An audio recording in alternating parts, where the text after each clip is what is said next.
Yo, what's up? As usual, we ABC.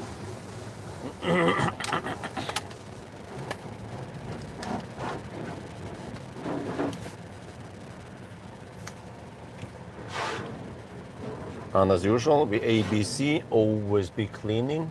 Yeah, the car is a bit dirty after a long trip, all the way to Pattaya, and then back here, and then back again. So yeah, hand wash for 80 baht, around 2 euros. That is a good hand job.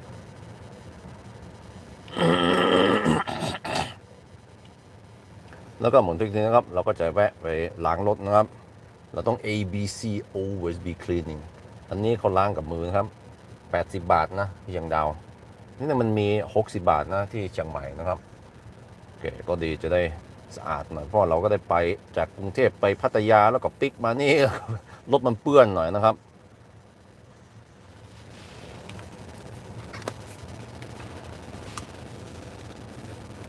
Yeah, so I live stream.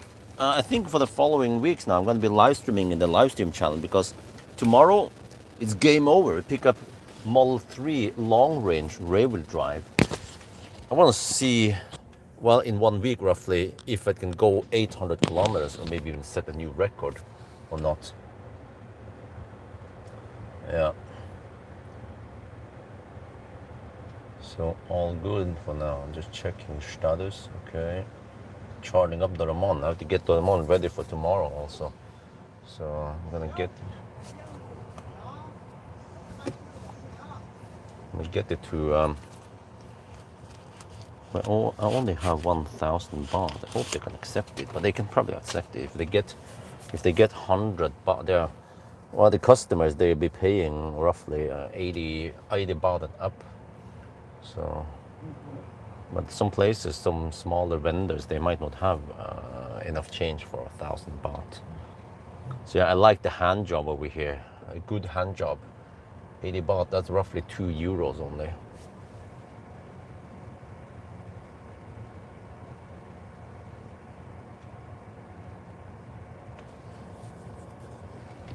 So let me see. I probably want to stop at Lampang, the Patata station, Lampang. Take a photo over there.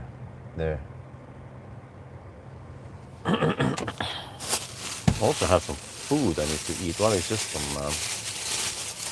I have some leftover sticky rice, but also some sandwich here from the morning. We'll probably need to grab some food eventually, because I start quite late. It's past 1 in the afternoon now. Normally I start around 10.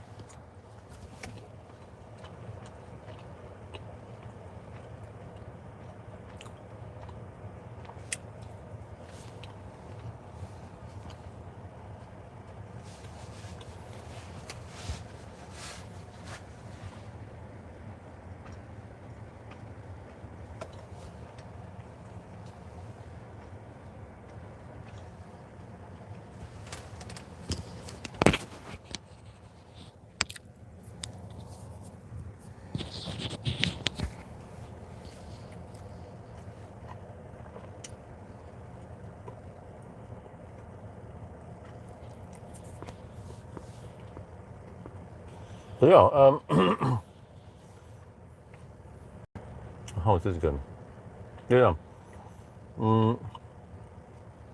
In 1 week, after I swapped the Model 3 for the Model Y, I will also test the Model 3 standard.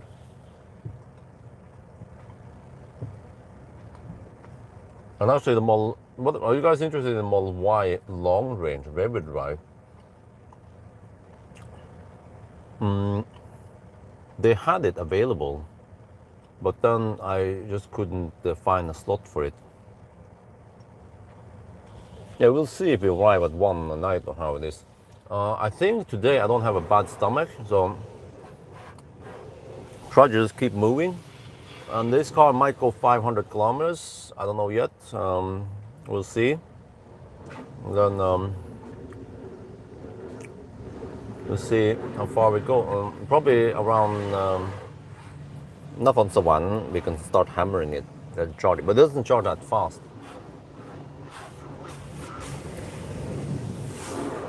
But also I have to start planning trying to spend all the credits I have in the Spark charge.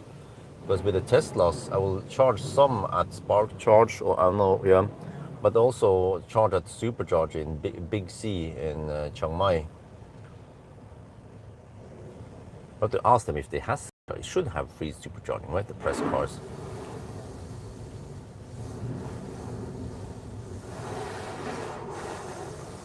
Oh, okay, they did the hand job over here.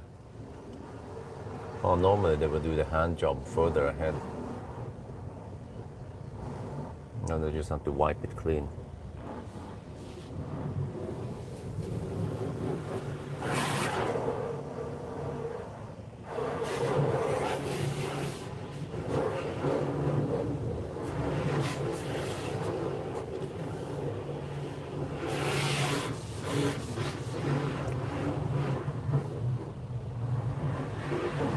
Oh, so much stuff needed to be done today. I went to my mom's house, she was not there. I had to set up insurance for the MG because tomorrow night I'm driving the MG. Yeah, I will also do a 500-kilometer challenge with the MG. So everything needs to be ready.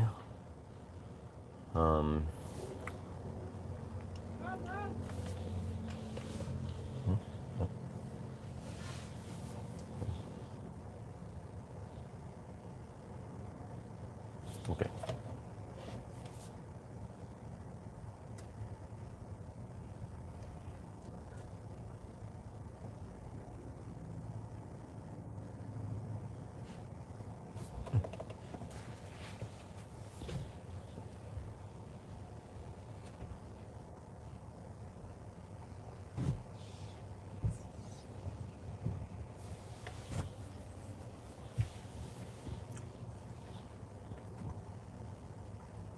What do you guys think about the hand job? Is it approved?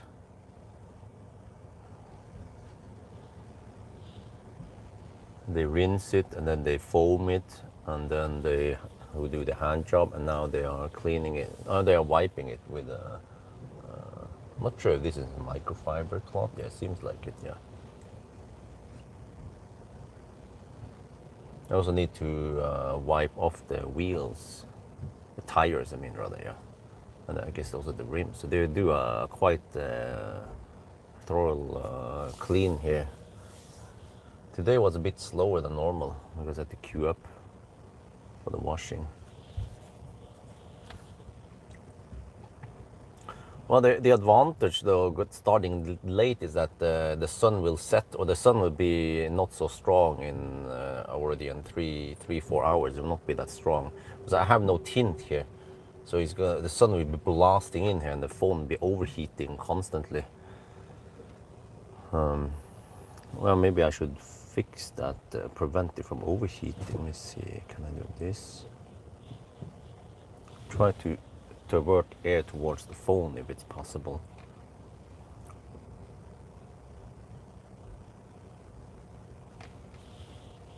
Also try to measure the net capacity. I guess it's 65 kilowatt hour and it's 69.9 gross capacity. And then, well, I'm guessing I might average around 120 watt hour per kilometer. This car seems to be quite efficient, but not as efficient as the B10, but it has 20-inch wheels versus 18-inch on the B10. But yeah, spoiler alert, I did the banana box test this morning. That's also a reason why I was so late. The minus here is that the space under the trunk.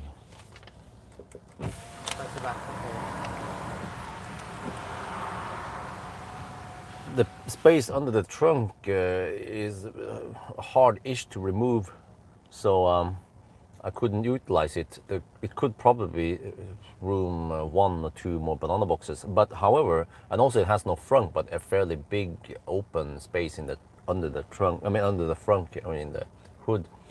But yeah, big surprise. This car could fit 27 banana boxes. I'm like, damn. You come here to get your car washed often, so the staff must be wondering. Yeah, exactly. Every time they see me, it's like a new car. Every week they will, dude, that guy must be filthy rich. He has all these cameras and stuff in the car. Cup.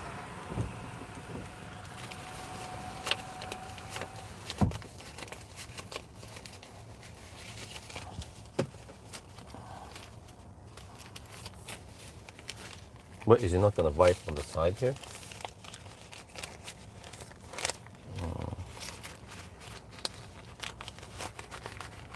Det fanns kul. Okej.ขอโทษนะครับขอเช็ดอันนี้ข้างนี้หน่อยนะครับขอบคุณครับ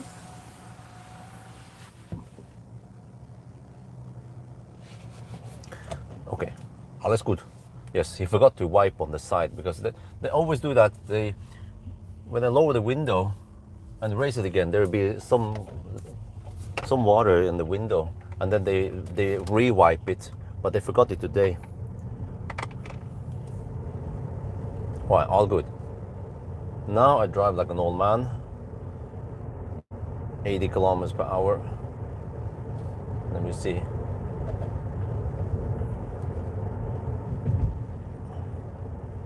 Dude, there's always someone slower than you in Thailand.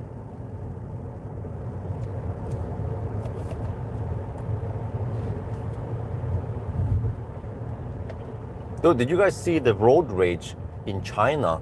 There was a Great Wall Motor tank, 300, I think that was, yeah, versus a Model Y. And there was a video I saw. It was like, yeah, not sure who was at fault. I kind of blame both of them. Maybe actually, no, I'd say that the Tesla was at fault, at least 60%. But of course, the tank was changing lane. He should have checked the blind spot. Well, I mean, he probably checked it, but he didn't expect the thing to just rocket forward. But the tank flipped over. Ironically, the tank flipped over on the side. It's a stabilt sideleie, whereas the Tesla was fine, and the guys in the Model Y could just walk out of the unharmed. So that's because Tesla kicks ass for the Lord.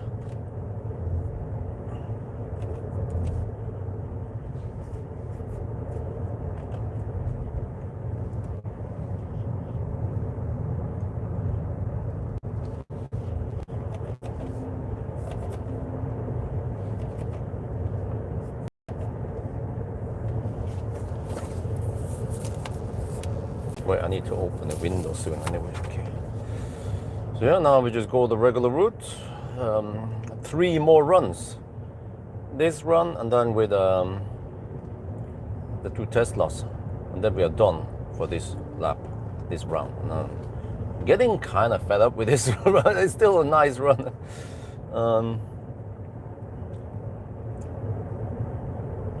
So yeah, going to Bangkok tonight, probably late, because we start late.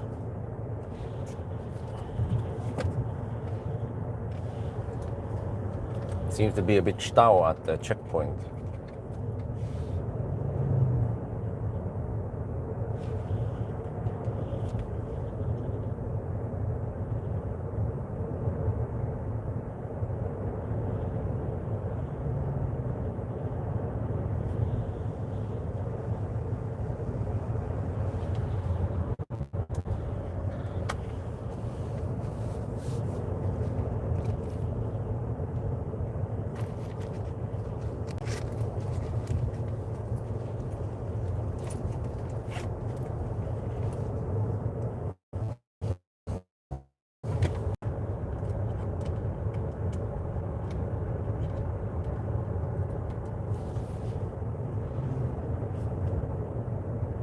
Yeah, well, maybe it's a good thing we start late. It's getting hot in here. The sun is so strong, Thailand. But the solar production is good. What are we getting now? Oh, 4 kilowatt. The Ramon is getting pumped up. See, oh, he's already at 83%. Maybe I'll stop him at 90%. Eventually, wifey will drive somewhere with him.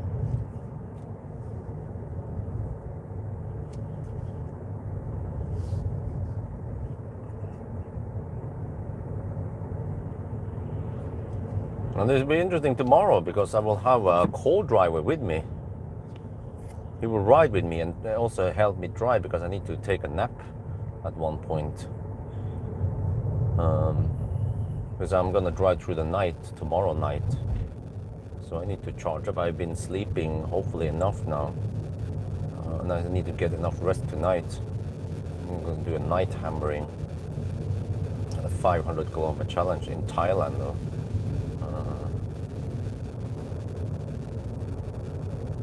Is he gonna hammer it or what? Oh, okay. There is space to hammer it soon, but there'll be 2 lanes. And he goes with, okay, I'm gonna go for it also. Wait, there is something there, there's a motorcycle. He doesn't give a shit about the motorcycle.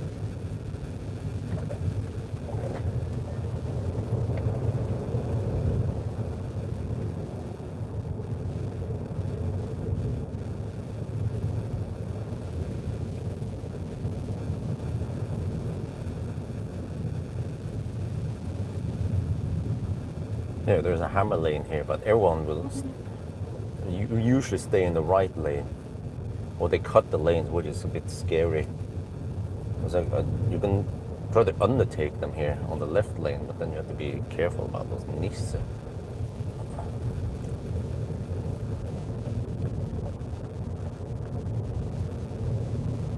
There doesn't seem to be that much traffic. Okay, that's good. Oh, monk. Hail to the king, or the monk. Hail to Buddha.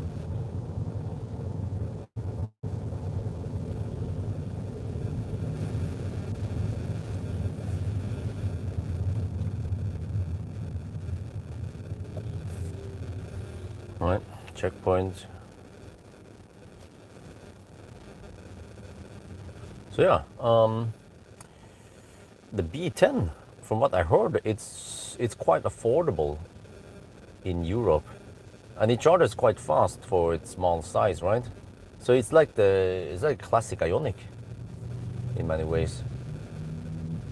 But then what about the C10? Because the C10 is actually as spacious as a Q6 e-tron Model Y and an Xpeng G6.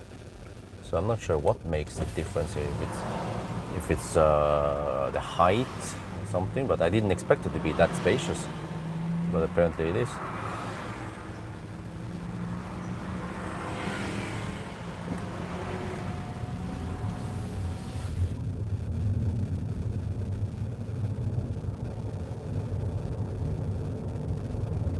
And I have exactly 27 boxes. But I might want to bring those small boxes next time. Because normally when I do it in Norway, I have 3 small boxes. And there are situations where the 3 small boxes would fit. Yeah, so it is a bit unfair to do it in Thailand because I only have the big boxes. I could bring 3 more boxes next time, so it makes it 30 boxes here. Yeah. Wait, do we have any insects here? What? Maybe I need to get rid of it.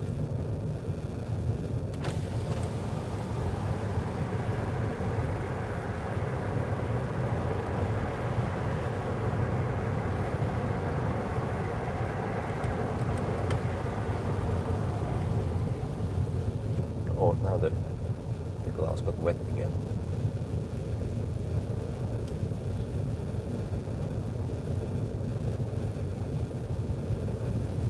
Get droplets, right? Or it dries really quick. Wow.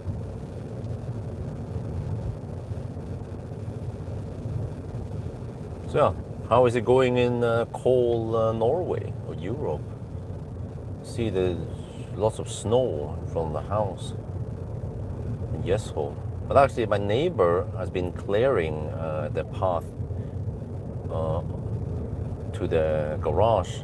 Because I told them that they could go ahead and use the space there for, they get visitors quite often. They have to park further away.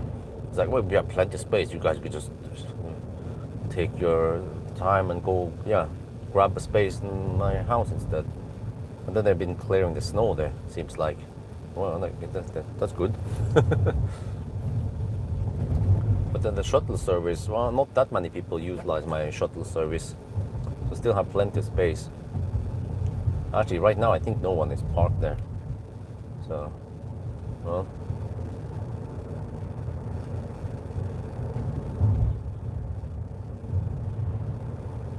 Well, only 3 more weeks until we have to go back. But, however, 3 weeks is usually well, 2-3 weeks might be the normal length when people come to visit Thailand. We're still staying here quite long.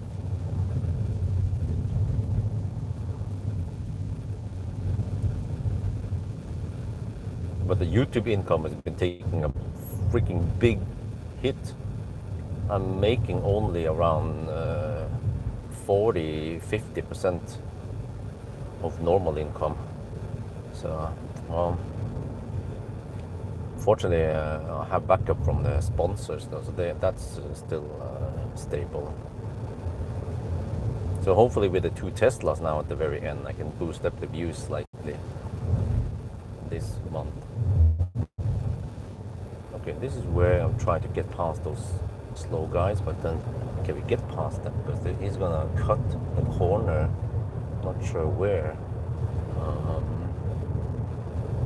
Well, there, no, okay, no, yeah, okay, he blocks it, but there's another one coming soon.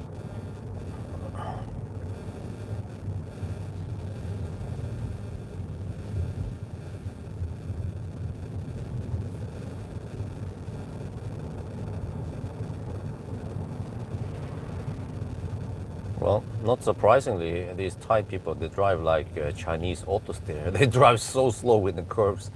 But also the trucks are uber slow. Okay, there's another overtaking stretch. But then the problem is that these guys, they don't have lane discipline. So they're gonna go all over the place and I have to be careful so I don't want to crash into my car. Here, does it move over? Well, it kind of moves over. Okay, that's good.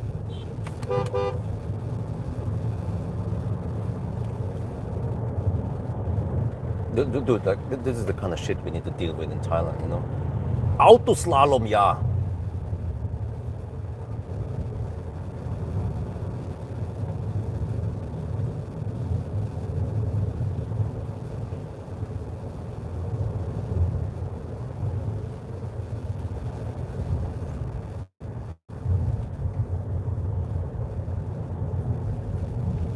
Trying to get past this guy, but well, the double lane comes soon anyway.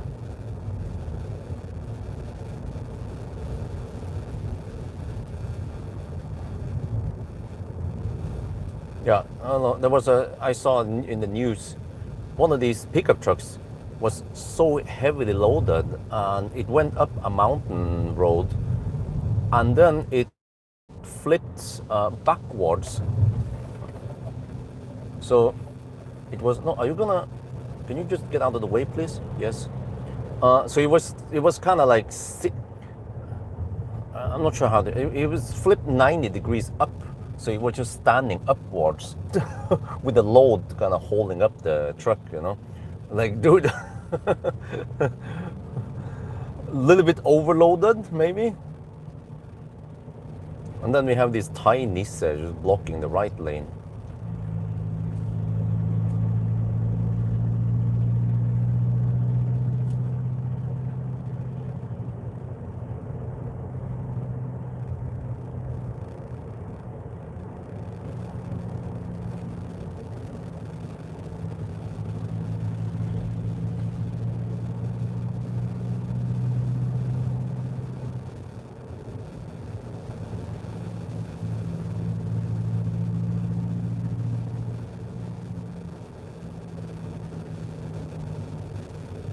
Can you just get out of the right lane, please? No? And And then, of course, the other guy is also slow. So.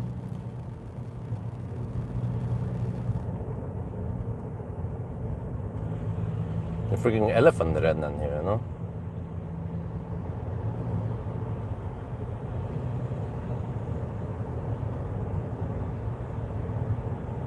Yes, yes, there you go.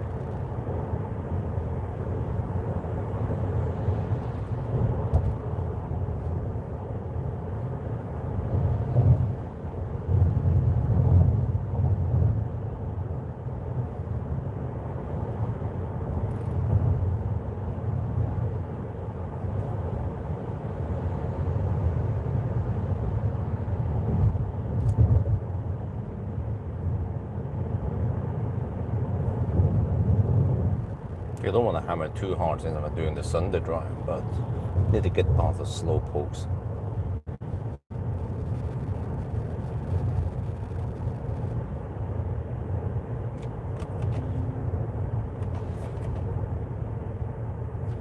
Let's see. Always be yeah. Good afternoon. How did you feel about the recent trip to Pattaya? Oh, well, it was a hassle, man, with family. But also interesting to go there. It's been many years since last time. So, but I feel like it's nicer up here. Over there, many places they're overpriced. Just lots of falang prices and crowded. Also very hot, even in the evening. Over here is nicer. Okay, kind of cold. Chiang Mai is perfect. So they want to bring my kids there next time. Oh, we'll see. There's another problem, which is PM 2.5 levels spiked quite high towards the end because Cambodia was burning shit, and then the wind blew all that shite into Thailand. Bangkok and Pattaya was hit hard. So, yeah.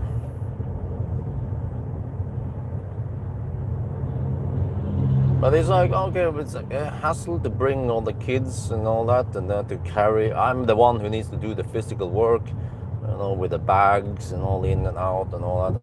So, and I'm also doing the picking the hotels or the Airbnb, and so I feel like not only am I the trip organizer, but also need to do the physical work. And, yeah, so would be great if the kids and wife could take more parts of the labor, you know. So to me, this trip here alone is heaven. Finally, I can get some time to relax and just drive 10, 12 hours per day straight.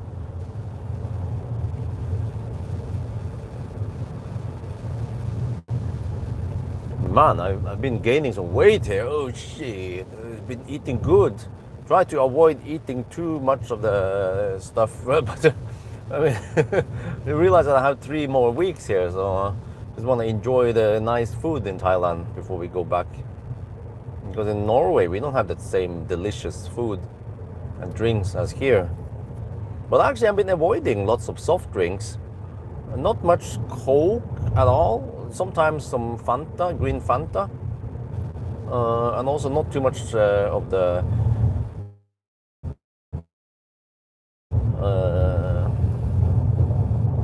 what do you call it again? The milk tea. That's really high carb, high calorie, I mean.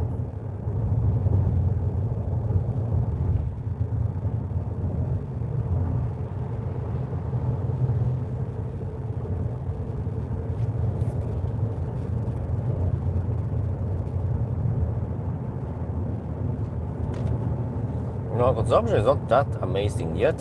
156 watt-hour per kilometer.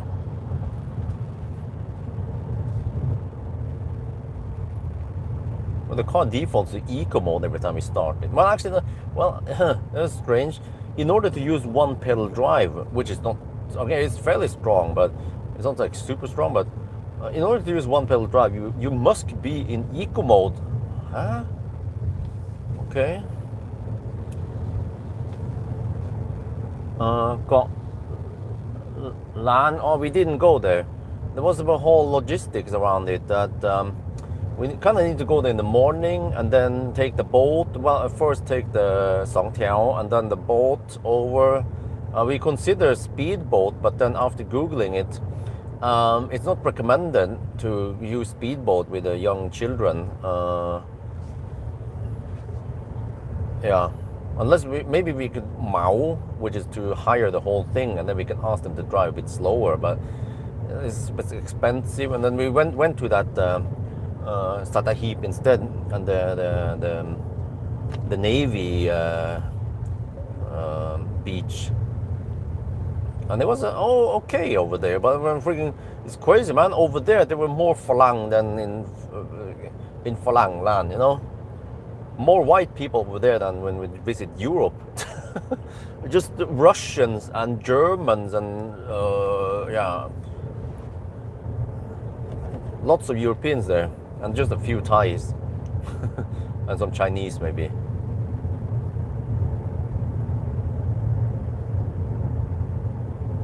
So well, but it was okay. Well, the kids they love playing with water, either like at the playhouse thingy or in water. So I think it was a good investment to get the swimming pool. They're gonna love it. But right now, well, they are kind of small, too small yet, so the pool is too deep for them. But eventually, in a couple of years, in the following years, in many years, they will be perfect for the kids to play.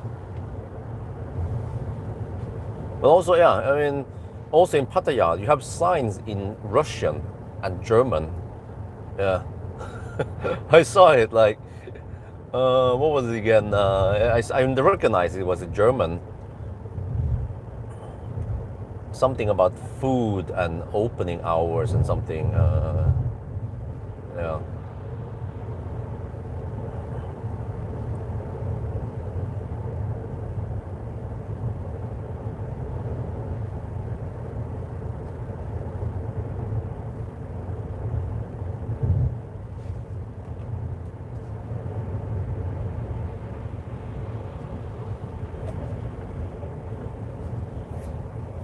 So, for me though, I don't mind just staying over here in Chiang Mai instead.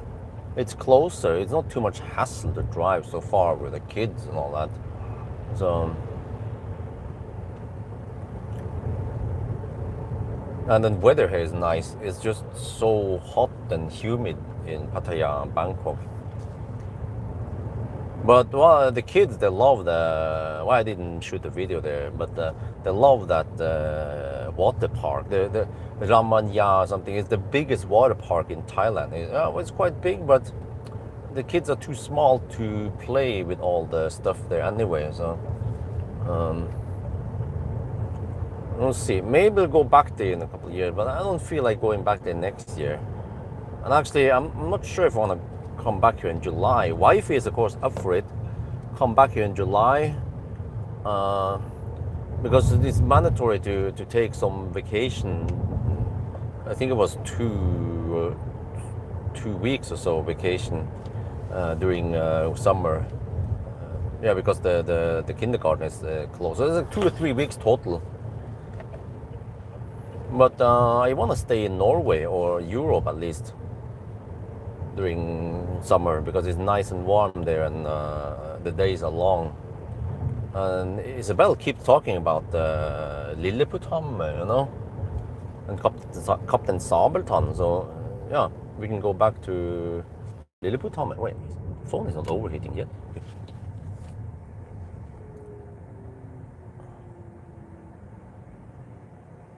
Because the flight ticket coming to Thailand again in July is expensive because Axel will be past 2 years old, so he has to pay around 80-85% of the adult ticket. So it would be 57k NOK, or around 4,500 euros for everyone. I was like, oh damn. Today's over when me and wifey could grab a Thai Airways ticket for 5,000 NOK each, like 10k only. Hi Bjorn, thanks for all the video you made. It's educational. Oh, cool. If you return July, it will be rain. Yes, exactly. Rain season. So for me, it's not very important because it's nice in Thailand. It's nice in Norway. Why would you want to run away from Norway when it's the nicest time? Long days. We can also utilize the pool, you know. So, but what I want to avoid during July is to do a freaking Europe road trip in July. That was super annoying. There's so much traffic in Denmark, Sweden, freaking traffic everywhere, man, across Europe. So in July, I might take a trip to do a day trip. We can even do an overnight trip to Lilleputthammer, or I don't know, maybe even go visit Åndalsnes, and then Kristiansand Dyrepark, or maybe other parks in Norway, or maybe even Sweden. Yeah, you could go to Göteborg also. So just stay around there only. And then I need to hook up with VJ at Neo again and ask him what's up, and if we still have a deal with Neo, or how that thing is going. Or if I need to change camps. But also in February, once I'm back, I will be borrowing a Cybertruck for 5 days. He wants me to do 1,000 kilometer challenge and some other stuff. I was like, oh yeah, let's go. Some dude from Czech Republic is coming to Norway. So I can't offer him that much. All I can offer is my e-Golf days that he will be waiting for me. So yeah, it'll be interesting because I tested some other pickup trucks. So then how will it be with the Cybertruck, right? But at least Cybertruck, it will be done in winter, so kind of cold.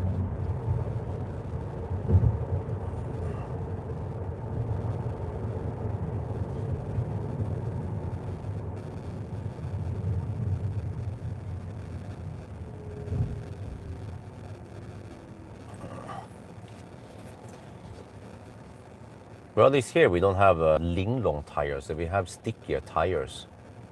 That BMW is not once it turns green, then bye-bye. Well, it is slightly slow off the line, I must say. Well, maybe because I'm in eco mode, not sport mode.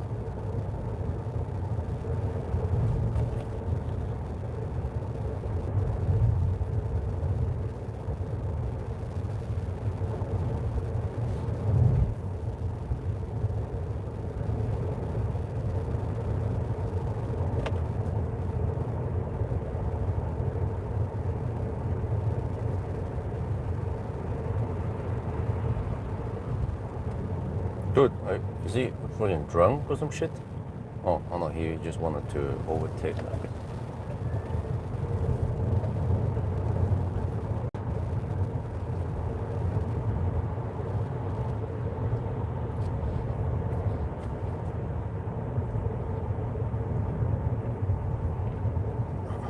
Yeah, I have a whole list of cars I need to request borrowing in Norway.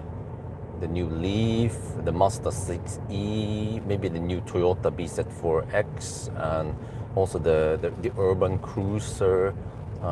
Yeah, lots of cars. Also the X-Bang, man, like they're so slow driving. X-Bang X9, G6, G9. So yeah, I can probably book myself for the next 3 months. Well, I'll book myself until Easter maybe. Also, there's a MG S6 now, so I need to test. Yeah, Lots of stuff to do in Norway once I'm back there.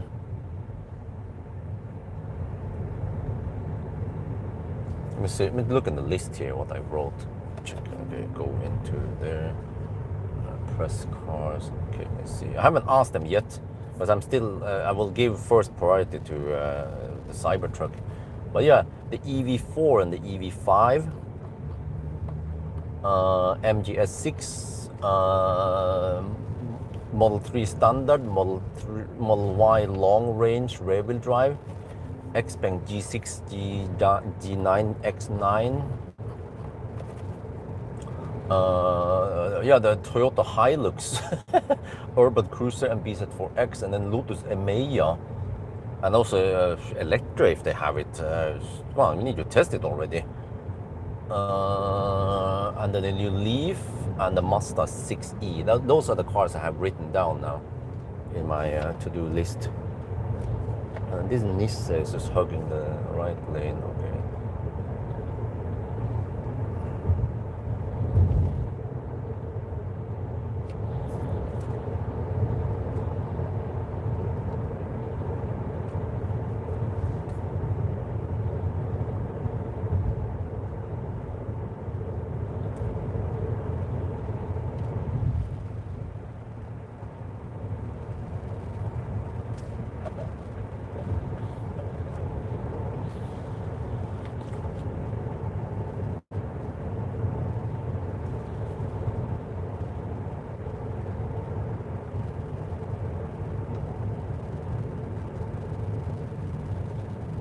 Oh, it's over here. You can hammer it. Okay. Oh. You can hammer on that right lane for a little bit.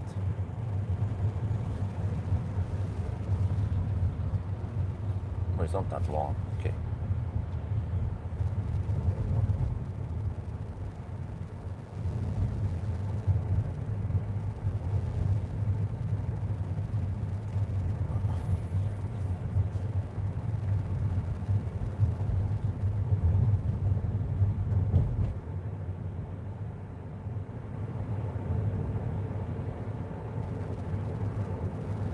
Now there's usually a truck blocking the right lane and then another truck blocking the left lane, so you can't undertake. And then we are just stuck here.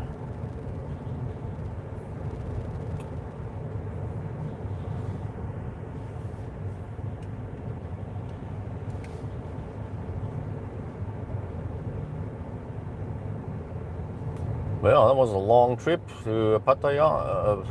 I think it was around 6 or 7, no, was it 8 days or 9 days? I have 8 parts in my folder, but there was one day I didn't shoot videos. It was 9 days total. Yeah, probably. Long trip. Feels like forever, man.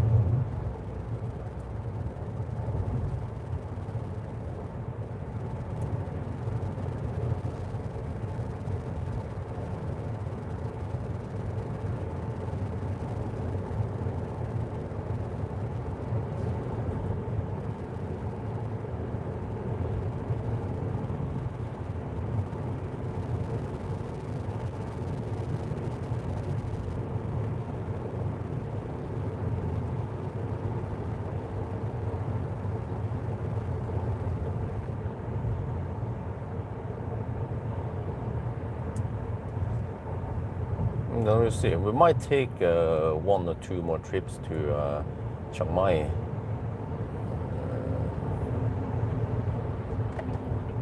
But for now, I just want to chill in Chiangdao a bit. Maybe at least 1 week now, this week. Then maybe we can take a trip to Chiang Mai with the Model Y.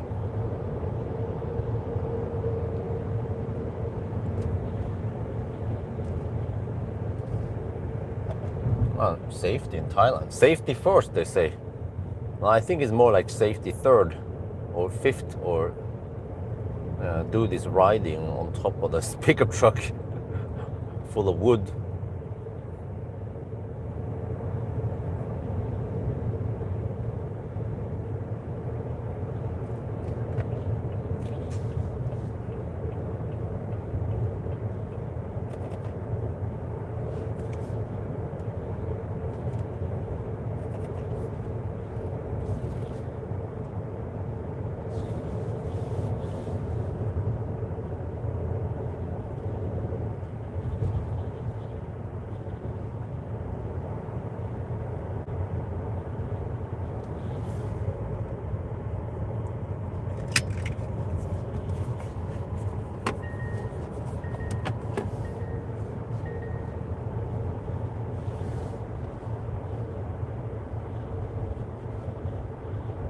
or is it overheating? Let me see.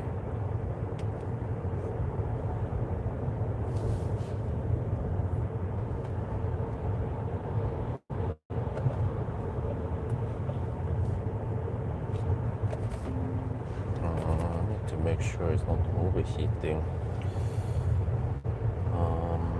How do you blow air towards them? Oh, here it is. Okay. There. Wait, that's max. No. Auto. No. There.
Well, hopefully we will avoid the coldest time once we're back in February, almost mid-February. But next time I might not stay for 77 days or 70. I might stay for only 60 days and only stay in Thailand, not go to China.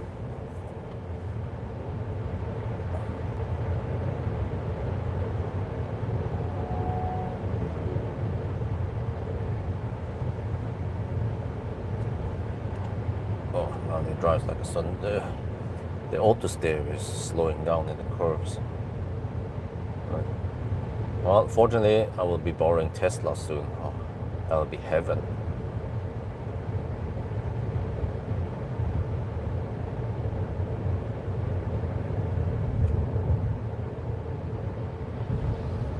Also, this slowdown feature cannot be turned off in these Chinese cars.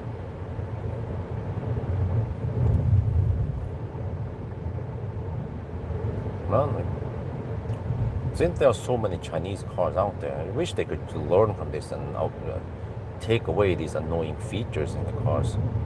Or at least give you the option, turn it off or not.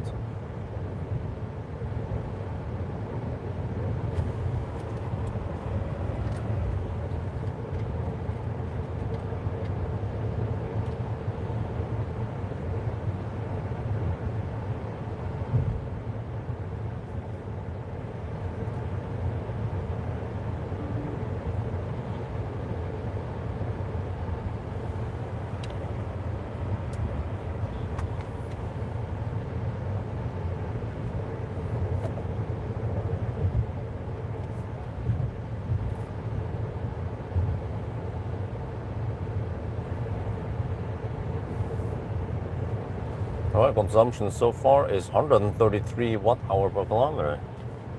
Alright.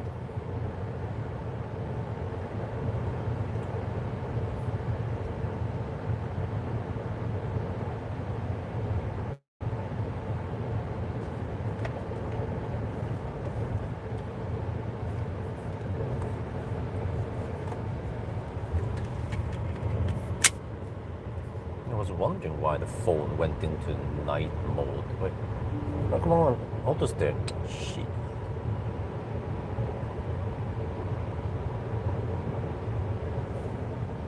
Oh, no, go. Just another car in that lane.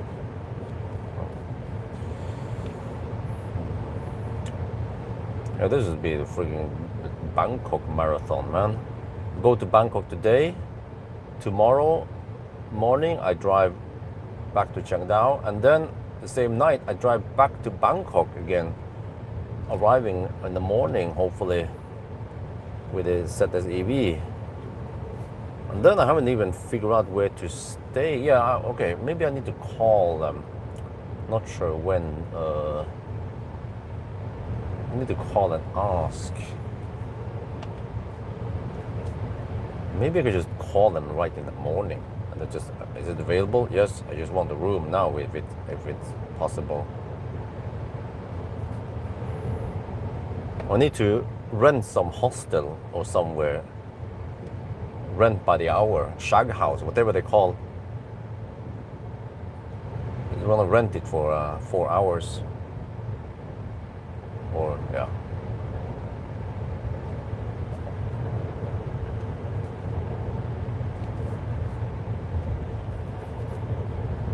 That should be plenty available in Pattaya.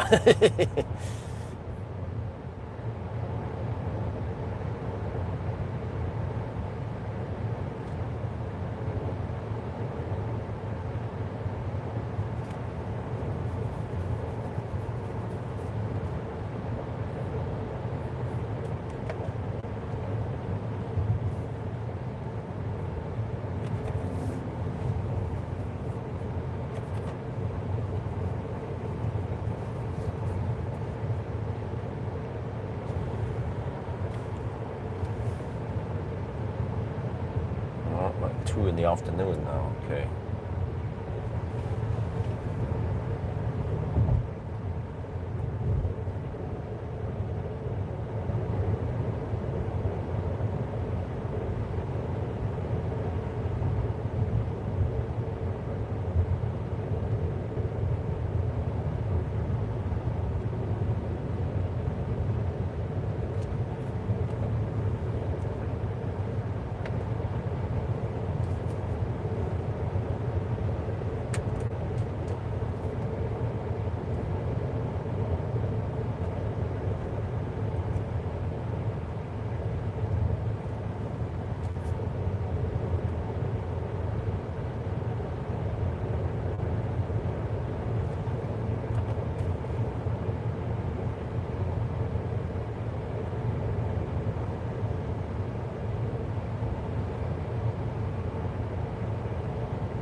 Uh-huh. 131 watt hour per kilometer.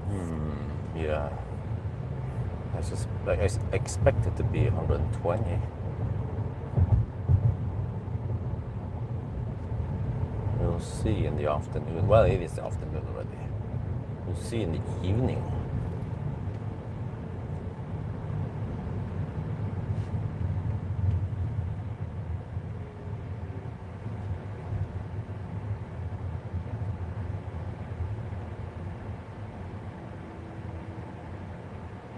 MG4. Yeah.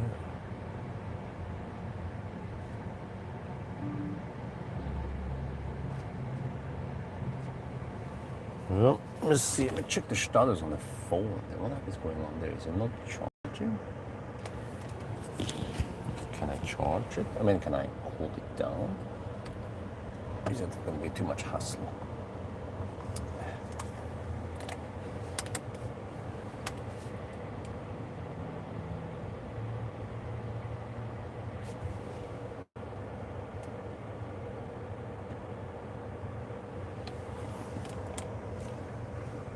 Oh.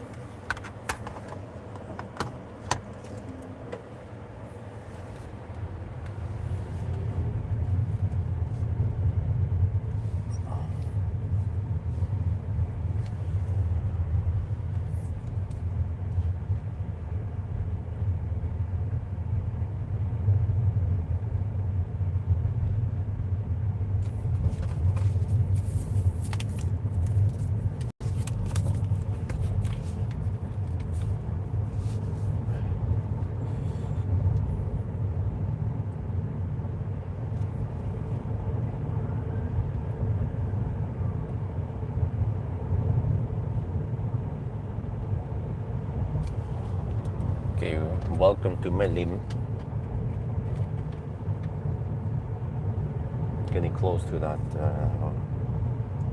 loop road, 700-year road, whatever you call it.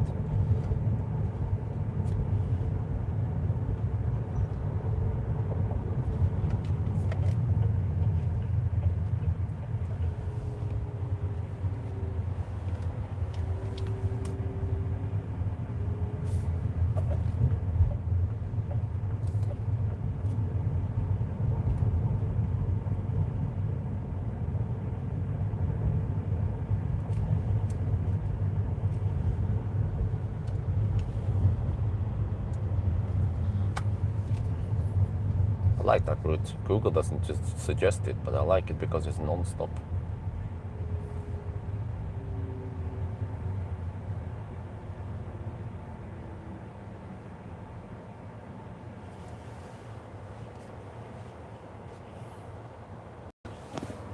What is going on here? Charge.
freaking Honda City with 4 exhaust pipes. Right? It's when the VTEC kicks in, right? That you need all the 4 exhausts. I've even seen a Neta, which is an electric car with 4 exhaust pipes.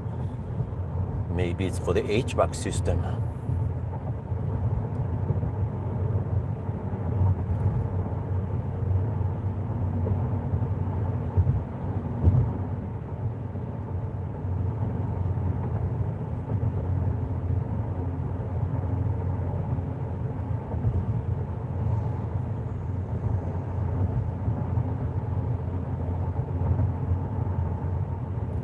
Wow, 30 degrees outside.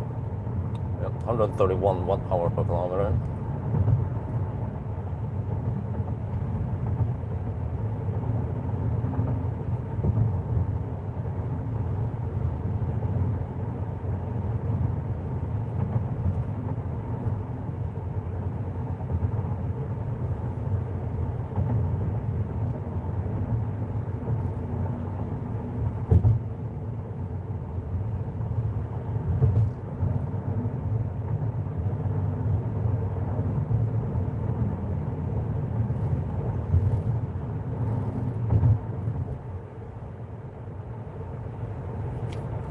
You know, it was actually over here that Wi-Fi had an engine, well, no, car breakdown here at this intersection here many years ago with a Honda.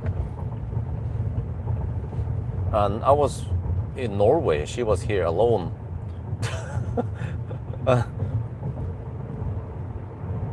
Yeah. And then some people helped her. Not sure what they did, what was wrong with the car. But there was another time when I was with her, and there was a battery, I think a 12-volt battery problem, but also something else. We had to go repair it. So I remember we've been repairing that Honda for many years. Things kept breaking down on it. So it's not like we haven't repaired it. We've been through a lot of repairs. Probably replaced all the wear and tear parts by now, up to several times. That's why I figured, okay, Norman is going to be the Honda replacement. But I'm actually not sure if it makes any sense to get another car. Wifey wants a Tesla Model 3 here. I'm like, well, when are we gonna use it? Wait, let's see, what's this? Because, well, when we are not here 11 months, or 10 or 11 months of the year, then Amber's parents, they're not gonna touch that Tesla or whatever car it is, BYD or whatever. They were gonna use the MG. Actually, Amber's mom asked me, hey, how do you charge that thing outside of home? I'm like, okay, well, you can just download the app and then it works. You can use PA maybe. Just stick with the PA, that's good enough for them, old folks. Or I can configure it. I think I configured it so that the RFID works. That's the simplest way. But then they kind of need to know where the heck the chargers are.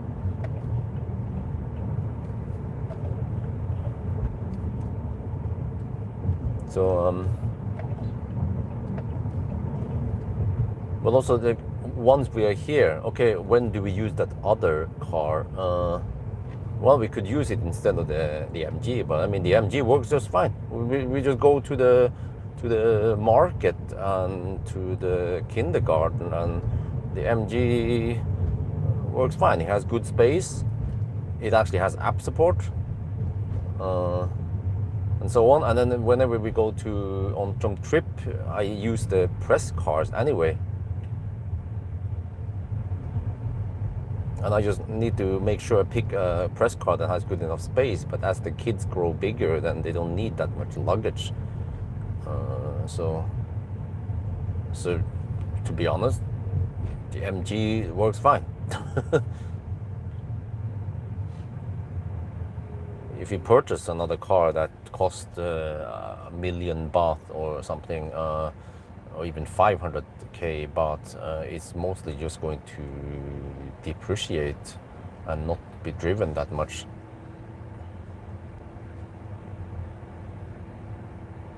Unless, yeah, until one day when I retire, I don't know, 20, 30 years when I retire and I stay longer in Thailand, then we can buy another car, or a couple of cars, yeah.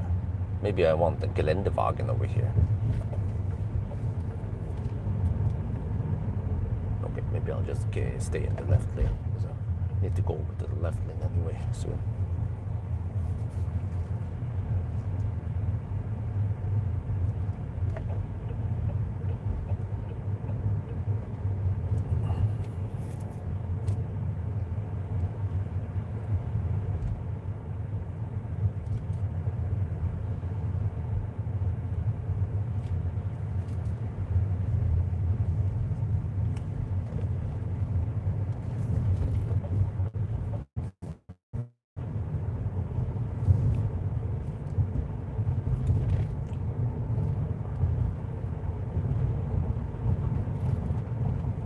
Man, these guys that drive so slow, even slower than me.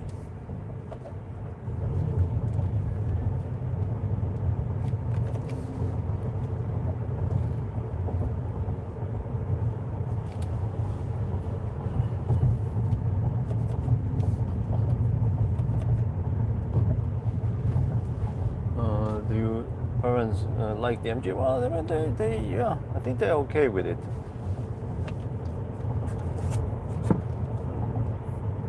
They use it one day when we were gone. The first day when we went from Bangkok, from Chiang towards Nakhon Sawan, they actually took a trip to Chiang Mai without us knowing it, because I charged the car to 80%, and I thought that would be enough. Well, it was enough. When they went back again, they had around 25% left. But they were getting a bit worried because the battery kept dropping and dropping. I was like, okay, it's fine, 25% is fine.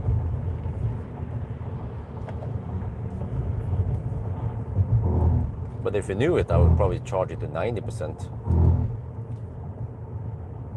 And then they weren't sure about going other places. Okay, I need to teach them how to use this again.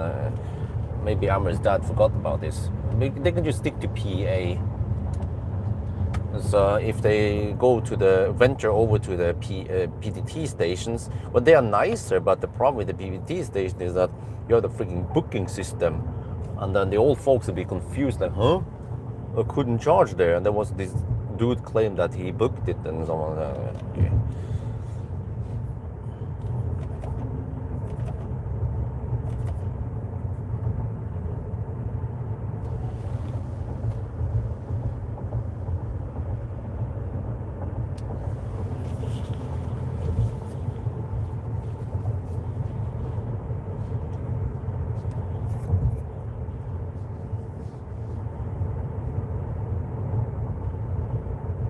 But I mean, it has sufficient range to go from Chiangdao to Chiang Mai and actually back again. Could almost go 2 laps. So, but they kind of need to charge it 100% before they go on the trip. They were wondering, huh, why did it stop charging? No, I stopped the charging. There is no charge limit there. It's not that sophisticated.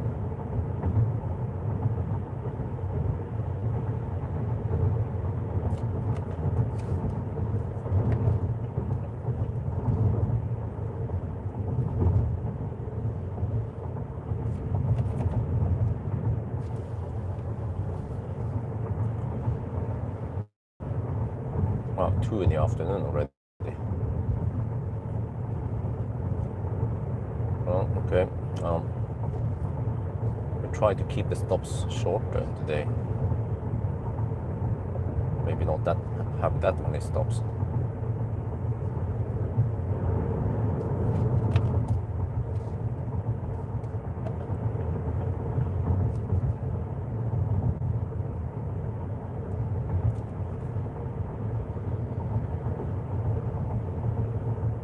since I don't have diarrhea today, then at least I don't have to waste half an hour to 1 hour shitting all over the place.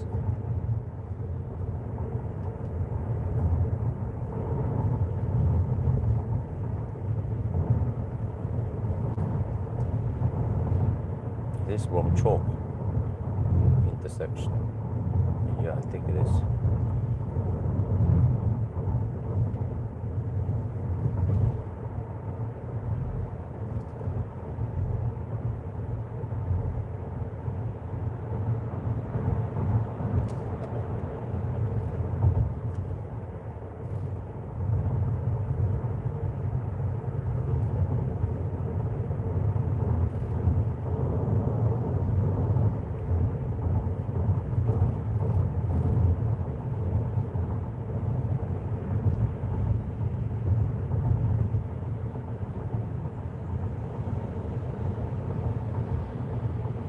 Oh, 128 watt-hour per kilometer.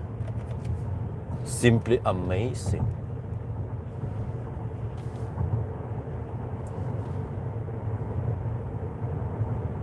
Chiang Rai, huh? What? No, we're going to Bangkok.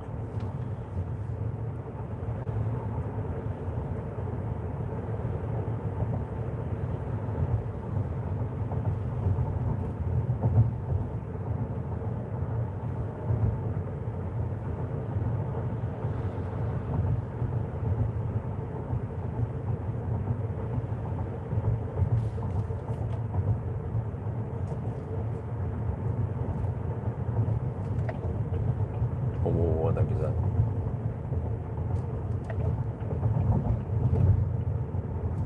Okay, what's mine?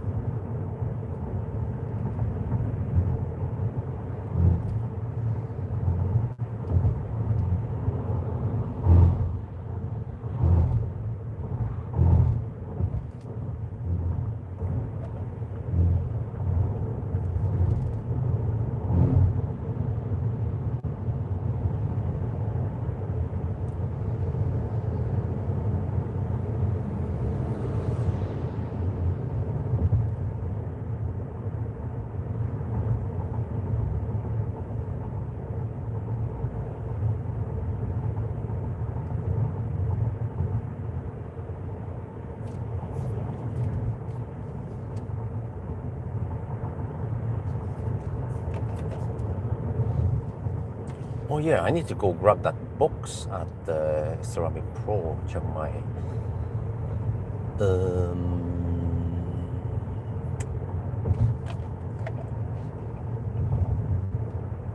Not sure when.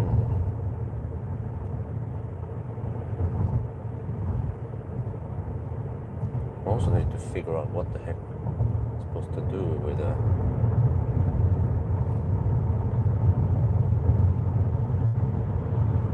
day after tomorrow.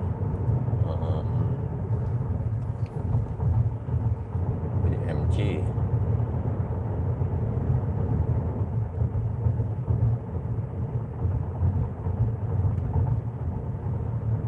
I wonder how tired I'll be. We'll see. Just take it as we go. It will be one epic trip, that's for sure. And then we do a 500-kilometer challenge. I want to see how high up in the list it goes. But I mean, Thailand is a slight disadvantage because it's a bit slower here. But we have the advantage of nice warm weather, even at night. Yeah.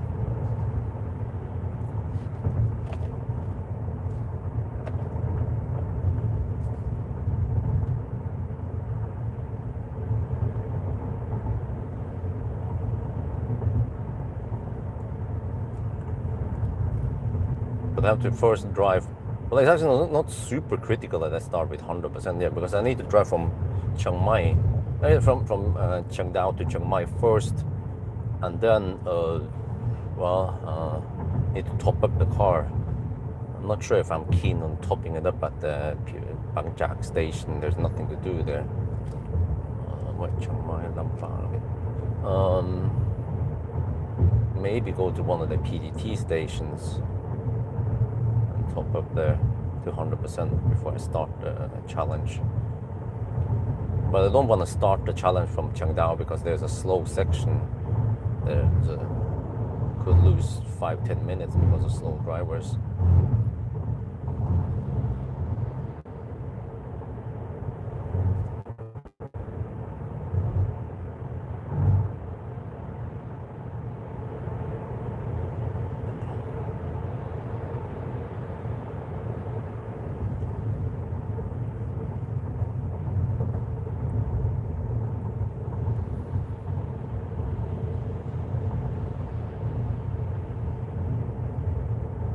Well, actually, it's not super critical where I start since I need to travel that distance anyway. Yeah, it's true. So maybe I'll just stop at that charging hub. Sarapi 2.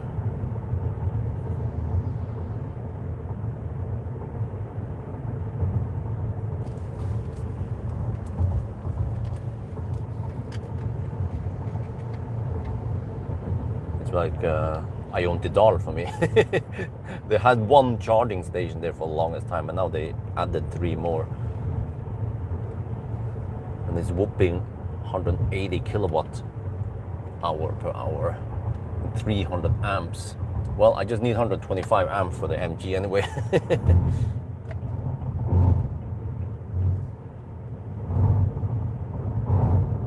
Well, freaking truck mafia.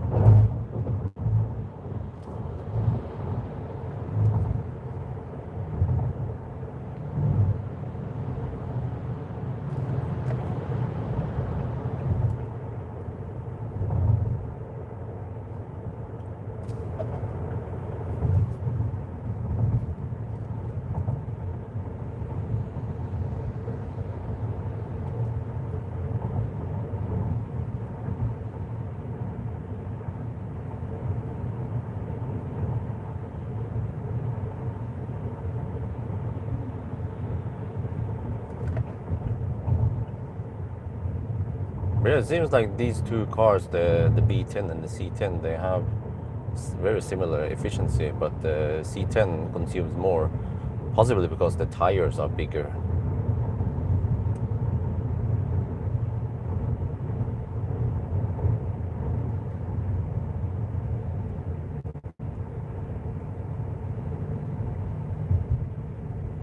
Dude, it doesn't move over.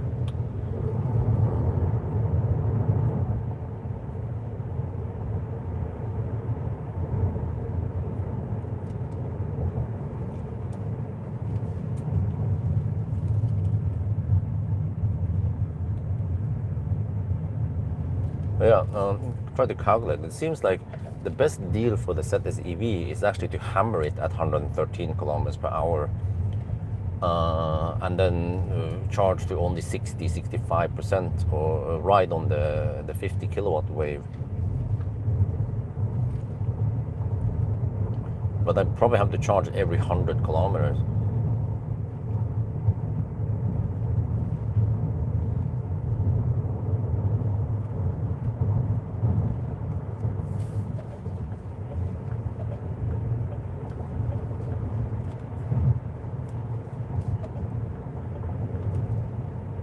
Okay, main road is not super busy today.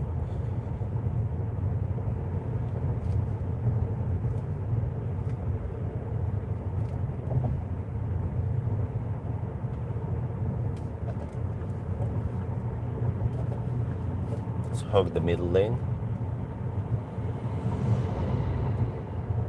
Right, even the middle lane doesn't go that fast.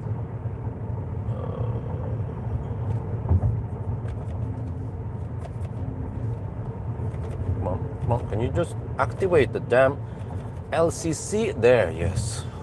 For helvete. Okay, let's see. Do you have to pay, 9.5? Okay, well, I can just buy a second hand for 2 million baht.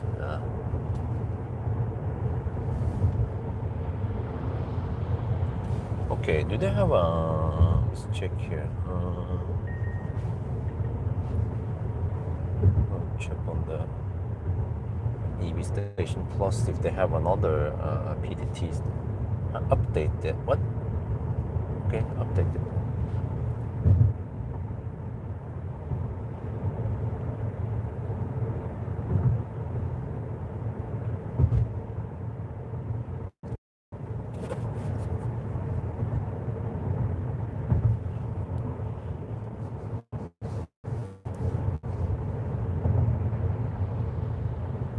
126 watt hour per kilometer. Wow, simply amazing how efficient this car is.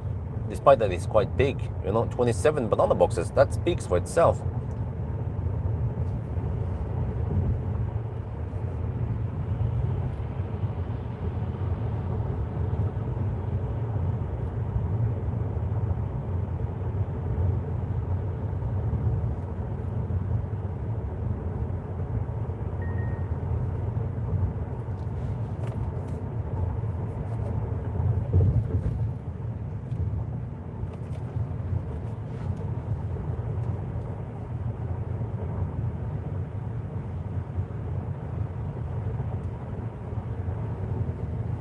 Yeah, it seems like with the other model, I just have to get over to that charging hub, start the challenge from there.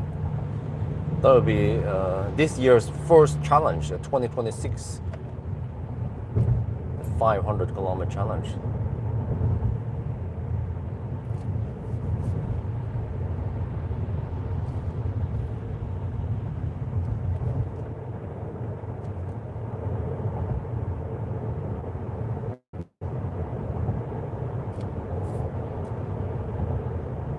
Damn, it's kind of busy here.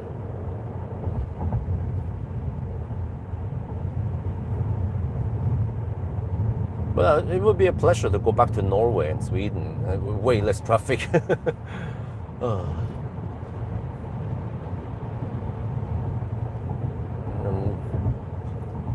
Go back to double sausage penetration. Yeah, put some meat in my mouth.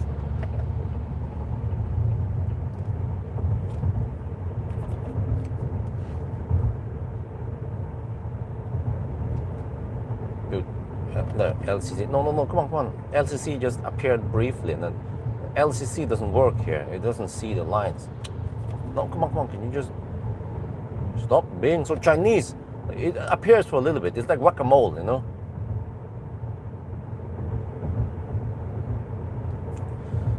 Oh, for helvete. Yeah, it appears for a split second, and when I try to activate it, it disappears again. Because I think once I enable it, it should work just fine. Oh, okay, just have to spam it. Lane set. Just spam it and then it works. Oh man, freaking Chinese cars. Yeah, then it works fine. Then suddenly it displays the line in here just fine.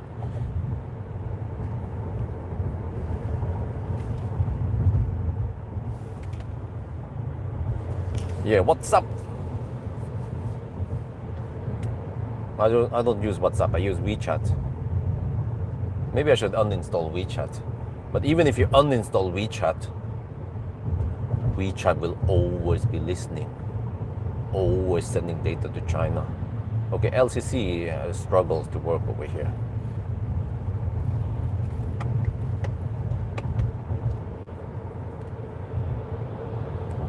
Oh yeah, this car does not regen downhill on adaptive cruise control.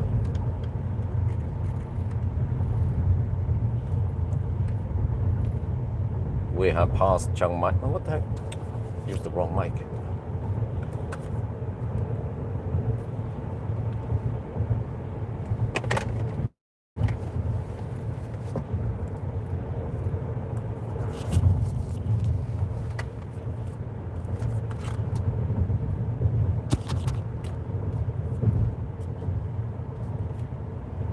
We have passed Chiang Mai and now we're heading towards Lampang. Well, I think this area is called Lamphun. But yeah, the consumption right now is 126 watt hour per kilometer. Yeah, it's kind of small. You can see it better here. Wow, that is simply amazing. I expect 120 watt. Oh, no. The car's auto steer is not very good. In it, you see LCC is just barely working here. Other cars could do this just fine. Okay. Oh, dude, what the heck is a truck doing in the middle lane? This is the fast lane here I'm going on now. So yeah, I will be cruising at 80 kilometers per hour. It's 78 GPS speed. And then here we have, let me show you here. We have seat ventilation active. Oh yeah. So 3 more runs before we go to Norway. Yeah, with this car and then the 2 Teslas, Model 3 long range rear-wheel drive, and then Model Y rear-wheel drive coming up. Here is the EV hub, EV charging hub with whopping 8 stalls, 4 chargers at the Patata station here. Yeah, okay. What is the temperature? 29 degrees Celsius, nice and warm. Yeah.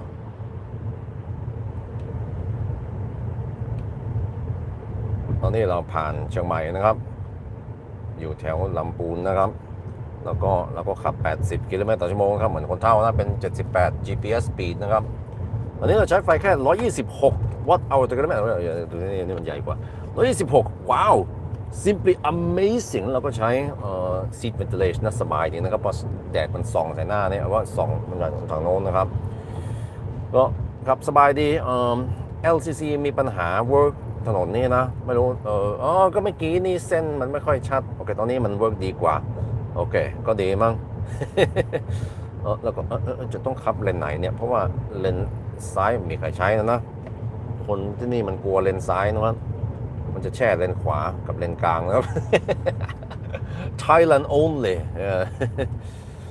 โอเคข้างนอกนี่ก็อุ่นสบายดี29 องศานะครับเราจะต้องขับไปกรุงเทพนี่อีก3 รอบนี่มันเป็น4 รอบไม่นะ4 รอบพรุ่งนี้เย็นพรุ่งนี้กลางคืนจะขับโดราม่อนไปกรุงเทพ แล้วก็มีModel 3 กับ Model Y นะครับกว่าจะกลับไปนอร์เวย์นะอีก3 อาทิตย์นะครับ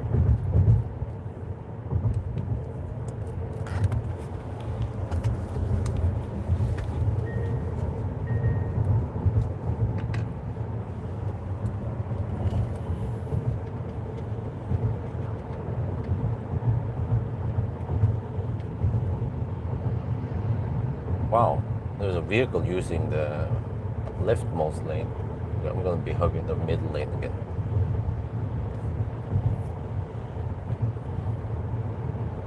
Yeah, 126, okay.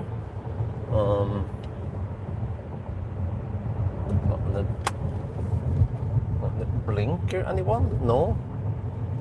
Oh, okay, almost didn't see it. It was too bright outside. But, well, if you average 120 watt-hour per kilometer, 500 kilometers, that's... Wait. That's 60 kilowatt-hour. Yeah, I think we should be able to go 500 kilometers, right? It would be better than Jaco 5, but this is more expensive than Jaco 5. But dude, I didn't expect it to take 27 banana boxes, and it is remarkably spacious in here. Actually, there will be a fun episode coming up soon, but then unfortunately many people, they don't watch these videos, where I got stuck outside. I was locked out of the Airbnb house. Wifey was sleeping and she didn't wake up to my calls. Yeah, and I had to sleep in the car. And then I found out that it has really good leg room. So yeah, very good space actually in this car. Possibly the best space for a car that costs 800k. No, well, you can even get the cheaper trims. If you just want the space, then Leapmotor C10 is the best.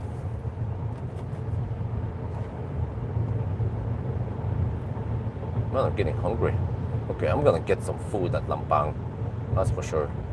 In about 75 kilometers. Shit, it's gonna take an hour to get there.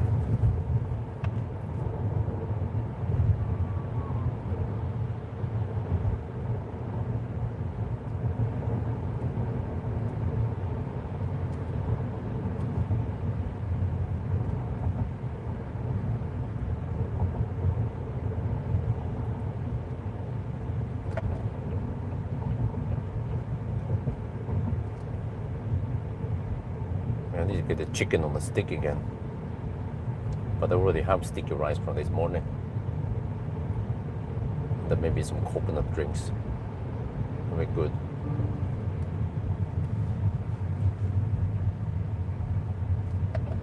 Dude, it's freaking crowded over here today, man. What's up? Go over there. Okay, good.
think it's that.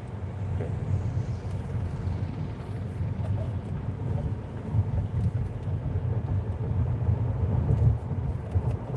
Okay. Almost 3 in the afternoon already.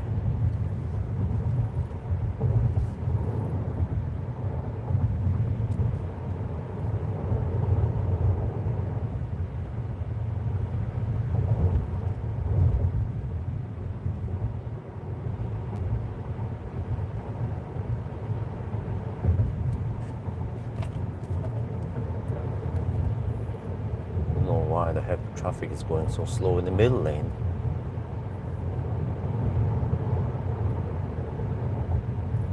Oh, it's still. Wait, is the sun getting stronger? We're getting 3.5 kilowatt to almost 3 in the afternoon. Still going strong. There's a bunch of trucks in the middle lane now. What the heck, man?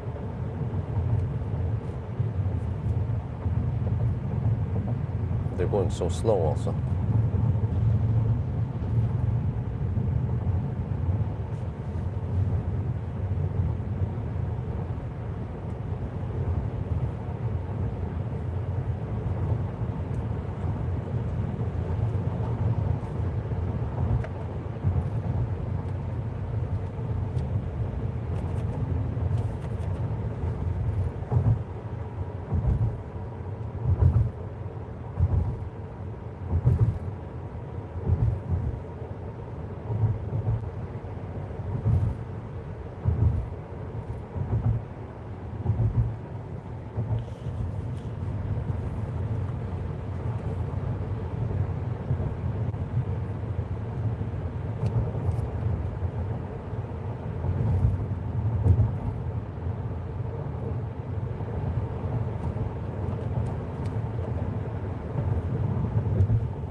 Okay, let me see.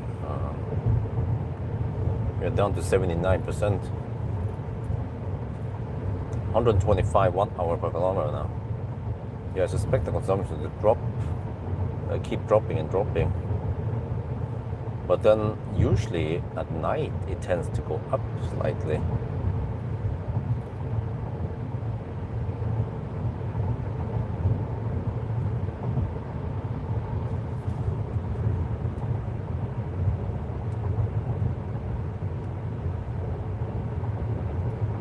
Yeah, but it sounds like 500 should be possible, maybe even 550, or I don't know, a little bit over 500 kilometers then.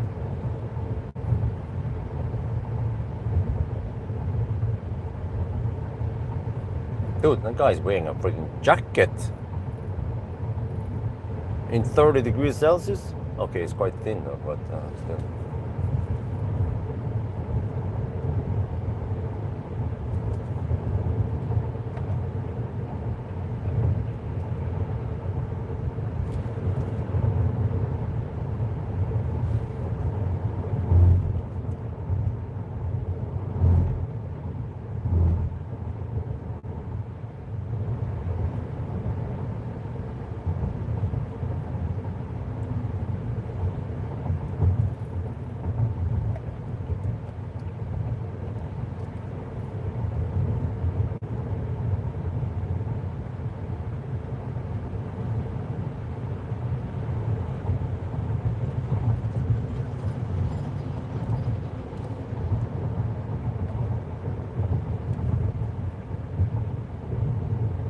Well, this is no more normal traffic on a Monday. Just a regular weekday, nice and chill.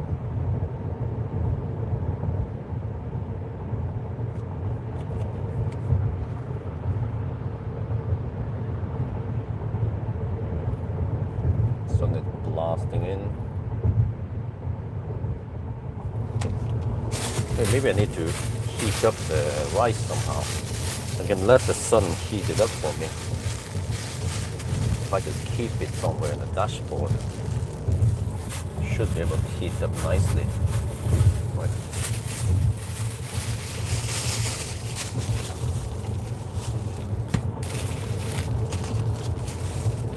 Dude, the fuck, man? Wifey ate the meat on the stick and then left the bag here.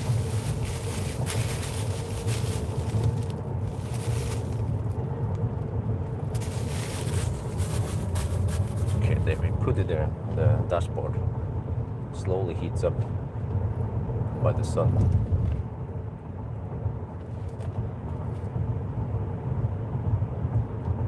Dude, seriously? Can you guys just get out of the way? I need to overtake that mother trucker.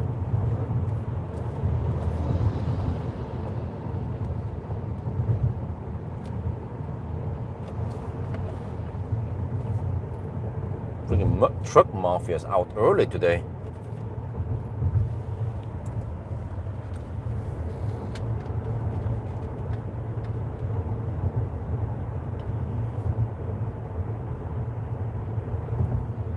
It happened just last week, huh? What happened?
The sun keeps blasting in, but now from the side. China rail group that was constructed. Oh, I see. Oh, the whole the Unfall. Yeah. Oh, that was nasty. It's safety first, right, in Thailand, or safety last.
Yeah, that's safety third.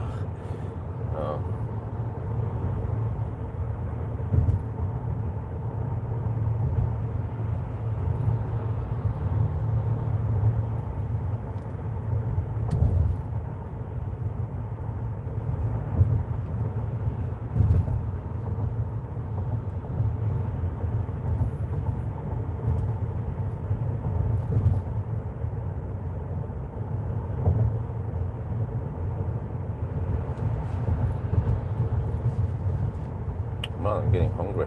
Yeah, the Hyundai Staria is coming out as electric now. That was the van you saw there. So yeah, I mean, it looks kind of futuristic.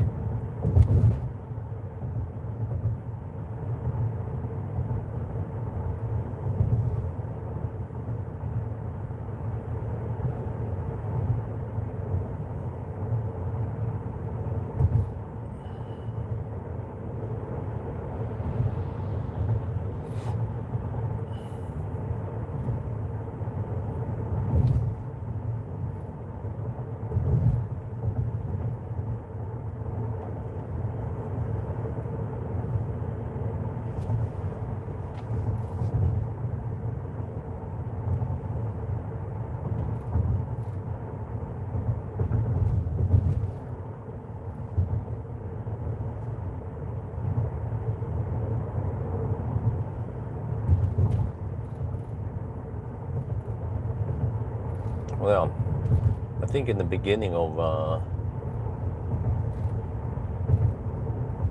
next month, beginning of February, I will look at the weather forecast and tell the Cybertruck dude to when he will come. I just want to avoid any crazy snowstorm during the time he arrives.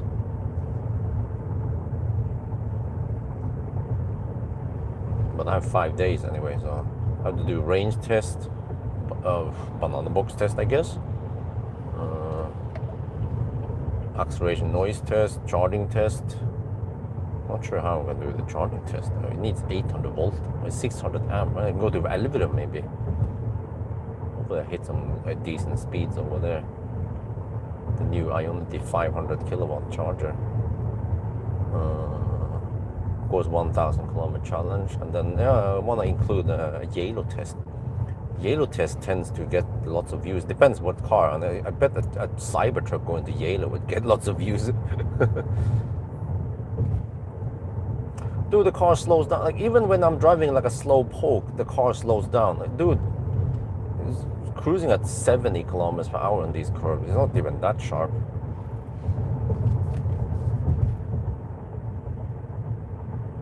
Good, are you gonna go for it or what? No. Okay.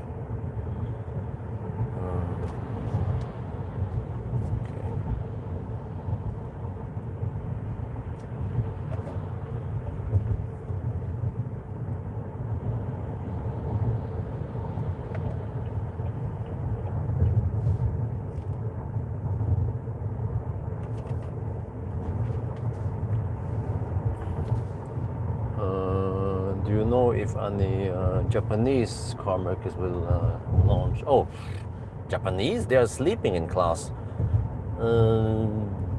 Toyota? Maybe? Or Mazda? Who cares about Japanese EVs? They don't put their ass into this, unlike the Germans. Well, actually, no, dude, it slows down again. Holy shit balls, man.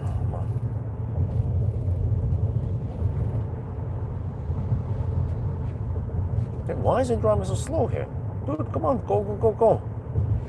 If I was driving manual, if I wasn't doing a Sunday drive, I would be flying up there. Okay, dude, I need to turn off auto steer, man. Being way too annoying. Oh, Avatar 11 comes, of course.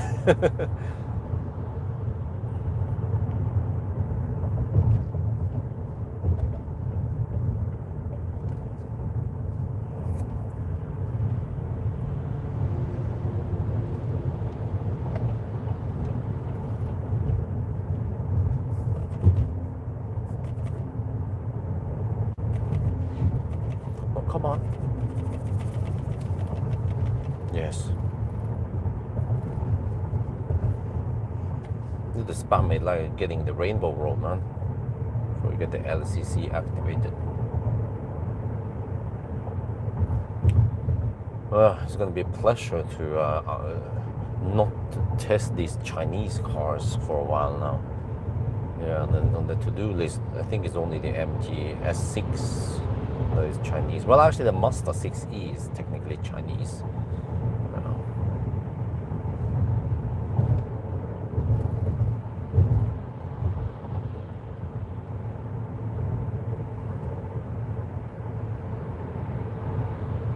Yeah, there's a new Ionity site in Falkenberg now with a roof over the chargers also.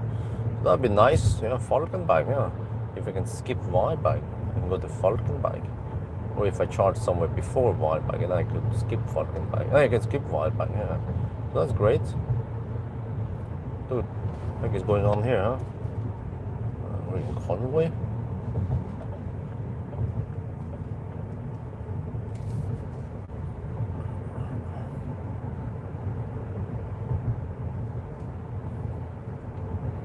This elephant rennen.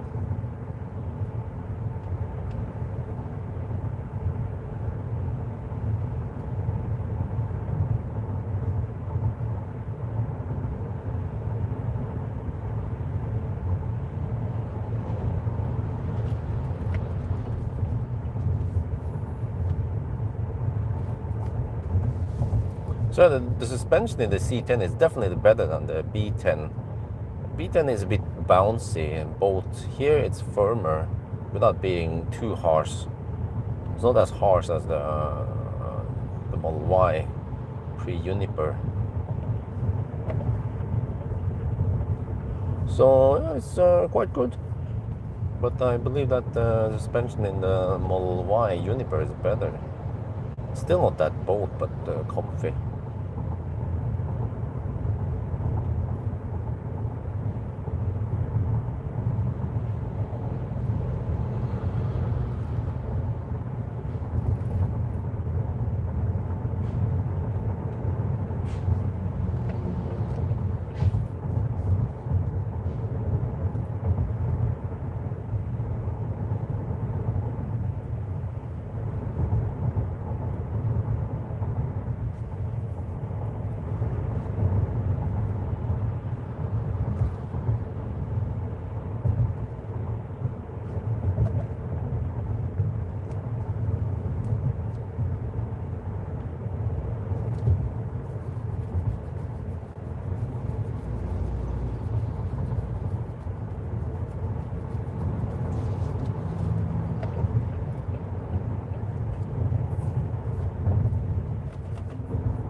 Yeah. Okay.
We got 1 to 12.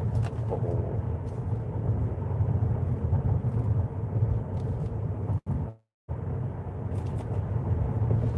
12-hour power outs. Oh. On the 400 thing. And solar is too expensive. Oh. Nice. Okay. When it comes to the whole solar upgrade, I ditched it. I think it's, okay, we'll be saving some money and all that, but yeah, because also if I add more panels, I need to apply for to the PA for it. I don't know how much that is, an extra hassle. Okay, whatever, ditch it. It's good enough. I mean, it's okay. We get some juice now with the existing system. Yeah, so I'm not sure how many years it will pay back. if it's 5 or 7 years or whatever. But when there's a possibility that in 5 years there'll be something cheaper out anyway. So. Because ironically, the price on solar has dropped so much that the 4 years I had the system, the price drop was bigger than the gain we had. Also counting the interest we would get for that money. So actually I lost money versus if we waited 4 years and then purchased the system. So yeah, maybe I need to make a follow-up video.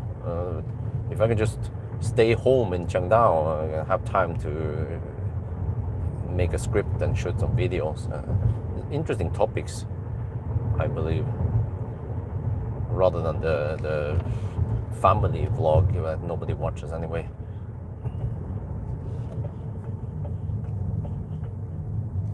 Is there actually a police checkpoint here today?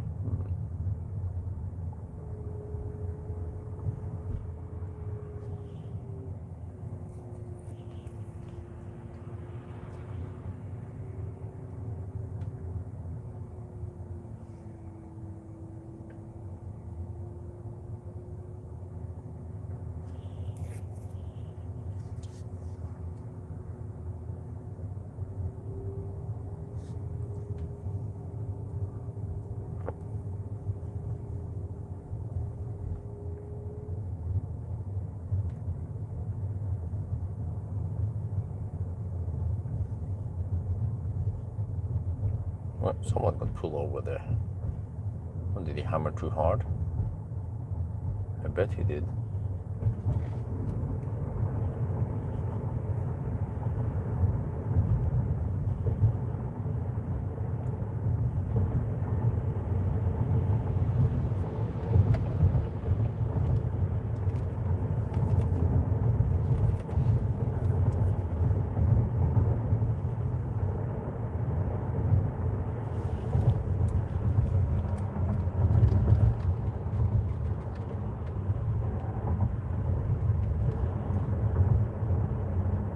Man, it's gonna be dark by the time I reach that. That's how late I am today. But the days are getting slightly longer now. But there's very little difference in Thailand because we are close to equator. So the difference between summer and winter is only around an hour sunset time. But in Oslo, yes, here it's more like a 6 hour difference.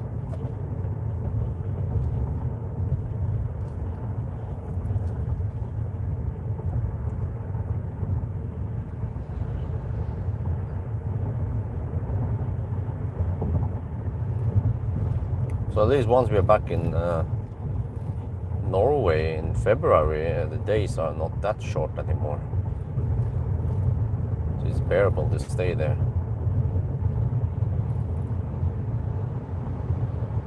And Isabel keeps talking about snow. She wants to play in the snow. I'm like, oh, it's cold. Yeah. She's like, oh, I'm just wearing the suit. Wear the suit, yeah. Okay. Park dress.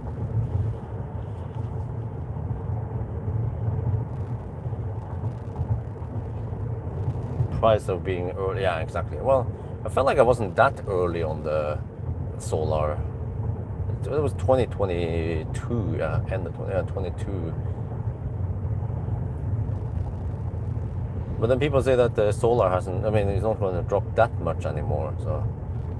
Okay, whatever. Dude, it slows down again. Holy shit balls, man. Oh, it's gonna be heaven to get Tesla.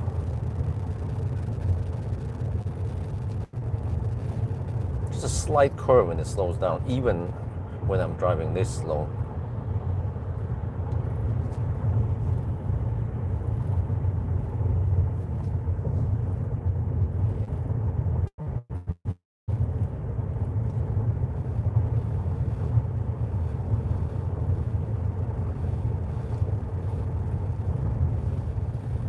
Man, I'm gonna tell you guys what happened.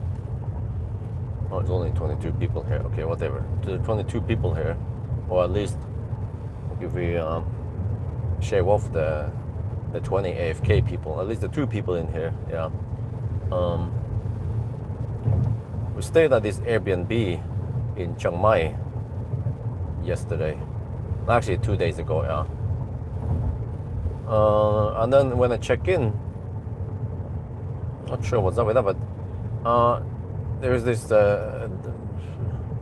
code lock thingy. Yeah, similar to a doorman. And I got the code, and I just pressed the code, but it bugged me about low battery. I was like, okay. But that was okay. Then I entered the house. But then I was like, wait, low battery. Okay, so I kept the door open while I was loading all that stuff into the house. And then during the night, the temperature dropped slightly. And then I went on a range test during the night. And around 3 at night, tried to get back in the house. Nope, not possible. It was like saying something in Thai. Wasn't sure what it was, but it kept bugging about low battery. I was like, shit. So I tried for the longest time. I tried, maybe it was a wrong sequence, or I don't know. Is it there's a star and there's a hash? Which one is it? I'm not sure, but I just couldn't unlock the thing, even though the light came up and the speech was there, you know.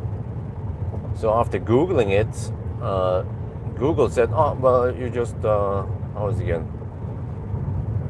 Just enter the code, and I said, it's not working to Google. And then they said, oh, okay, if there's low battery, then even though the light pad lights up and stuff, the batteries might not be strong enough to move the actuator. I was like, oh. So then they mentioned something about USB port or whatever. I look and I found there is a USB-C port under there. I was like, wait, but how? Then what? What if I have a? Does it have an internal battery, or what is that USB-C port for? So then I know that my Samsung Galaxy S24 Plus can charge other devices. So when I plug it into the Rode mic, it will pull 1 watt and charge it. But when I plug it in the door lock, it didn't show any watts coming up. So like, I know, maybe I can pull it from the car, but no, it wasn't possible. I didn't have long enough cable. So I tried everything with a Jovo adapter, and the last thing that actually worked was I have this USB to 12 volt adapter. Strangely enough, it works. It can pull power from the Samsung. Not sure what kind of voltages the Samsung operates with, but it works. And then it converts it to a 12 volt cigarette output, and then I plug in another thing there that makes a USB-C again, just for a little extender. But there, with that weird solution, I was able to get power out from the whole loop, and I could charge the Rode mic. So it was, I don't know if it did any conversion or whatever back and forth. Well, and when I plug into the door lock, it would light up the cable, but it showed 0 watt. I was like, okay, maybe it's ready to pull some power. So when I tried to enter the code, it did not pull extra power to unlock. I don't know how many watts it needed to pull. Maybe just 1 watt should be enough. Or I don't know, 5 watt, just to move the actuator. So I tried everything, and it failed. And then I had diarrhea. I was like, shit, it's getting critical. So last resort was to call Wi-Fi on different channels. She did not respond. So the only solution was for me to drive over to a PTT station. And I had the biggest diarrhea explosion ever in the toilet there. Had to just sleep in the car. Oh, So I just slept in the car, kind of on and off. So then I found out that this car has remarkably good leg room, because I could recline quite far, even with the child seat in the back. For example, it was better recline angle here than versus the Neo EL8, for example, which is a way bigger car, but 3 seat rows. Yeah, so that was interesting experience. Unfortunately, not many people will watch that because they just skip when they see the trip to Pattaya, they skip it.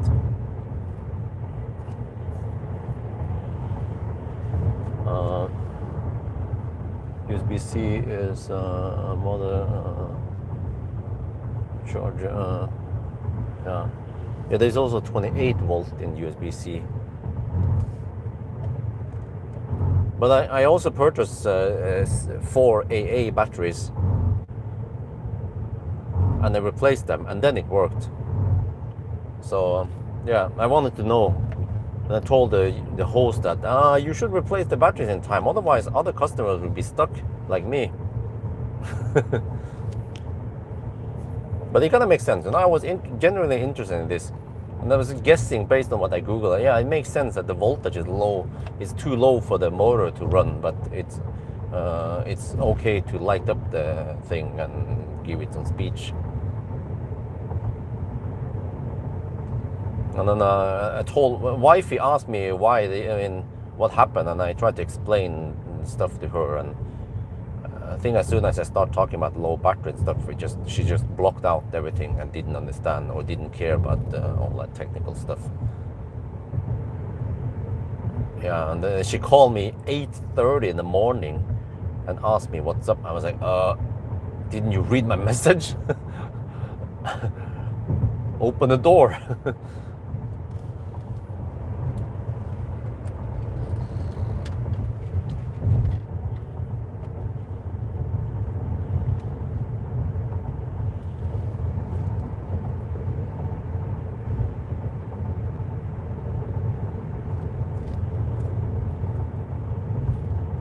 Ceramic City.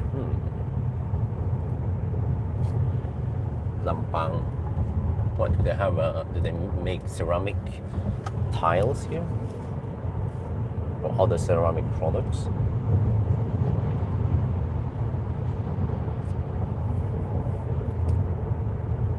Here, safety first, it says on the thing on the truck there.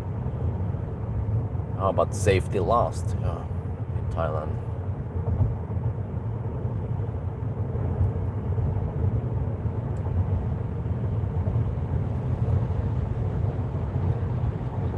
Wow, that truck is loaded with cardboard. Oh.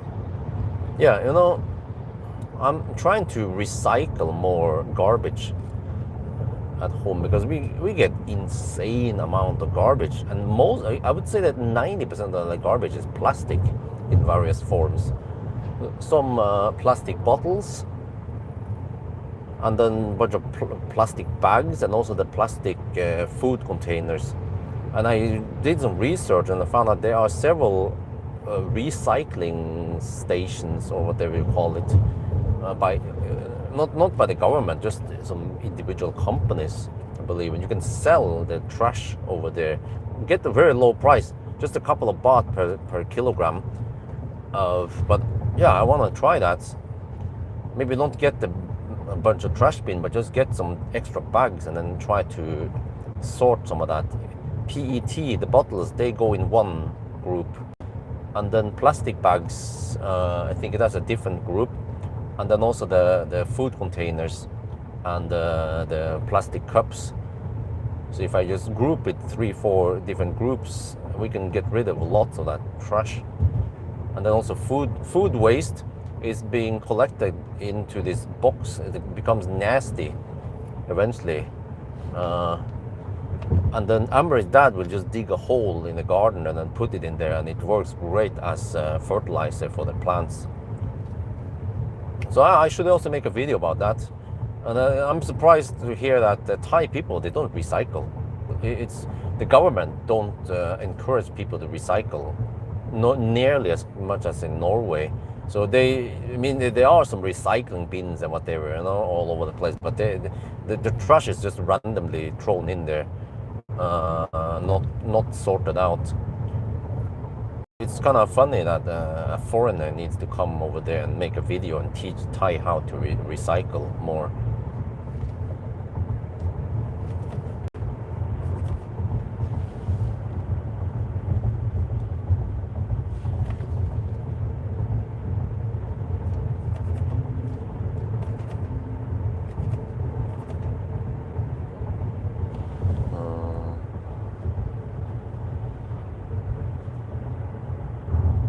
Oh, I didn't have a power bank. Dude, why is the car driving so damn slow? Dude, I just want to read the chat and then it just drives like an old man. Let's see. There's so much chat here. Call service button. Not an intercom service, huh? No. You charge. Oh no, well the Airbnb guys, what they told me, just let me know how much you spend for the batteries and I will reimburse you. I was like, it's 69 baht, who cares? How much is that in euros? Less than 2 euros. I'm like, okay, whatever. It was great content for the video, for the few people who will watch it.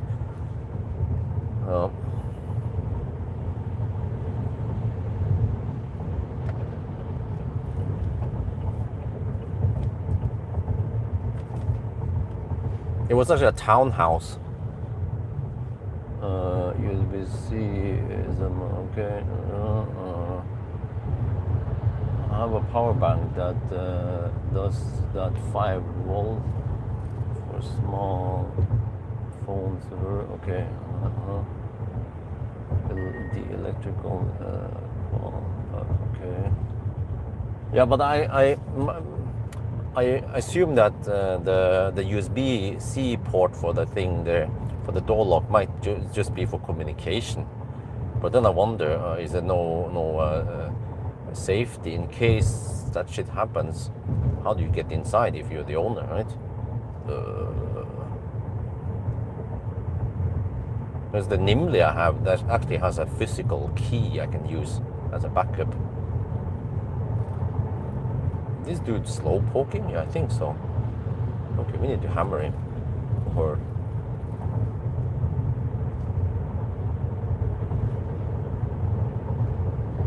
it's a woman. So always a woman. Okay. Boost.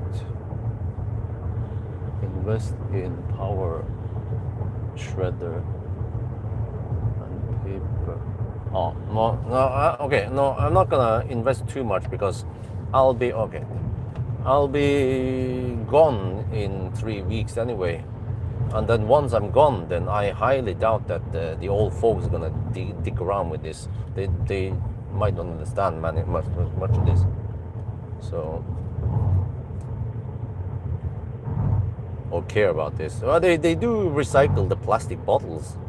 That's the least they do, but yeah, but they don't generate as much plastic waste as we do because we tend to just buy stuff or food from the market a lot.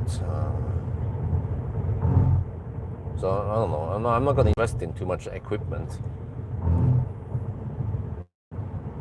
We just gather them in big bags and then go to the recycling facility and they receive the trash, and then I get a few baht. I don't know, total could be just 20-30 baht, right? But who cares? Just to get rid of some of the garbage and actually make content about recycling. Do the job that the Thai government should have done to enlighten the Thai people.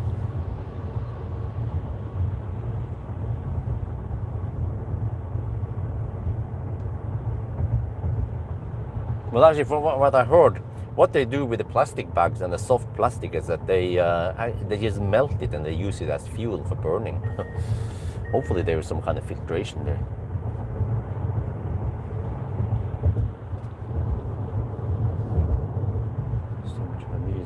chopper.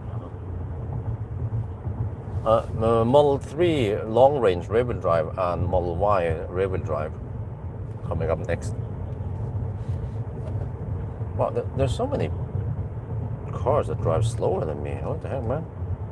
Didn't expect to have to overtake so many people. Why do they drive so slow? They have fossil cars. They can hammer it, refuel in 5 minutes.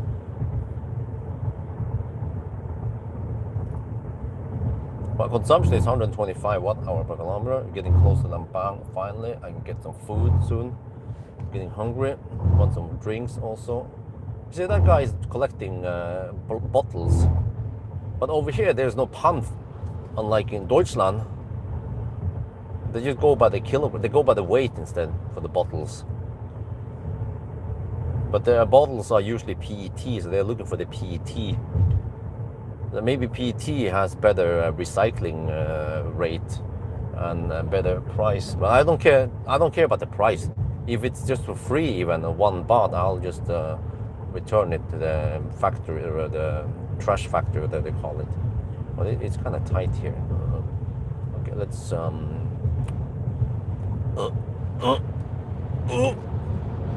Oh shit! It's tight. Oh.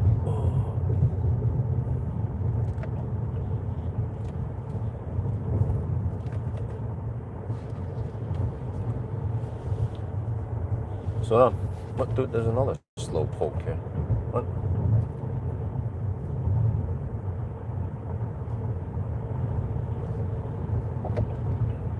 Are we done now?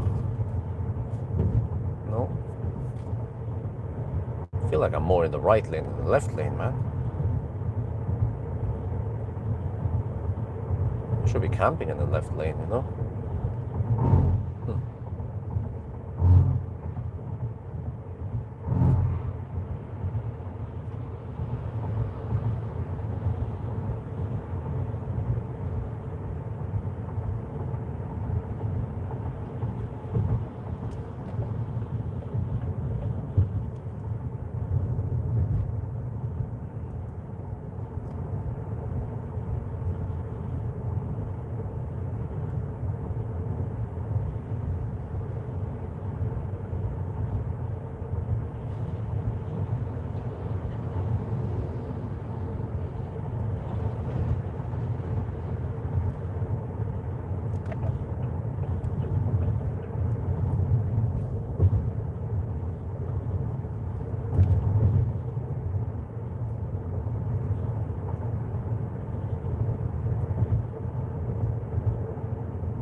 I think this is the place we can hammer in the rightmost lane out the intersection.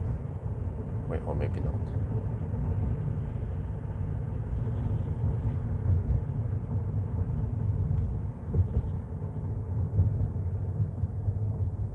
There's a little stretch there. But how long is it?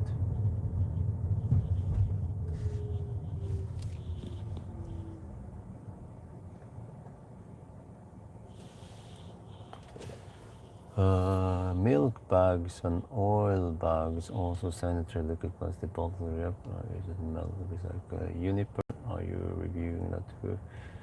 Huh? No, it's Model Y long range. Well, I mean, it's all about Uniper nowadays anyway. So Model Y long range. We have 103 watt-hour per kilometer so far.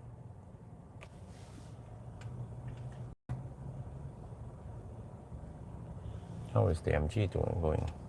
They need to pick up the kids. 88%. Okay. Well, let me switch on the charging schedule then. Is it still charging?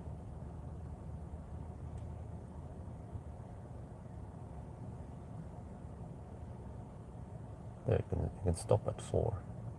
Suppose they're still charging. Huh?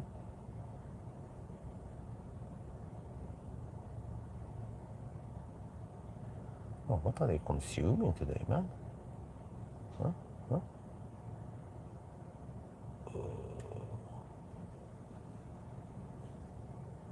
I have to figure out what's going on here. MG is at 91% now. Okay. Well, that's good. Keep it high-ish for tomorrow.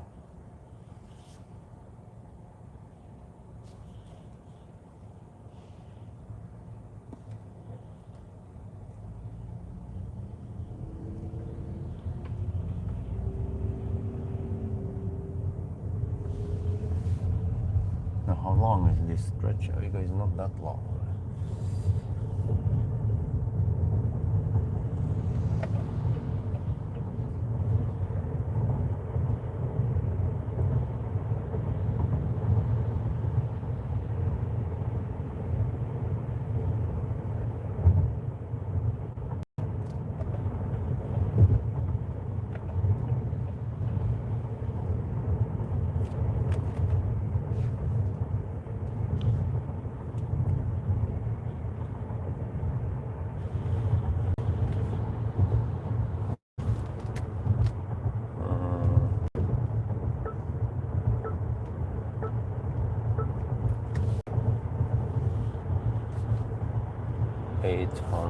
What?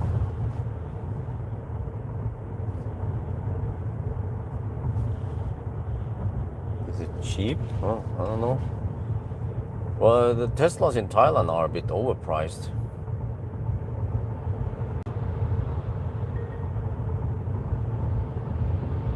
Well, I mean, the Model 3 Standard in Thailand cost a little bit over 1 million baht. And just 5 years ago, well, actually, well, six-ish years ago, when the MG came out here in 2019, it was actually 1.2 million baht. So in that regard, it's amazing you get such a nice car, Model 3, for a little bit over 1 million baht. But the standard trim, you lose out on many nice features like electric adjustable seats and seat ventilation and so on, different suspension. So, but then you also shave off several 100,000 baht. I think it was 300k, which is quite big. And I guess it's still a nice car. I want to test it. I have 1 hour only. A quick test, just a quick interior view in Thai and English, and then a quick test drive. And then I'm off with the Model Y rear drive. Back that would be the last press car. Save the best for last, right?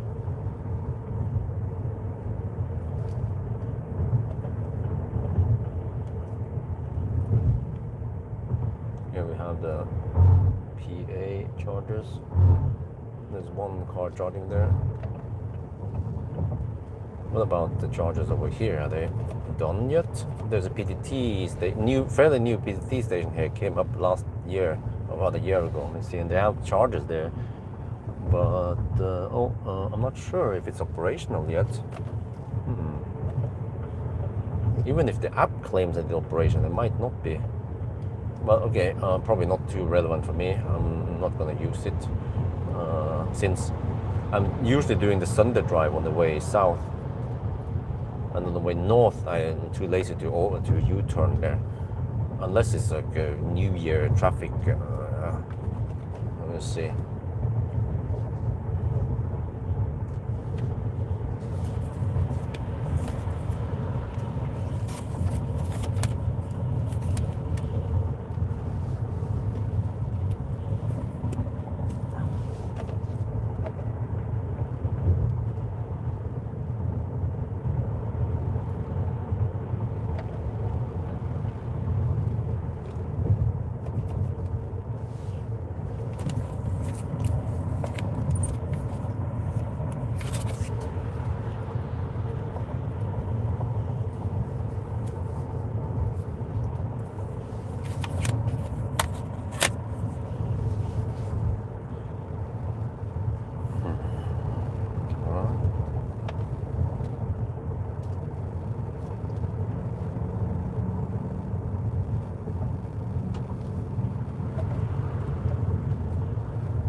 So yeah, normally these trips they take 12 hours almost regardless of which car you drive.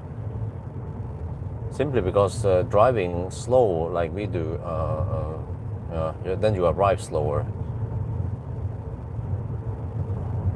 And then long-range cars, they can drive quite far before they finish the test. Short-range cars, they finish earlier, but then they have a short range, so you need to charge and drive and charge and drive more often. So actually, a short-range car like an Ioniq would finish quite fast, or finish the fastest, because after just 300 or so kilometers, actually maybe around 300 kilometers, then I'm done with the test. And then there was actually a second-hand classic Ioniq for sale in Thailand. So I purchased a ZSEV for 250k baht, and the classic Ioniq was selling for, I wonder if it was 300k baht.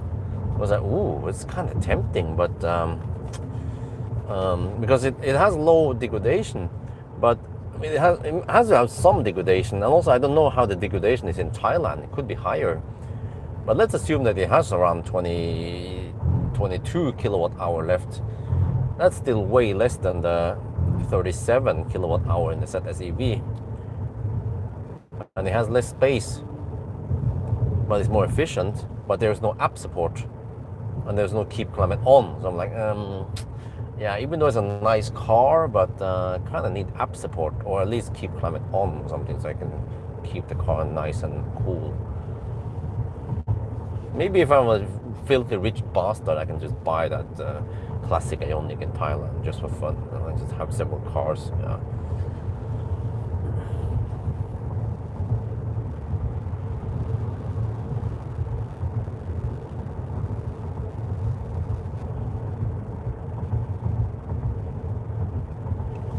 Oh, okay, 5 kilometers left. And then my flip-flops went kaput after too much wear and tears. I have to wear the backup flip-flops, but well, maybe I just wear these, because I actually don't use them that long. But the previous one actually lasted a while. It was Aldo. When I searched on Lazada for Aldo, they are quite expensive, 2,000 baht. Damn, it just was flip-flops. Or sandals, what do you call them? So, okay.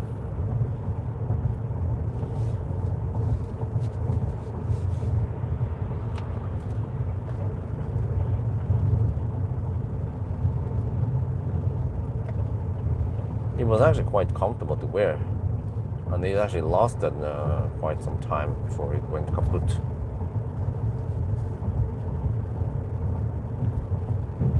Maybe I'll keep an eye on that. Maybe there will be some good deals eventually. Okay, so in 3.8 kilometers, we'll take a quick stop, shoot a thumbnail shot, and then grab some food, toilet break, and drinks also, yeah. And then off we go again.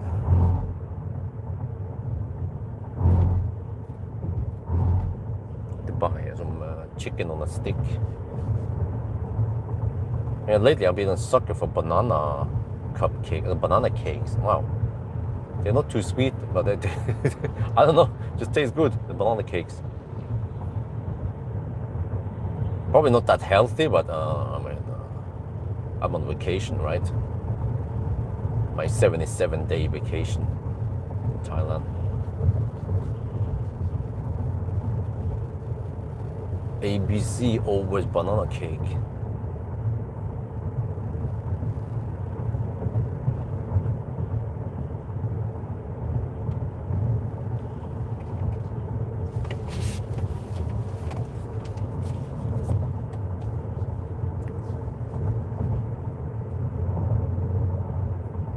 Well, 123 1 hour per kilometer. Noise.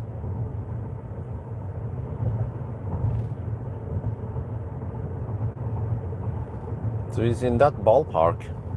It might drop slightly. No, so yeah, it seems like 500 kilometers is possible. Slightly more, maybe 520.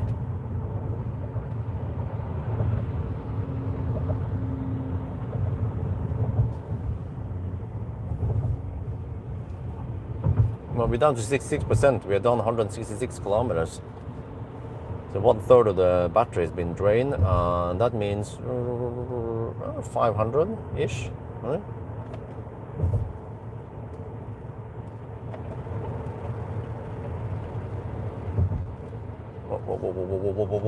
Whoa. Dude, how do I... There's a detour? Shit.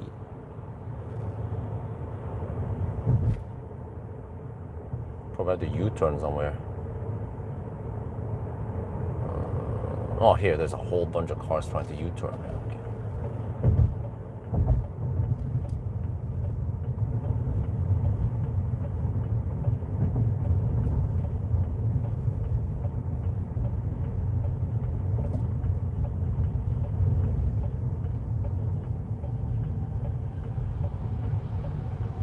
Maybe it would be faster if I went further ahead and then U-turn, but okay, whatever.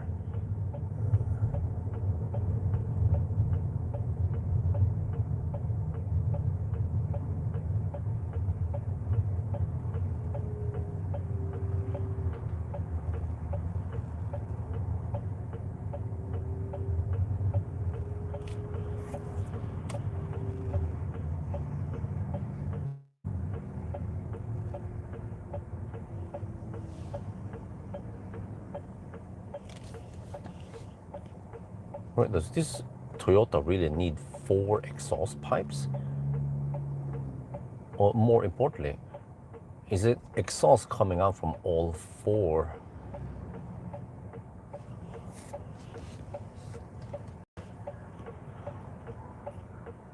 Or are they just fake? And I see the real exhaust pipe is beneath it, just one, yeah. What the heck, man? Seriously? Is this original or is it just aftermarket shite they put in there? It's like a M5 wannabe.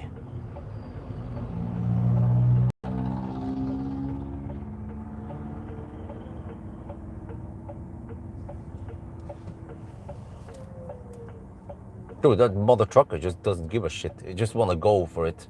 Well, I mean, you can't crash into the truck anyway, right? So, okay, whatever. Is he gonna wait for it? Okay, if he waits for it, then I go.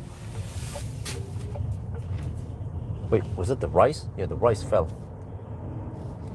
We have to go here. Almost skipped the thing. Went back the wrong way. Okay.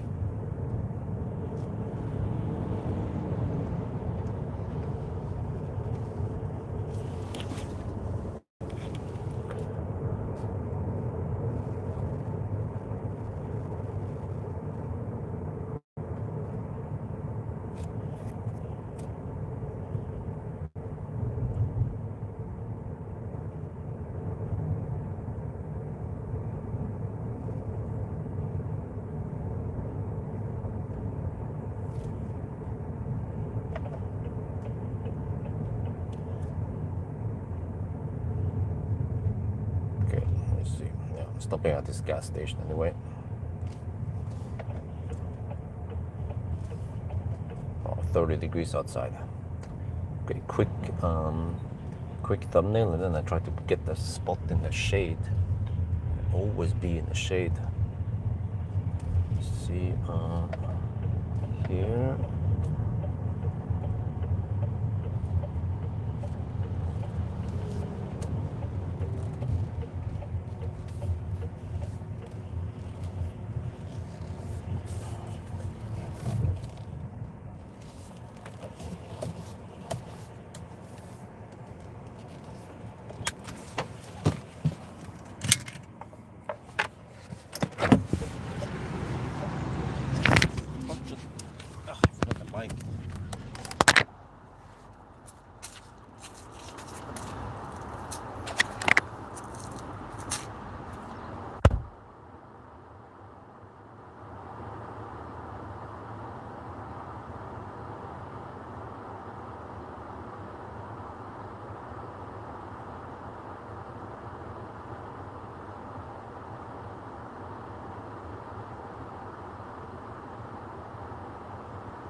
see what it has.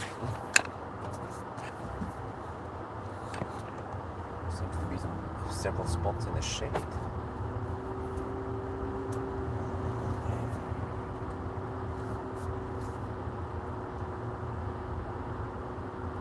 This is normal. The chargers are available. Parking spots are available. Great.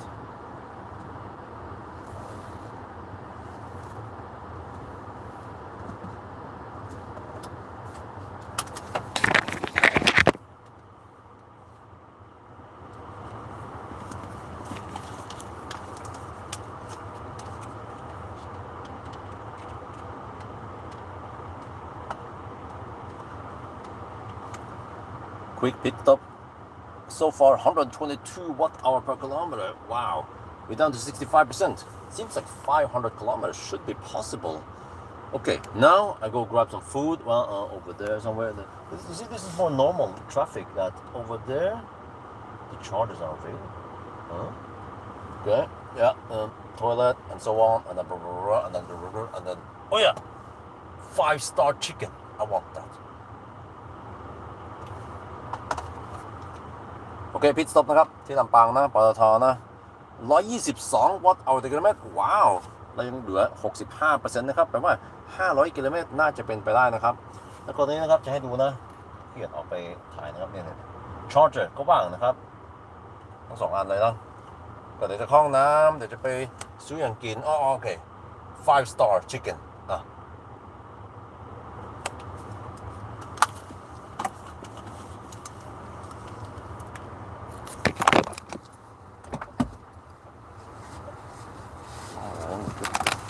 Grab the rice that fell somewhere there.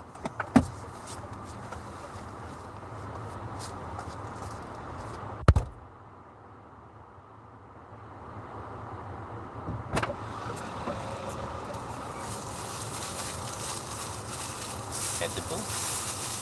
Check.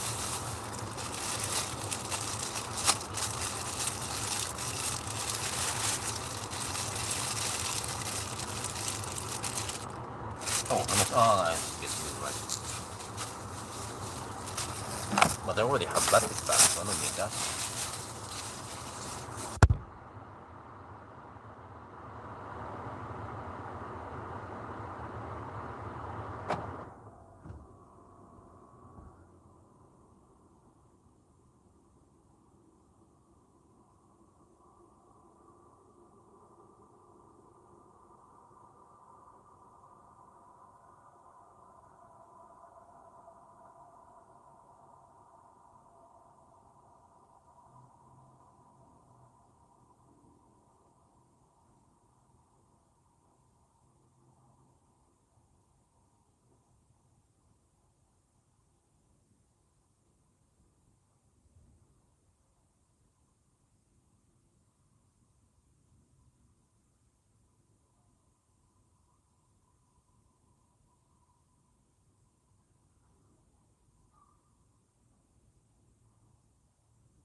Oh yeah, we eating good today. We have the chicken on a stick, we have sticky rice, some coconut water, and then remember to ABC, always banana cake.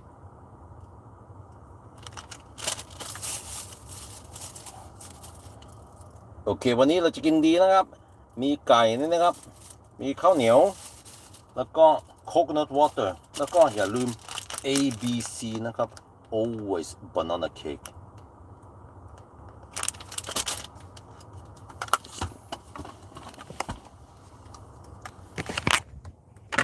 Alright, now I just have to get moving first, and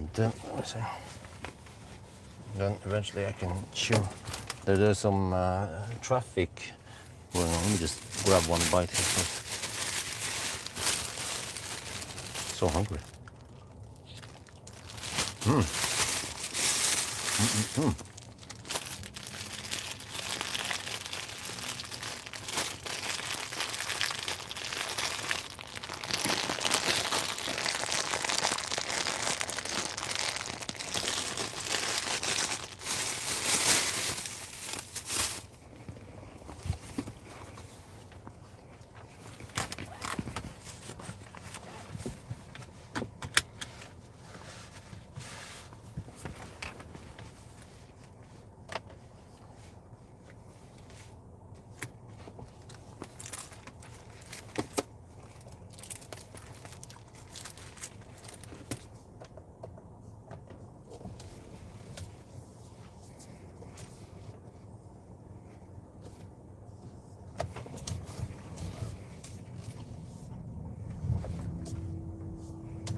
Why is not working? Huh?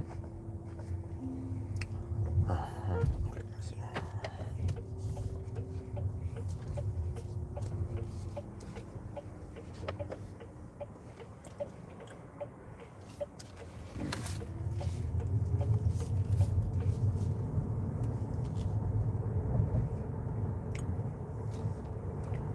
Yeah, don't remember where, but I'll just get in here.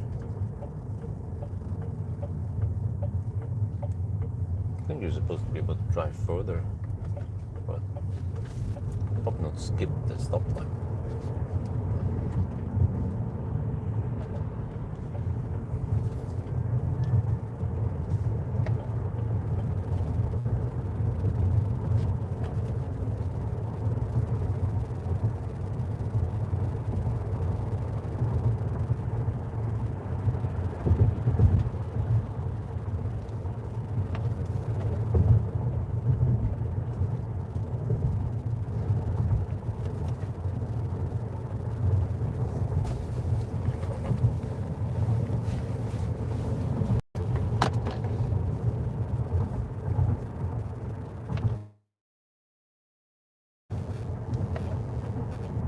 Oh, was it this side I could skip the stoplight?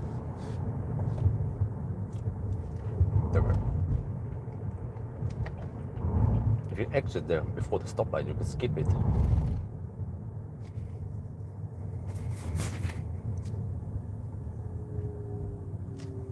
No big deal. Not that much in a rush. Need to attach some equipment anyway, and then try to navigate to the next stop. I'm not sure where that would be. I can just navigate straight to the hotel. So know roughly where to.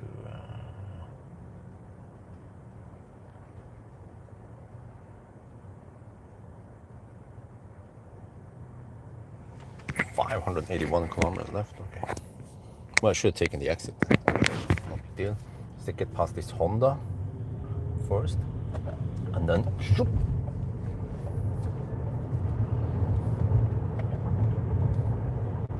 Fossils are so slow. Well, actually, I think the problem is that they're not slow, but it's that Thai people, they only use 20% for some reason. I've driven fossil cars, they are faster than that.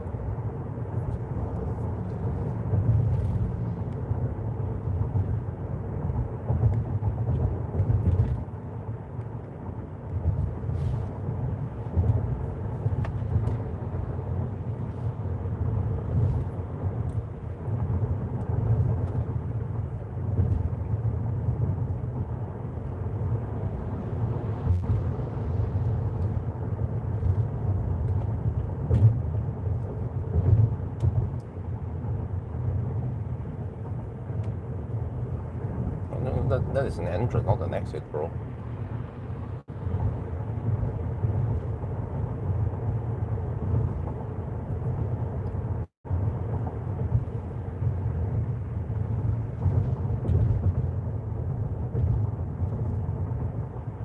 Oh, I'm supposed to. No, okay, wait, not here.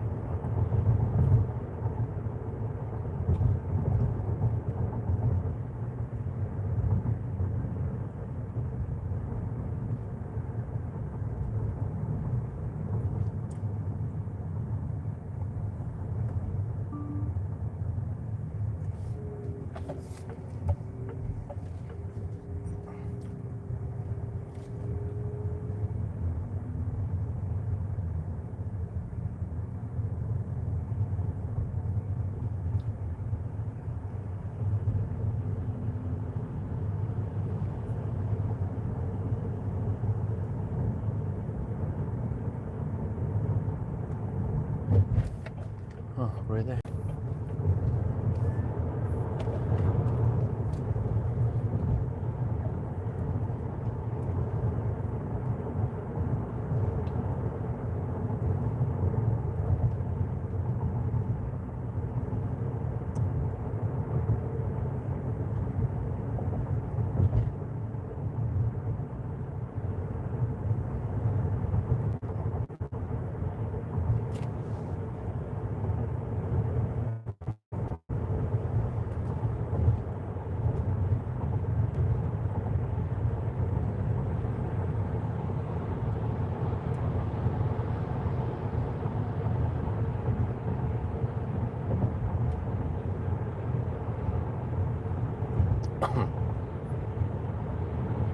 Wait, let me see.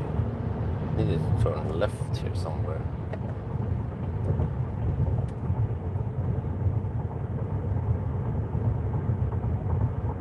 Cannot yet.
Dude, fuck, is he driving on second gear or some shit?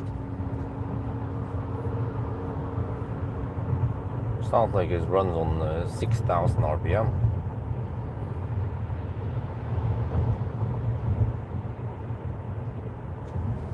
Okay. See how Dortmund is going. So I've been 94% now. Wait, are we done charging? Oh yeah, now we stop charging, okay. Alright, 94%, okay. Oh, it's over here, I need to exit. To skip the LED light. Need to be better at skipping the lights.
Oh shit, seems like the burning season has started early this year. I see more and more burning nowadays. I guess it's time to leave Thailand for now.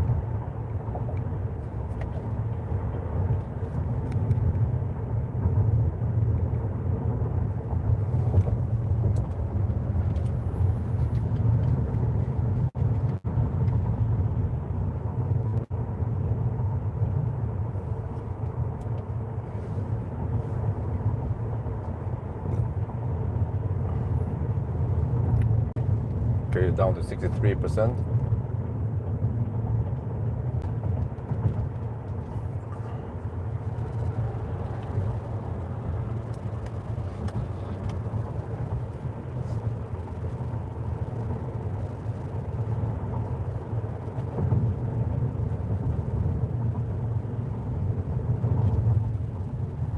Okay, yeah, from here it's mostly just chill.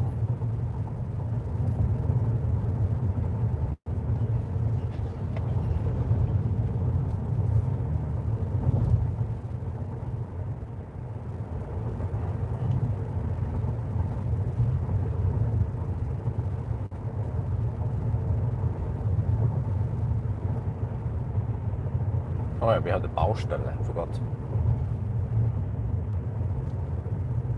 Man, wanna eat. Plan is to eat while driving. Sunday drive, so I chill anyway.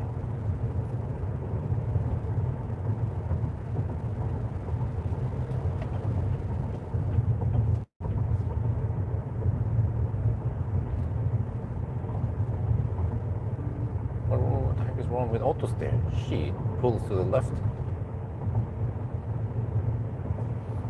Okay, now it's more chill. All right.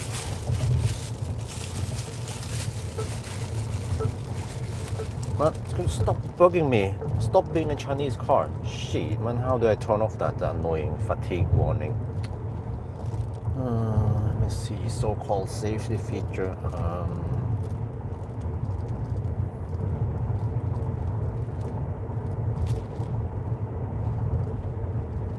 Okay, can't find it.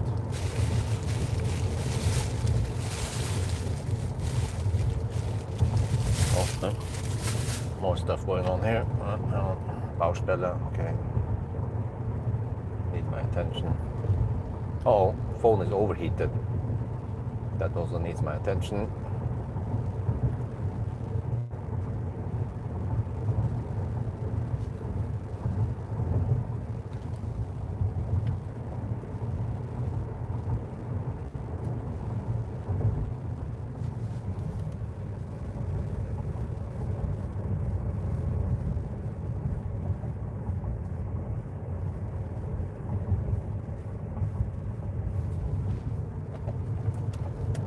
Nobody's hammering the truck. Okay, I will do it.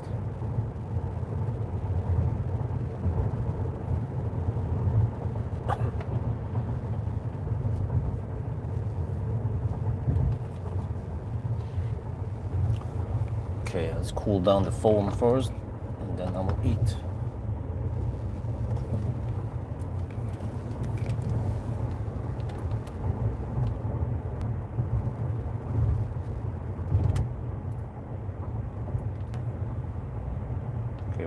Cool it further down. Well, only 31 people watching. Oh, it's 10 in the morning now. Okay. Maybe we have to wait for prime time in Europe then.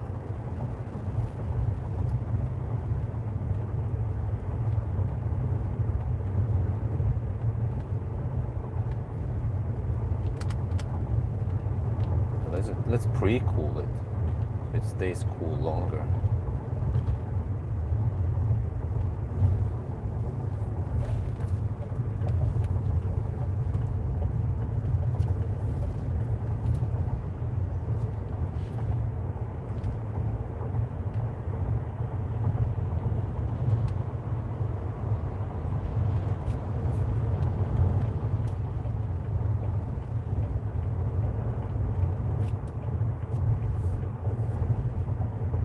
Okay, all good.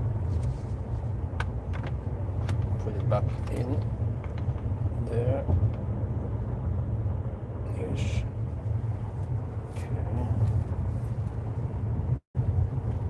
I like the new magnet USB thingy there.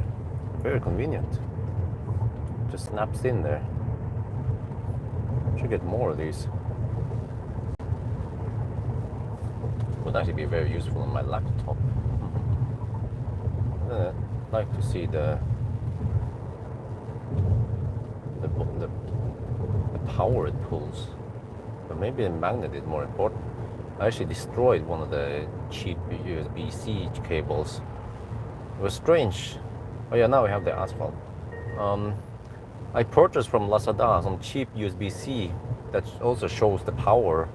But then I accidentally bumped into the laptop when it was plugged in, and then the whole USB cable was bent. The plug, I mean. The plug itself was bent and then it stopped working. Plus there was a 2-meter version and a 1-meter version, and the weird thing is that the 2-meter version, when I plug it into my Samsung phone, it will ramp up the power but then cut it, and then ramp it up again and cut it. It kept doing that, but the 1-meter cable didn't do it.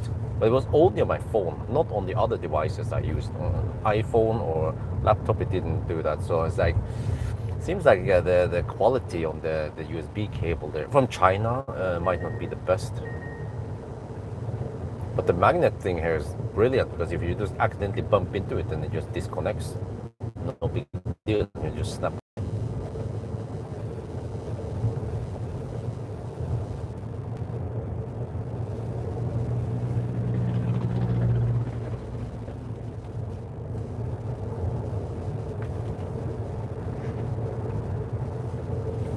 Okay, now in the afternoon, well, in the late afternoon, we get sun from the side. Let me check here. Sun should be from the east.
Anker and dual cell USB cables are what what I buy. Avoid you green and okay.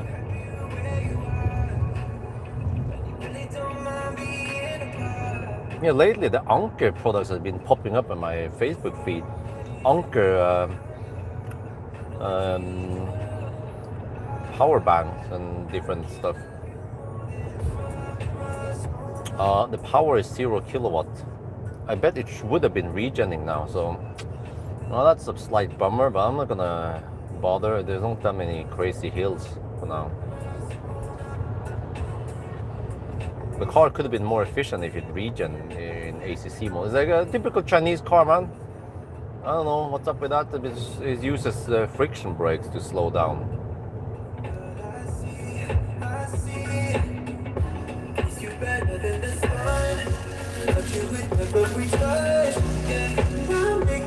the sound system actually sounds pretty okay. The only man is that it doesn't go that loud. The Temu, it's a Temu 10 watt amplifier, right? Let me show you maximum volume. This is maximum.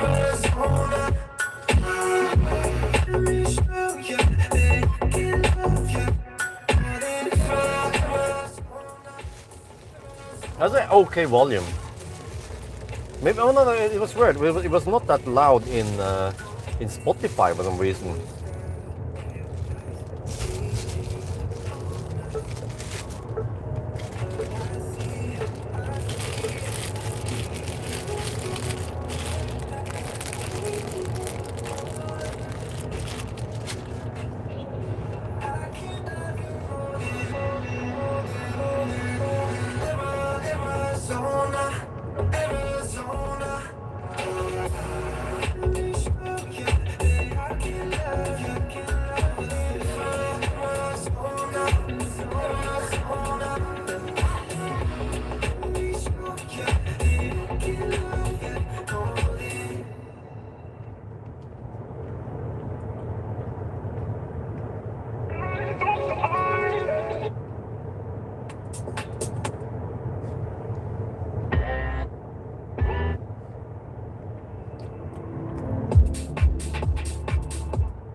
Also annoying that the songs, they always fade in. That's not good.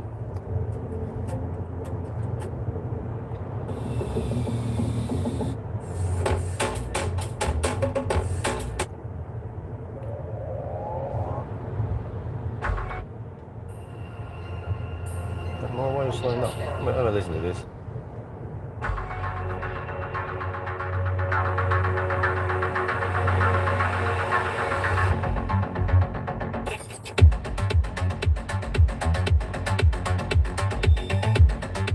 Maybe not the highest level of detail, but still okay.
still.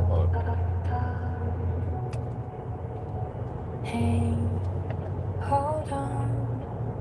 I'll stay here till it goes. You with your light can't let your shadows go.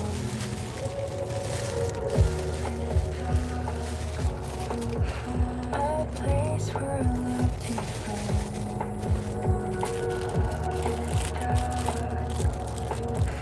In a world of the sun, you'll be warm. Now we're higher in the sky, where the stars and dreams collide.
That was fairly good sound system.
Oh, more burning there. Shit.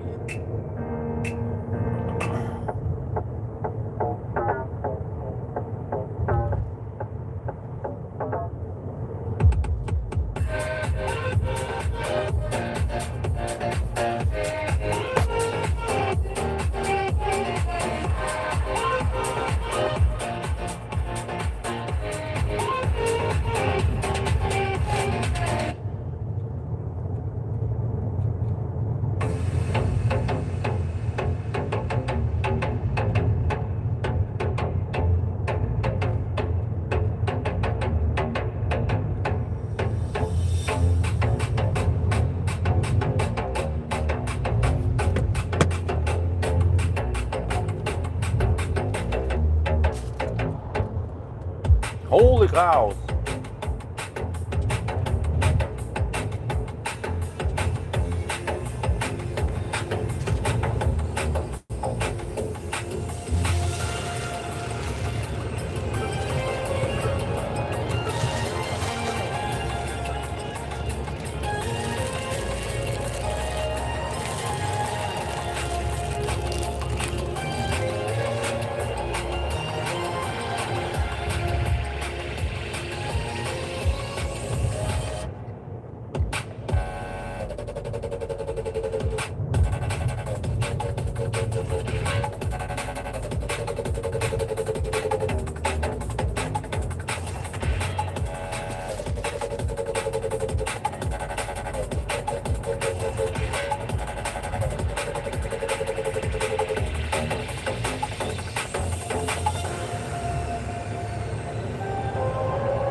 Same here. Some files you cannot play and then it just stops playing altogether.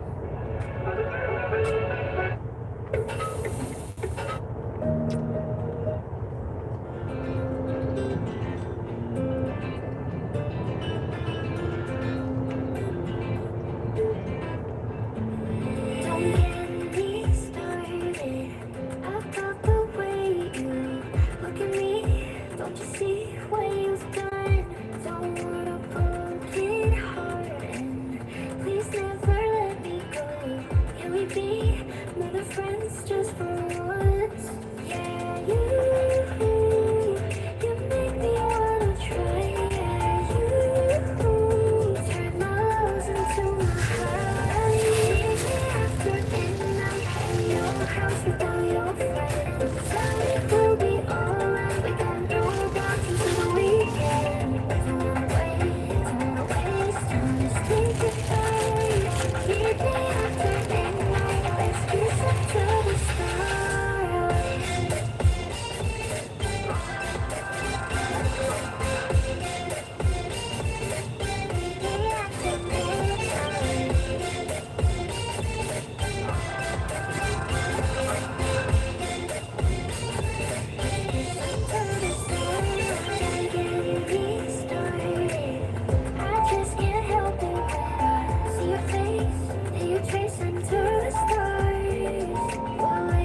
This is a police checkpoint, I believe.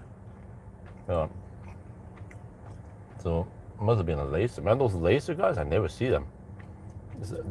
I see them once near Bangkok. But they're freaking ninjas, man.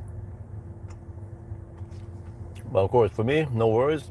Driving like an old man.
Song name for the, huh?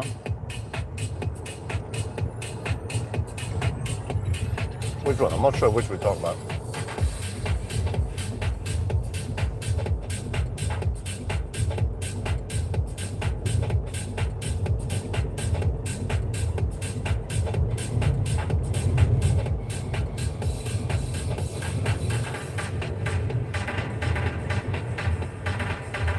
Oh, I'm good on food. I'm getting kind of full now. Just have to stop for peeing. Go for a long time now.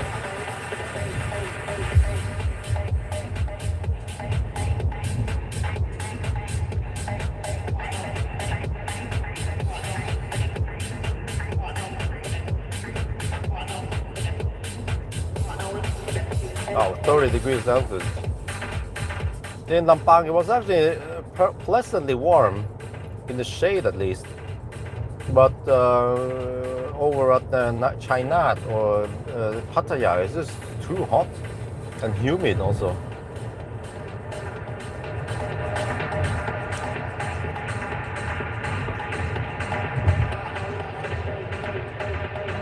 So I really don't mind just staying in Chiang Mai and Chiang Dao next time we come here. The kids, as long as they can play in the playground or somewhere, then they're happy. Maybe once they get bigger, they might need to explore more adventure.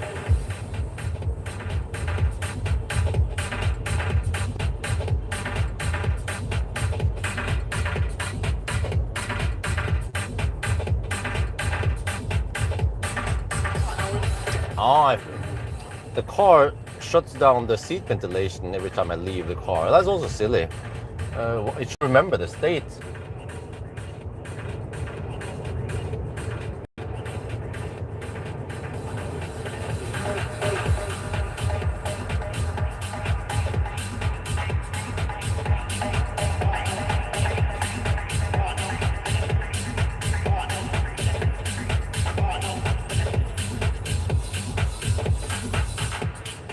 $124 watt-hour per kilometer.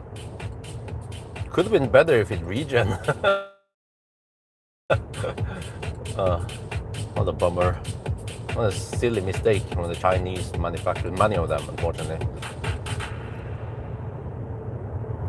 Well, that doesn't mean that the Leapmotor also comes in fossil. Yeah, because they probably just they reuse the software from the fossil to decrease speed rather than applying regen. Probably simpler. No need to reprogram any of that stuff.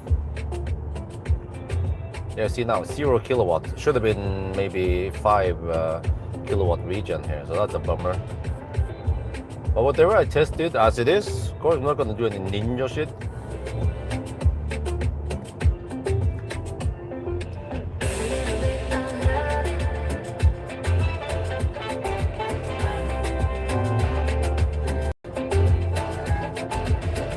Also a public, yeah, a plug-in hybrid, yeah.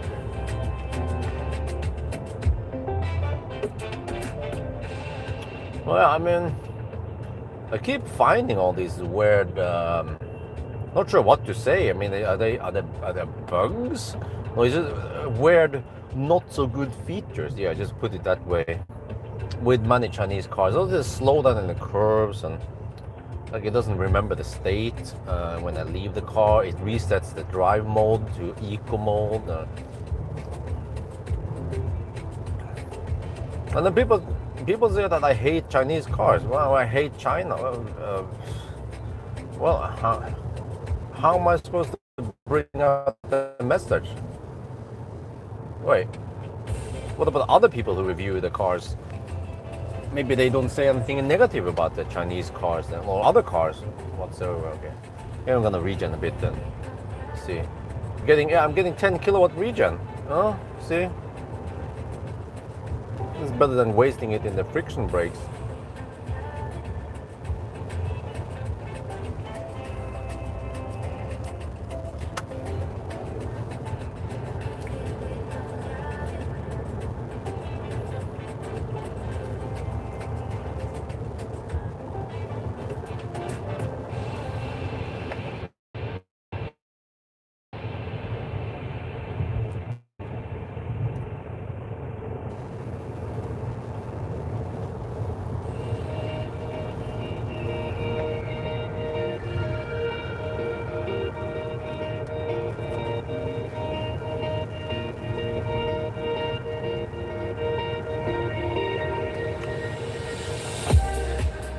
Well, I can see that the landscape is turning more yellow now. It was nice and green, but now there's simply no rainy days, just dry. The dry season is coming. So it just gets drier and drier. And then also the stupid Thai people, they start burning all over the place. They light up the forest. I don't know what the heck is wrong with them. Fortunately, I can say bad things about Thailand and Thai people without getting censored, unlike in China, man. But yeah, I mean, I love my country, but also a lot of stuff I don't like about Thailand. Safety first, yeah, and always be burning.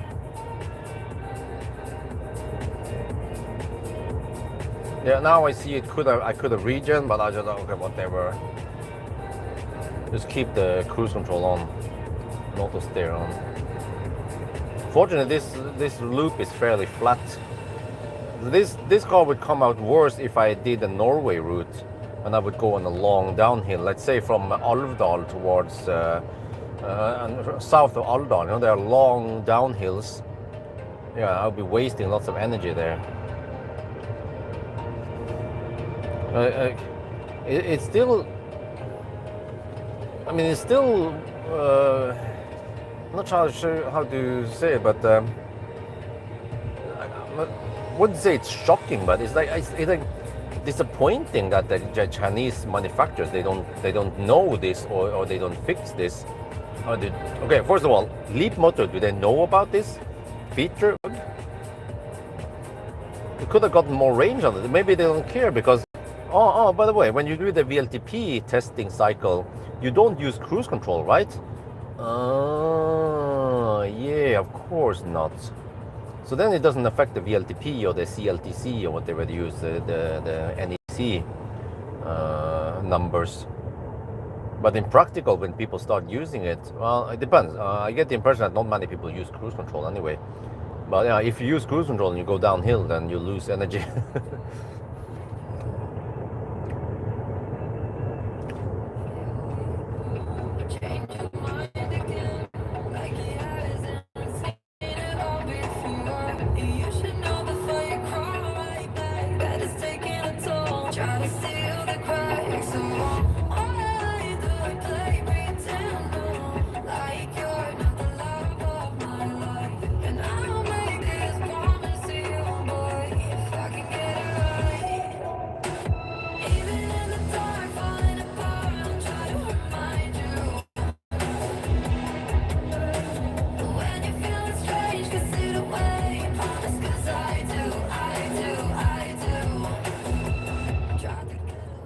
Maybe I should have a slogan for my channel, which is Tesla Björn channel or Björn Nyland. Brutally honest car reviews. How about that, huh?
Another annoying feature is that when the car slows down in the curves, it also does the regen, obviously.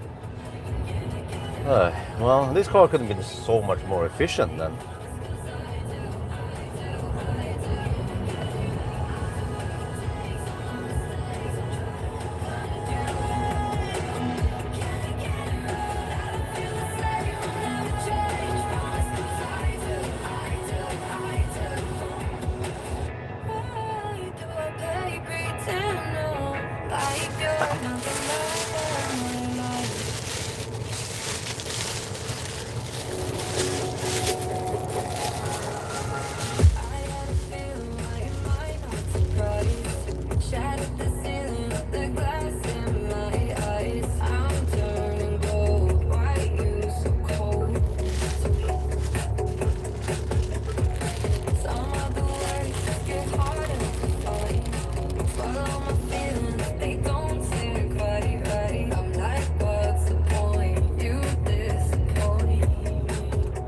Nope, not sunburned yet, fortunately.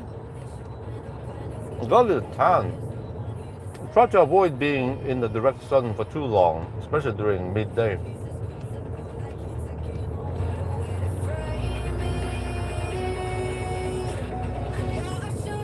And maybe my jeans has some natural sun resistance.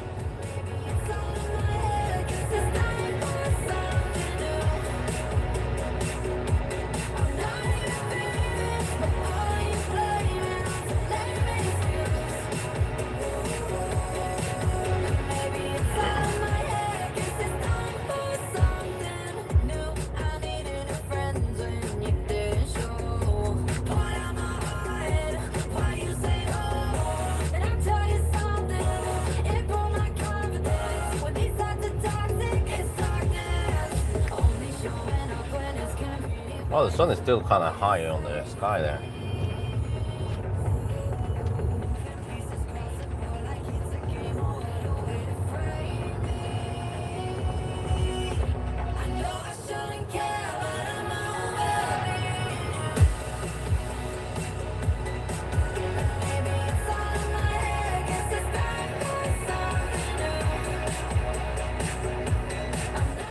Well, I wouldn't say black, but it is a bit browner.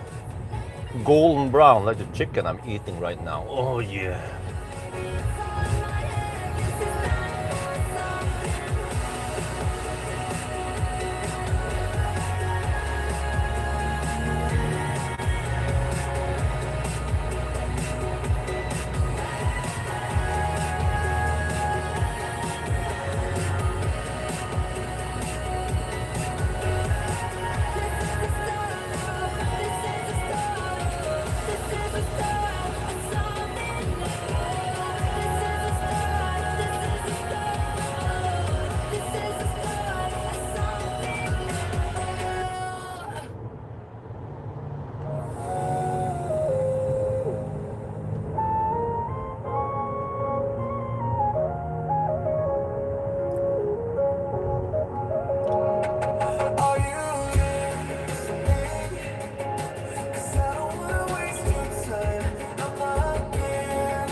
Freaking Thai Baustelle, man. 30 people working, or maybe 20 people working, and then the Norwegian Baustelle is like one guy working and then 5 people watching him dig.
Well, the car has problems activating or seeing the lane now in the direct sun, so LCC is struggling now. I can't activate. Yeah, I can activate it there. So.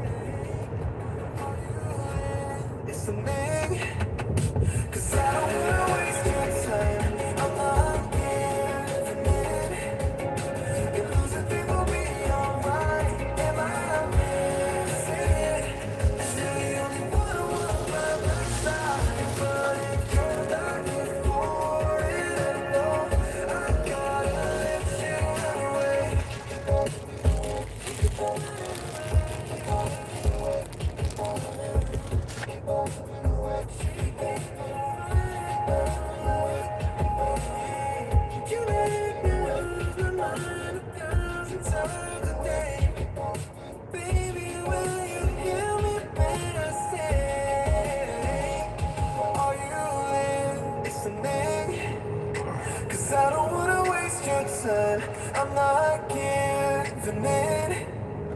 Losing things will be alright. Am I missing it? Cause you're the only one I want by my side. But if you're not here for it, I know I gotta let you run away.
Dankeschön.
Come on, won't you sing my favorite song, let me dream.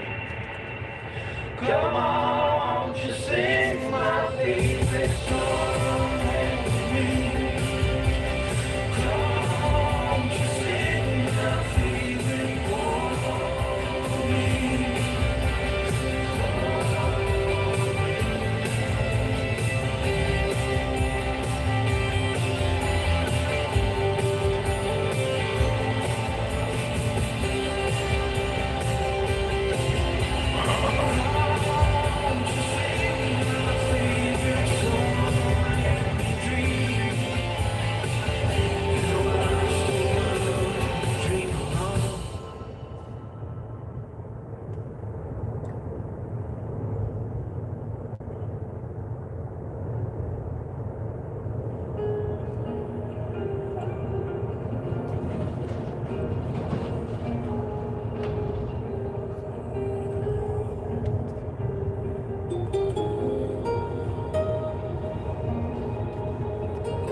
Oh, I forgot to activate glimpse, yeah.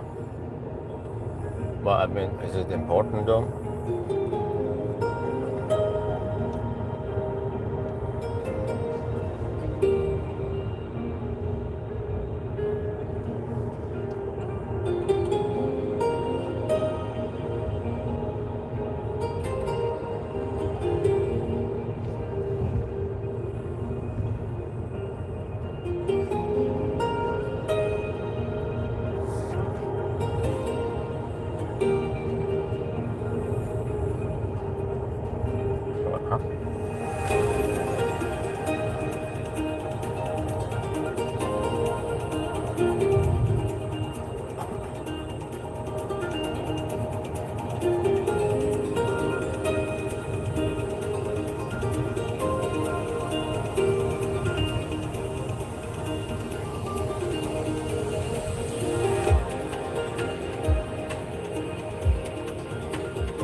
Well, it actually plays fairly loud here, but not on Spotify for some reason.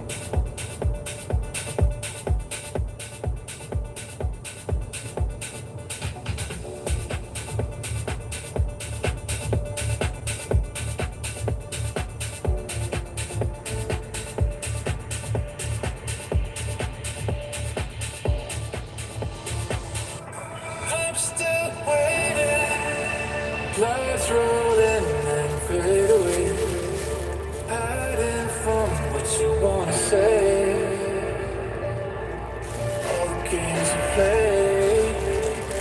I'm still waiting, even if it's into the dawn. Lights go out, but you don't come home. I'm still alone.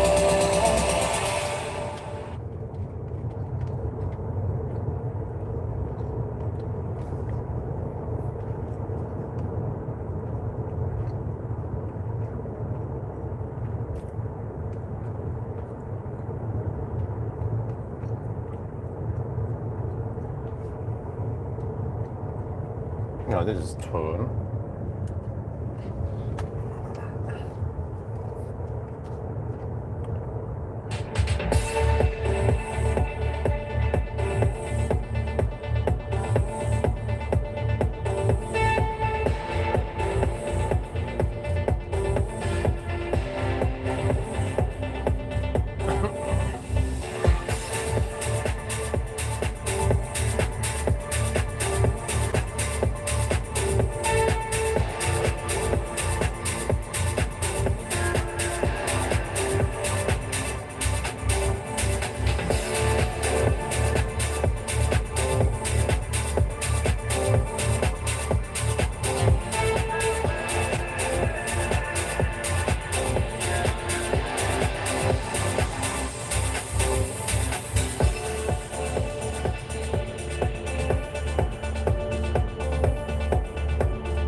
I'm still waiting, clouds rolling and fade away, hiding from what you wanna say.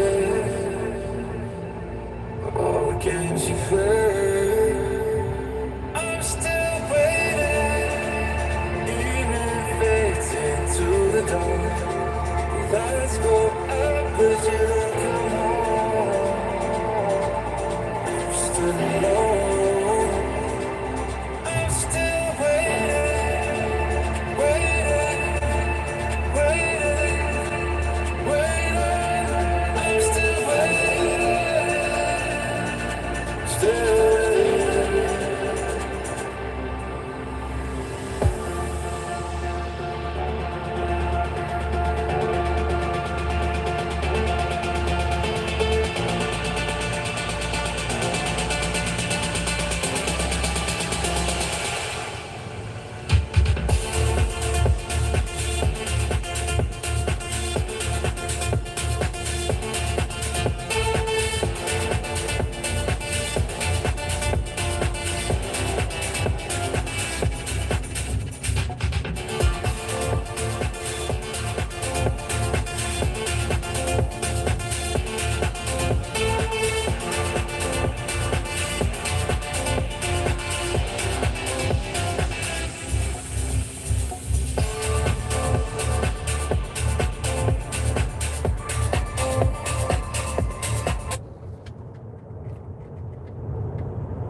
Good. What the heck, man?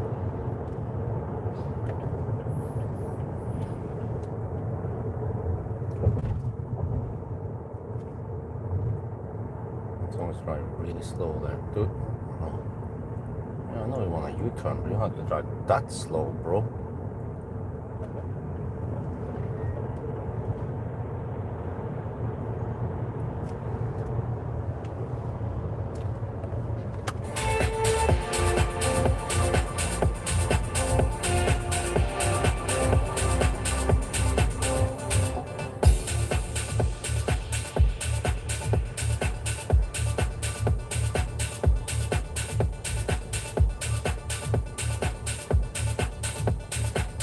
Hey, I noticed something really annoying with this sound system, just like in the B10, is that it has this weird how do I explain here?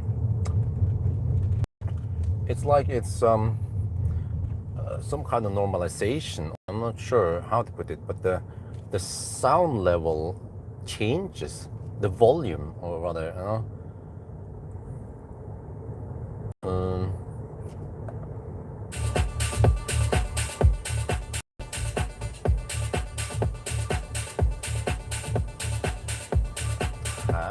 Was it always like this in this song?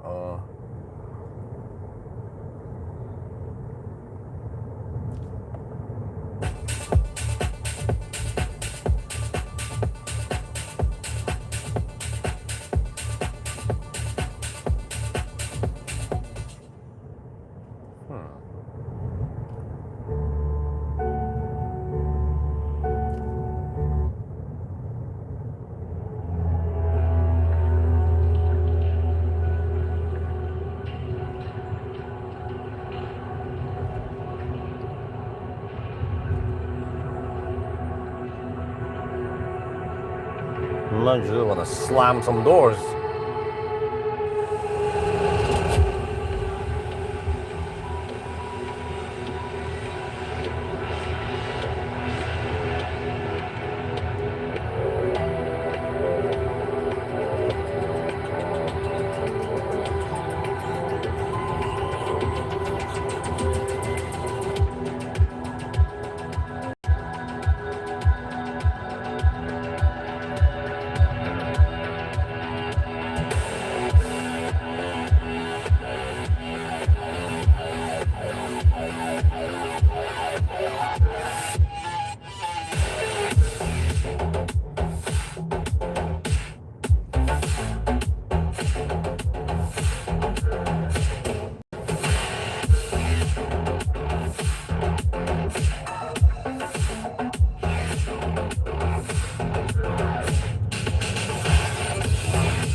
Oh, what the heck, man? The rear just kicked. That was scary, man. The back end was wiggling a bit, and then I counter it. But I was a bit surprised that traction control didn't kick in earlier. Maybe there was slight sand over there when I floored it, but it was in eco mode, you know? Huh? Maybe tires?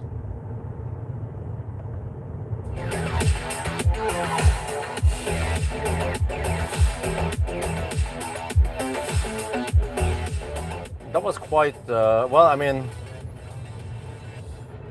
I would expect something like that. I mean, since I floor it, then I was kind of prepared, but I never experienced anything like that with other cars. They would just limit the power or anything. That was the first time I experienced something like that when you floor it.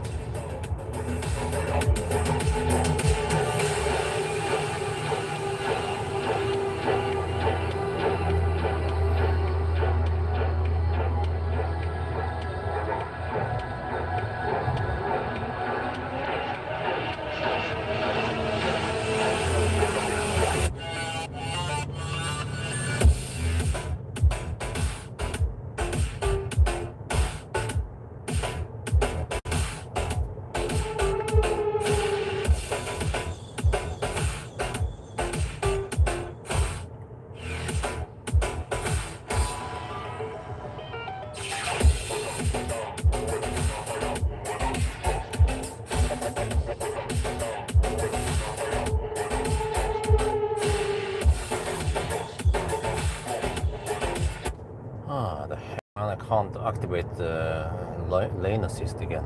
No one is charging here. Yeah. Okay. I was going to go and take a look at Leapmotor. Oh. Okay.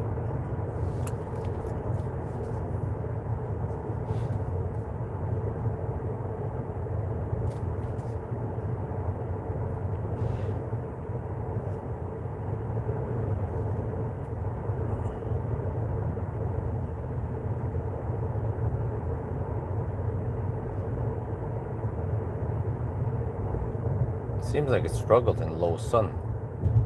There, and then it disappeared again.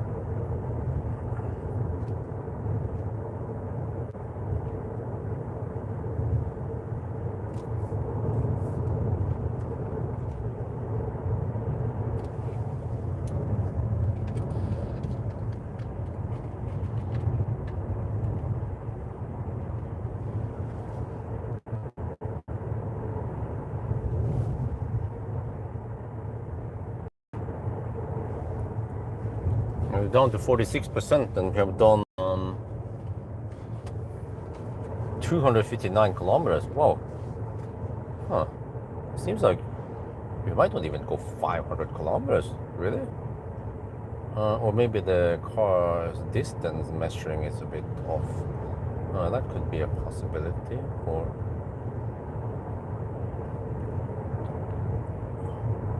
okay, I need to check eventually. I have one stop, but I had that weird detour on the thing. I need to add the kilometer, maybe of extra distance.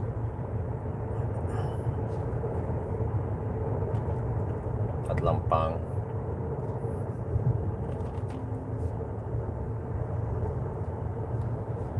Oh, there's more. One lane over there. There's more Baustelle here.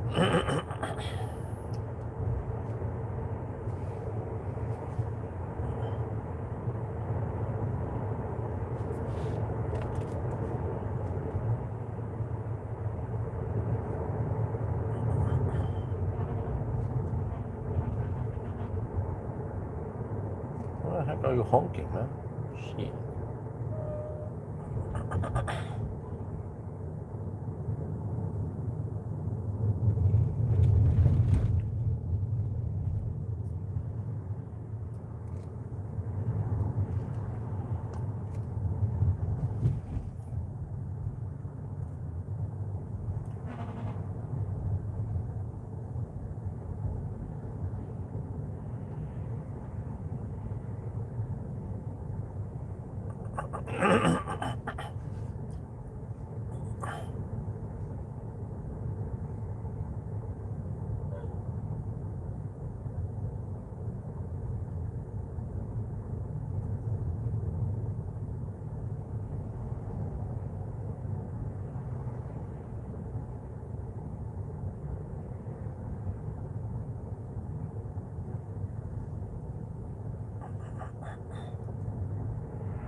Well, finally LCC is working again. LCC activated.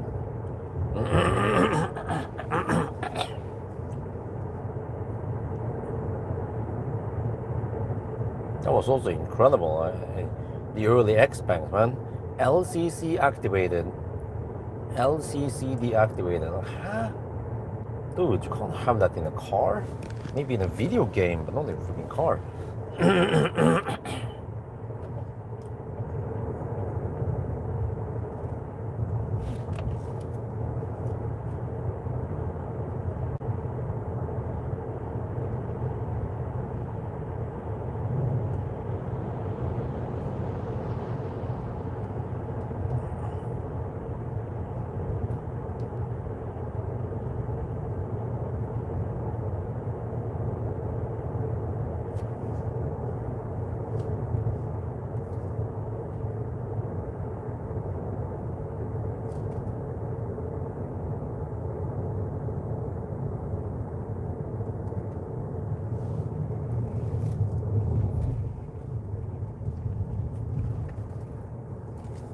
So the first 1,000 kilometer challenge this year will probably be in a Cybertruck then. Let's see how fast it is. Do I even bother using the superchargers? That's 250 kilowatt only. If wait, but Cybertruck is. Wait, how is that? Is it Cybertruck 800 volt? What happens when you plug it into a supercharger? Do you get 250 kilowatt? Or maybe I should stick to Ionity and well, at least 500 amp. But the 600 amp boosted cables are kind of rare.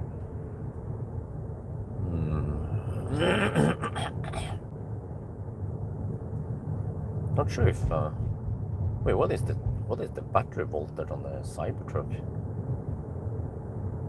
You can utilize Ionity. Oh, the truck chargers, yeah, the NEMA chargers.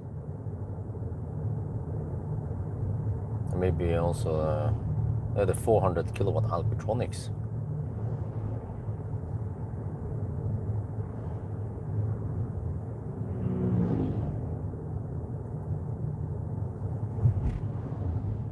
And also, I mean, and also in Thailand, they are advertising these these Huawei chargers as 720 kilowatt, but it's like, I mean,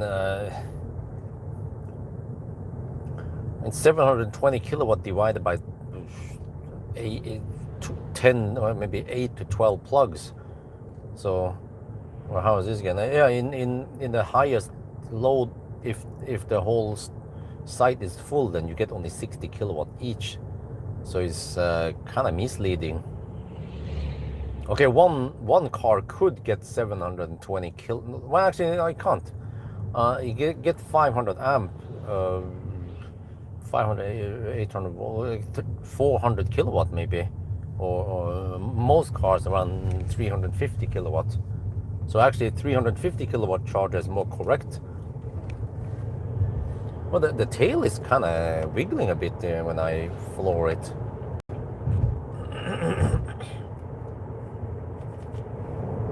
In a curved situation. Comment section on the Thai channel is closed for two vid. Huh? What? It was closed? What? Really? How? Huh? Did I accidentally close it? That's strange. I need to go check it out.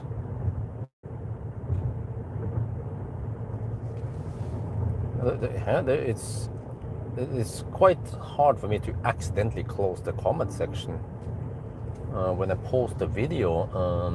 Not sure if you can close it there. Did I misclick on something? But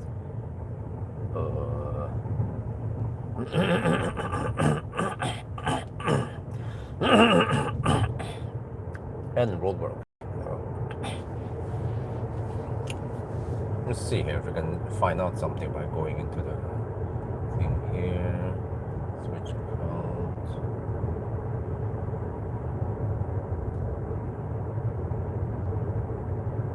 Huh? Wait, let me see. Here. Edit the video. Okay. Where do I change how to come? Huh? Okay, I don't know how to change it. Might need to do it on the desktop.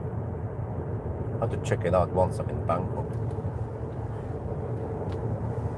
Yeah, see, there's no comments there, so that's strange.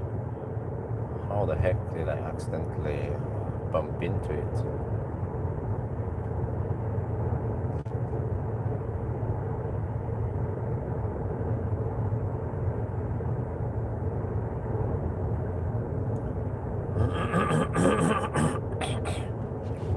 Right, 5 in the afternoon now, 29 degrees Celsius.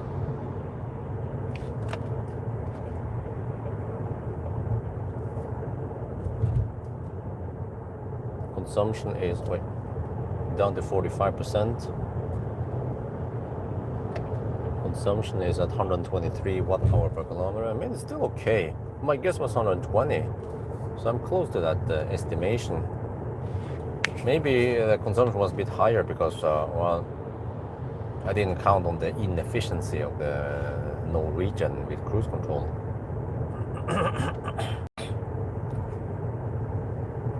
But at least down Doi Kuntan, the most significant elevation change place, then I did use region most of the time there.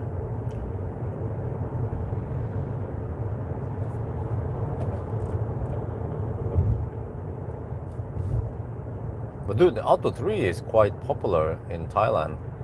But nowadays, I believe even a Leapmotor is way better, especially in space, man. But I'm not totally convinced on the Jaco 5 because it's front-wheel drive and well, the software is kind of shitty. I hope they fix it. Maybe they should put better tires on it from the factory. Because many people might just keep those tires and then you have worse driving performance and safety, of course. Safety first!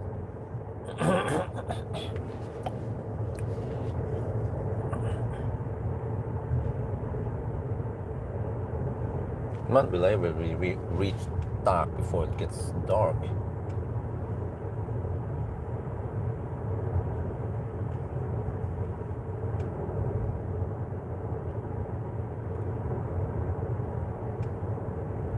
Oh, not available because the kid's in the video. What? Really? Huh?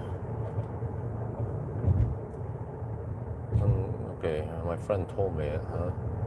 Told me there are kids in all the videos we make. Why the heck would the comment section be closed? That is really weird. Oh, maybe it closed it afterward or some shit like that. Okay, I need to go check it out once I'm in Bangkok. 1 at night, right? Or some shit. Okay, I'm not sure how much juice they want. Maybe try to get over 50% where there's some dogs there.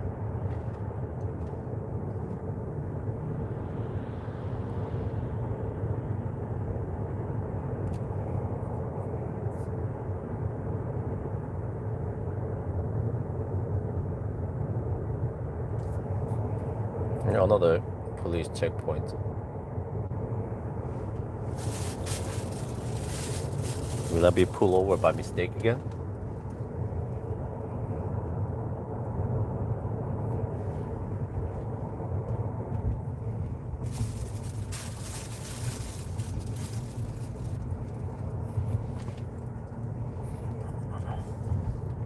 Okay, they're not working today.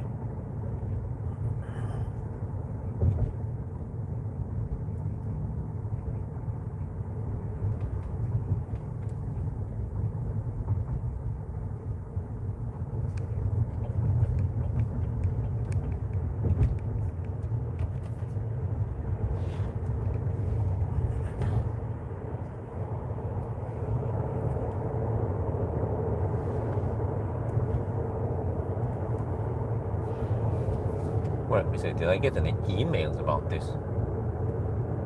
Nope. Strange.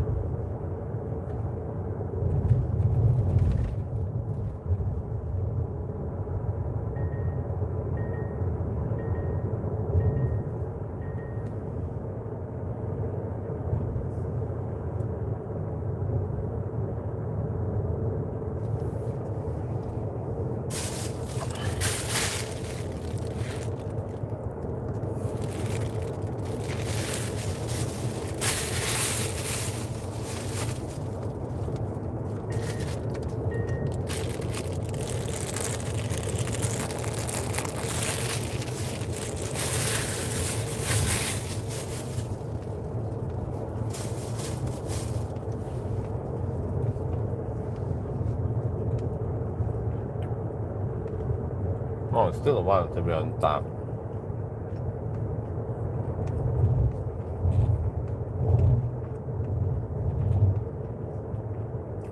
I don't even know if you can go 500 kilometers with this car. Really?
Gotta be honest.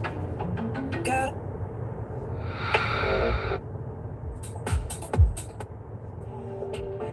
Oh, it went through though. I need to renew my playlist here.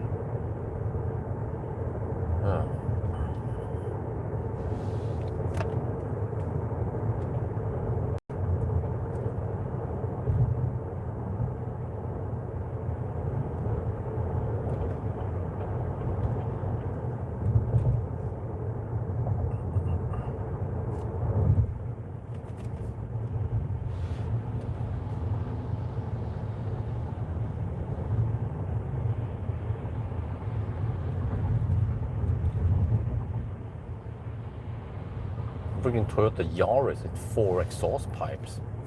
Man. Seems like Thai people that love exhaust pipes and they cannot lie.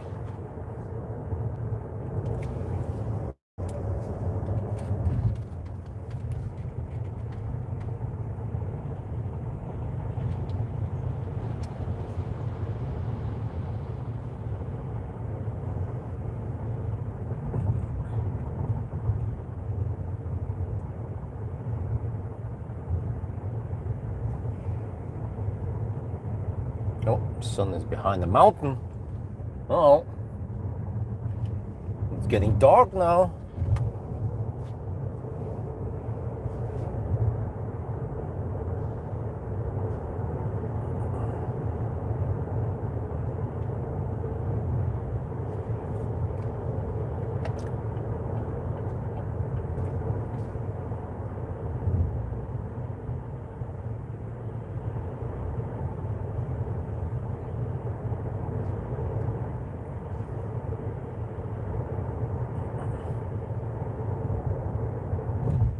Accessory in the factory, really? The heck, man? Really? They add that kind of styling? What the heck? Oh, this is just a small creek, but they actually prepared for the flood, like the 100-year flood. But they elevate all the bridges to prevent any flooding on the road. Optional accessory from the factory, huh? That is crazy, man. Yeah, consumption is 123 watt-hour per kilometer. So, bummer, it could have been lower, but okay, well, it's still pretty good. I think the drivetrain is quite efficient then. Let me see, but then the Jaco 5 was better, wasn't it? I think Jaco 5 was only 113, or I mean, I have to check the notes here. If I still have the Jaco 5 in my notes. Jaco 5, there I have it. Jaco 5 average 111 watt-hour per kilometer. That is simply amazing. But the Jaco 5 regen in cruise control. Well, actually, I don't know exactly, but I think it did, right?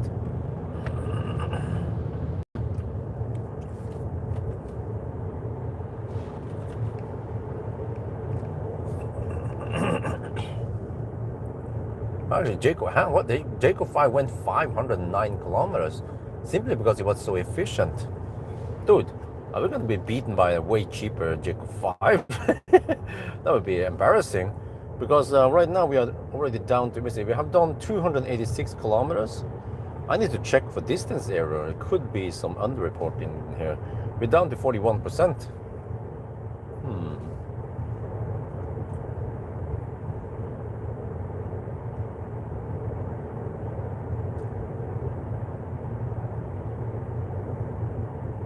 So I need to calculate extra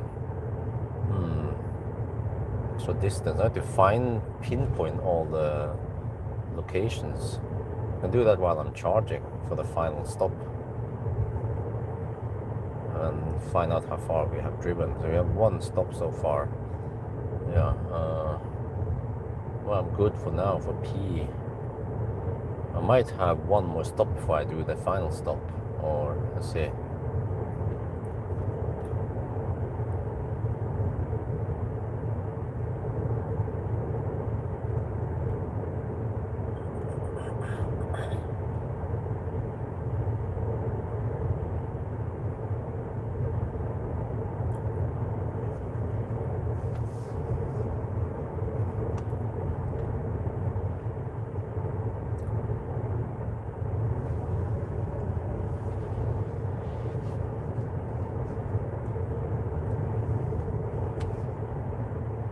Yeah, of course they're fake. Just like that other, what was it again? It was a Toyota,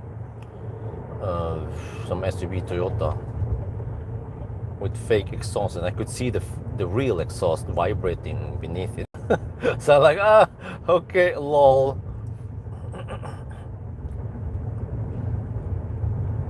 But wait, are you saying that the four exhausts in the Neta are also fake? You know, the EV, Neta EV.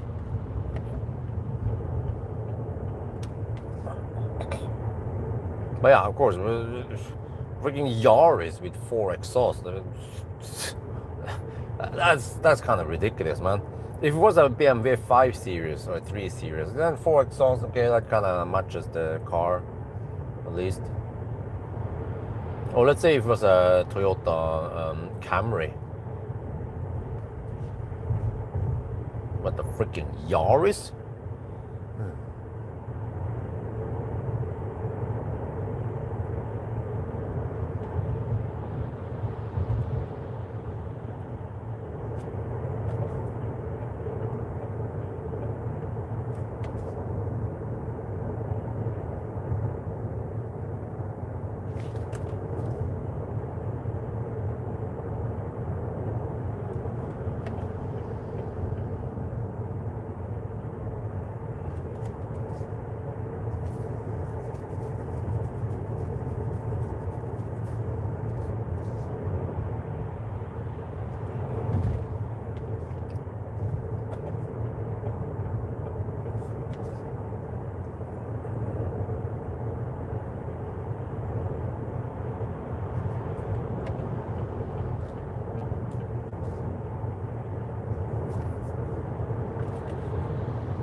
Why using four exhausts? Well,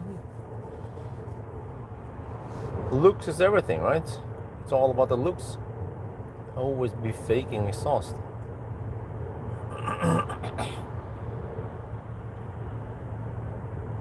Oh, there's some small chicken. Oh, there's some chicken, some chicks. Oh, they're a bit too close to the road. Come on, mommy chick, go further away. Could be run over by the trucks.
Man, here I feel like I need to regen. No, I'm getting 10 kilowatt regen.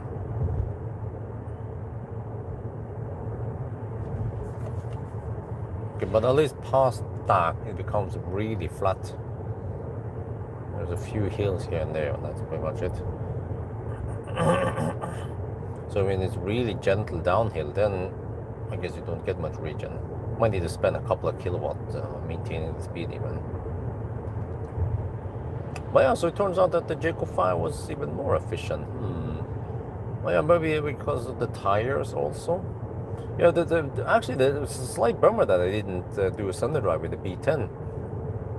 I think the B10 should also be at around around 110 watt-hour per kilometer, because I measured in the range test. I estimated that this car consumes around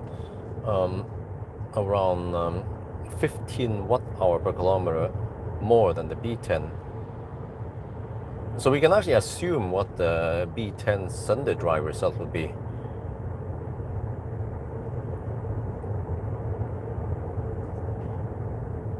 I'm going to check something here so far. I'm going to estimate the net capacity. I suspect that we have less than 65 kilowatt hour. Okay, 39% now. All right. Wait, I need to. There. Okay. 296.2 times 123 divided by 161. Huh? Really? Oh, this is really weird. We have only 59.7 kilowatt hour. Wait. Oh, there's another police checkpoint. This is where I was pulled over by mistake. But only 59.7 kilowatt hour. Isn't this the big battery? What? The 69 kilowatt hour? Is there a 10 kilowatt hour buffer here? Because I estimated 65.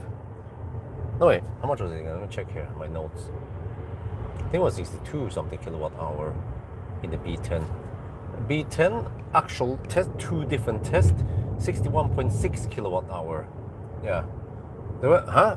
So the C10 has less energy than the B10.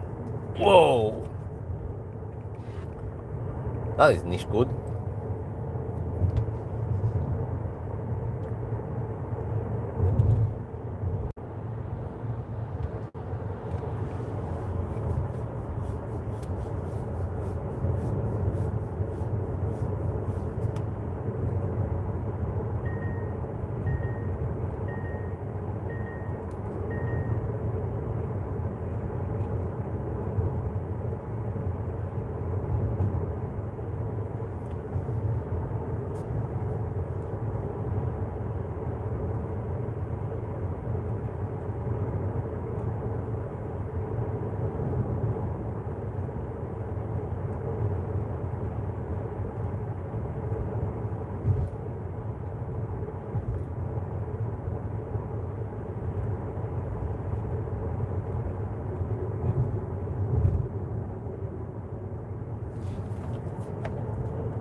Okay, I need to make a new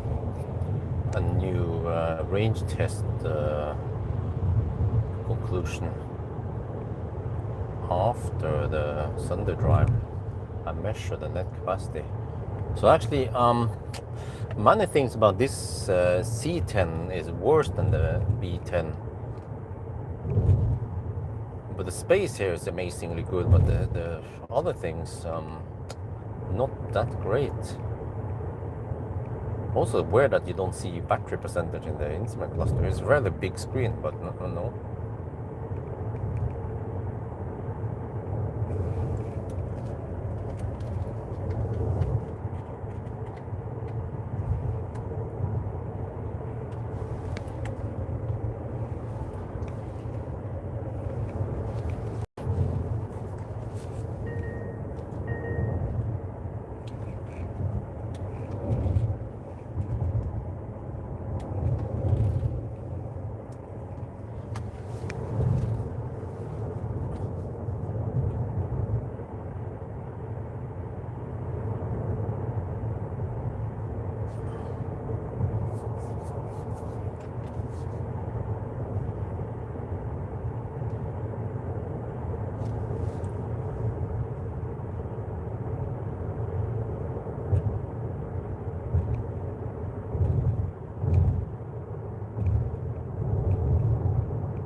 Man, these freaking middle lane huggers, mother truckers.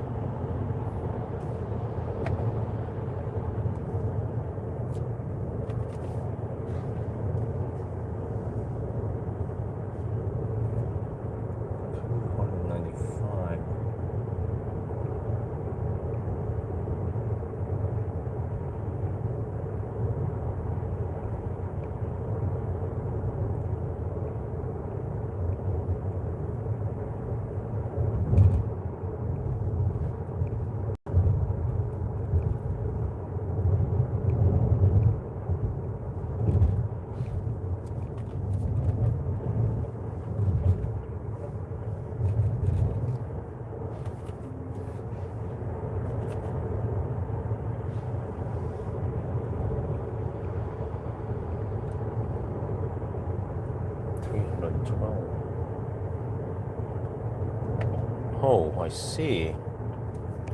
Well, at least that's good.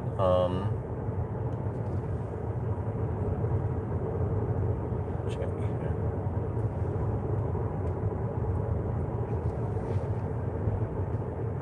Oh, huh? Oh.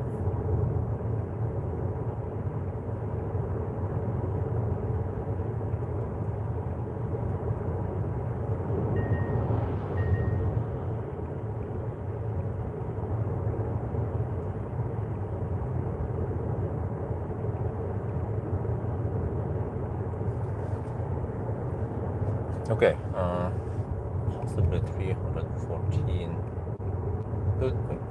What the? För helvete.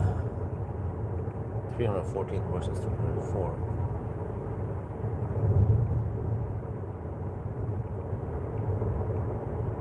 Wow.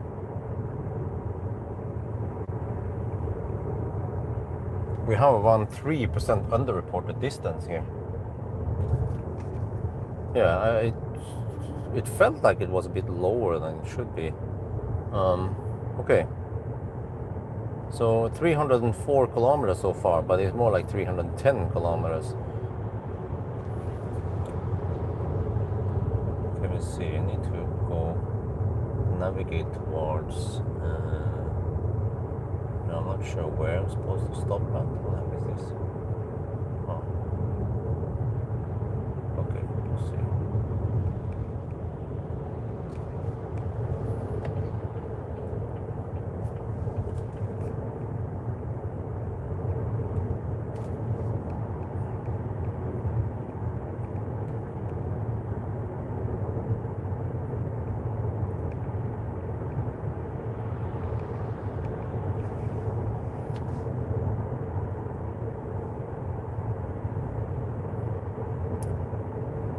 Okay, well, we have to drive another almost 200 kilometers. So, well, let's see, we might be able to do 500. But, huh? So we have less than 60 kilowatt hour. That is a big disappointment. I was expecting 65 kilowatt hour for a 70 kilowatt hour battery. Or 69.9.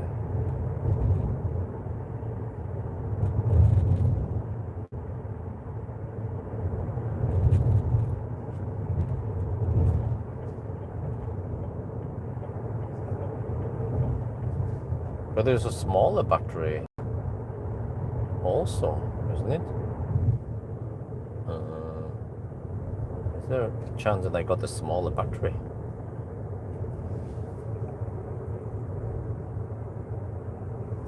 Leapmotor B10 battery sizes in Thailand.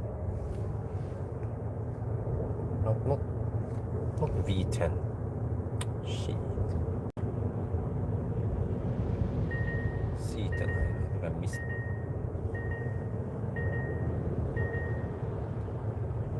It says 69.9. Can we do an AI mode there? It claims 69.9 kilowatt hour. Is there only one type? Okay.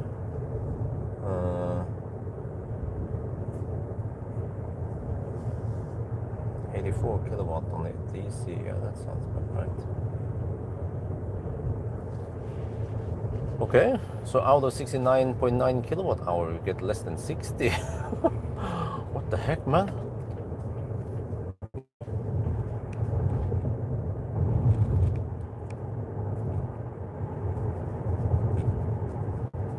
Almost sounds to me like the B10 is a better bang for the bucks.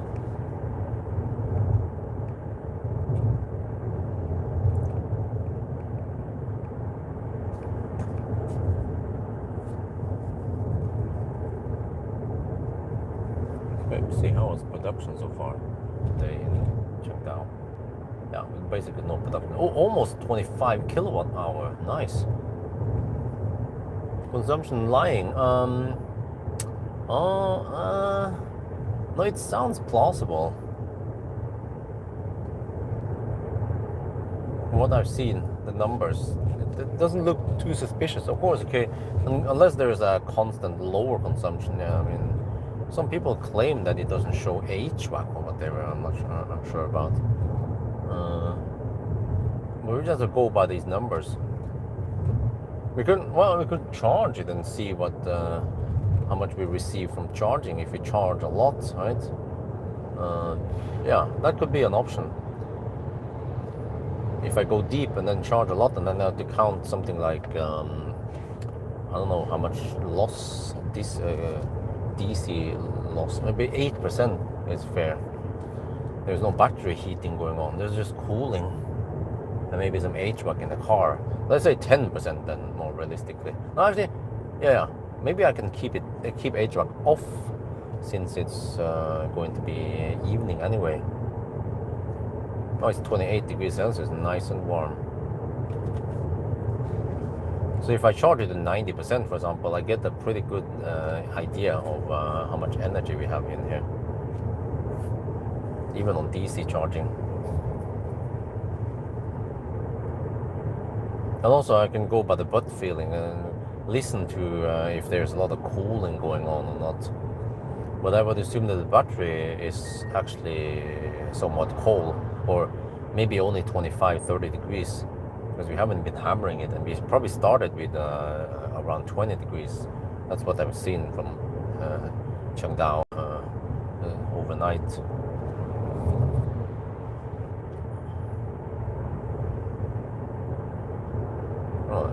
Xpeng X9. They are somewhat popular in Thailand.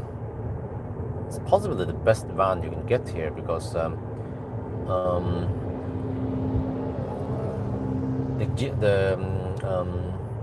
Seeker 009 is a bit bouncy. That's what people have told me. But the X9 is just incredibly comfy, and it uses AI to scan the road and adjust the dampers according to that.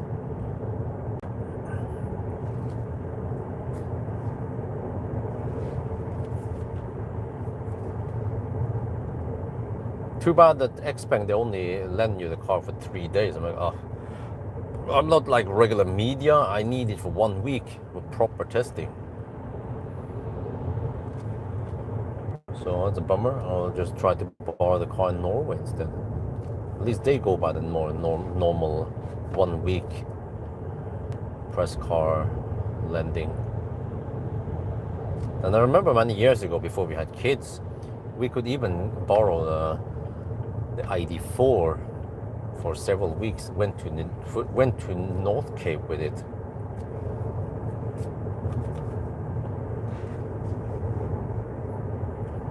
And the same with Neo. So yeah, what do you guys think? If I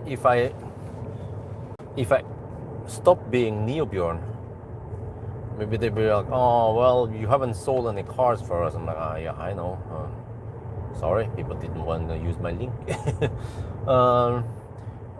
Which car manufacturer? What should I be then? Xpengbjorn? Or Vagbjorn? Or Audibjorn?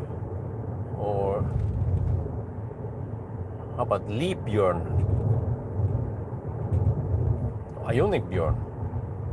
Well, but Egolfbjorn.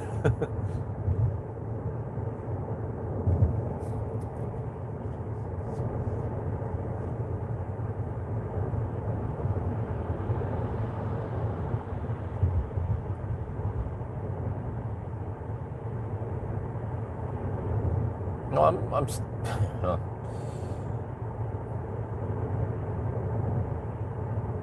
in a way, I'm also interested in trying out other brands to see how it is. Like Xpeng. I'm also keen on testing out Xpeng. 6 months maybe, just to find out more about how the app is, the cars in general, the consumption, you know, charging, day-to-day driving. Is it annoying, the software, so on, and then eventually make some software recommendation video changes. So on. Maybe go on a road trip with it, see how it works.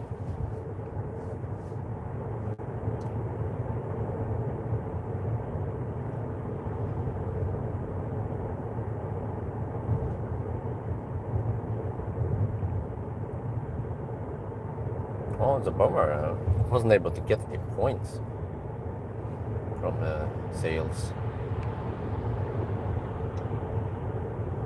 And also no revenue. Yeah, I'm supposed to get money if I can sell cars for Neo, but it's a hard market, man. So the competition is hard.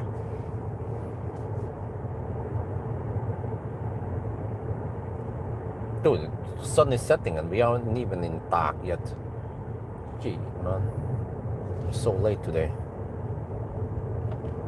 And I try to minimize the stop also at Lampang. Only had one stop there, not too long, possibly around 10-15 minutes only.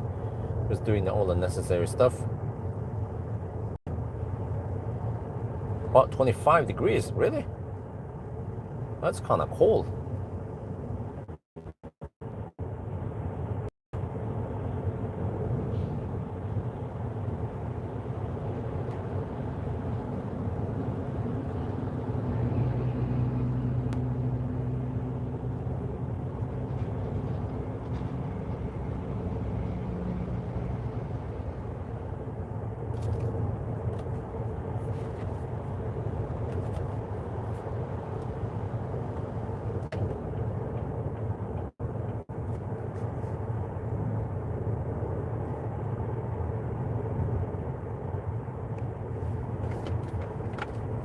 Oh, okay, there you go. 122 watt-hour per kilometer.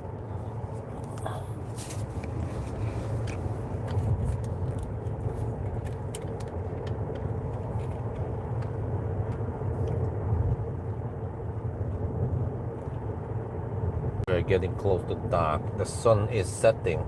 Yeah, we are quite late today.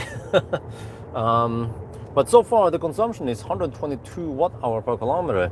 But I have so far estimated that this car underports as much as 3%. I need to get a more accurate result once I stop for the final charge. But well, yeah, and you can see here that we are down to 35%. So yeah, some reports from me during the daytime, earlier, a couple hours earlier, when we had the sun against us. I can turn off ND filter now. The car would struggle to use lane assist, or it couldn't see the lanes, even though I could see the lanes quite clearly. Now it's working a lot better. So yeah, that was a slight bummer. Also, I pointed out this before, that when you descend going downhill or when you slow down, you don't regen as long as you are in adaptive cruise control. It will use friction brake to slow down, because there's also a fossil version of this, and I'm not surprised, because Chinese cars, many Chinese cars, they do it like this. But it means that the consumption here, first of all, it's possibly lower because the distance is not correct, but also it could have been even lower if it regen. And also earlier, every time we went in some curves, it would slow down. And of course, if it slows down while in cruise control, it also uses friction brake. So, you know, Jayco 5 is also kind of boxy, but the Jayco 5 consumes only 111 watt-hour per kilometer. So I wonder if the consumption here could be as low as the Jayco 5 if the software was better. So, you know, so far I would conclude that this car is quite good, but the software ruins. Oh, don't phantom brake, yeah. But the software ruins the car. This happens so many times with Chinese cars, but not only Chinese cars, also happens with the German cars.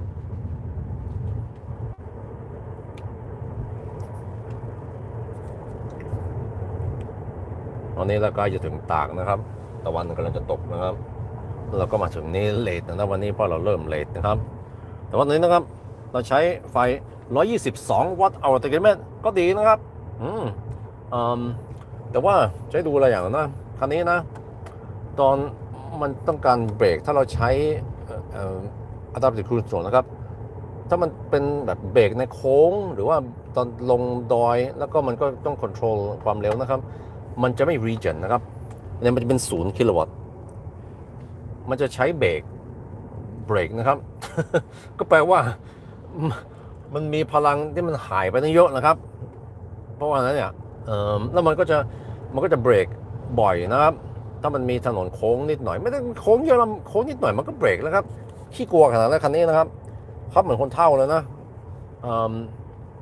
แล้วก็ตอนกลางวันตอนแดดส่องใส่หน้าไม่ได้ส่องใส่แบบตรงมันเป็นสักบ่าย2นะครับlane assist ไม่ work เพราะว่ามันไม่เห็นเส้นทางผมก็ยังเห็นเส้นทางชั้นดีนะครับแต่ว่ารถมันก็ไม่ work หลายครั้งแล้วนะครับอันนี้มันก็เตือนด้วยก็แต่ว่าผมก็ได้คำนวณนะครับว่าระยะทางที่มันโชว์เนี่ยมันควรจะผิดตั้ง 3% นะครับมันจะไม่จริงเราขับไปมากกว่านี้ 3% นะครับก็เยอะอยู่นะแล้วก็เช็คอีกอย่างนะแบตเตอรี่ตอนนี้เหลือ 34% นะครับแล้วผมก็ได้คำนวณนะว่าคันนี้มันอาจจะมีน้อยกว่า60 กิโลวัตต์ชั่วโมงนะ net capacity ตอนนี้มันน้อยมากนะครับน้อยกว่า B10 นะครับที่มีแบตเตอรี่เล็กกว่าอันนี้เป็น 69.9 กิโลวัตต์ชั่วโมงแล้วก็เรามีน้อยกว่า 60 กิโลวัตต์ชั่วโมงโอเคเดี๋ยวต้องเทสเราต้องวัดอีกทีหนึ่งตอนแบตเตอรี่มันต่ำนะครับ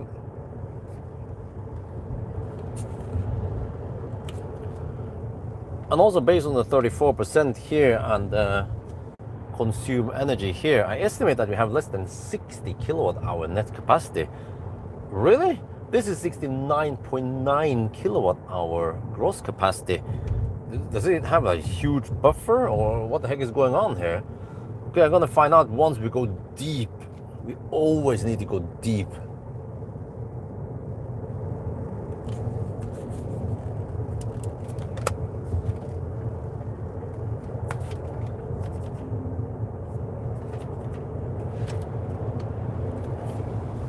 Wait, so I have another slogan. Instead of that brutally honest car review, I could say, I always go deep. A real man always goes deep. Well, okay, maybe not.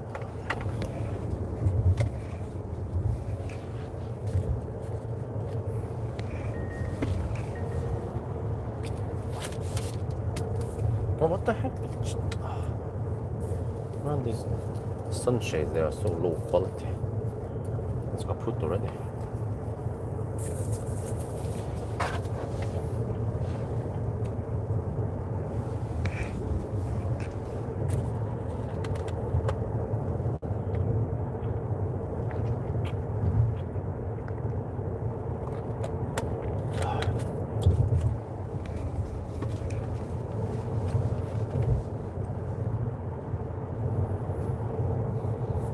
I think I'm gonna pee at the PDT station at that.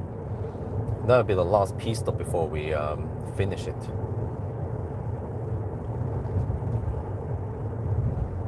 There's a quick pee stop.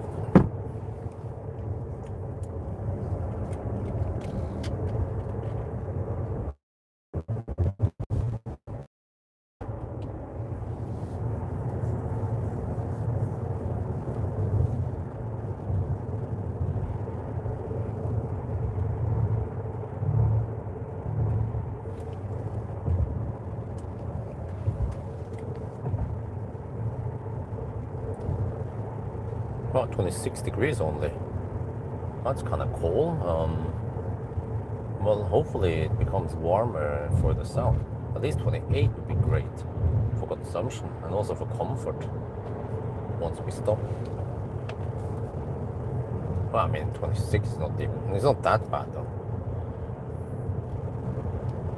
But the 2 days ago when I was doing range test, it was only 16 degrees outside. That was a bit cold.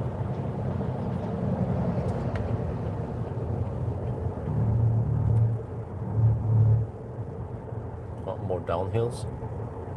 Okay.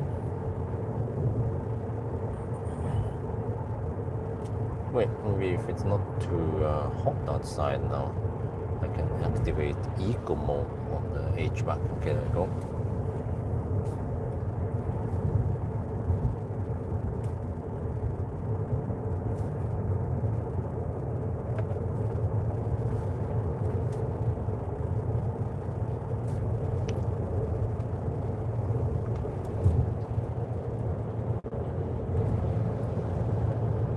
Because the phone didn't overheat too often.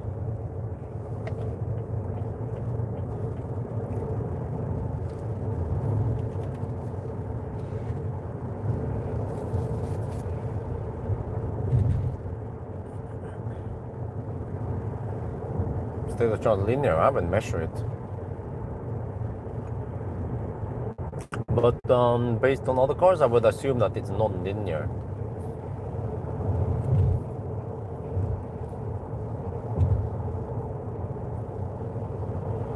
Because most cars I test, or I mean, many cars I test, they are actually non-linear. Koreans are probably the worst.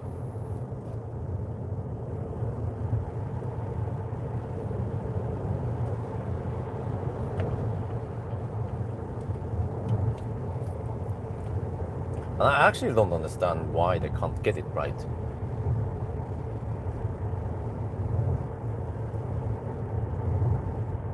Oh, that's a Jayco 5.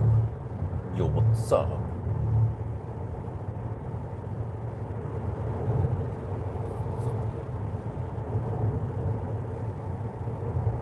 I mean, if I had the money, would I buy one? Or would I buy a car for 600k baht? Probably not. I think that ZS EV. Oh no, well actually, well that's the thing though. Once we come back to Thailand next time, what do we do when we get to the airport? Well, they will have to drive the ZS EV plus the Honda. On the long run, I'm trying to replace the Honda, so we can sell it. But then we need two EVs, I guess.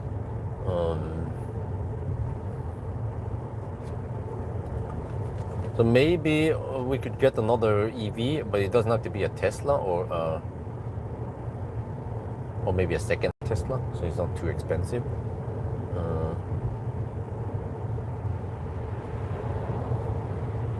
And then the ZS EV will just be like a backup car somewhere. Or maybe Amber's sister could use it more in her business. But you can just use the ZS EV, I don't care. For delivering some bananas, or the dried bananas, or the dehydrated bananas. Yeah, here and with these lines, this car struggles to use LCC. It doesn't understand the lines here properly, and unfortunately, these lines here, they are quite common in Thailand. They are used in curvy roads or whatever. So, yeah, that's a bummer.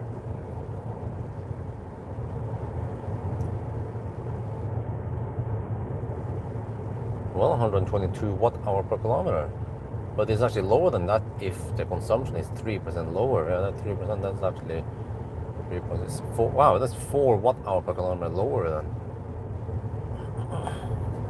So we are at 118 watt-hour per kilometer. That ain't too bad for 20-inch wheels. Of course, if you have 19 or 18 inch, it would be even better.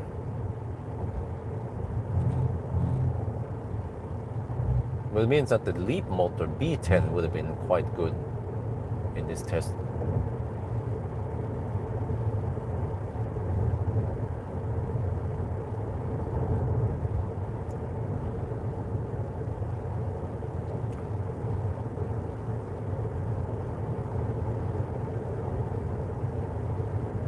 No, but the temperature should rise at that and beyond.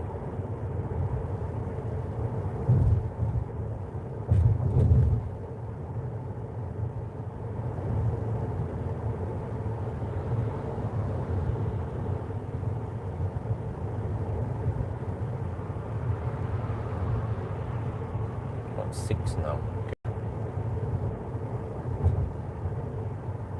Oh, it's getting dark quickly. Just like in 10 minutes, it'll be dark. It happens really quick. Unlike in Norway during summer. I'm looking forward to the Norwegian summer again. Well, at least this year I want to get some stuff done at home. Try to get the well, actually, Pawel wants to help me to paint the balcony white. Okay, that's good if you can help me with that part. And then when it comes to the garage, okay, I just need to just set aside time and then get it done. At least the two sides of the shed and the garage, and the dangerous side I can leave it to the professionals. So yeah, I guess they can just take half jobs like that also, right?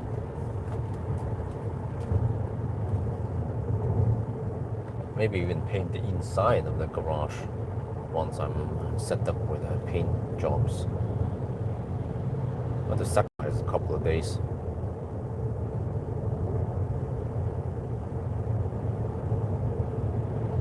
And then what's next? Next is that I want some fences, and then maybe some blinds and curtains.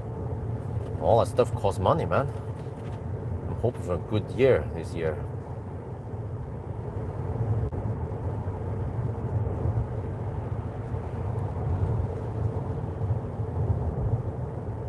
Yeah. That's at the very end though. Like below 10%, then suddenly there's a lot of extra kilowatt hour there. That's a bit weird.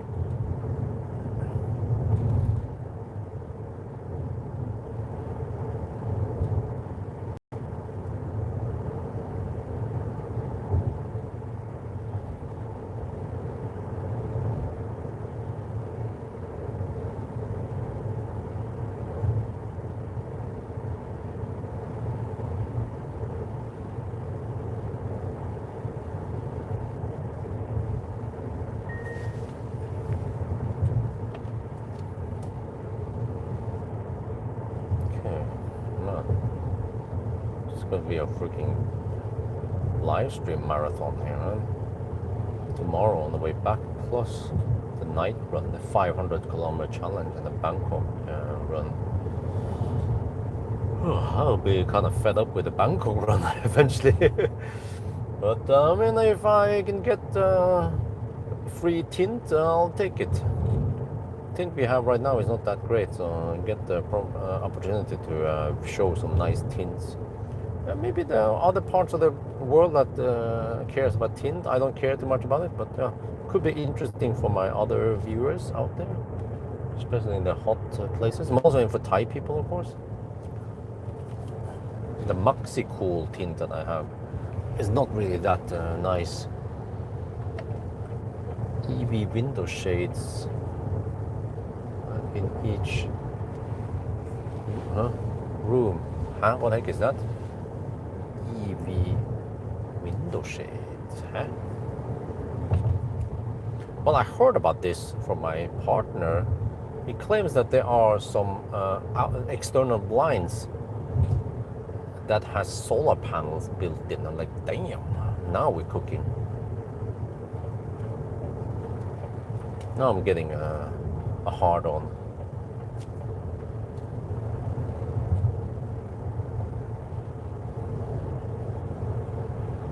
Makes perfect sense. If the sun is blasting in, as long as you don't need the sun into that room, you can just close it. Actually, even if it's semi-open or in the horizontal position, it will be getting a little bit of sun. So I mean, I don't know how much we can expect from one window. 500 watt, well, anything adds up, right?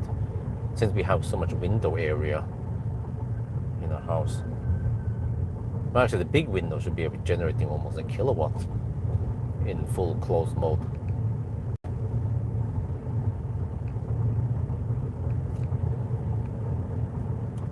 Well, I like it open. So actually, in a way, I kind of like the zip screen better, because then you can still see through, but it blocks most of the heat.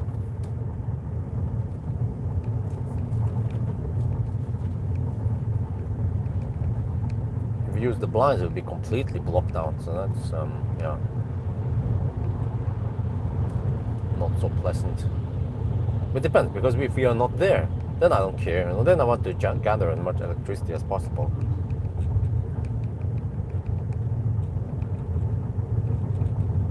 So maybe we need the solar lines plus SIP screen, so we can choose what to retract.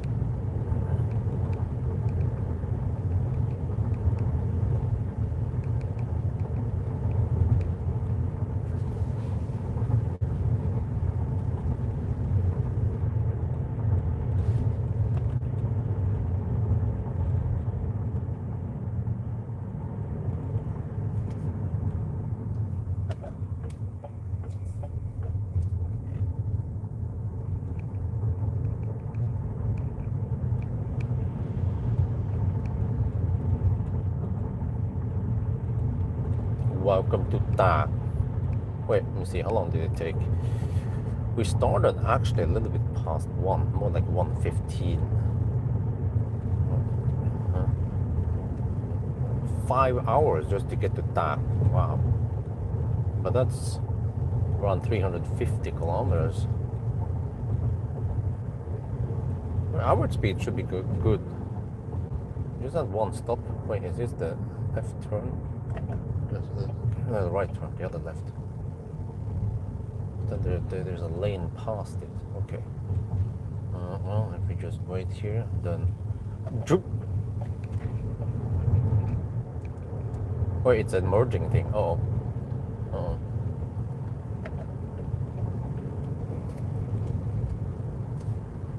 Wow, what the heck are all these trucks doing in the other lanes?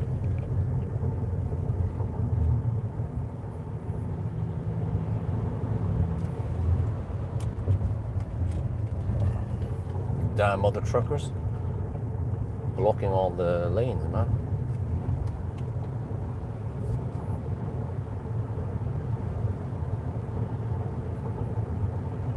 Dude, it's already getting dark in time.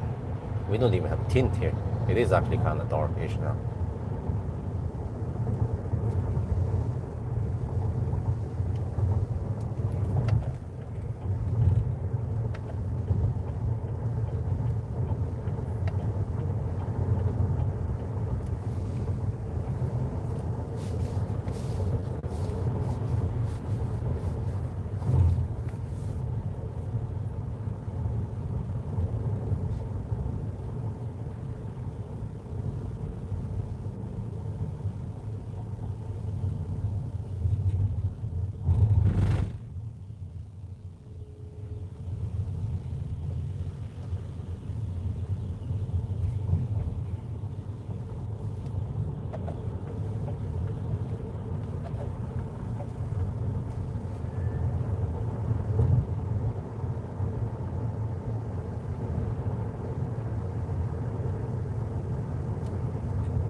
Wait, was I supposed to pee over here?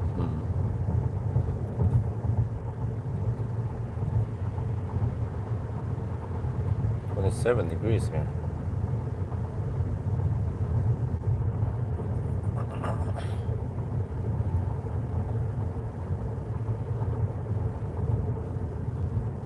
Oh, okay, well, maybe you can pee here. Then we have around 150 kilometers left, which takes almost 2 hours. Over here we have more stoplight also. Okay, let's pee at the PTT station. It's always good. Dude, I noticed that at the PTT station, there were 20 urinals. I don't kid you. 20 urinals, but only 2 plugs. One in charge and 2 plugs. Like, we need to change it around so that we have 20 plugs and just 2 urinals.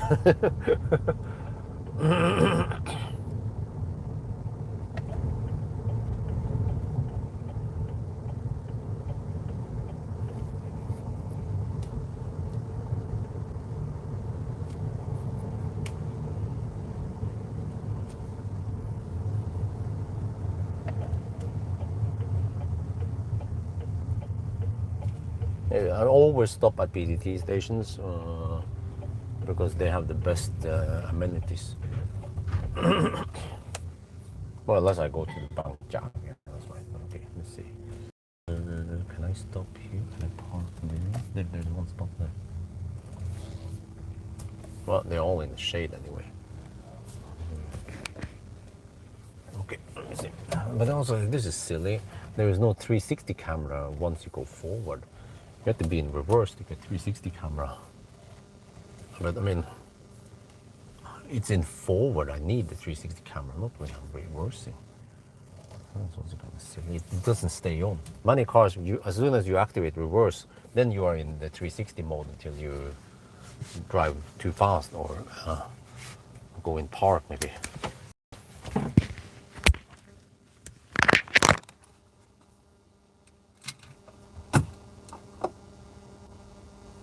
Get rid of some garbage.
Oh, there we go.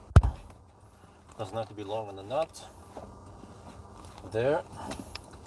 That was 3 minutes so far. Have to get all the stuff in here with the phone and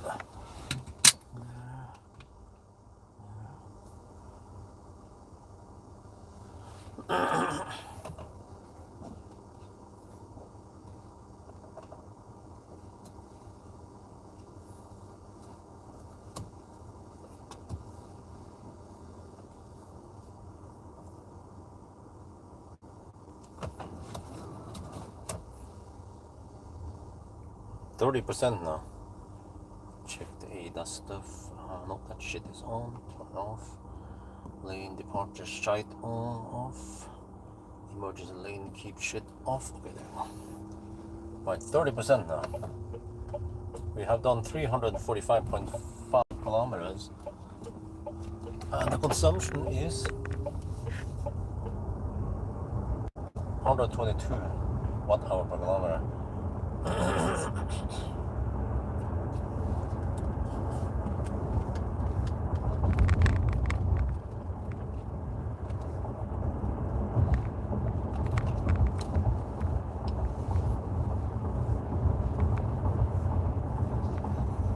Right, from here the road is going to be quite nice and comfy.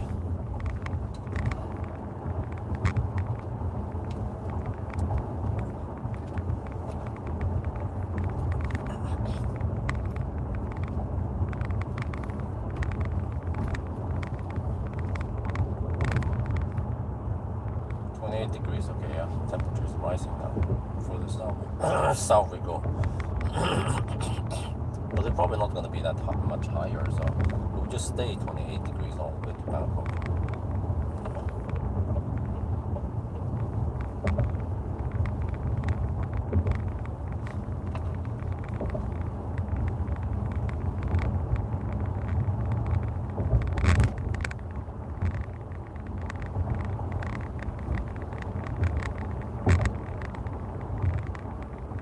So eventually I need to stop at some nice charger. I'm probably gonna try to aim for some Spark EV, Spark charge thingy.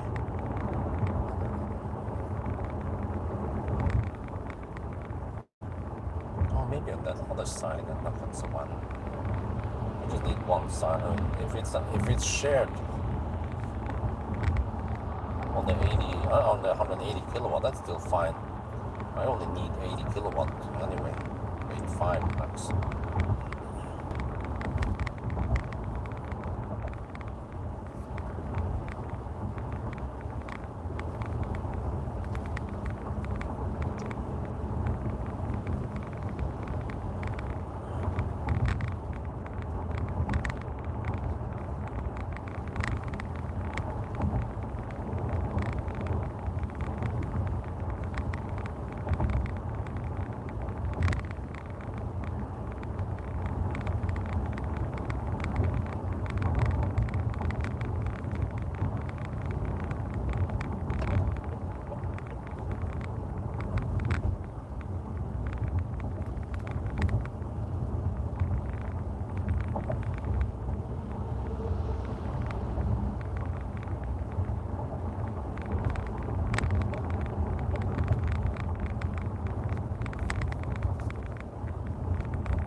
Well, at least the tint doesn't, I mean, there's no tint there, so everything doesn't look so damn dark at night. I wonder if Tesla put tints on their press cars or not. I mean, either way it works for me. I actually prefer no tint at night, of course, but then daytime, yeah, a little bit of tint would be nice. But if they put tint there, I hope they put some better quality tint. Not some shite like it was on the again, the vehicle on Avatar 11, the rainbow effect, that was annoying.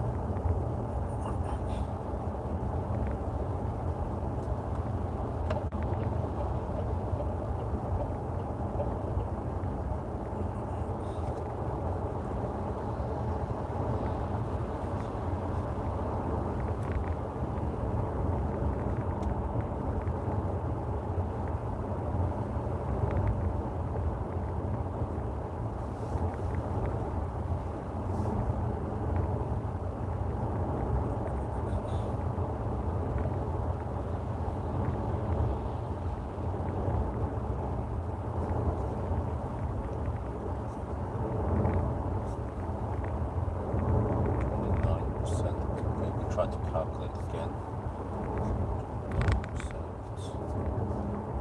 351.5. Yeah, well, that's 60.4 kilowatt hour estimated.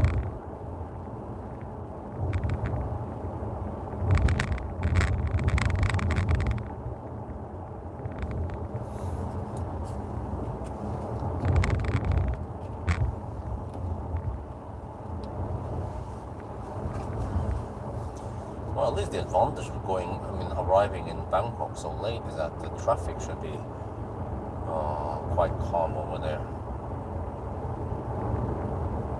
Not linear. Oh, okay. Because usually if I arrive there around 8 or 9 in the evening, there's still some traffic.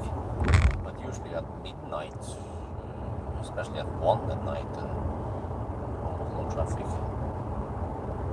Well, let me see. We've been traveling for well, it's a little bit over 5 hours. And then 353.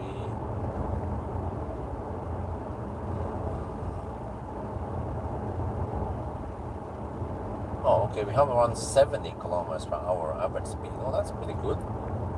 Well, they kept the stops fairly short. The next stop is going to be the charging stop. So, but if you have 70 kilowatt hour, I can try to estimate how far we can go now. Let me see. I'm gonna check it. 28%. Okay. If I assume 60 kilowatt hour, okay, 16.8 kilowatt hour left. And then divided by our consumption is maybe around 120 in the real consumption. 140 more kilometers, okay. And then how far did I navigate now? 119 kilometers, okay. Let me see if I can reach that spark charge thingy. That means going deep. Not sure how deep I feel like going with this car.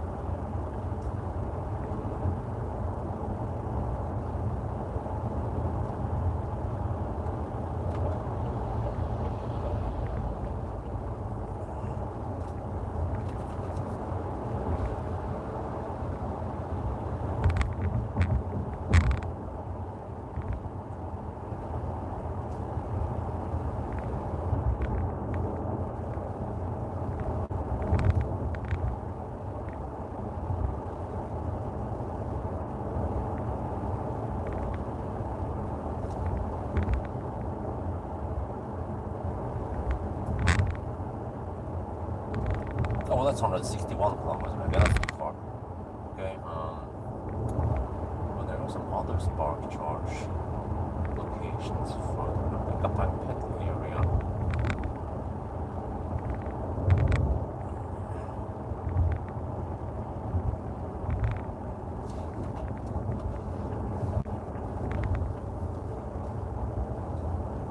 Don't want to do a U-turn. Oh, that's 96 kilometers away. Okay, let's go for that for now. Let me see.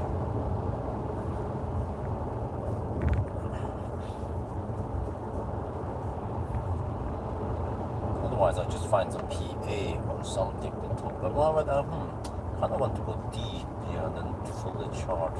I want to spend my Spark credits. It is a bit silly. You need to fill in money there, and you don't know exactly how much you're gonna spend. And suddenly it's like, no, oh, I have a lot of credit there, 2,000 baht or something, and I don't think I'm gonna use that much with the Teslas. They have so good range on the way back, maybe a little bit. Or I might end up charging somewhere else, and maybe I shouldn't have filled up so much. I filled up 3,000 baht a couple of weeks ago, and I didn't use that much. Man, freaking right lane huggers.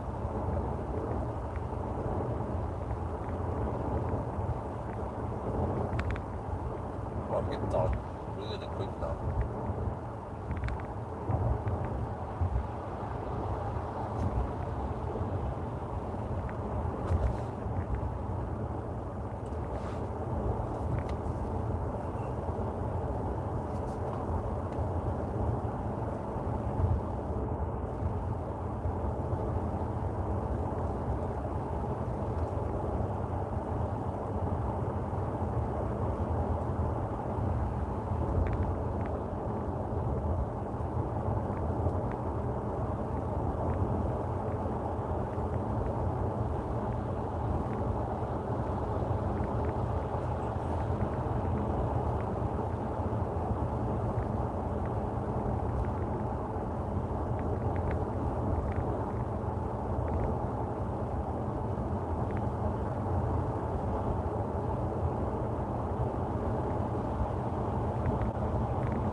Well, I'm usually not over here that late. 6:30 already.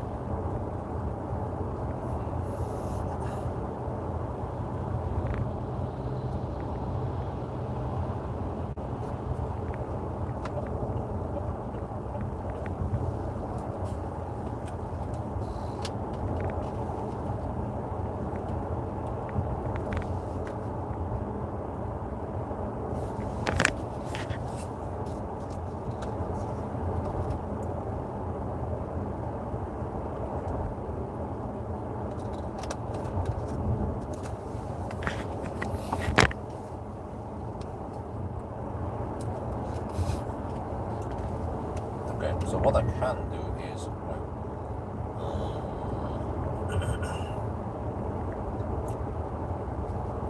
I need to time it maybe so that I get to a spark charge location.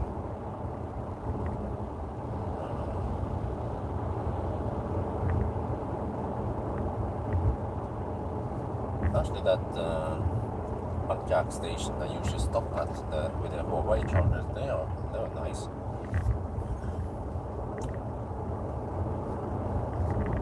You know, like calling the charging sites 720 kilowatt, it's misleading.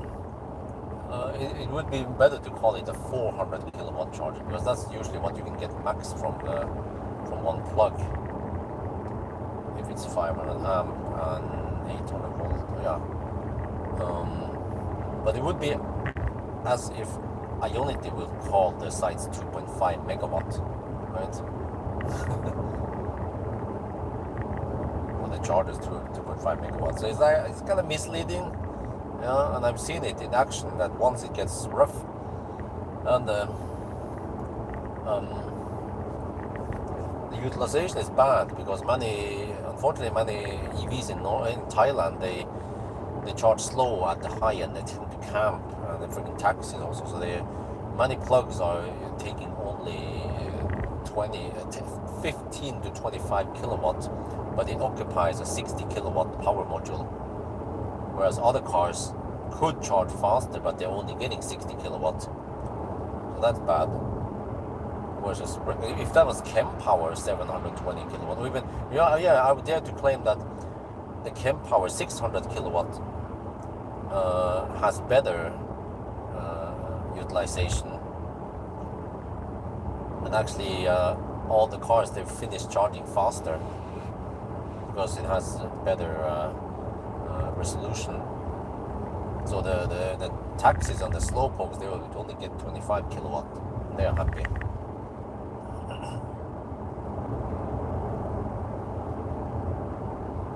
So it's I don't know if that's a mistake or not, but Huawei, they're quite big. Why didn't they think about making smaller modules like Chem Power? Maybe it's all about cost cutting, but bigger modules are cheaper. Yeah, I bet they are. That's why Alpitronic, they go for actually 100 kilowatt modules. But they have a different approach. They have the conventional charger with 1 to 4 installed. But even 4 plugs, well, you need to get enough space around it and long enough cables. Then yeah, that could even work. But it's quite rare to see a fat Alpitronic with 4 plugs. It's more common to have 2 plugs. But actually very common to have the fattest Alpitronic. The one with 4 slots. And then in Falkenberg, I've seen the one with 2 slots, also at Furuset, so okay, Furuset. But I haven't really seen many locations with the thinnest version with only 1 power module slot.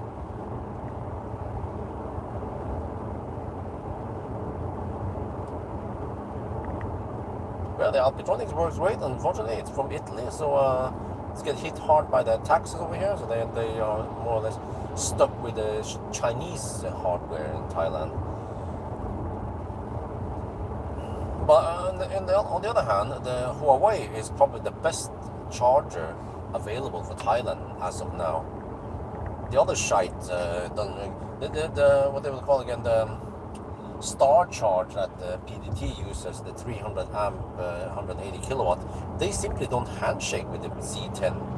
I don't remember if I did it with the B10 or not. It's crazy, man, that the Chinese hardware doesn't work with each other.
Down to 25%.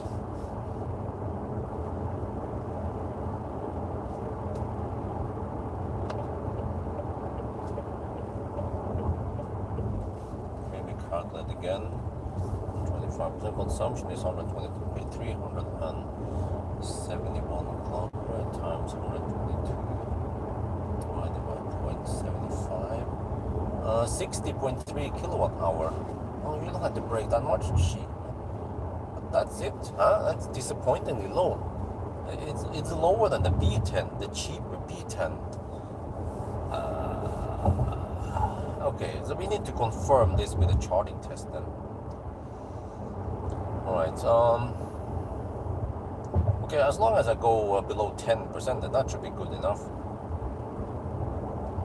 Then I just charge and then I can finally hammer it again. Hopefully don't get to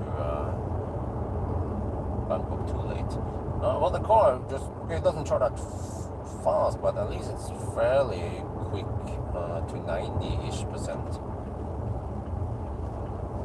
Maybe I'll do a little charging test just to see if I can confirm the consumption or not. If I take the delivered energy and then deduct 8% roughly. Yeah, I think HVAC can stay off now. It's 25 degrees only outside. It is a bit cold, yeah. Normally it would be more like 28 degrees over here at night or in the evening. Oh, I hate these blue lights about the pickup. Yeah, it says. Well, yeah, so if the charging test points towards around 60-ish kilowatt hour, then I think the result we have is quite plausible.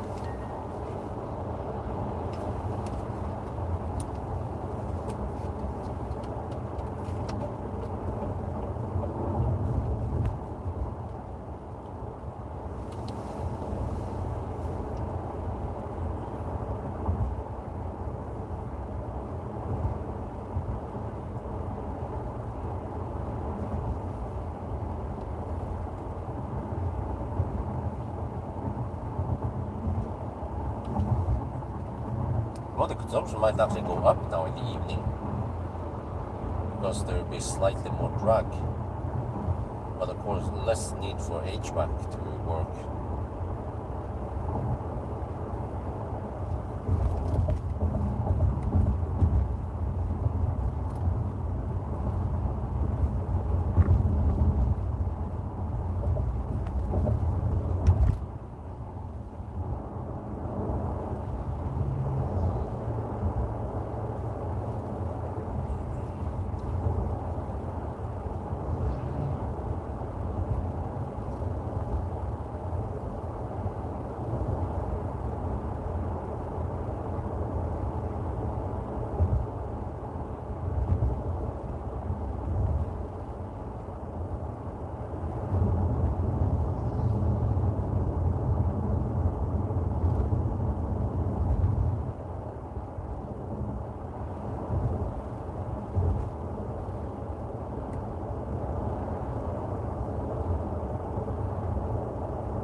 Welcome to Campaign Pit World Heritage.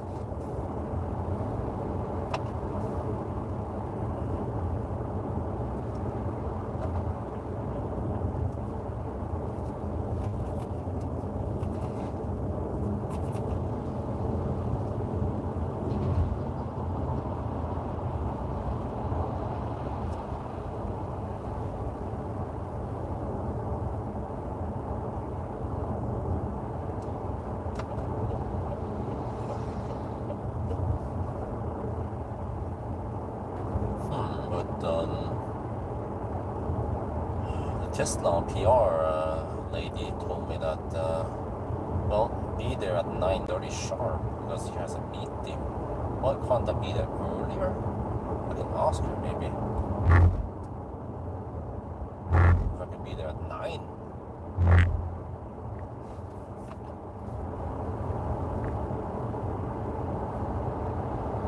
Yeah, that should be possible. If I try to leave the hotel at 8, and then it's a quick drive over to the Leapmotor showroom, return the car. Usually returning the car is quite quick. I prepare everything beforehand and then we just have to grab a car, taxi over to Tesla, which is around 15 minutes. Well, maybe daytime it could be up to half an hour, yeah, and in morning hours. Yeah, but it should be there by 9, right? Yeah, I'm gonna message her in the morning. Try to start as early as possible.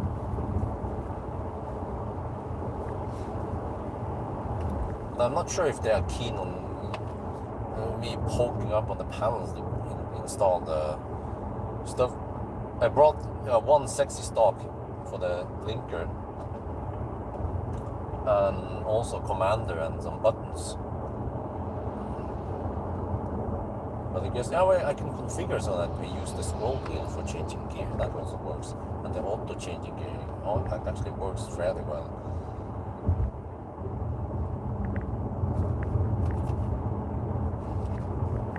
then also brought the sexy knob.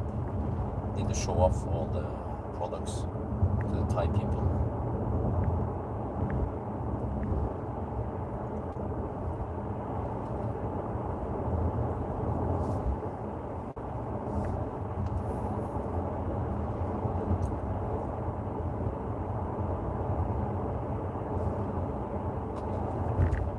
But wait, so as far as I know, okay, the Chinese cars in Thailand, they are cheap, but from what I've seen, more or less with all the cars I tested, the software is shite on many cars, and also the hardware in some accents to some extent is not that great, like Auto 3 rapid gauge, shit like that, you know.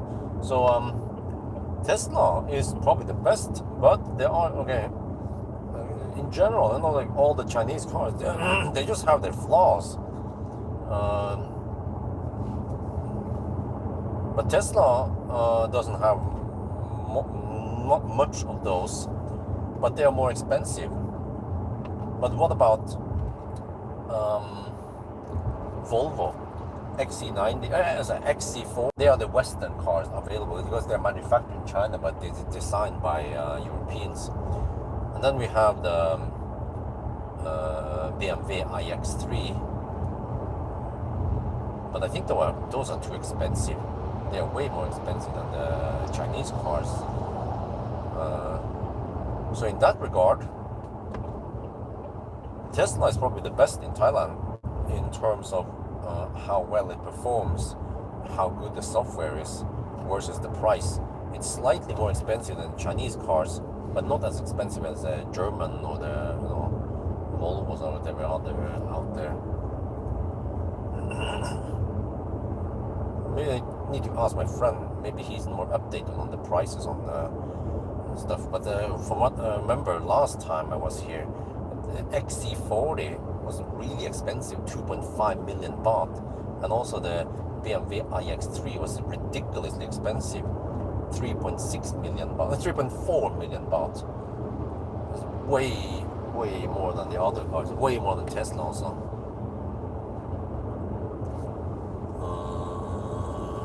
Do you think you'll arrive in Chiang Mai as quickly tomorrow? Yes, actually faster, because we only need one charging stop. I suspect that, I expect that the Model 3 should go 500 kilometers, which means turn somewhere, and then I just need to top up quickly. I need to, it's not super critical to go too deep. I can even arrive with 10-15%. We can also always extrapolate how far it would have gone, right? But it's very important that I get some 300 amp plugs, preferably something more, but no, actually 400 amp on it's turn. What we have Huawei chargers, yeah, but that's 240 kilowatt. Yeah, that would be good enough. Only if it's 500 amp or at least 400 amp. 400 amp or more would be great, yeah. So I can get around 150-200 kilowatts. But the thing is that once I stop first time, oh shit, what is that smell, man? I might want to stop. I don't know. Well, actually, we can just grab something quick and then we eat while we're driving. Yeah.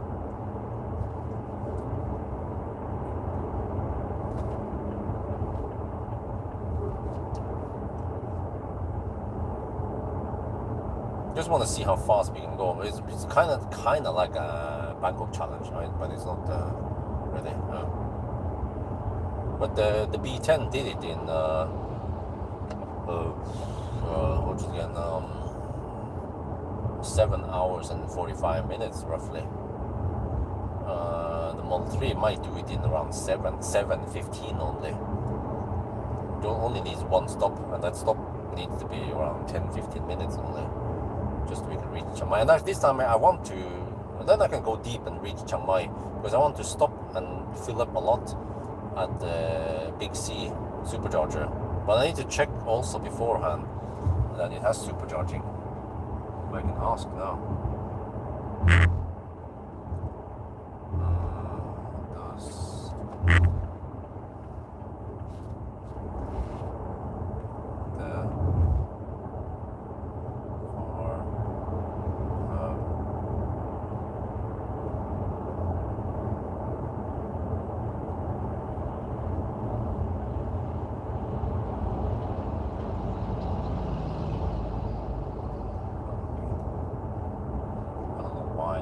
reactionary capitalize supercharger. Okay. Not sure if they respond now at 7 in the evening, but she might respond tomorrow morning.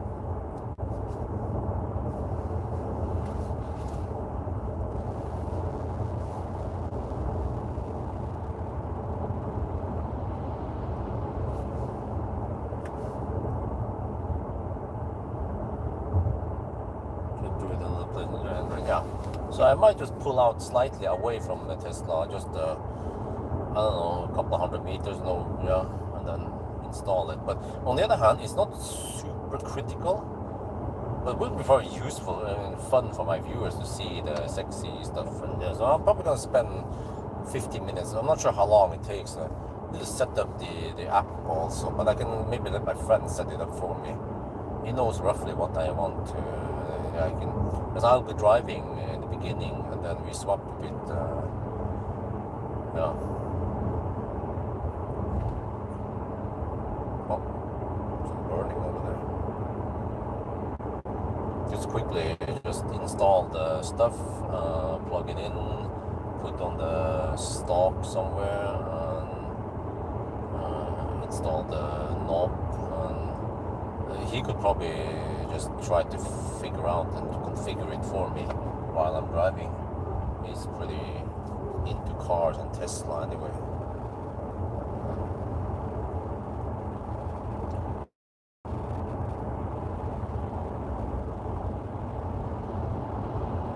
Just want to see some battery status, kilowatt hour and battery temp and stuff.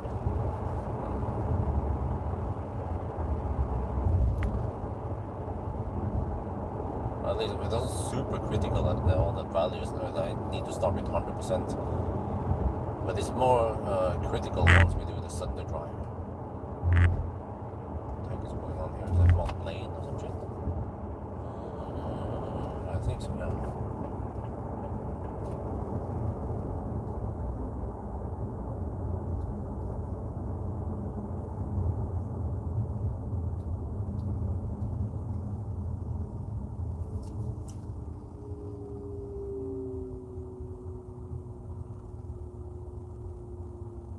That's a massive load, man. Safety first.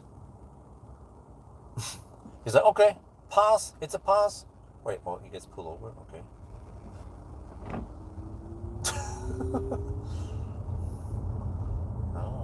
I don't know what kind of rules they have here about how much load pickup trucks can take.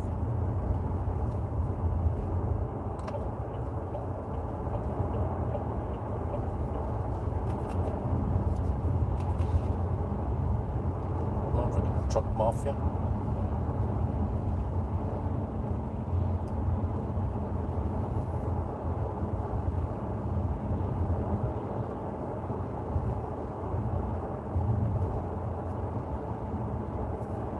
But why is he even in the right lane?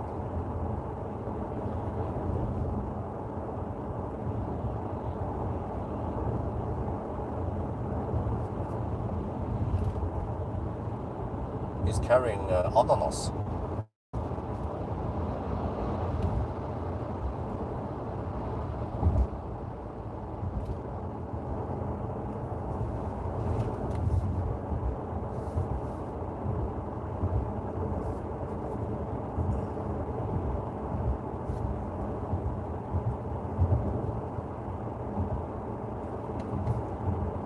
Yeah, I might run some errands, or I'll see what I do in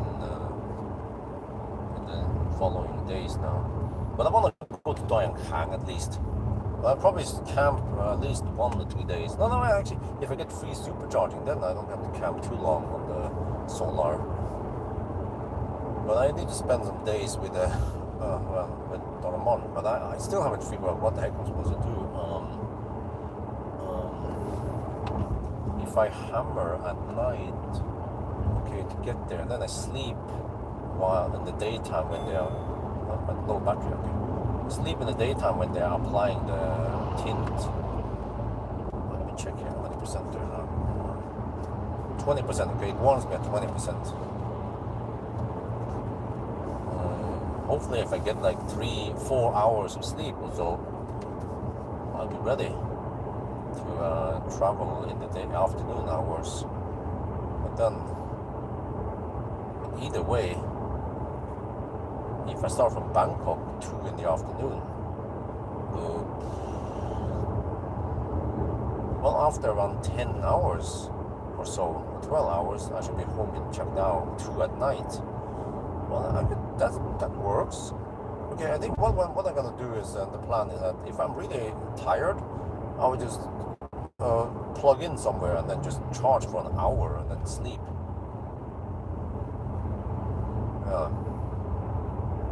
Wait, I got an idea. I should bring the mattress either way, because I might be able to sleep in a mattress somewhere. Maybe bring a blanket.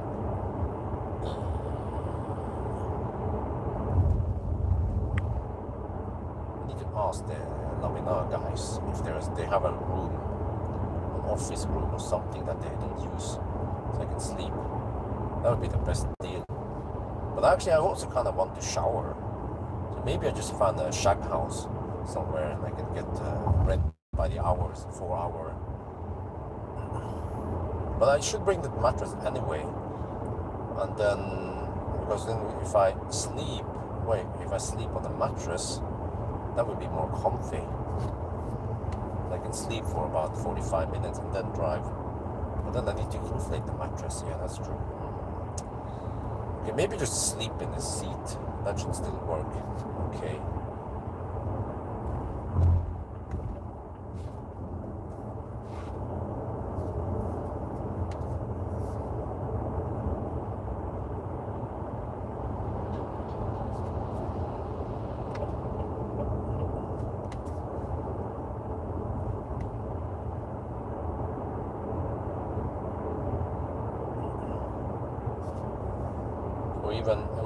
Actually, the fastest way is to take 15-minute, or actually almost 20-minute power naps, and then charge only to 60-70%, and then keep driving, and then take another power nap, take several power naps, so I can make it through the night, and then I can sleep the next day.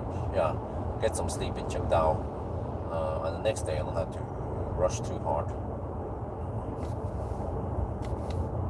After you return from Pattaya, will you have a chance to test vehicles test vehicles capacity with them? Oh, I already did it with this car.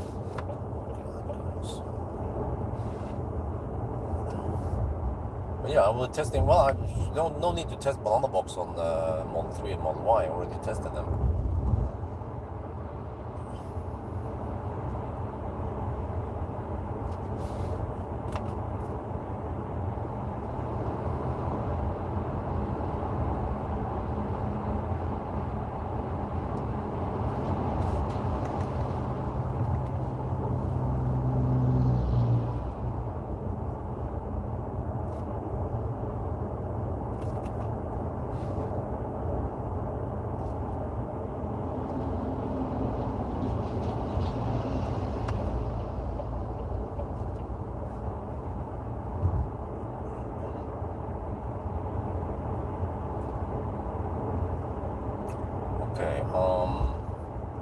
Down to 91 kilometer indicated range, and we are 54 kilometers away from one of those spark charge.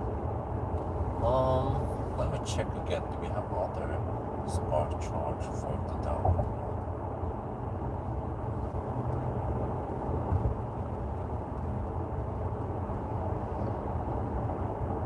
Oh, there's one more there, but it's a U-turn. Oh, it's a U-turn. Oh yeah, it's a U-turn thingy. Okay, we'll see.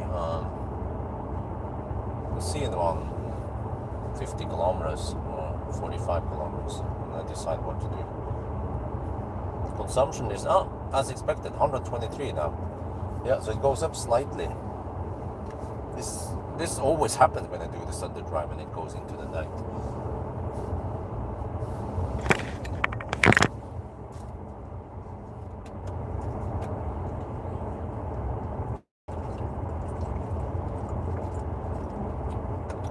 But I'm actually not that hungry yet.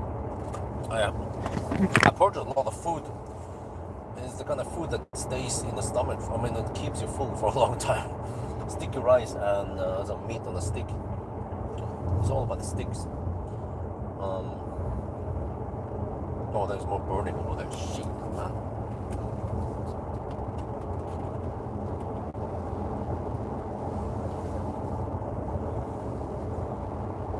Okay, they're burning the forest for some reason. I don't like that.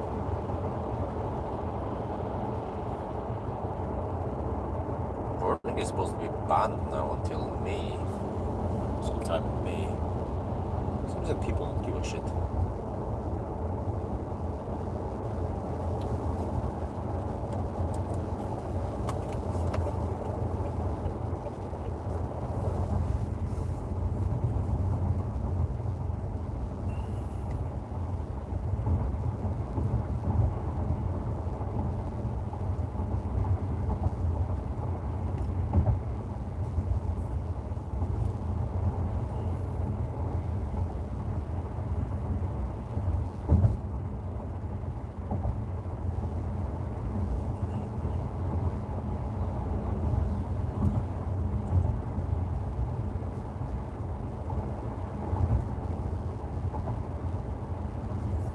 Inside.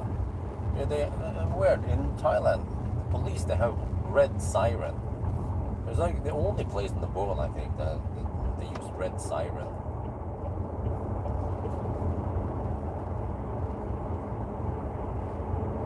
Yeah, a couple of days ago, when we left Pattaya with the whole family, there was a police car was cruising around the very busy 8-lane motorway. Lots of cars. And then the police went past me and they put on the siren. I was like, oh, what? It wasn't hammering that hard, just following traffic. And he reached his arm out and he pointed straight, pointed at another car, I think. And then somehow that dude knew exactly what was going on and he pulled over. So the police was not after me. And then I saw afterwards that the car that the police pulled over didn't have rear license plate. And also at the hotel, the same night, the next night, after in the hotel in Nakhon Sawan, in the morning hours, I was out doing something with the car, and then, dude, why is that guy using it for a high beam like a mother trucker?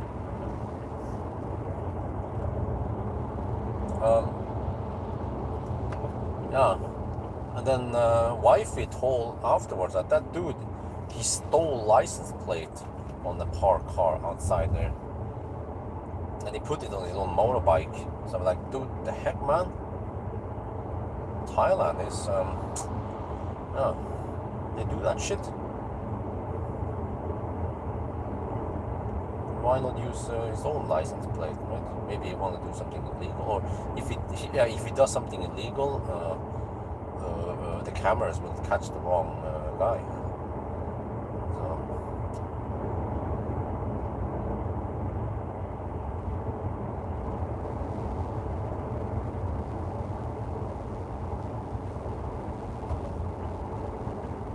I didn't know what was going on because I haven't seen that kind of shit before.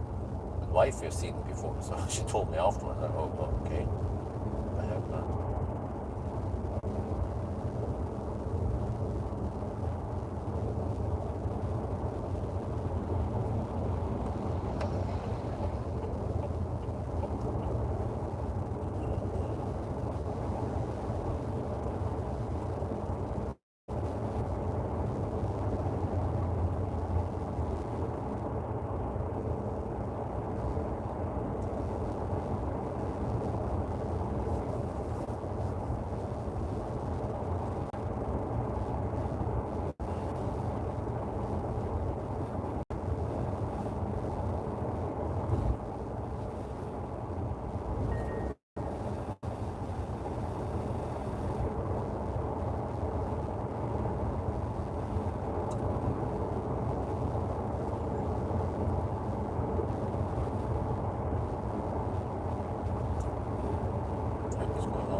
there a pedestrian? Yes.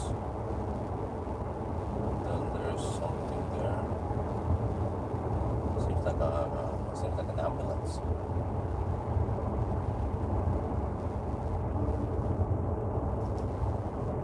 Well, actually not. It's just a freaking regular pickup truck with way too much light on it.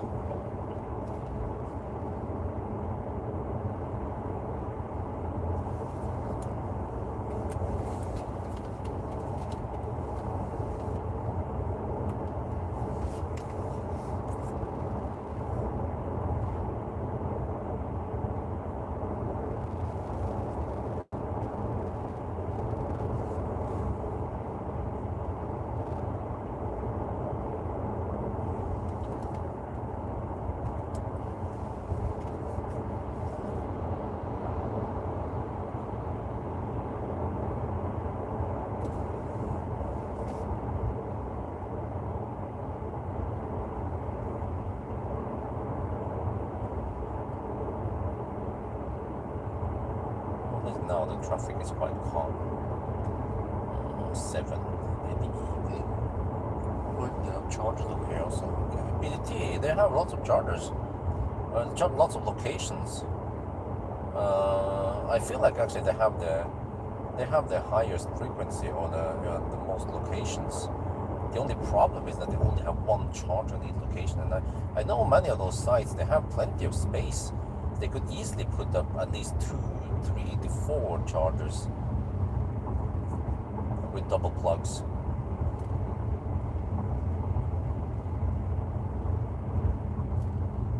And also it would be better if they could use some more powerful chargers, because the 120 kilowatt charger is not going to cut it. It's way too slow. Very common, they split power, so at least 300 kilowatt would be great. Yeah, and yeah, it doesn't even have to be 500 amp, but let's say at least 375 amp continuous would be great. And that's fair. That's quite future-proof right there. Just missed the red light now. Red light. I'm gonna use this lane because the other lane might have motorbikes on it.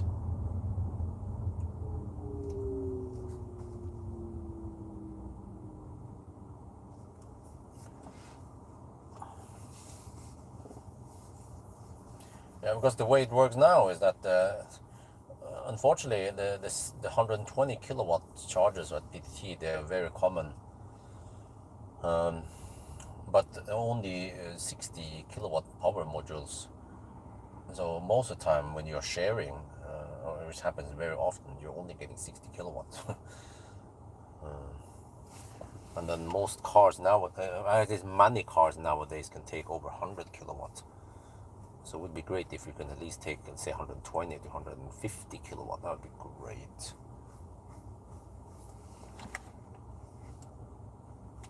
And then the whole Hawaii chargers, they require more digging and probably a more expensive investment installation. But something like Alpitronic, something similar, with around 300 kilowatts, and yeah, that would be plenty for a long time. Yeah, I think around 3% over-reporting distance. Yeah, we can check the battery status now that we are. I need to get ready. I think. Give you some stats here. 17%, 409 kilometers, 122 consumption.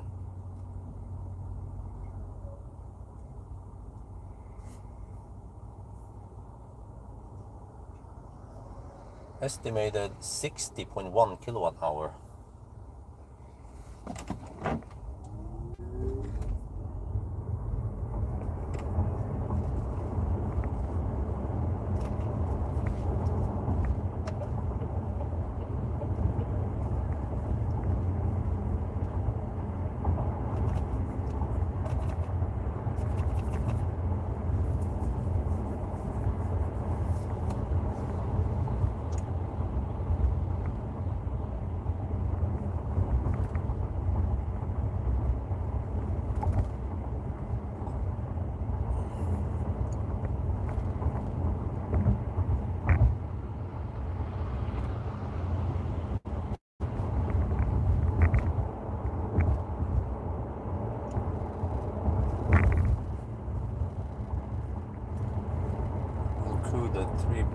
in so huh? No, we don't have to care about that because the reported distance and the reported consumption, they are incorrect, but they are, you just multiply those two and then you get the kilowatt hour used. So we can of course verify this by, let's say we overinflate the tires and do the test, and then we underinflate the tires and do a test again, and you will see that it doesn't matter because you take those two, multiply them, you get the same kilowatt hour.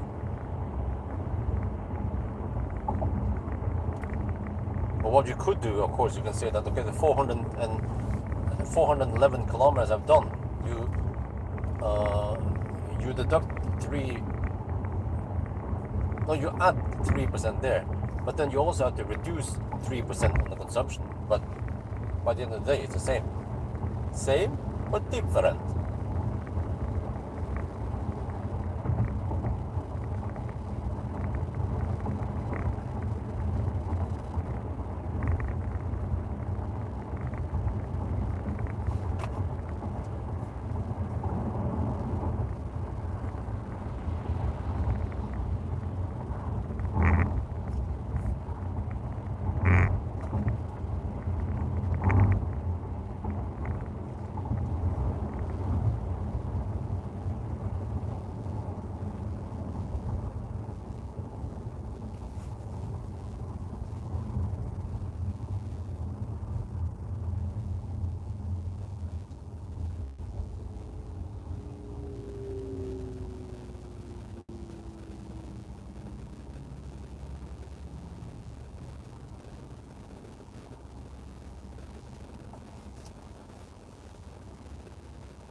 Oh, there's the MGEP in front here. This electric is the same as the MG5 in Europe.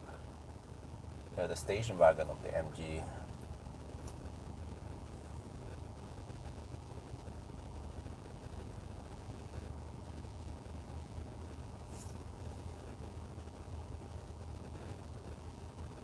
It should be quite snel off the line.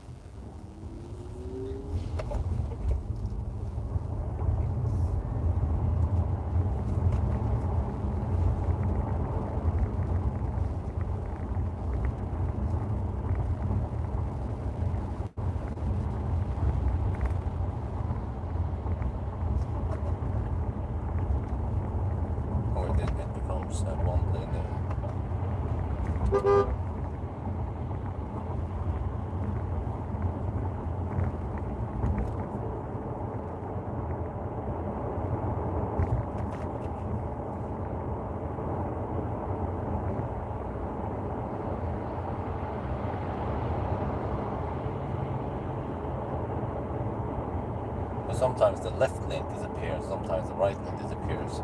So I was assuming the left lane, it looked like the left lane would disappear, but then no, it was the right lane. Then I quickly reacted to that. So it's actually not that clear. There are only arrows on the floor, on the ground, indicating it. No signs here, unfortunately, and also usually no signs beforehand, unlike in Europe where the signs are quite early. So okay, check again. Now we're down to 16%, so 37 more kilometers. That would take around 1 kilometer, 7%. So I'll be at 9% then, possibly over there. I guess that's good enough. And then I can pump it a lot there, unless I charge just a little bit, and then I go for another of those chargers, and then have a longer stop there. Because actually, timing-wise, I'm not hungry yet, but maybe in around 1 to 2 hours I'll be hungry. We go further down south before we take a longer stop. Yeah, I think I like that idea. Okay, in that regard, I need to find out where the heck I'm supposed to stop. 74 kilometers, I can be trusted. If you have around about 500. Yeah, okay, so 16%, 16%. These guys are super annoying.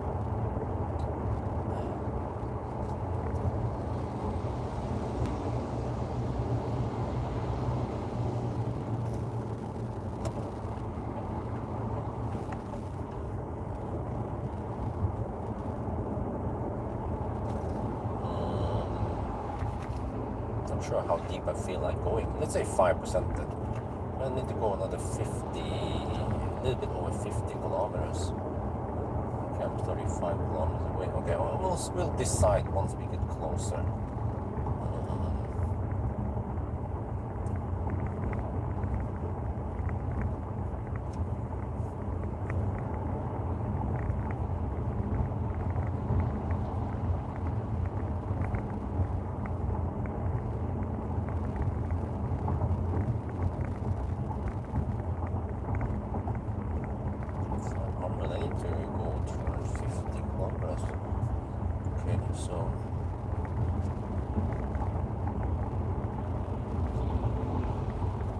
Eventually I need to stop at a PTT station. Yeah, a PTT station to grab some breakfast. Because I didn't get any breakfast at this hotel.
Actually, maybe that's good enough. Go down to around 9%. Yeah. So charge the spark charge. Well, I need to check if it's available. We're around 20 minutes away.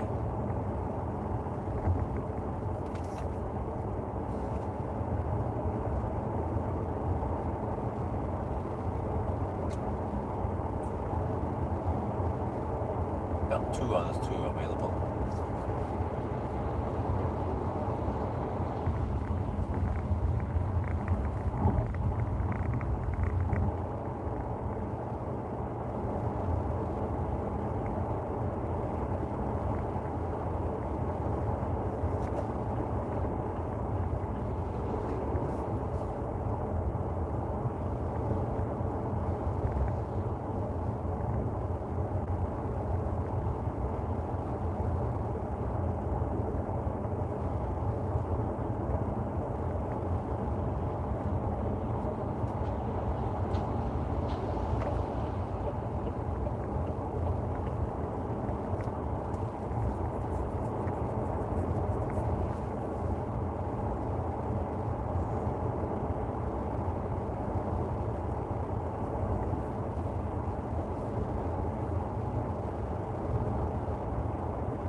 Well, we've done 424 kilometers so far.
Charge to 90% soon.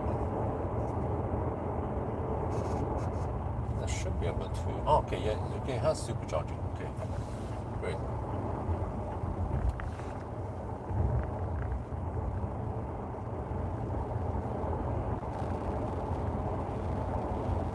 Well, okay, so that's the plan then.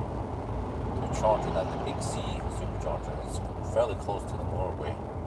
Chiang and then on the way back we'll need to supercharge it. Yeah. Or wait, maybe I could just charge it somewhere. Yeah, in Bangkok. So supercharge it also after the challenge. I have to figure out where though. Because many of the superchargers in Bangkok, they are in shopping malls, right? Maybe I can ask my friend Ralph, he knows about this. He has he has a Tesla also.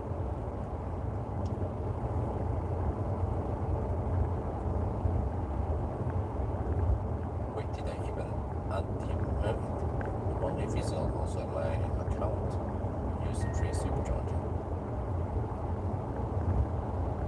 Don't remember.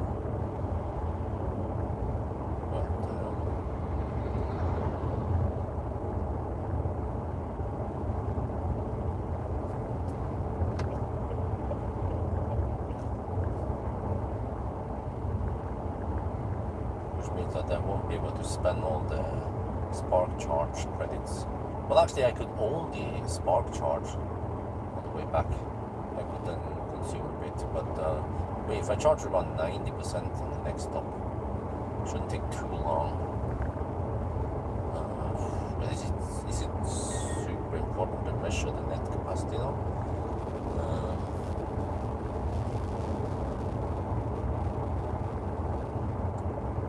I guess we skip it. We just charge maybe 80%. Get some kind of indication. That's good enough. 10 to 80%.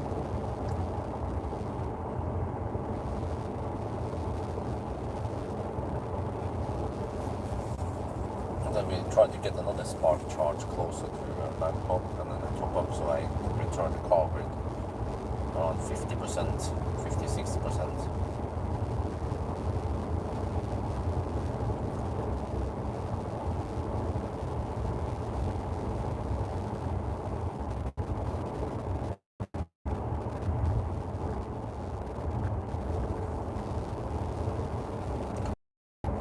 Yeah, 13% now. We are 21 kilometers away. Yeah, so that's roughly, yeah, we should arrive at 9%.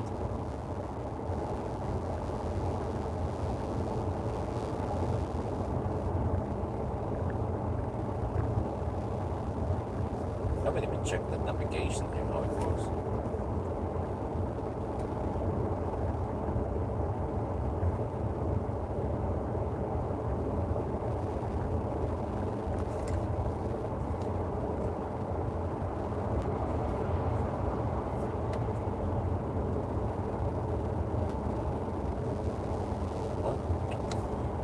Oh, what the heck, man, it was so bad. Okay, whatever. Not gonna bother.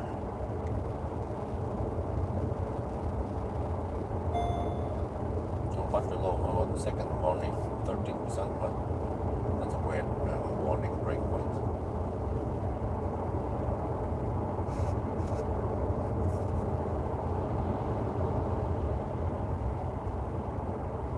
Huh? What?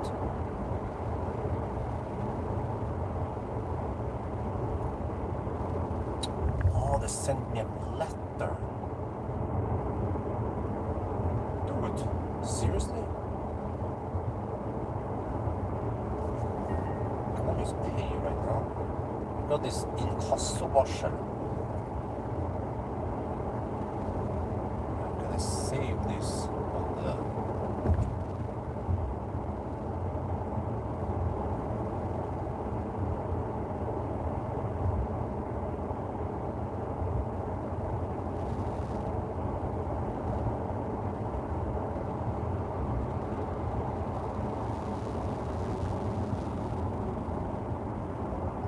drive. Seriously, is it Velforeningen? It's the group that why didn't they send me email? What the heck, man? I need to ask them to send me email next time.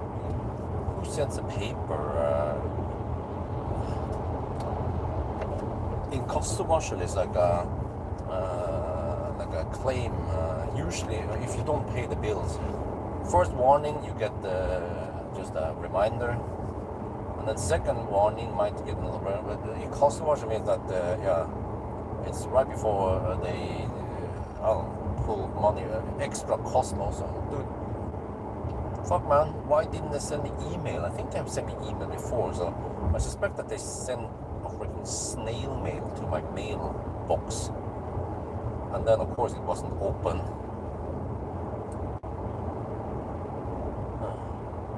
But then somehow they send me SMS now. Yes. Jesus, man. Who sends paper now in 2026? I need to find out how to pay for that thing. Or maybe, yeah, I think the information should be there, the PDF essay. I can check it out once I'm at the hotel. Usually there's extra cost involved, fyllegebyr or shit, or whatever.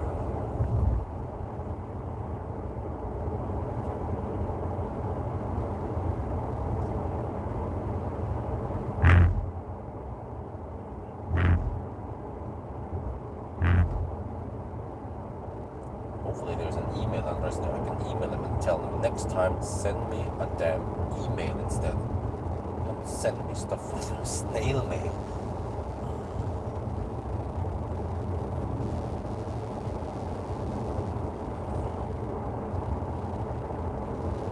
Okay, anyway, 12%.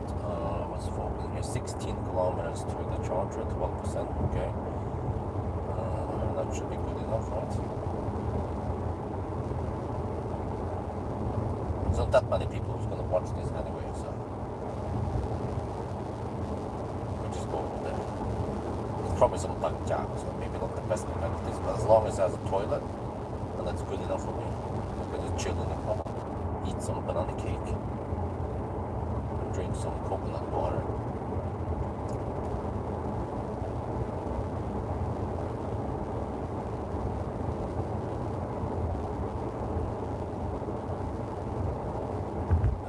Well, I can use the laptop and pay that bill. I can get some work done while I'm just sitting here doing nothing anyway.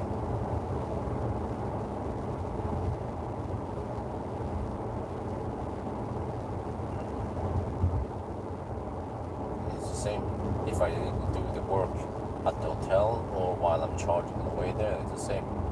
Actually, in a way, it's kind of better that I do it on the way there, because then I can just, once I'm at the hotel, I can just shower and go straight to bed.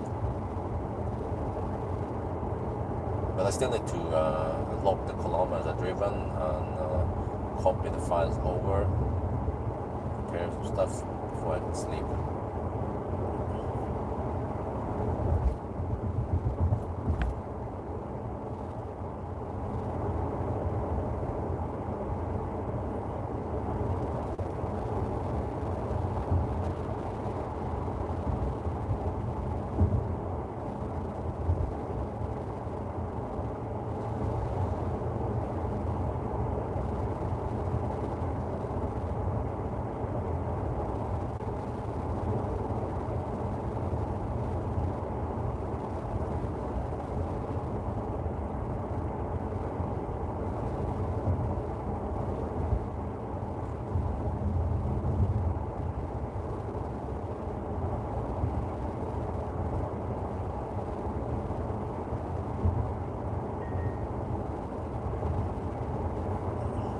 Okay, 438 kilometers done.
Well, actually, Dorman, nobody has degradation. Yeah, that's true. Would be interesting to do a Sunday drive also with ZS EV. But it has somewhat significant degradation, but maybe that's the name of the game. A degraded car, slow cooking, how far can they go? I could try it on the way back. Then we charge it 100% and go for it. And it'll be in the afternoon and then evening hours, heading north. Yeah, I don't know. I mean, it's not gonna go that far anyway. Maybe 350 kilometers, so it shouldn't take too long. And I kind of need to drive the distance anyway. Or I could do the Sunday drive at night on the way south. Oh, well, you know what? Actually, that's better because I get the downhill advantage. Yeah, but it's a bit cold at night.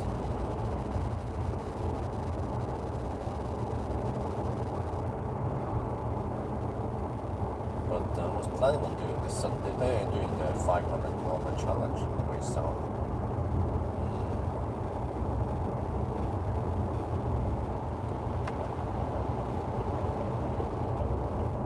I can do both. Let me see. Let me try to think loud. If I do 500-kilometer challenge, I will be at Nakhon Sawan. No, Nakhon Sawan area after 500 kilometers ish.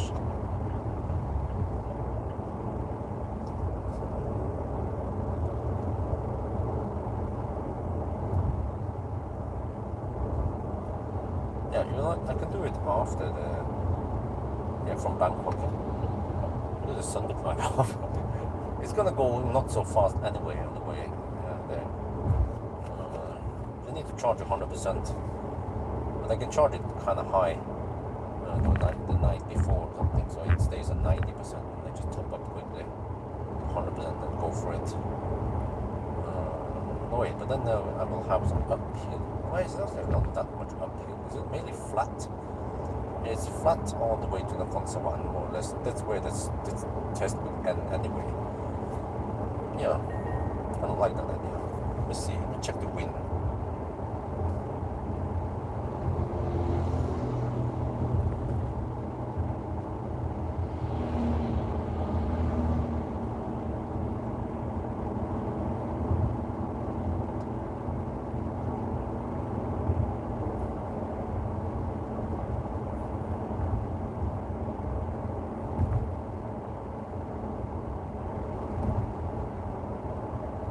Slight headwind actually.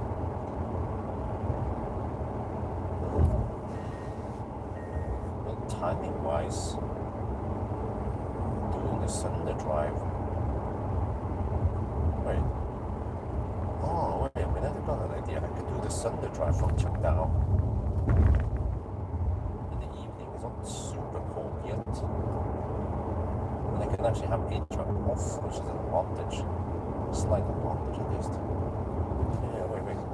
And then after around 300 kilometers I should be finished. And that is roughly at that. And then I can charge full and then go for the 500 kilometer challenge. Well, that sounds like a plan. Just have to stay awake. This is kind of crazy, man. I do a Sunday drive and the 500 kilometer challenge.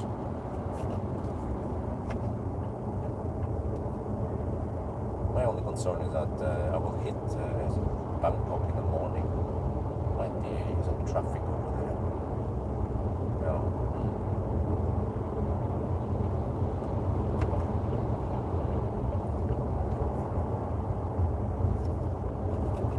But it would be interesting just to find out if you drive like an old man with an old car, how much range can you actually get out of it, even with some degraded battery.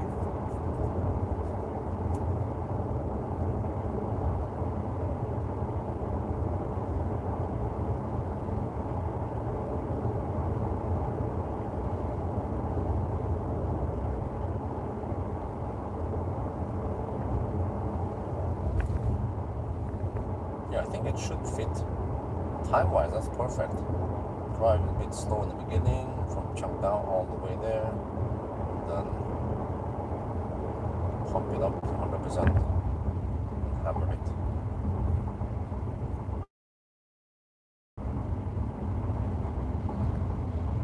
Yeah, okay, if you have a plan. On the way back then I can just chill, go at my own pace.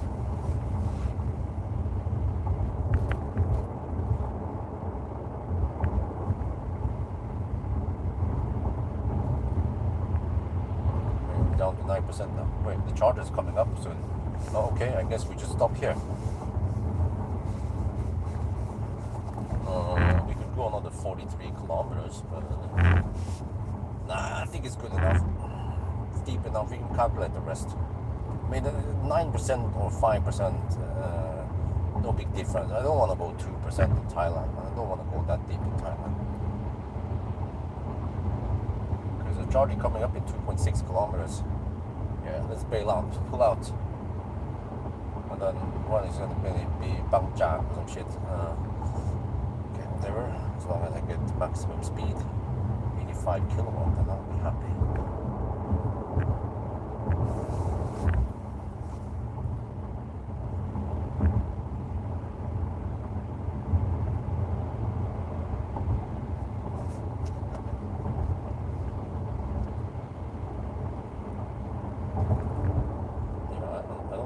Stopped at this location before.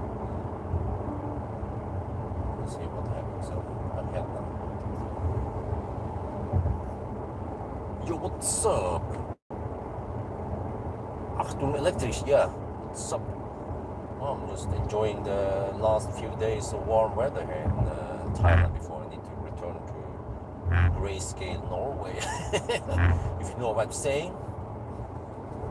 So, doing the Sunday drive, this car can possibly go 500, maybe a little bit more. I need to calculate everything once I'm there. I have plenty of time though, since I'm gonna do a slight charging test there also. Probably spend half an hour there charging. Well, I can see the Bangja sign. Okay, there we go. Always Bangja charging. Almost done with the 500 kilometer with the test now. But actually tomorrow, yeah, so tomorrow the shit is going down. I will be doing a Sunday drive and then a 500 kilometer challenge with ZS EV to the month. It's gonna be put through some serious tests tomorrow.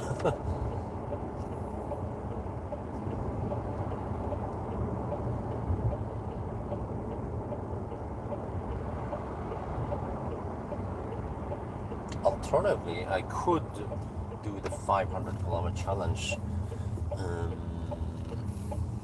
in the afternoon. This is too much traffic. We'll do it at night, no traffic. Wait. Right there it is. Okay. The car and the location was a bit off here. It's here. Okay. Done. UN. We need to write down some numbers and then, okay, the chart is well. There's a lemon green mark. Okay. Well, at least that's good. Wow, this is quite sparse selection over there. Oh shit. Well, this is how it is with Bangja. Okay, let me get. Oh, I should be on this side. Wait, the charge port is on that side. Okay, I need to be on this side here.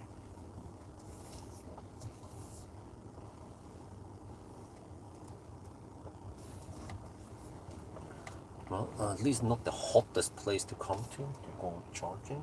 Wait, I missed the thing. Okay.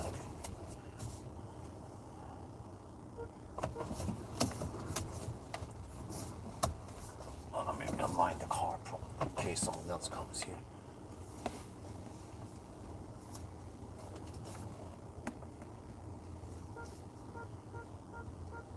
No, first time I stop here. Okay, 9% left. All right. Write down the numbers.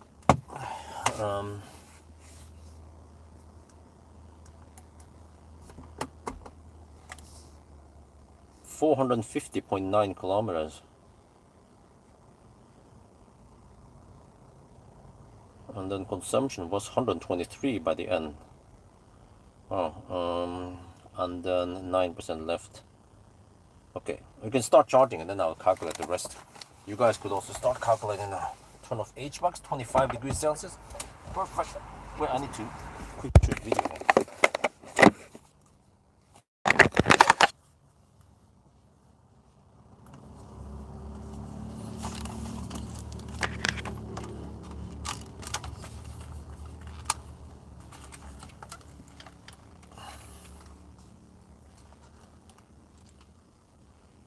Alright, we're done with the test. 450.9 kilometers done. 123 watt-hour per kilometer. 40 kilometers of range left. And then 9% left. So this is good enough. I don't want to go too deep in Thailand.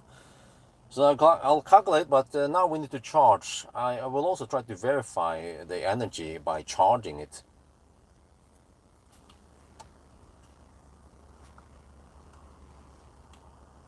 Okay, ตอนนี้ test จบแล้วครับ 450.9 กิโลเมตรนะครับ123 วัตต์เอาต่อกิโลเมตรรถมันยังเหลืออีก40 กิโลเมตรนะครับแต่ว่าผมไม่อยากจะขับต่ำให้แบตเตอรี่มันต่ำไปที่เมืองไทยนะครับโอเค 9% แบตเตอรี่นะครับโอเคเดี๋ยวเราจะคำนวณแล้วทุกอย่างแล้วเราเริ่มชาร์จก่อนผมก็จะลองชาร์จแล้วก็เทสดูได้ว่ามันมีกี่กิโลวัตต์hourนะครับ net capacity นะ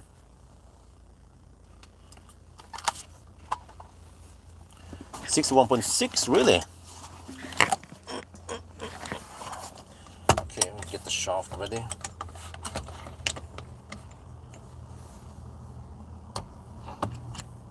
I'm gonna take the mic off wait charging there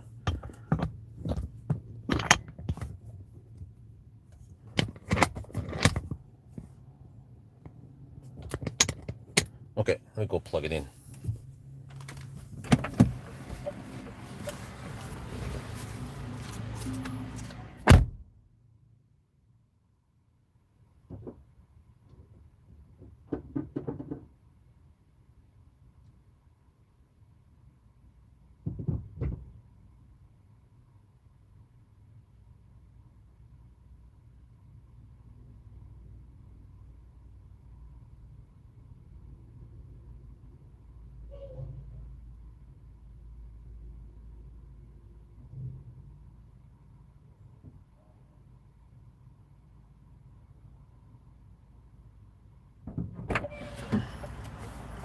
Well, here we can turn off the high beams. I don't know why the high beams are even on now that we're charging.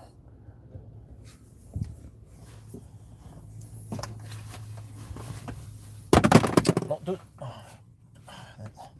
shorts here, not that good. The pocket. It's so easy to accidentally drop it. Okay, handshake is going. I have over 2,000 baht here. I need to spend some of that. Okay. Well, it is charging. You can see it. It's quite small, but you can see. I need to zoom in here.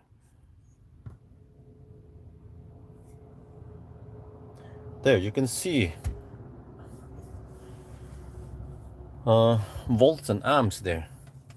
A current 230. Okay, it can take more than two. Okay, 82 kilowatt hour per hour.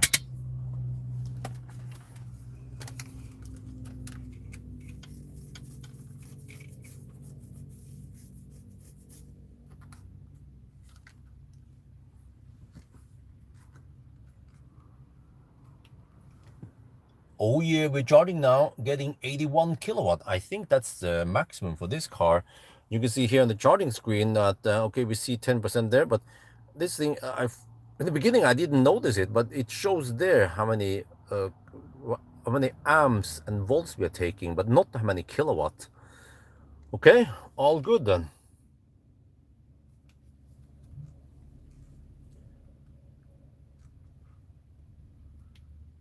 คือตรงนี้เรากำลังชาร์จนะครับรับ83 กิโลวัตต์อันนี้มันควรจะเป็นเร็วสุดนะสำหรับคันนี้นะครับมันชาร์จแบบครึ่งของB10 นะครับแล้วคันนี้เนี่ยตอนแรกผมก็หาว่ามันไม่โชว์อะไรนะว่ามันชาร์จเร็วแค่ไหนที่มันโชว์นะครับมันอยู่ที่นี่แต่มันตัวหนังสือมันเล็กมากนะเนี่ยมันโชว์กระแสกับโวลต์นะมันเท่าไหร่นะครับ Okay, so now I need to quickly calculate. ABC always be calculating.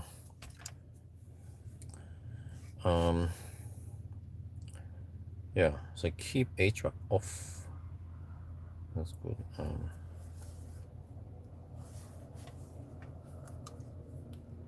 Try to estimate the net capacity.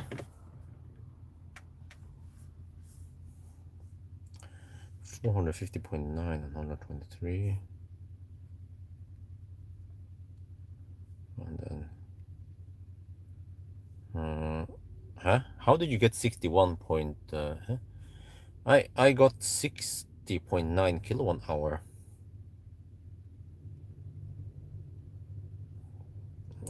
The trip meter is as follows. But you don't see it. Shit. Okay, whatever. 450.9 kilometers. Like, I'm gonna double check here. Where the heck is it? The trip meter. Oh, Wait, it disappeared. Okay, whatever. I wrote it down. 450.9 kilometers and 123 consumption. 9% left. Yeah, let me double check.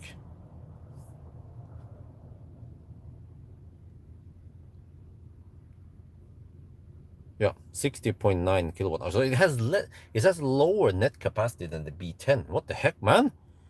Why would you buy this car? Well, I mean, it has more space. Yeah, that's pretty much it. It can take 27 banana boxes. That's pretty good. And the suspension is not as bold as the B10. But that's pretty much it. Okay, the interior looks a bit nicer. Yeah, okay, agree. It has actually, rear cabin light. B10 doesn't have it, but I mean, that's not a super big deal. But it doesn't have a frunk. The B10 even has a small frunk. So yeah, I don't know. This car charges slower. It has less net capacity. Well, okay. I mean, let me estimate things. Okay, I need to also calculate something else here. Here to home to.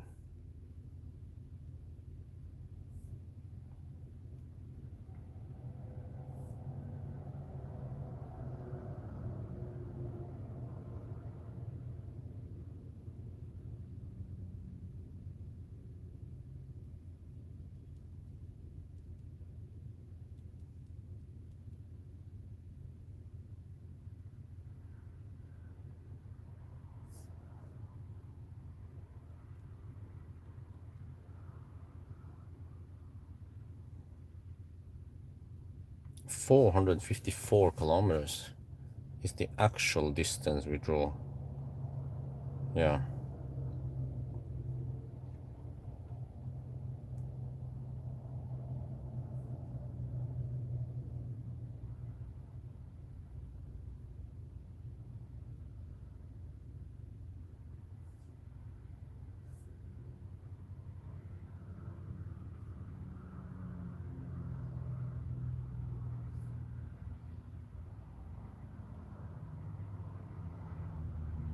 Oh, okay.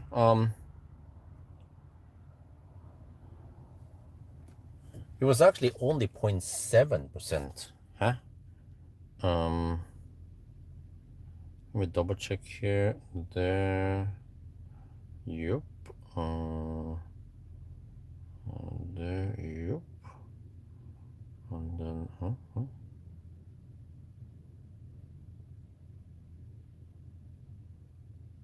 Yup. And Lampang. Yup. That looks right. Oh wait! No.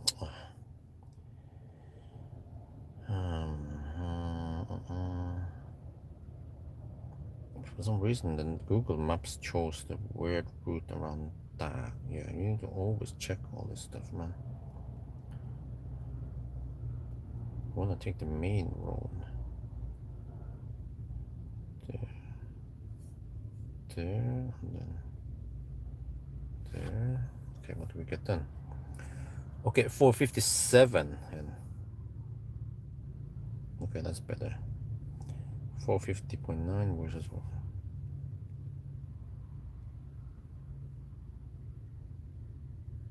Okay, 1.3% error under.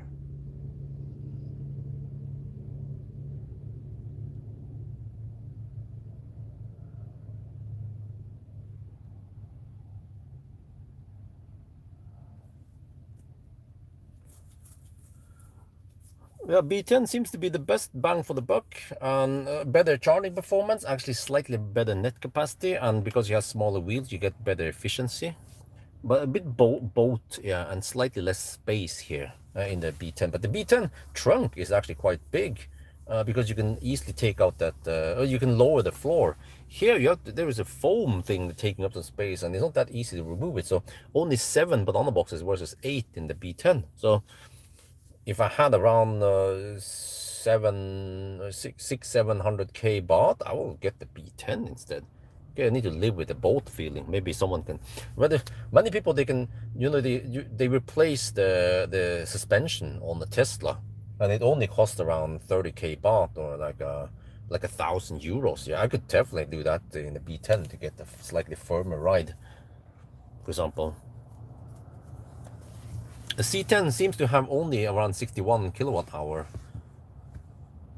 Yeah, okay, I used a little bit while idling here and there, so not sure if that is counted or not. But okay, just go by the 60.9 that I've estimated. Or maybe I can run it up to 61 then, yeah.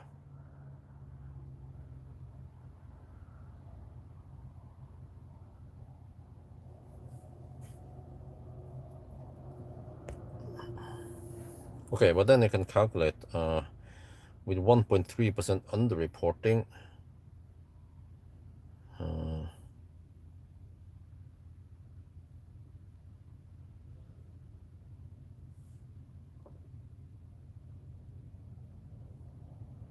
We have 121 watt hour per kilometer.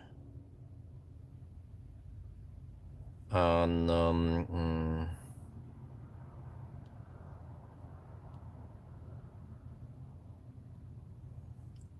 504 kilometers of range. So the B10, I can estimate the B10 should have 15 watt hour per kilometer lower consumption, which puts the B10 at 106 watt hour per kilometer. So actually the B10 is more efficient than Jeco 5. Ooh.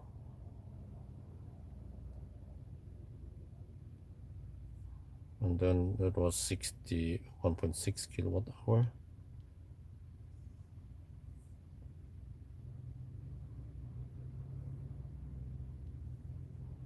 Dude, that is 581 kilometer on the B10 versus 504 only on this car, the C10. Yeah, okay. The B10 interior, yeah, I agree. It's the C10 interior is nicer looking and more ergonomic. But that's what you get when you get the poor man's car, you know. Wait, we're already at 29%. I've been digging around here. I haven't even done my work yet. I need to pay some bills. But okay, let me shoot some video first about the whole thing there.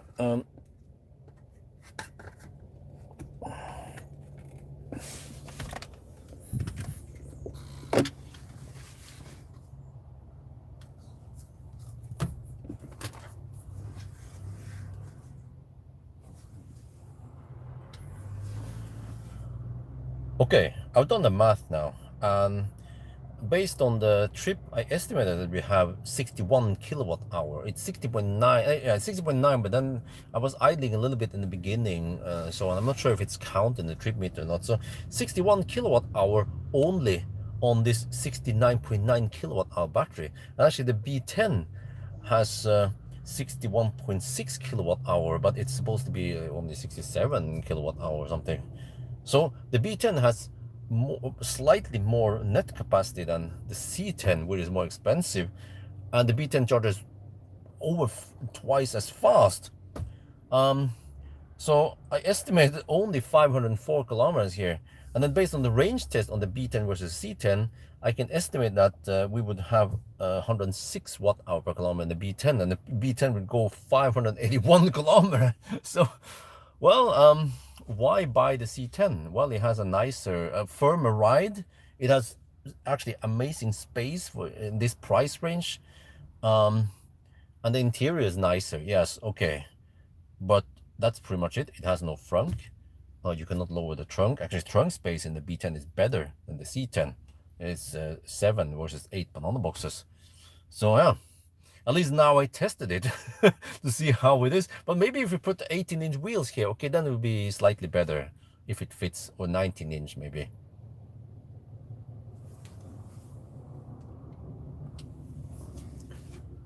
Okay, ผมได้คำนวณนะครับ แล้วก็เรามี 61 kilowatt hour net capacity นะครับ อันนี้มันน้อยกว่าB10 นะครับ B10 นี่มี 61.6 นะ แต่ว่า B10 นี่เป็น 67 kilowatt hour gross capacity และคันนี้มันเป็น C10 นี่เป็น 69.9 kilowatt hour ผมก็ไม่รู้ทำไมมันได้น้อยขนาดนี้นะครับ อันนี้เป็น top spec นะครับของ C10 นะ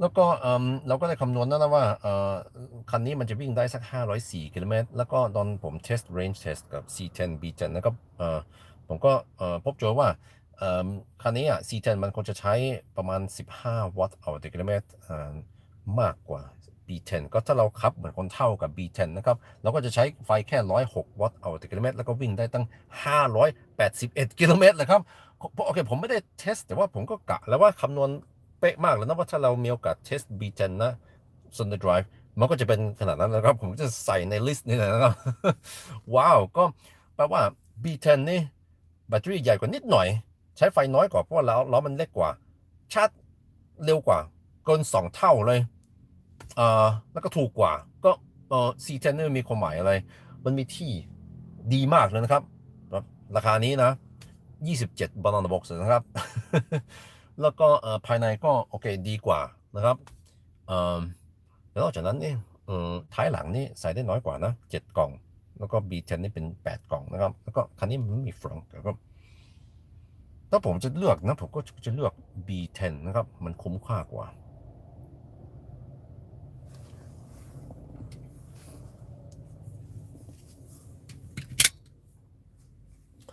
Okay, now I'm done with that. We're already at 37%. Okay, alles gut.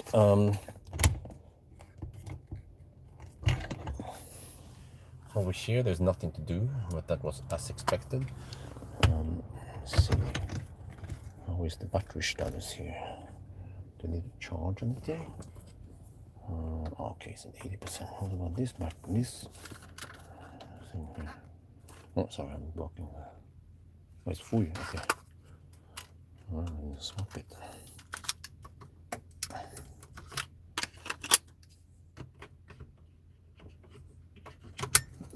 Okay, let me see. Yeah, I need to get some work done, but let me see. Can I do that via my phone or do it in the laptop?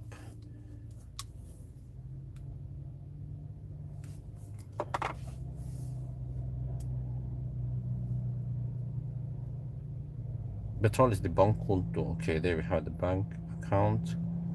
2,000 NOK. Well, at least they didn't add anything. Here's the thing. There's the email address. Dude, like, let's send an email here. Copy.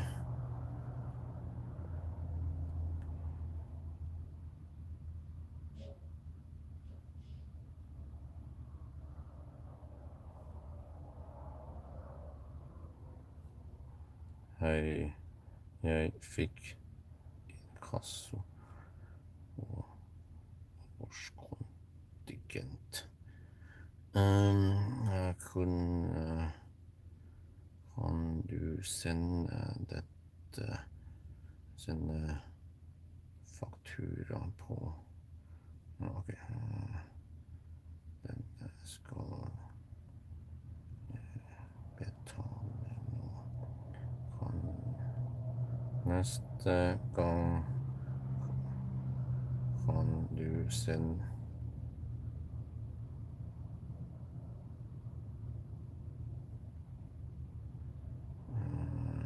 faktura på e-post i stedet. Jeg er i Thailand nå mellom 25. november Nei, helsike. No, I want lowercase November til 10. februar. Med vennlig hilsen Bjørn Nyland. Okay. I don't know why they didn't send me email, man. Shit. Wait, did they throttle slightly? Let me check here. 84.5 kilowatt hour per hour. It's a nice and flat curve at least. Okay, let's see how flat it can keep it. A slight bummer. I could have done a charging test. Whatever. I think people don't watch the charging test anyway. Well, not many people. Okay. Let me see. Yeah, so I'm gonna pay that that bill. Let me see. Betala kontonummer, förfallsdato. Okay, we just pay it right now. No worries. Vi kan ikke se av mottatt. Okay. Rente og purre. Hvordan er beregnet? Well, how much was it originally? It's 2,000. Look now. Well, they still claim 2,000. Well, that's good. Okay, they don't add any extra. Is there a kid number somewhere? No? Ordrenummer. Okay, where?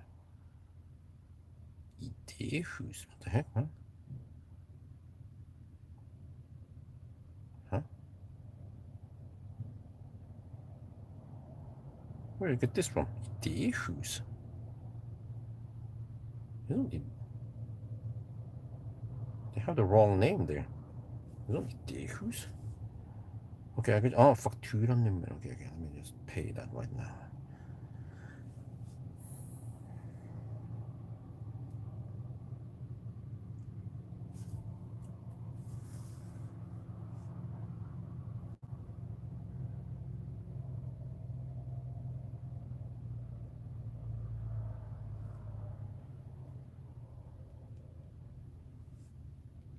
Just 2,000. Look, anyway. Okay, can I copy this?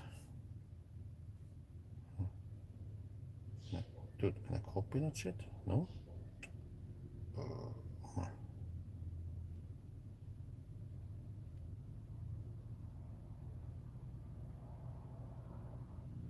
I don't know why, but okay, I'm gonna type in that one.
Okay, done.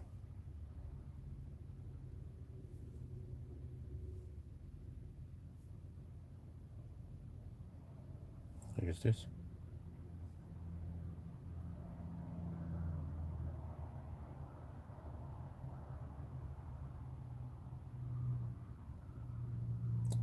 What the heck is this? No, huh?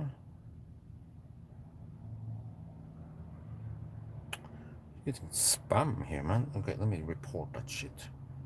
Report spam. Okay, block it.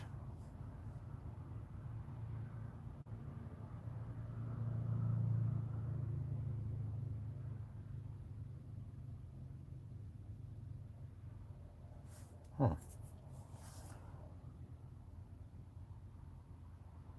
Okay.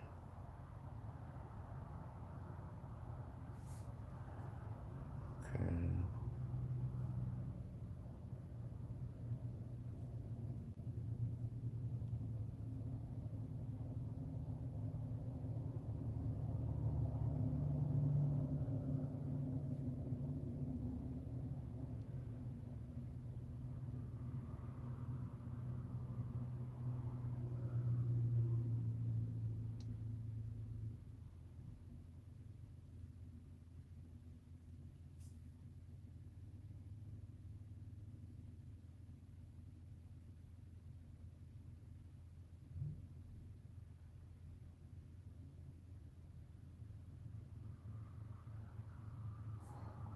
Okay, we got some work done. Now we're at 54%. Is it still flat? How many percent is MG at now? Check. 91. Seems like this Leapmotor is getting attention, whereas Sweden, at least with the, okay. The B10 or C10? Where's it 91%? Okay. Check the fusion solar. We got, okay, 94.9 kilowatt hour. All right, great. Check how far away from the hotel we are.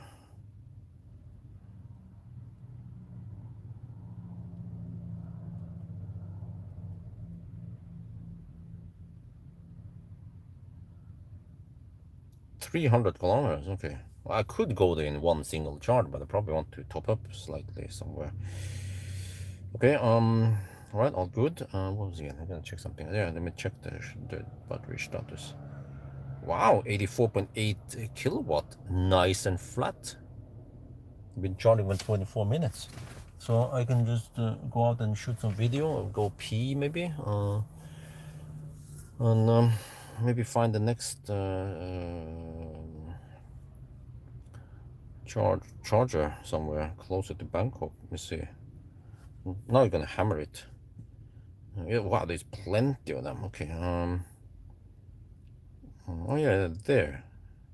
That location would be okay. Wait. Oh yeah, no U-turn needed.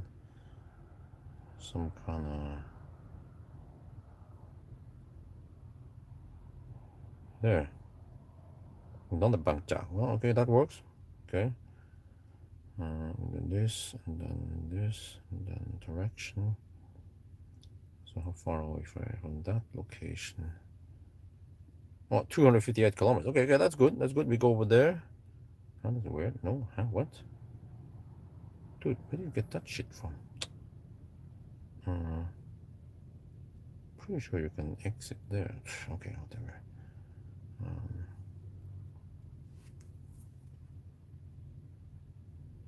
Okay. Then we top up slightly and then we go for the finish line. Hopefully it's not gonna be too late. Because you haven't even reached Nakhon Sawan yet. Shit, man. Okay, let me see. Go back to the charging app. How is the charger status now? 59%. Still flat. Look at this. Oh yeah. Oh yeah. Okay, so if it says around 230 amp, then that's maximum speed. Yeah, seems like that's maximum. Okay. So now I can have a banana cake. I can chill a bit. 60%. Probably gonna go for a 90, right?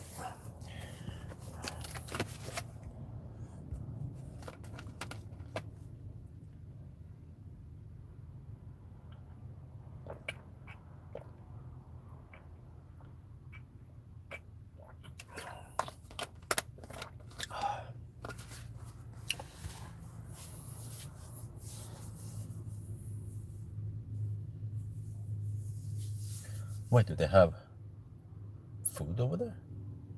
Yeah, it seems like they have something there. What does it say? Let me try to zoom in. Can I actually translate it from here?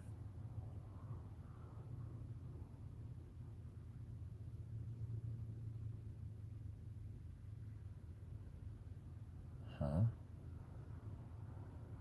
Food. Ahan. Okay. It says ahan.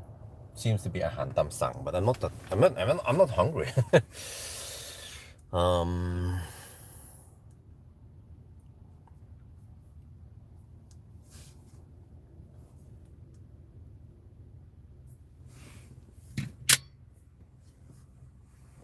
Okay. Let's shoot this for now.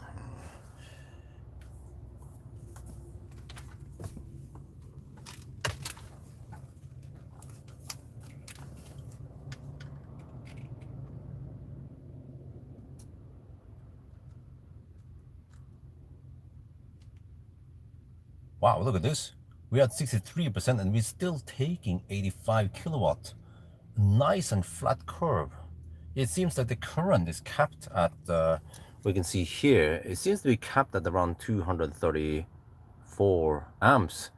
and then as the voltage goes up, then we get faster and faster speed. So yeah, this is actually okay speed. We've been charging for 28 minutes. Okay, it's not the fastest out there, but it's still okay.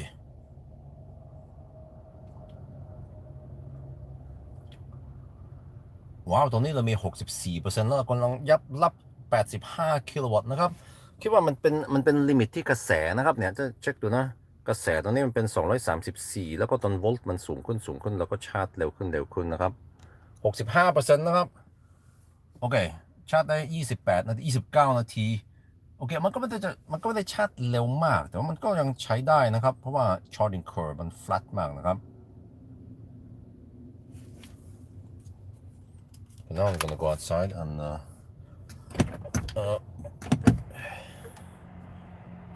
shoot some video.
Oh shit! Oh damn!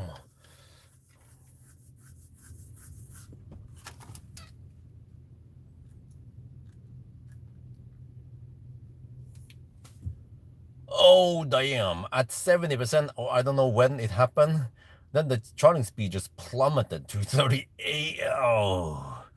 Okay, whatever. I think I was thinking about going to 80% or 90%. I think I'll just go to around 75%. I'll go and pee and then, yeah, we should have a good enough measurement to calculate the net capacity.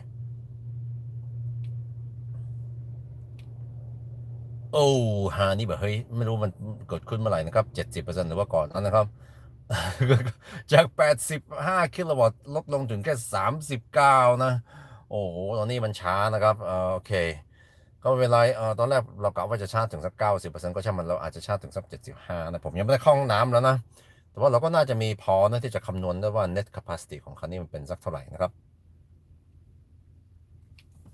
Okay, we have now at 71%, we have received 44.3 kilowatt hour.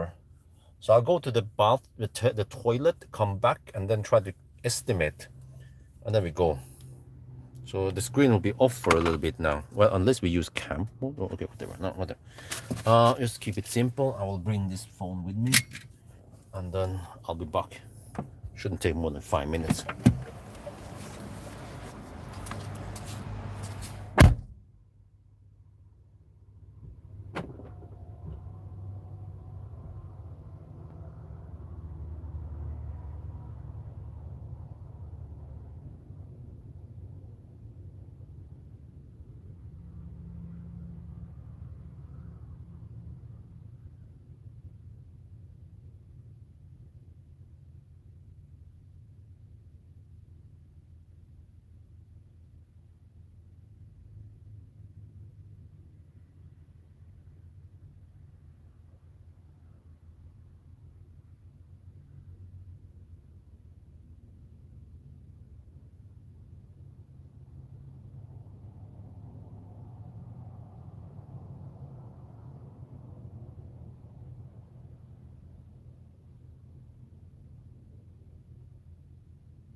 Okay, back.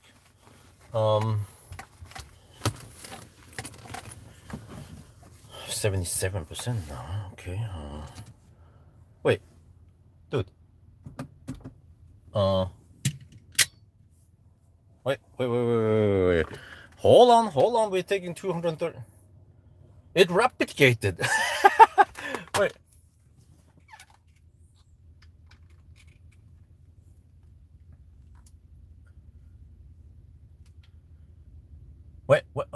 Wait a minute. At 78%, we're back at 85 kilowatt. And you can see here we're again capped at 234 amp. The car replicated. Or I don't know. It's only 26 degrees outside. What the heck was going on there? But dude, this is simply amazing that at 78% we're still receiving 85 kilowatt. Wow.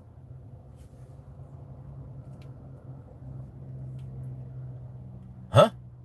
ผมเข้าน้ำกลับมาเรารับ 85.5 กิโลวัตต์นะครับแล้วก็กระแสมันก็อยู่ที่ 234 แปลว่าเมื่อกี้มัน replicate หรือว่าอะไรเนี่ยมันไม่มีใครแชร์กับเรานะครับเราอยู่คนเดียวตลอดนะครับ โอเคก็ดีมั้งได้โอเคเนี่ยลดลงโอเคหรือว่ามันยังไงมันจะลดลงแล้วก็จะขึ้นอีกทีนึง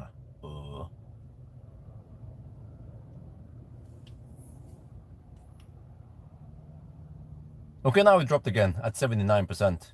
Well, is it gonna go up again after 5 minutes? We'll see. Huh? The starting stopped at... Oh, dipped at... Okay. And now it's back up again. Well, okay. So let me see. At 80%, we can try to estimate now. we have added 71% and 50.3 kilowatt hour. Okay, 50.3, 71%. Okay, and then 1 point, let's say 8% loss. Oh, that's 65 net capacity. Really? Is there that much loss? Oh, that is a bit strange. According to the charging test, we should have 65 kilowatt hour net capacity. But I mean, what doesn't lie is that we can go only 500 kilometers. So the only explanation is that the consumption is actually higher than what the car claims.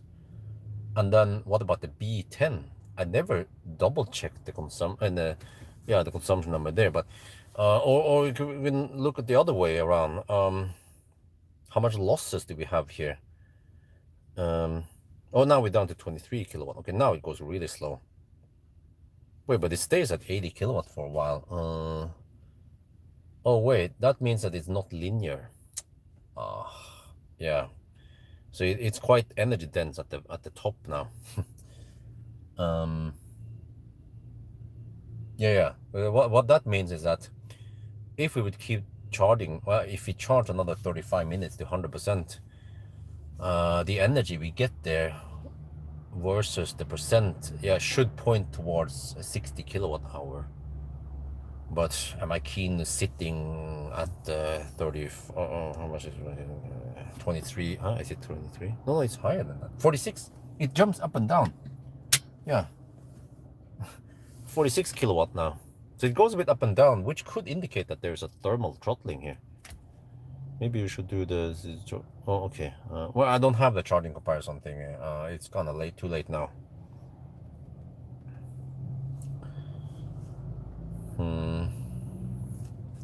Well, at least 46 kilowatt is okay.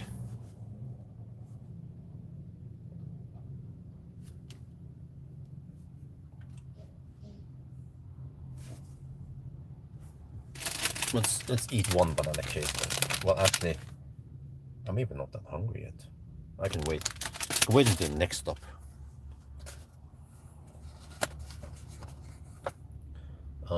Yeah, I should be kind of empty on the next stop or be a bit low. So the next stop should be around 20 minutes, maybe half an hour. Then I can go for it. Then I'm quite close to Bangkok anyway, or the hotel.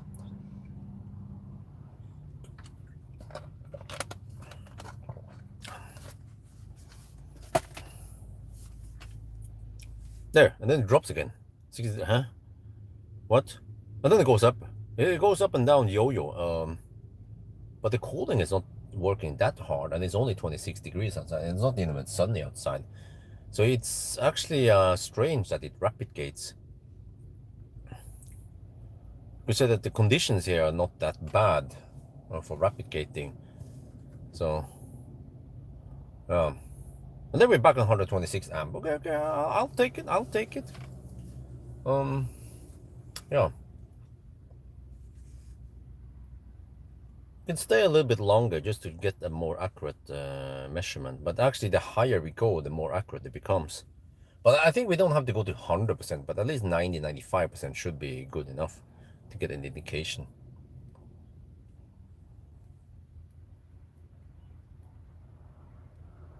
But yeah, we can also check another thing here, because as we go up now it seems like we have, I estimated 65 kilowatt hour. Well, let's try again now. Okay.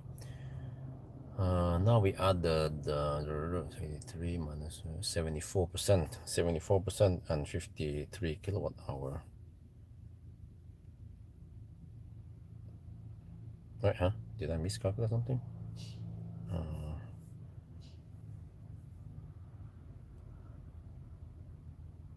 53 kilowatt hour added 75%, right?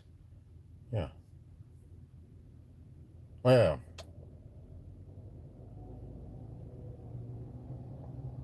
Yeah, okay, 70, and then I had to 92. Yeah, okay, it still points towards 65 kilowatt hour for now. Okay. Well, as long as we're taking around 46 kilowatt, that's still okay speed. That's around 60% of the maximum speed.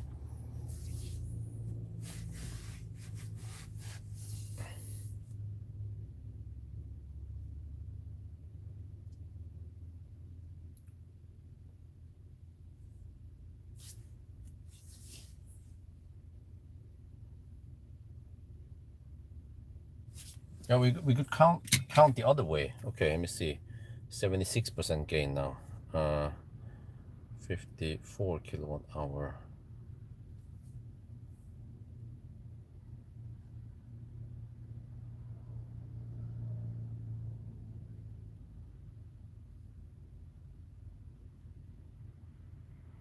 $71. Okay. 71 versus 61. Huh?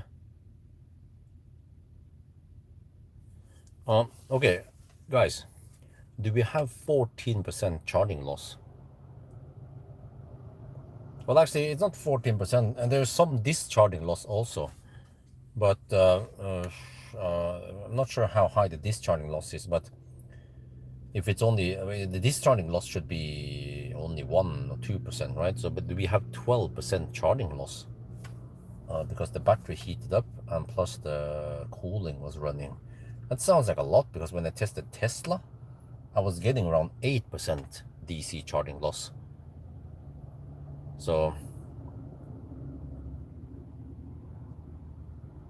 AC should be more. Well, AC charging also roughly 8 to 10% losses.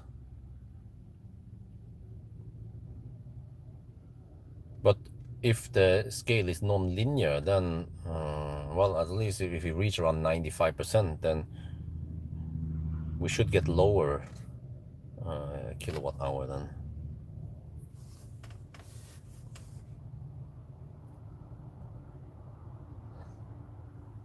Well, I mean, it could be that the car is lying about the consumption somehow. I mean, that wouldn't surprise me with Chinese cars. But I tested this with many other cars, and when I double check charging versus discharging, it matches with what I know from the Tesla, or how much we should lose in the charging process. We can wait until 89%. That will be 80% added. Now check again. Still getting okay speed now for now. Let me see. Voltage is higher. Is this LFP battery? Yeah, I think it's LFP because the voltage doesn't change much at all. It's getting kind of hot in here, but I don't want to open the windows because then I might get some insects. I can do a quick open. Oh, that barely helps. Okay. Yeah, it seems like LFP. It was around 350 volt also at the bottom.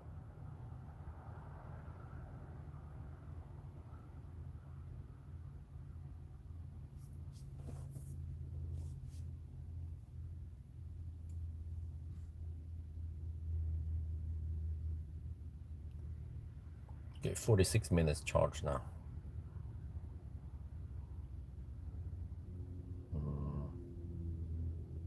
46 kilowatt. Yeah.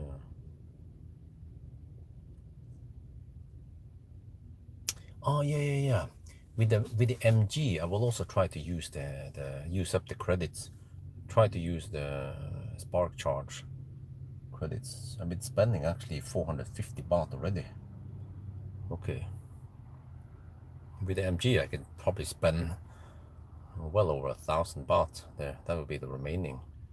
Yeah, and then if I need more, I can always add, or I can charge some other places. There, 89%. Okay, 80% added. 56.8 kilowatt hour. 71 still. Okay.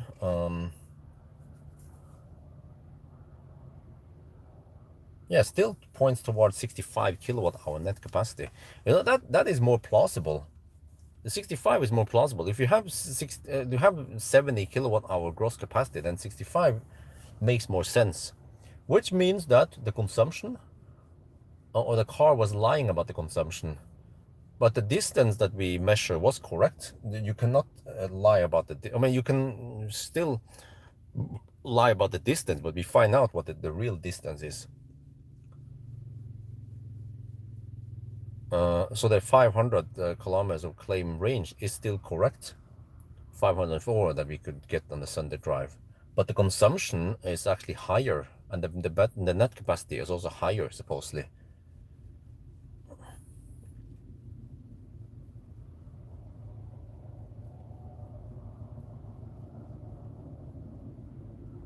But it means that the range test I have done is not correct. So I need to correct the range test then.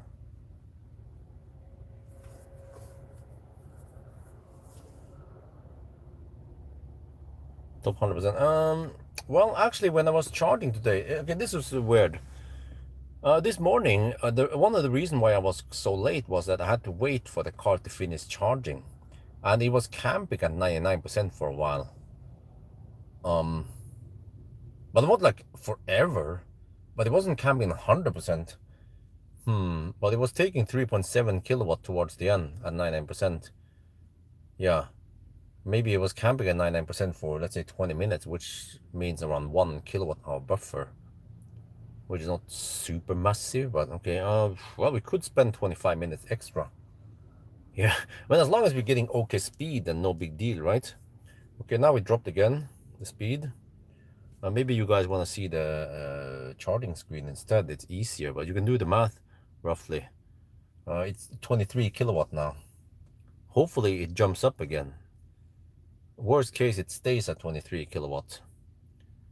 But we need 9% left. Let me see. 9 out, let's say 65 kilowatt hour. We need only 6 kilowatt hour. And then at 23 kilowatt, that should take 15 minutes. It says 25 minutes until it finishes. So it will go even slower towards the end then.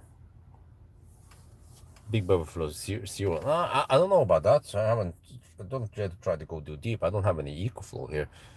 There is actually EcoFlow for sale, plenty of them on Lazada.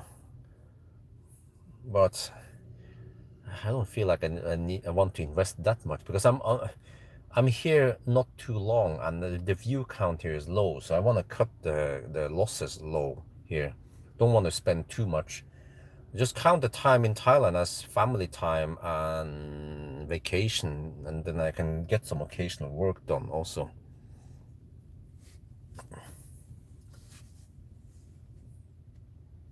But I almost feel like it's going slower now at the top, but it doesn't seem to be that non-linear, or is it?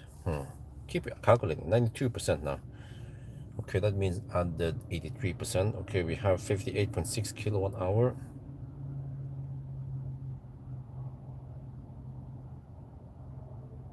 Oh, 70.6 now. Slightly lower. Still 64.95. Very close to 65. If it's 8% loss. But I mean, I can't hear the cooling going too crazy. Oh yeah, another thing we can check. This versus the charger. Yeah. Versus this. Okay, it's kind of slow now. 20, okay. 20, okay, 23.1 kilowatt. Okay, 62.5 times 352. That's 22 kilowatt versus 23.1. So you see, 1 kilowatt goes into cooling and keeping the car awake. That sounds plausible. Yeah. But 1 kilowatt is only 4%. And then there is also a percentage going to heating up the battery. But it's also not that much. So the 8% I measured in Tesla could be also the same for many other cars, right? So I don't believe that you have 14% losses here, 10% charging loss, or well, no, discharging loss also. Yeah. But nah. What do you guys think? Is the car lying? Or do we just have high losses?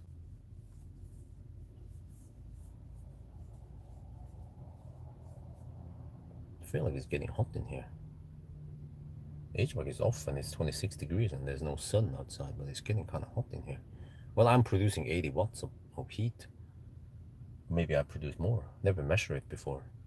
Because I tend to be a hot person, you know? Yeah, I'm a hot guy.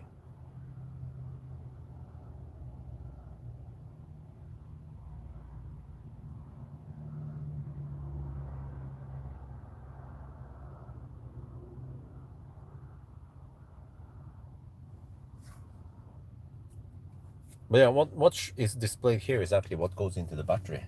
And then the charger is...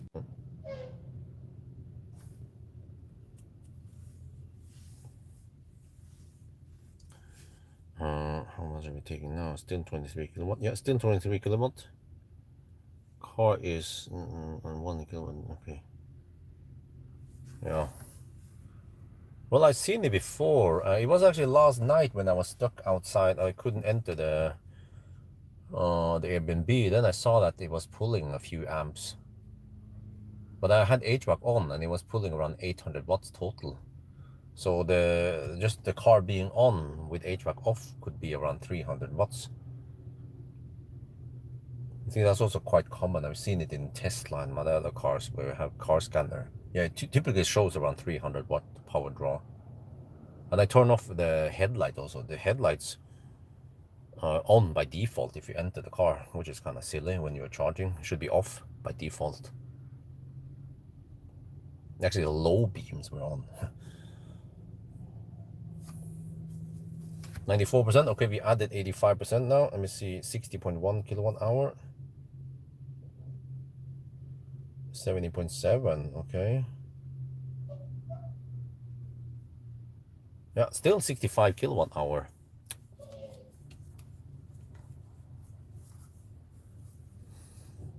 Dude, we're already at 94%. But it's gonna take 20 minutes to reach 100%. Okay, are we done yet?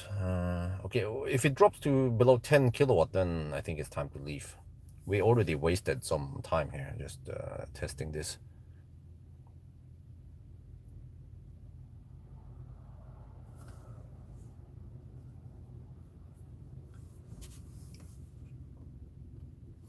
Oh, I need to vent down a bit here. Oh, okay.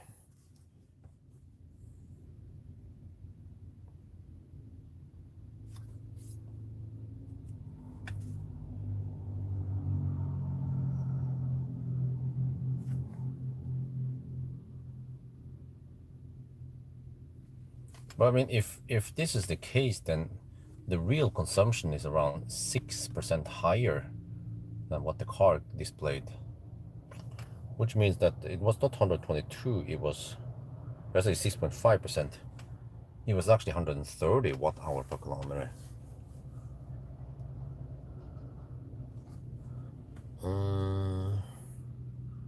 That is plausible. Yeah. For such a spacious car, rear-wheel drive, yeah, that is plausible. 130.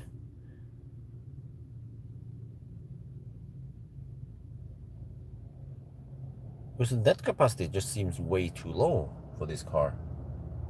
And 65 kilowatt hour makes more sense if it's a 70 kilowatt hour battery, right? But what about the B10? It seems like the B10 and the C10, they have software developed by two different student groups because they're so different. The C10 doesn't show battery percentage in the instrument cluster. Actually, it's not shown anywhere until you go to the charging screen. Then you can see it, which is clumsy. It's like being in a fat e-tron or a Jaguar I-Pace. And also, this car doesn't show it shows this number here, but it's quite small. I actually didn't notice it for the longest time. Now it starts trot. Wait, no, I didn't. 60.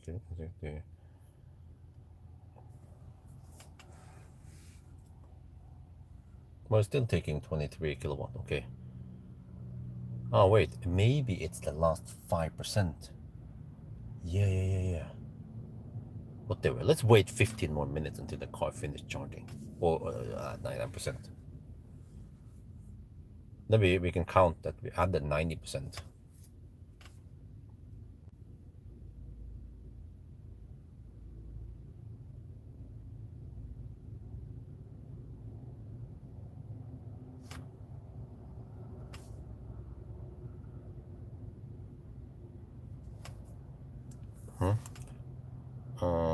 Distance. Oh, cheats distance. No, but huh? But the consumption. Well, but that's still off. 6.5% is quite big. And also, I mean, how does it calculate consumption? Well, it's based on distance. It it it calculates the kilowatt hour it used, and then it divides it by the distance it thinks it is. So we can change the distance. It calculates it by changing the wheel diameter. And the easiest way is to change tire pressure. So you could actually change a tire. You could change the wheel diameter by, I think, a couple of percent even. I tested it before when the car was under-inflated and inflated it. And yeah, so that is actually a very easy test. But it requires, well, for the most accurate result, you need to kind of empty out the battery. So a small battery would work better. But when actually then the distance was, yeah. Actually, a small battery, like a classic Ioniq or something, or even my e-Golf could work. And especially e-Golf charges quickly, quite fast to 100%. As long as it doesn't replicate, at least. So, yeah. But the problem is that there could be different net capacities based on the battery temperature. Yeah. So that's the dilemma also.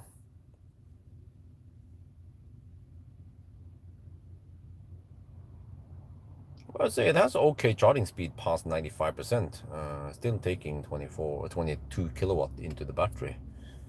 Yeah, that's okay.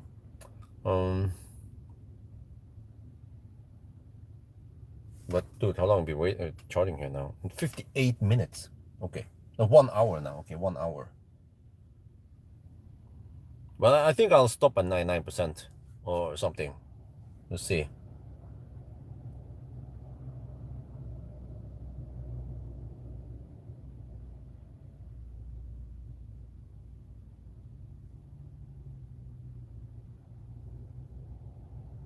I feel like I want to fire up the HVAC soon, man. I don't know why it's getting hot in here. It must be the heat from the battery. Yeah, that's the only explanation. A slight heat from me also, but mostly from the battery. Could be 500 watt firing from beneath here, you know? The heat rises, yeah. That makes sense. Oh, okay, anyway, I need to apply some steroids. Cortisone. Well, I could use this, that helps slightly. Doesn't suck that much power. Seat ventilation, okay, charging.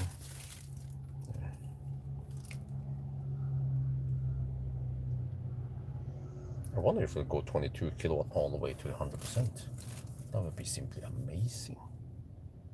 Yeah, I was bitten by some insect, not a mosquito, something tiny. And I got the... Yeah, it's not a regular mosquito bite wound. Let me put this thing on to avoid itching too much on it. And it actually goes away a lot slower than a regular mosquito bite. Yeah, that was weird. Well, we're almost at 99% anyway.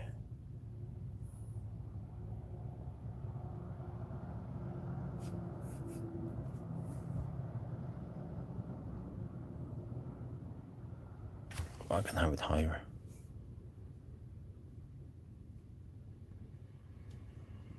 Oh, 98 now, almost there.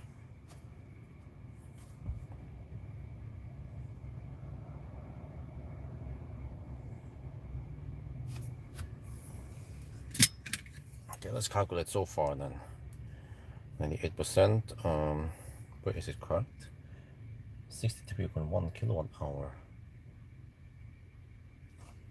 at 89% added. Okay, 63.2. 71 still. Okay. Yeah, I keep getting 65 kilowatt hour net capacity, not 61. So uh,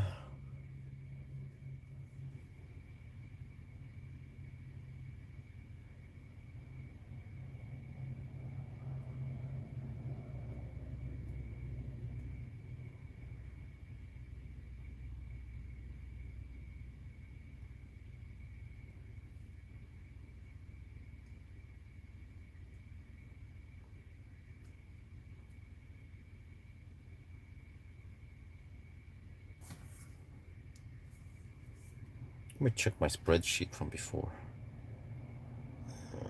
I have the charging loss thing in there. Charging loss here. I measured it in 2020, 6 years ago, on the MC Hammer. Okay, for AC, for DC. Well, the problem is that Tesla was heating up the battery also.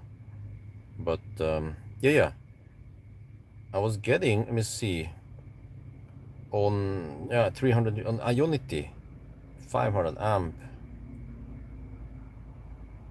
I was getting 8 to 9% losses, and then Tesla also tends to heat up some. So 8% loss on DC is actually quite plausible.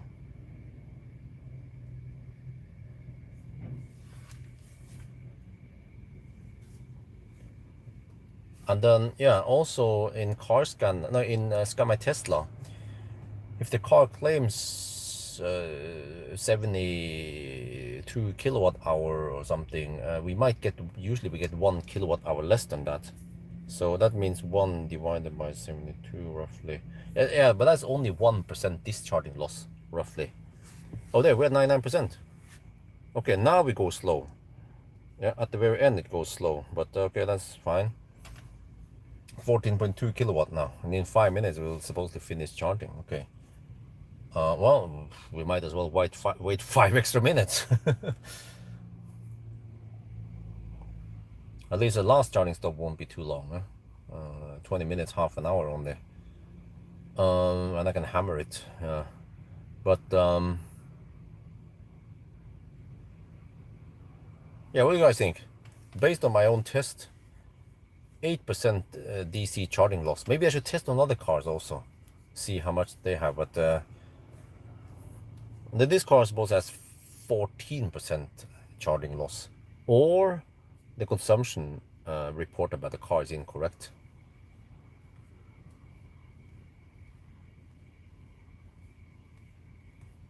And then it was around 130 watt hour per kilometer today, not 121.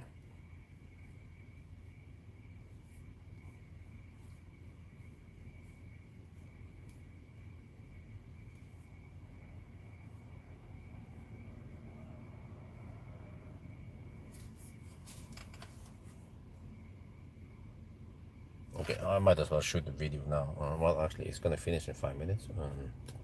Okay, whatever. We can just estimate also now. It's quite accurate. The numbers aren't changing that much. We added 90%, 64.4 kilowatt hour.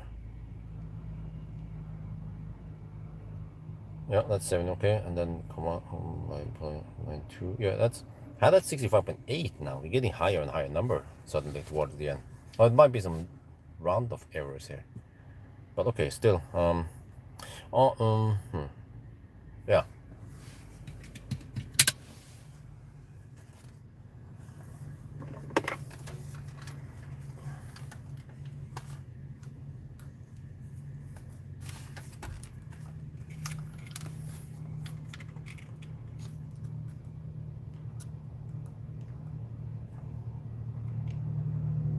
Okay, I actually stayed here quite long. It was going at okay speed towards the end. Now it goes a bit slow, but okay, whatever. I'm gonna show you guys something here.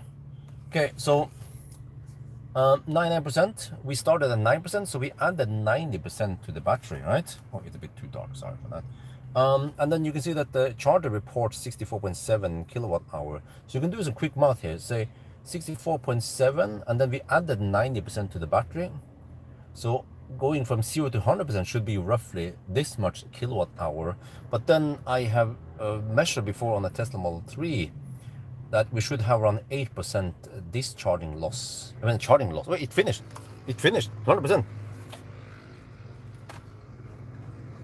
Okay, let me calculate. There.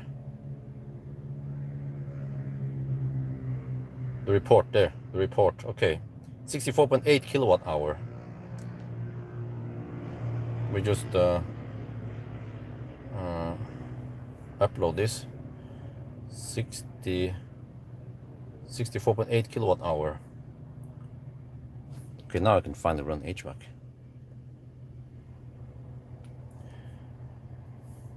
Um, 9 to 100%. 64.8 kilowatt hour.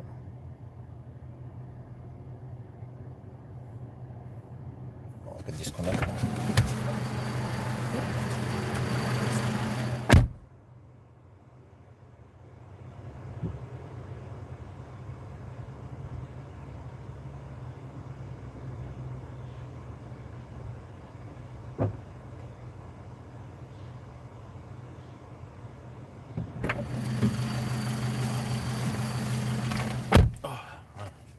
Getting kind of hot in here.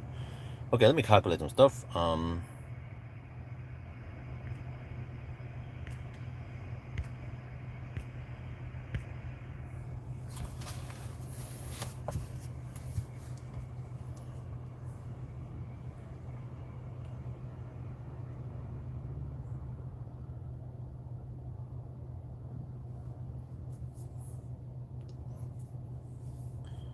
$64.8. Oh no, is it on still? Okay.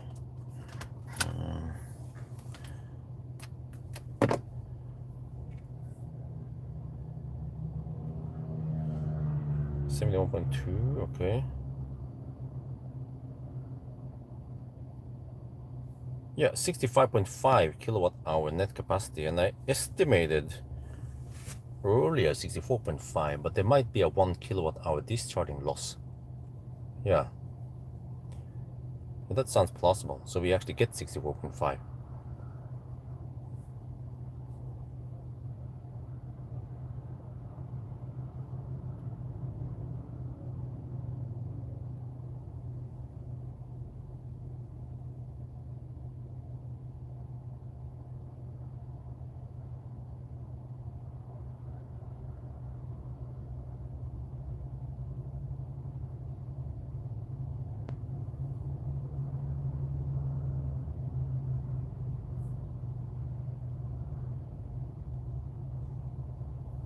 That means 6% higher consumption, or 5.7. Yeah.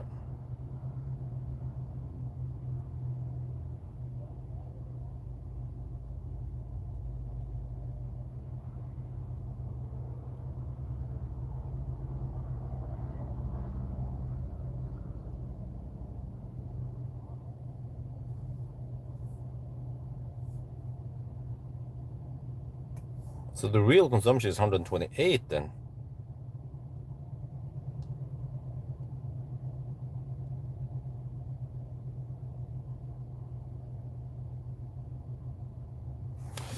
Yeah, well, that's the best bet. So, okay, let me correct the data.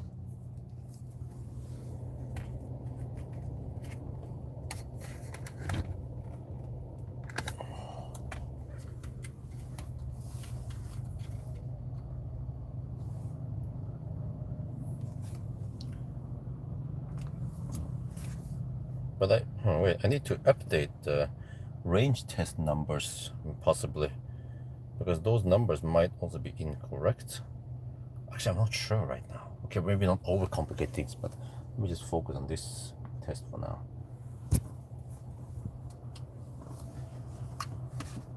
We actually finished to 100%. Okay, it was charging fairly fast towards the end, but based on the test now, going from 9 to 100%, we added 91%. We gained 64.8% kilowatt hour from the charger. and then you can extrapolate, it becomes over 70 kilowatt hour if you go with 0 to 100%.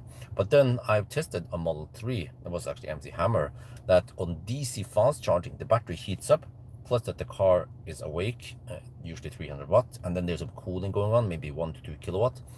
And I estimated that all that stuff together is around 8% loss on DC. There is no AC/DC, no onboard charging loss here, right? But then if you based on the charging test, it seems like we should have 65.5 kilowatt hour, but that is into the battery. And then when you discharge, also I've seen in Sky My Tesla or some other apps that it claims a certain amount of kilowatt hour, but what you actually get out of it is less. And that is, of course, discharging loss, because when you discharge, you also heat up the battery slightly. Depends if you hammer it versus going slow like we did today. So then I expect that we might have around 65 kilowatt hour, 64.5 or 65 kilowatt hour. And that means, okay, let me update numbers. Actually, half kilowatt hour discharging loss sounds more plausible since we drove so slow. Okay, update that.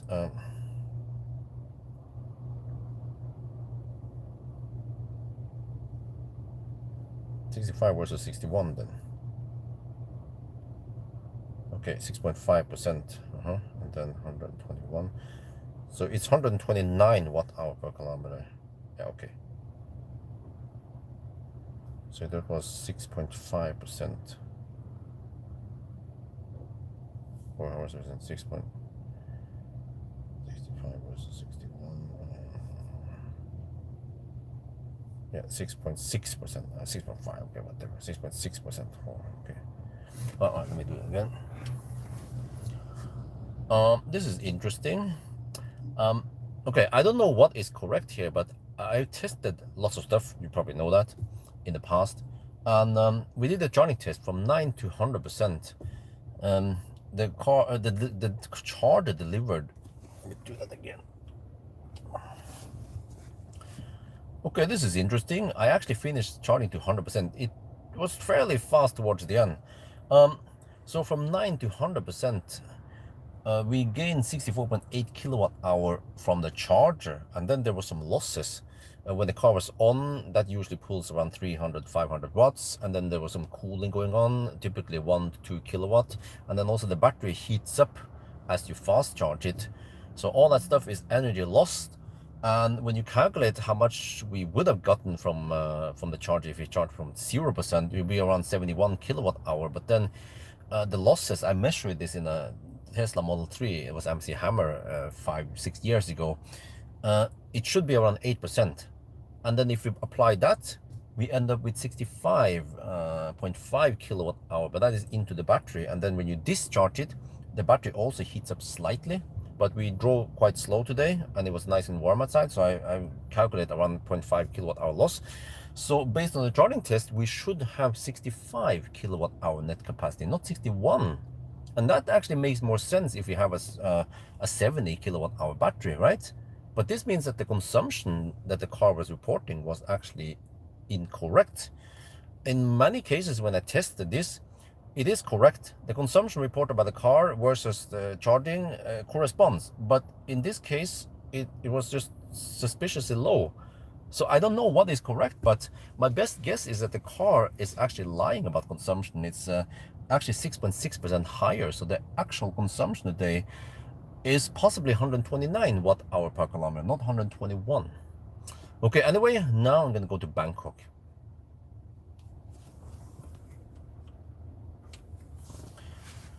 โอเคผมก็ชาร์จถึง 100% นะครับมันก็ชาร์จแบบไม่ช้ามากนะครับใกล้ถึง 100% นะผมก็โอเคปล่อยให้มันชาร์จถึง 100% นะครับแล้วเราก็ชาร์จจาก9ถึง 100% นะครับแล้วเราได้ 64.8 กิโลวัตต์อเวอร์จากชาร์จนะแล้วถ้าเราคำนวณว่าถ้ามันเป็น0ถึง 100% นะมันก็น่าจะเป็นสัก71กิโลวัตต์อเวอร์นะครับแต่ว่ามันมี losses นะครับเพราะว่ารถมันเปิดอยู่มันจะใช้ประมาณ300ถึง500วัตต์นะครับจออะไรนะแต่ว่าผมได้เปิดแอร์นะครับแล้วก็มันก็มีคูลิ่งนะมันต้องคูลแบตเตอรี่มันอาจจะเป็นสัก1ถึง2กิโลวัตต์นะครับแล้วก็แบตเตอรี่ตอนเรา fast charge มันก็จะร้อนขึ้นนะอันนั้นก็เป็นพลังนะครับที่มันหายไป losses นะแล้วผมก็เคยเทสดูนะครับอันนี้นะ เทียบกันในคอร์สในการมาเทสของ Tesla Model 3นะครับ MC Hammer หลายปีก่อนนี่นะว่ามันน่าจะเป็นสัก 8%ถ้าเราหักไป 8%เราจะเหลือสัก 65.5 กิโลวัตต์เอานะครับอันนี้มันเป็นที่มันเข้าไปในแบตเตอรี่นะครับแล้วก็ตอนเรา discharge แบตเตอรี่นะครับถ้ามัน C rate มันสูงมันจะมีความร้อนเพิ่มขึ้นแบตเตอรี่มันจะอุ่นขึ้นนะครับร้อนขึ้นแต่ว่าวันนี้เราขับเหมือนคนเท่า discharge rate ต่ำเราไม่ได้ใช้แบบ full throttle ไม่กี่ครั้งนะครับก็แปลว่ามันอาจจะมีประมาณ 0.5 กิโลวัตต์ hour losses ก็ผมก็ได้คำนวณแล้วว่าคันนี้มันน่าจะเป็น 65 กิโลวัตต์ hour net capacity นะครับไม่ใช่ 61 นะครับที่รถมัน report เนี่ยผมก็ไม่รู้ 100% มันคือยังไงนะคือที่มัน report นี่นะมันเป็นตั้งแต่เราชาร์จหรือว่ามันได้ report แบบที่ผ่านมา100 กิโลเมตรอะไรนี่ผมไม่รู้แน่นอนนะครับรถจีนบางคันเป็นอย่างนี้มันขี้จุนะครับก็แปลว่าที่เราใช้ไฟไหนที่มันมากกว่านั้นนะครับมันเป็น 6.6% มากกว่านั้นที่เราใช้วันนี้นะมันเป็น129 วัตต์ต่อกิโลเมตรไม่ใช่เป็น121นะครับแต่ว่าระยะทางนี่เรารู้เพราะว่าเราดู Google มันเป็นเท่าไหร่นะครับก็คงจะเป็นอย่างนี้นะครับ ผมได้คำนวณดีที่สุดนะครับโอเคตอนนี้ไปกรุงเทพ Yeah, there's another theory that the since last charge number is actually not since last charge. It's some kind of rolling average. Yeah, but I'm not gonna speculate too much on this. Not many people want to watch my video anyway, but okay. So I'll probably update the numbers there. Yeah. But then, do I need to update the range test numbers? That's the thing I don't know. So if I don't know 100% for the range test, I'm not sure if I should mess with that result. Okay, anyway, let's get moving. Oh shit, I have to move the camera.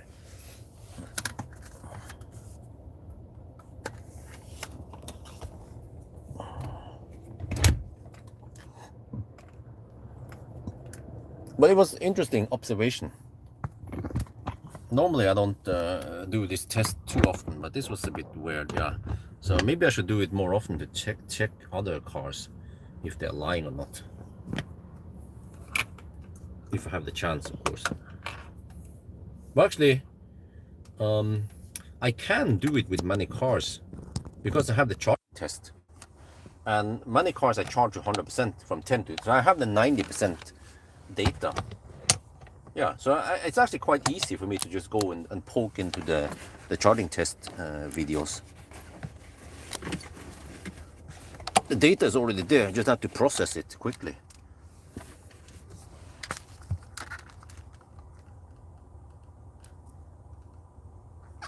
I could just put it in a spreadsheet and then there I have all the calculation at 0.9%, because I always start with 90% and go to 100%.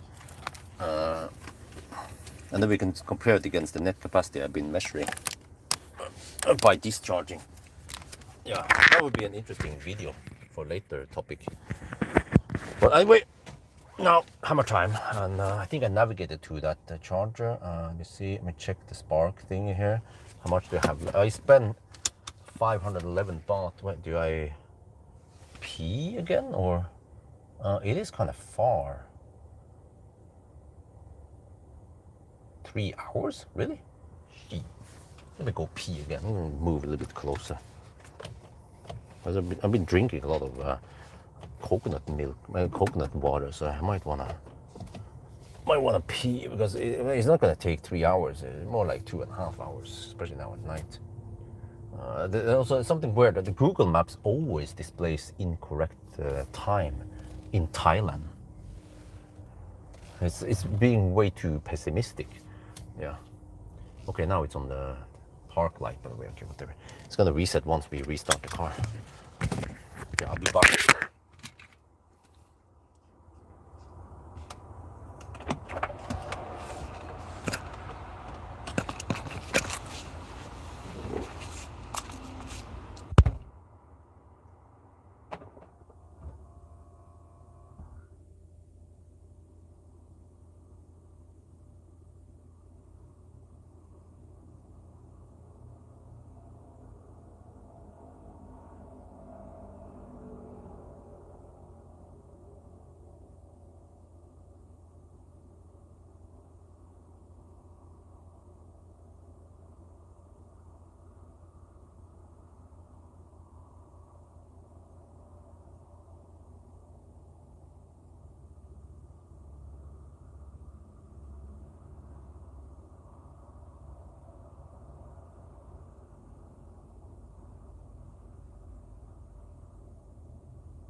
actually, in the charging test, I add 90% of the battery, and then how is this again?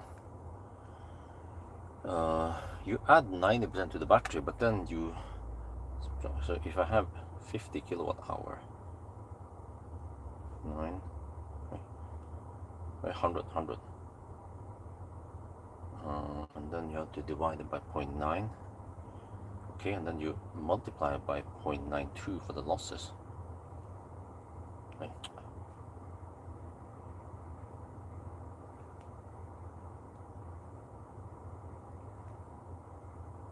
So then it becomes 102.2. So actually, you could take the, quick simple, very simple math, quick math. You take the,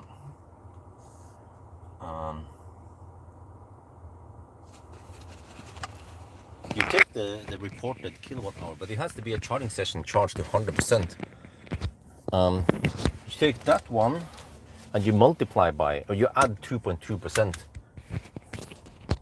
What the heck did I choose now? Walking? Dude, drive, go.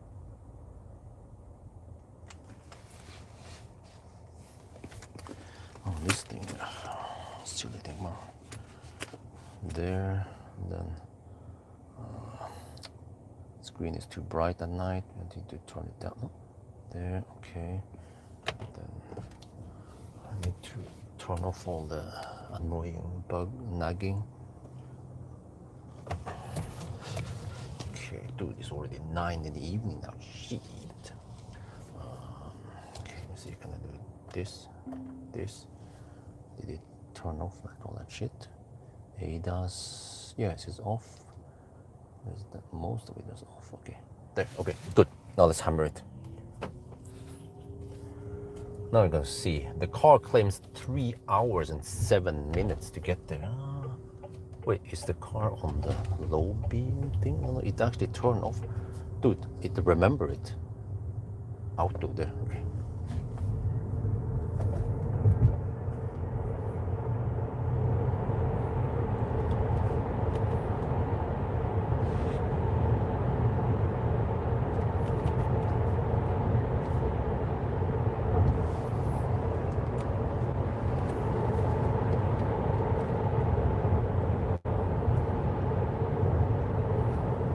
Hammer time.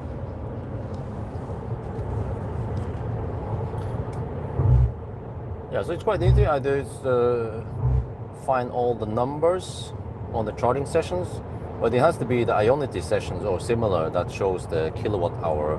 Well, more or less Ionity only. It shows the kilowatt hour from the charger, and then I add 2.2% roughly, and I get the net capacity. And then we compare it against the net capacity I measured. Yeah, that would be interesting to see if the cars are lying or not. But then, okay, so I'm assuming that there will be 2% losses. If some cars would heat up the battery, well, I think most cars doesn't do that, except for Tesla. And then some car, well, it also depends if there's different internal resistance. Some cars heat up a lot more than others. For example, Leaf and Soul, the classic Soul, heats up more, and the battery heats up more than, for example, the e-Golf.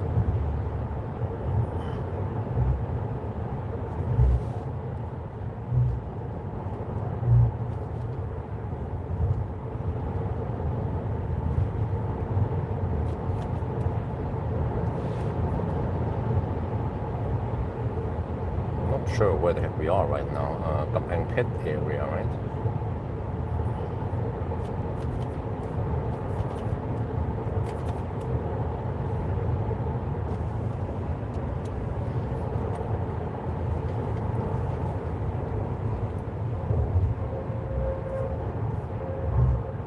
So it should be quite easy for me to just scavenge my result table. Quite big data. Oh shit! But there's like no warning that the lane is going to disappear soon. Well, yeah, I can scavenge my own data and find out about this.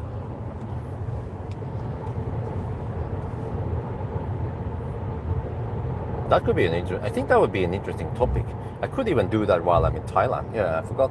I already done the test. I just have to process the data. And what sparked this was actually the Leapmotor. That caught my attention. And many people have been asking me, like, how can you trust the trip meter? The trip meter is lying. Well, we can test it.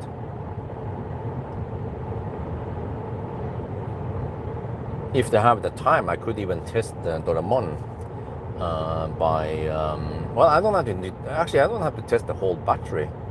I can test, let's say, 50% of the battery and pump up the tires, or at least now first go with low pressure on the tires, and then second test I pump up the tires, and we can see the difference that the car bases on the kilowatt hour it reads, and then divide it by the distance it thinks it has.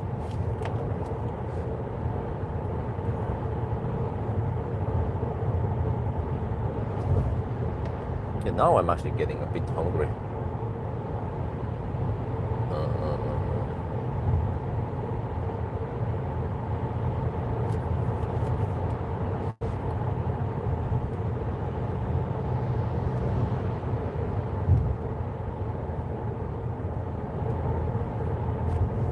Where the heck are we right now? Let me see. Okay, we're getting close to Nakhon.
Oh, that's the charging hub. No one is charging there.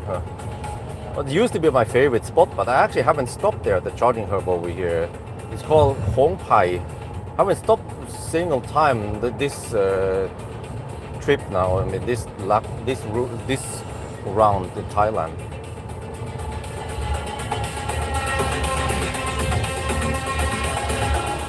Whereas I have 1,600 baht left.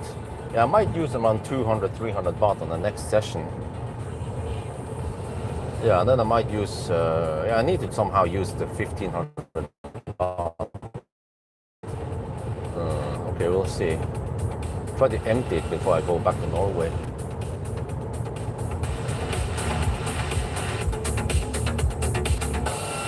It is silly that you have to fill money into this account.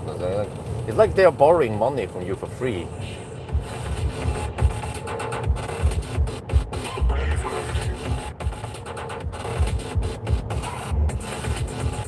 Or at least if we have this account in here, they should give us 1% interest. But they're not going to do that.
Well, I'm pretty sure that at night they can't laser you because they need visual on the license plate. That's how they operate here.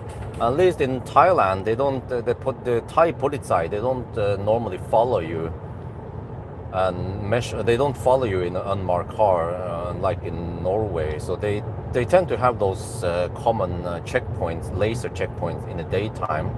I've seen it so many times.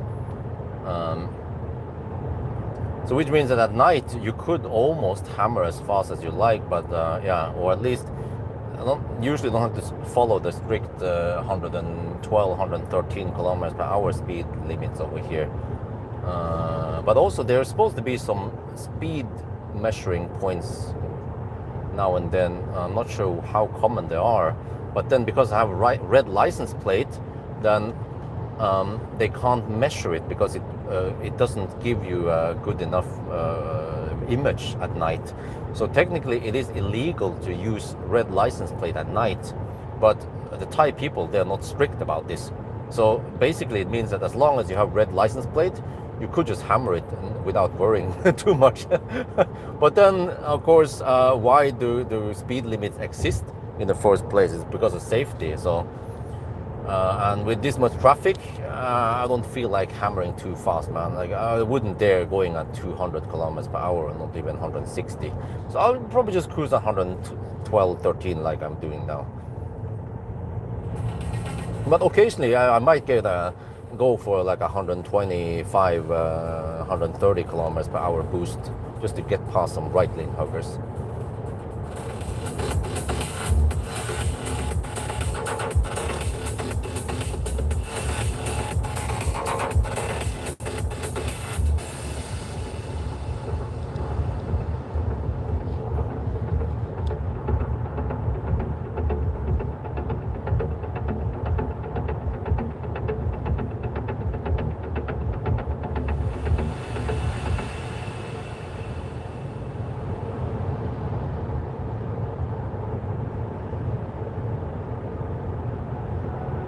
Baby, how's the weather tonight? I hear Arizona's pretty. I guess I'm not surprised that I'm not showing up in your mind.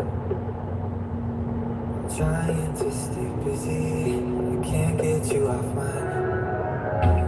And I'm afraid you'll say you're happier where you are, and you really don't mind being apart.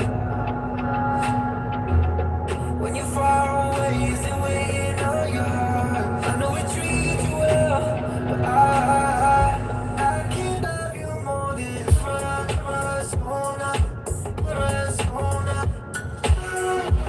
Let me show you that I can love you more than Arizona. Let me show you that I can love you more than blue sky, paradise, Fiji, on ice. But girl, I see, kiss you better than the sun. But you with every touch, yeah. I'll make you feel the fever, whoa. And I'm afraid you'll say you're happier where you are. I know it treats you well, but I can't love you more than Arizona. Let me show you that I can love you more than Arizona. Let me show you that I can love you more than blue sky, paradise, Fiji, on ice. But girl, I see, blue sky, paradise, Fiji, on ice. I can't love you more than Arizona.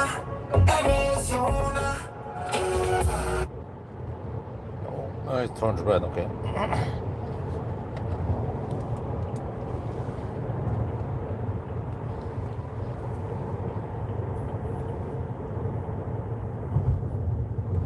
Let's see, which lane is the best. I wonder if actually the rightmost lane is the best for once. Yeah, I think so. There's only one car in front of them. Or a couple of cars only. Yeah, unfortunately we're getting less traffic at night now, so I can hammer faster. Or on the other way around, I'm not delayed by slow pokes like I would be in a normal evening run. Yeah, I want to see how it goes to drive at night with a ZS EV. I haven't really experienced driving at like 3, 4 at night that often.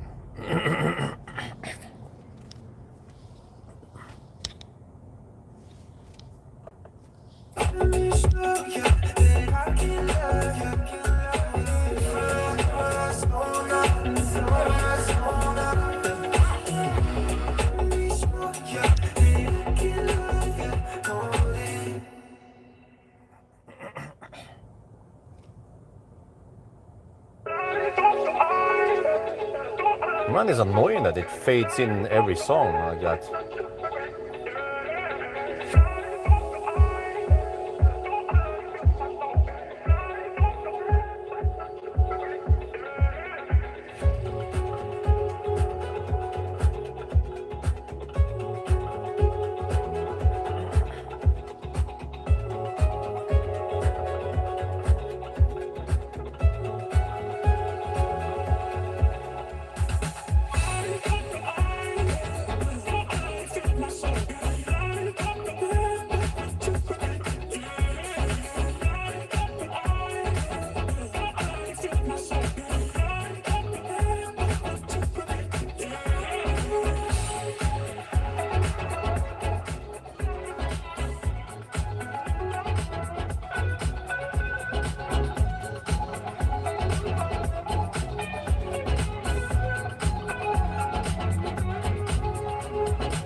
Bus gonna change lane? Yes. Okay, let's go for it.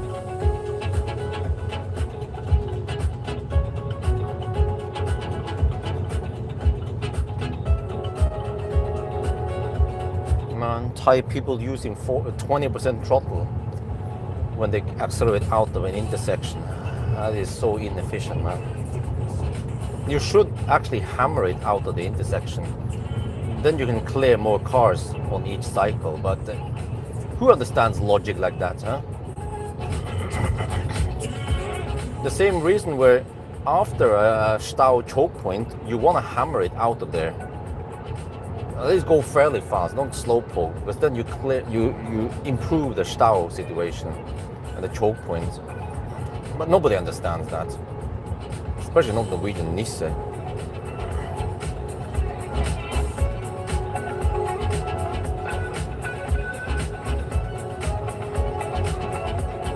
I mean, simple logic. If the first car goes schnell, the second car has more space to also go fairly fast out. And then the third car doesn't have to wait that long to be getting moving. But if the first car is dog slow accelerating, then the second car needs to wait until the first car to get some distance. You can't just drive 1 meter behind it at 50, 60 kilometers per hour versus when you're standing still. So all the other cars need to wait, and if everyone is slow the whole cycle, the green cycle might only allow, let's say, 20 cars to pass versus double that amount if everyone just speeded up slightly more.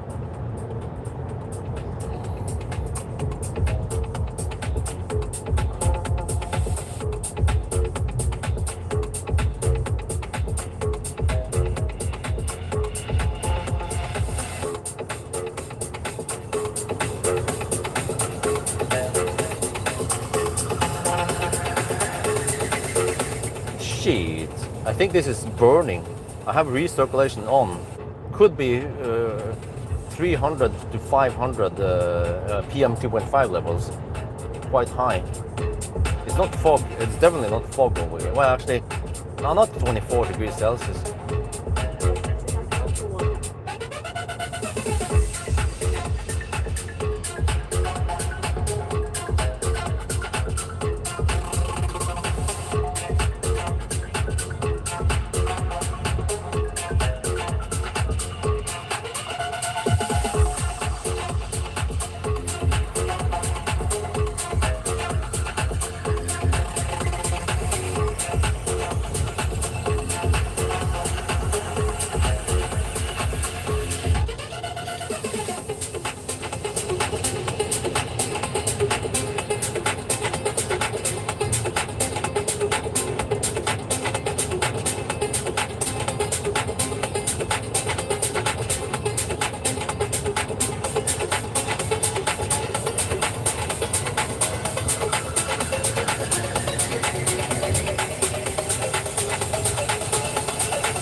Well, at least next week is gonna be insane because next week's Sunday drive, I probably don't need to charge at all the way to Bangkok.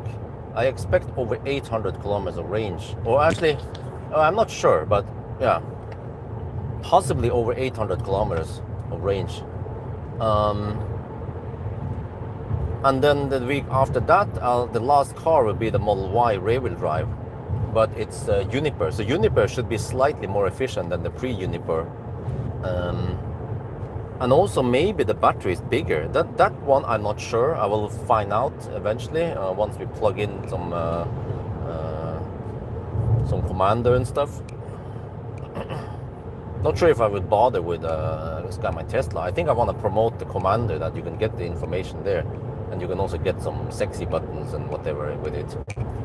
Since I'm making money on the sexy, since they are my sponsor, you know. So with the Model Y, I think we went over 500 kilometers last time. So yeah, that will also be interesting. Can we go 550 this time? Not sure if they improve anything else with the efficiency on the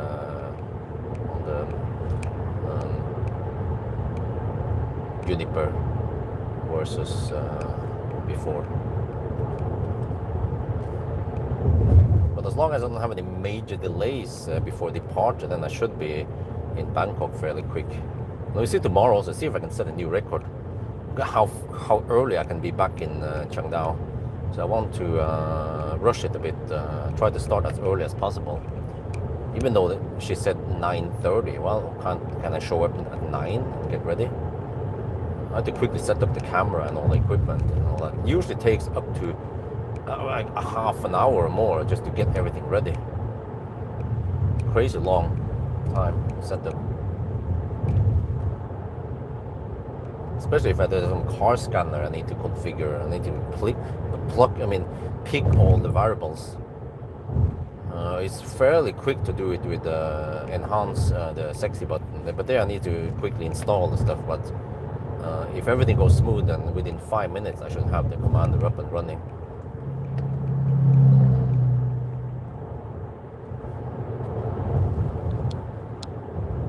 Damn truck mafia.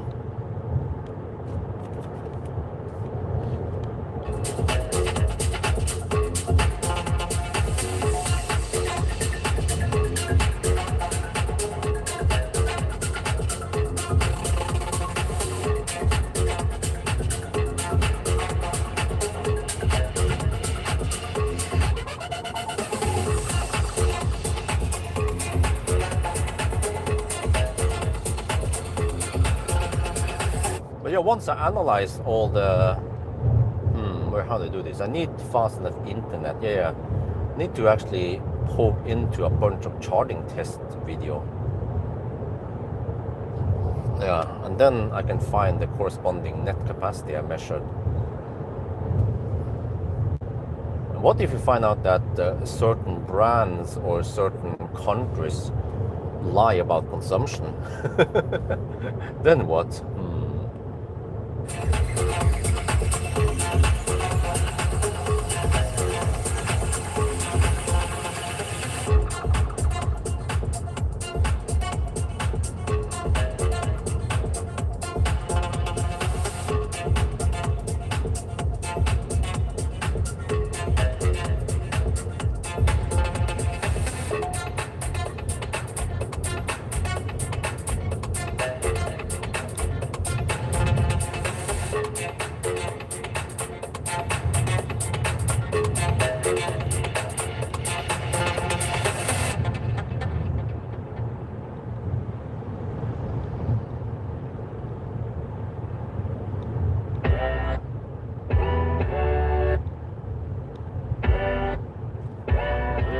Oh, by the way, are people looking at the glimpse info or not?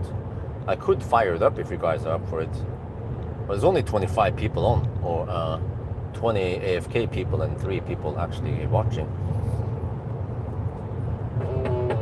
I put that record on and suddenly I'm on the stage. I wear my t-shirt like a Bella Grace, a glamour page. Don't take a lot to get me out my head when I feel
slow charging session there. Let's see. 13, 8.5 hours on the road now.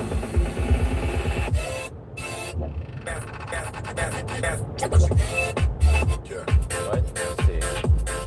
21.75 minus 13.75. Yeah, 8.5 hours.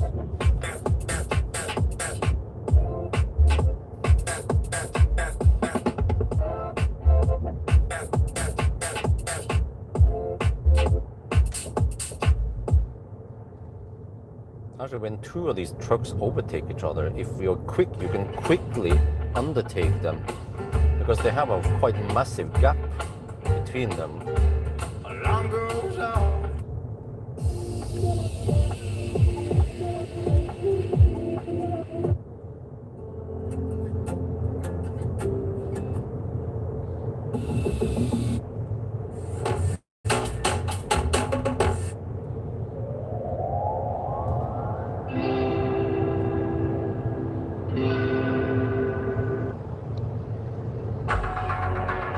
Check if there's another guy. There is freaking Nissan, man.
Maybe the chat was bugged. Yeah, wait.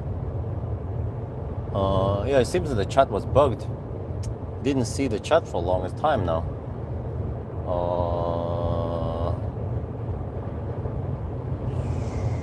Maybe car, yeah, okay, here, and then car runs 82 minutes full blast when you lock it, okay. What is the music? I like it, okay. Good evening, meet again, yes. Old man driving is done. It's time to drive like a teenager, yeah. Polizei, that's too high, okay. The reason I didn't rush off the light turned green was because I was worried the car might run a red. Oh, yeah, of course, you need to check that also, yeah. Drive 830, okay. Estimated arrival, I don't know yet. Good. The suspension is actually quite good. It's firm, not bouncy. It's tuned by Maserati and it feels good. It doesn't feel too harsh, but it has that firmness. I like it. Perfect balance between firmness and not both at all. But yeah, okay, so we will be close to Bangkok in around, let's see, 2 hours-ish. That means 20, oh shit, midnight, okay. And then we charge and then we hammer it. So estimated time at the hotel would be around 1 at night. Yeah.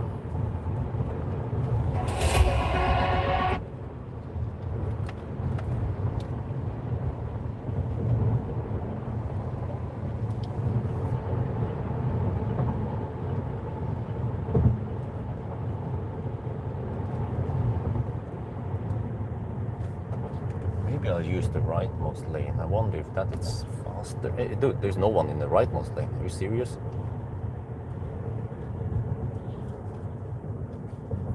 I'll take it.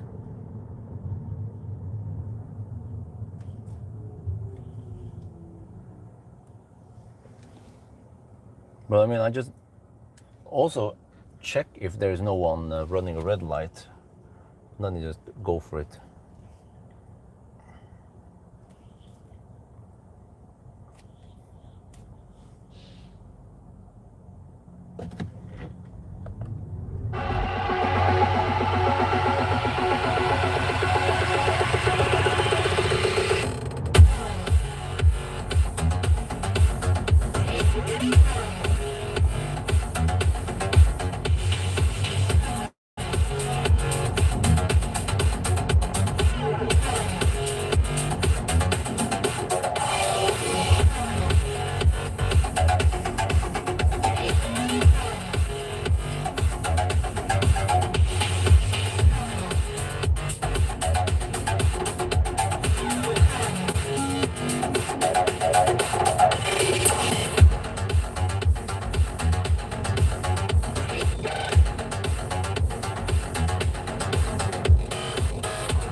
But actually, what is the dimension on this C10? Because to my big surprise, it could take 27 banana boxes. Huh? What? It's not a 5-meter long EV. It's just, I don't know, it has space, I guess. Guessing maybe 4.8 meters, similar to a Model Y. Or actually a G6.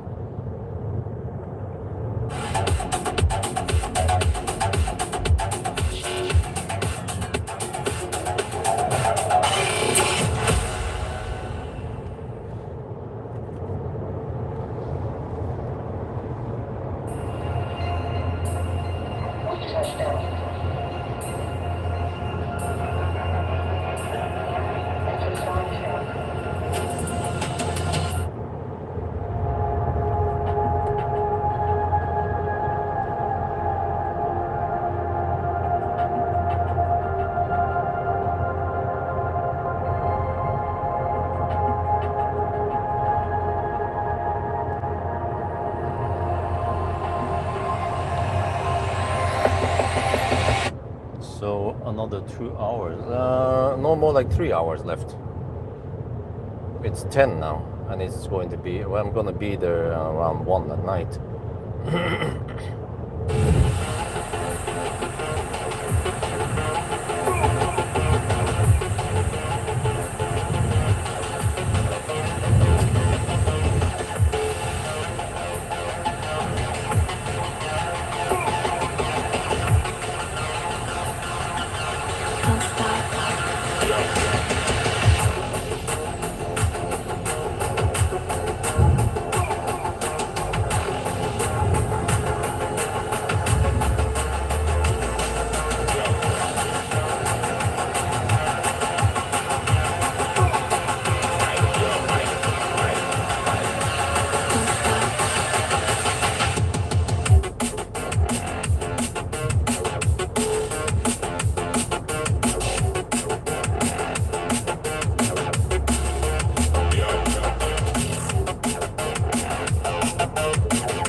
Unfall.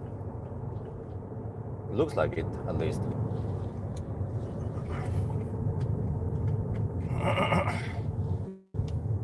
Yeah, some Nissan just crash into each other, I believe.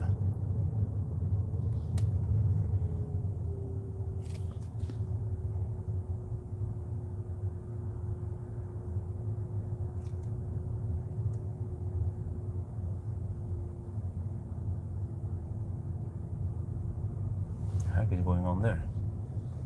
There's lots of people there. Oh shit. Where is that motorcycle involved? Oh. I see something there. Oh shit. Oh my lord. Is there someone there? Oh. Oh shit. That is nasty. A motorcycle involved, it's always nasty.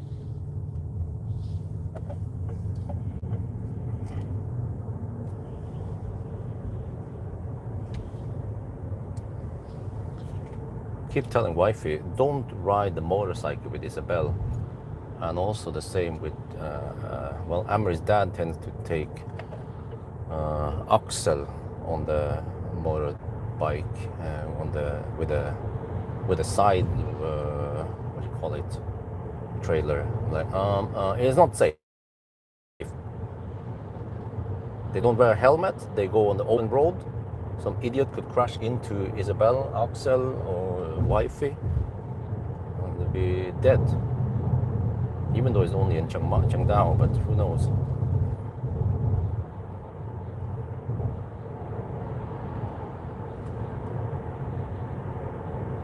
Now this is why I don't dare to ride a motorcycle. In case there is an accident, it's always nasty. There was one guy dead there on the. You saw the white thing there.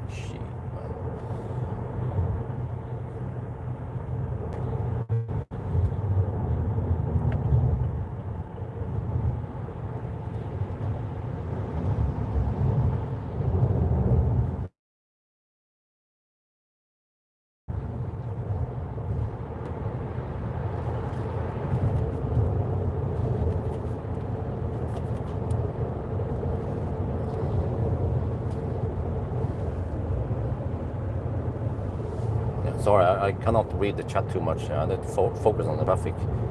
Those motorbikes, man, I've seen them way too often around Bangkok, or actually on the trip here. Also in Chiang Mai, all over Thailand, they drive as if they're trying to kill themselves. They drive like zigzag or, yeah.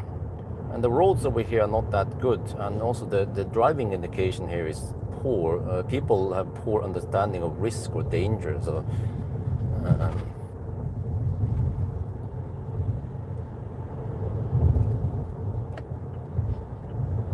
So you have to always be careful when you're driving. Yeah.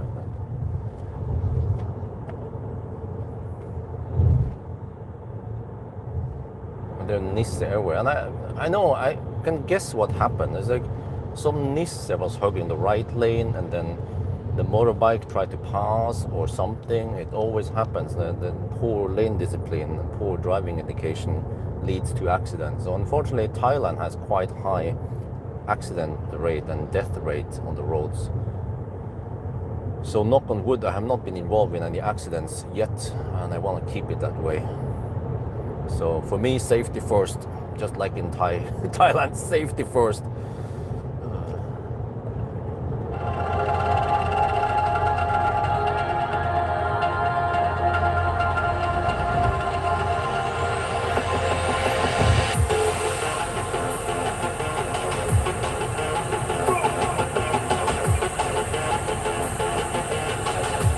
I can explain, by the way, what happened supposedly once, or I don't know, hopefully only once, not a couple of times, was that wifey rode the motorbike. I'm not sure if she used a helmet or not. Dude, what the heck is that? Without taillights. What the fuck is going on here? Huh? Jesus. Oh, it's a car. Oh shit. Without taillight. Well, I should put on the temporary taillight. But so Isabel was standing on the front there, right, on the plateau on the motorbike, and then wifey was riding. I don't know if any of them wore a helmet, but even if they did, an accident with a motorbike against a car is always going to be bad for Isabella. So I need to tell wifey about this accident I saw here. I can even show her the footage, just to remind her, and maybe actually show Amory's family, also Amory's dad. You know, don't ride the kids on a motorbike, please. It's dangerous in Thailand.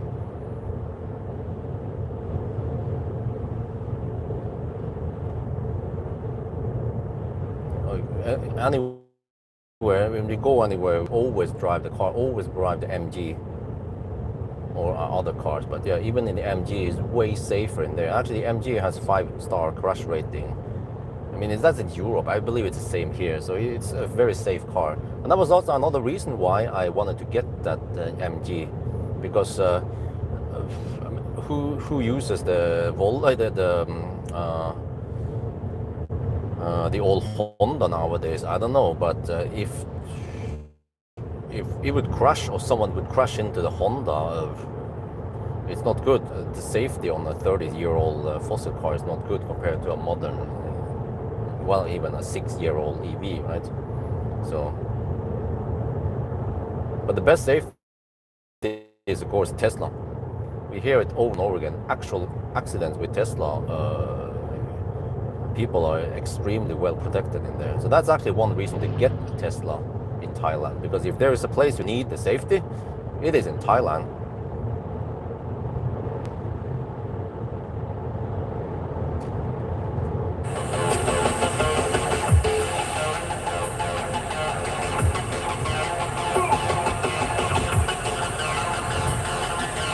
Don't stop.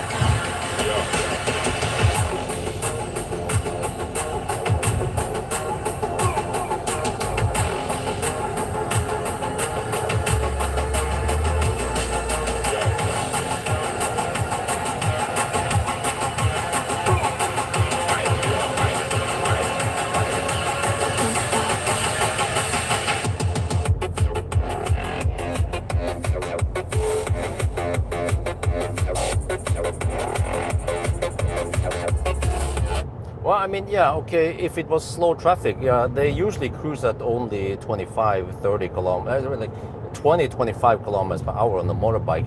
The problem is that cars are driving faster. And even in Changdao, I don't dare to drive too fast in the daytime, but I see some people, they hammer it at 50, 60 kilometers per hour maybe in Changdao. That's a problem. Not well-educated people. Actually, they call it. We call it meow chow khao. It's the mountain tribes with poor education. They get driver's license in one day. Actually, anyone in Thailand, but I've seen it. It's the attitude in Thai people is quite poor when it comes to driving habits and so on. Yeah, I've been up and down this route a lot, so I've seen a lot of things, and I've seen many accidents also over the years. And just people, many people, they don't pay attention, or they don't analyze situation, or don't know what's going on. You know, like there was a couple of days. It was a week ago before we went to Pattaya. I wanted to fill up some air in the tires. I wanted to inflate the tires slightly more on Doraemon. And I went to the PTT station where there is the filling thingy. And then there was one pickup truck in front. And then there was another pickup truck in that filling bay, right? So I didn't have the perfect vision over everything. I was just behind that other pickup truck that was apparently queuing up for filling. And then, okay, now I have to pay attention because that guy, okay, he will stay there, all right? Okay. So then after waiting there for around 5 minutes, I was like, wait, it doesn't take that long to fill up the tires. And then I didn't notice anyone walking around the pickup truck in the filling bay. And then when I drove the car slightly, I saw that dude is just blocking the the filling bay without. He's just sitting there in the car, and then I went over there and like, dude. Then I moved the car, tried to block him in, but I also get in the position so I could fill the tires. And then he realized that he was blocking it, and then he backed out and out of the way. But then I let the white pickup truck, who was actually before me, fill up first. But then I asked him, like, dude, like, that other guy wasn't doing anything, and he wasn't filling up. But like those guys, they are like village tribes. You can see how they are dressed and how they look. They are not well educated, or they don't pay attention. That guy, the pickup truck in front of me, had better vision on what was going on, but he didn't understand what was happening. Like I don't know what in Norwegian we call it oppegående. Like they are not that smart, clever, sharp. So unfortunately, that's how I have experienced many Thai people are.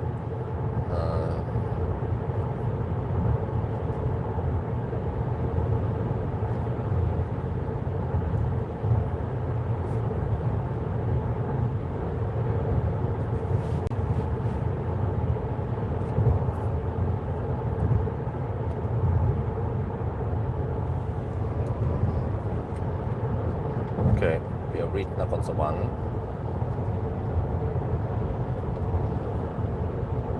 And also when I'm driving on these roads or in Thai roads, I have to constantly look far ahead and analyze, and also look around me and get an idea of what's going on.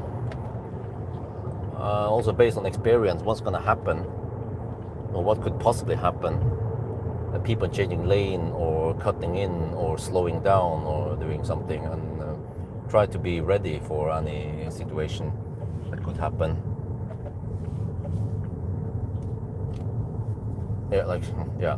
Something like that. The freaking truck going on the rightmost lane, Yeah, unfortunately that happens. You get bitch slapped. That happened in Germany, right? But the freaking truck mafia, they don't give a shit. Okay. Filtering in slow traffic is okay if done. That's what they try, like their mission. But yeah, exactly. Yeah, exactly. Like I've seen those crazy motorcycle drivers. They just like in traffic or slow moving traffic in the city, they just drive zigzag, and the bike is just kind of swinging left and right as they go between the cars. I'm like, dude. Well, they drive with almost no margin. If there's one idiot cutting in, not paying attention, then bam. And then the higher the speed, the worse it gets. Yeah, exactly. I keep analyzing, but also based on gut feeling. I've been driving so many years and all in different countries. I can. It's like a chess player. I can smell what is going to happen, or possibly happen.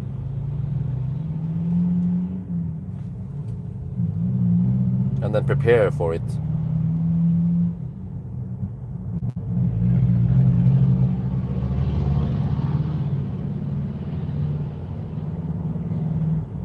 And also here, when I change lane here, I had to be prepared that there could be an obstacle on the lane I'm changing into.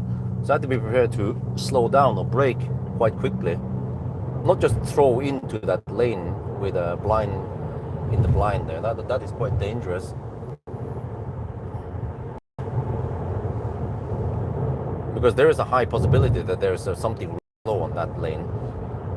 But it could be the other way around also, because in Thailand, this rightmost lane is also the U-turn lane. So then there could be a slow poke preparing to U-turn, and they drive dog slow for some reason. You don't need to drive that slow, because there is usually a deceleration point before the U-turn point. And as long as you look far ahead, you can adjust your speed accordingly. But yeah, unfortunately Thai people are not that skilled drivers. They think they are, but unfortunately they're not.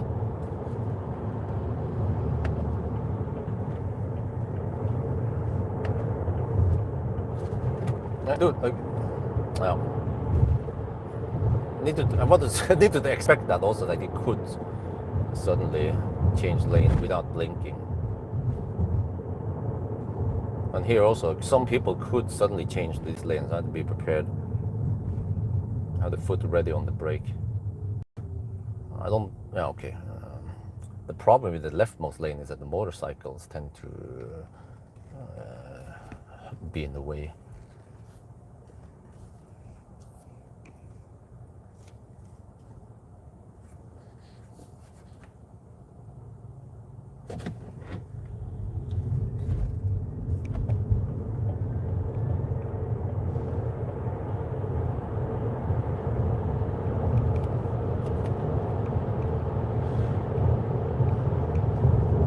I just out accelerate any fossil, and this car is not even that fast, and I'm in eco mode, so I'm getting around 200 kilowatt power output, I think, when I floor it. We can test.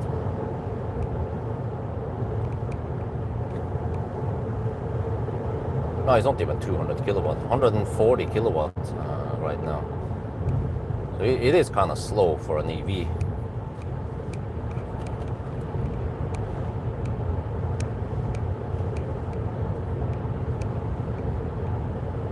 But it's kind of fun. In Thailand, if I get in the clear lane like that, once it turns green, then all the cars they are as if they are standing still at the red light still. Even though I check that everything is clear and I start accelerating, and then they just disappear.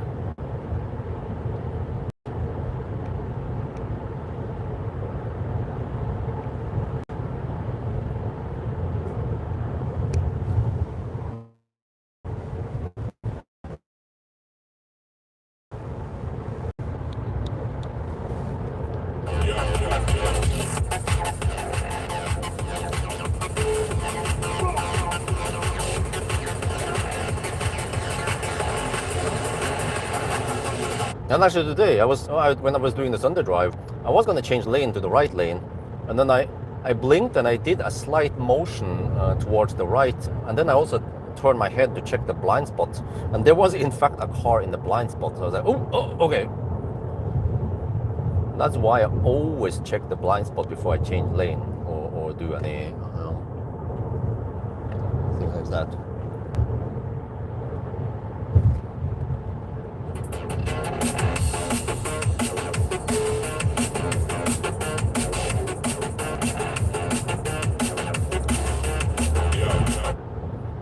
So even if I know that there is no car, I always turn the head just as reflex.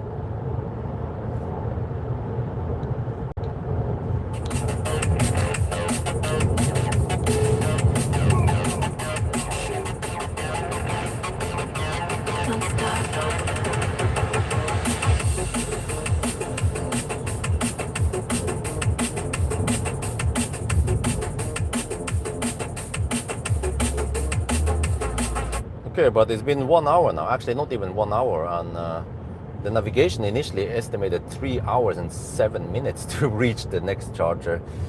It would be well, we should be there in I don't know, hopefully 1.5 hours.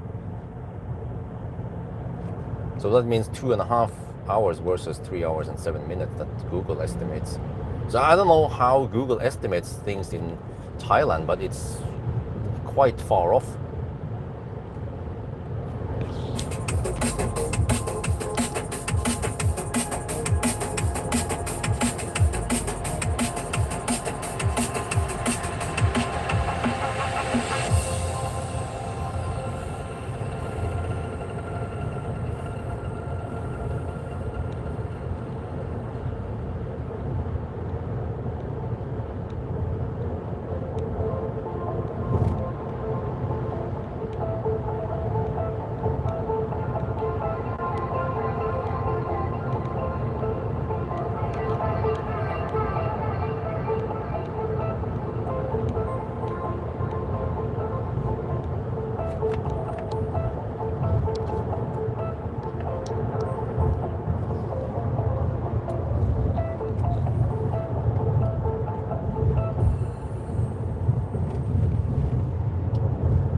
ninja.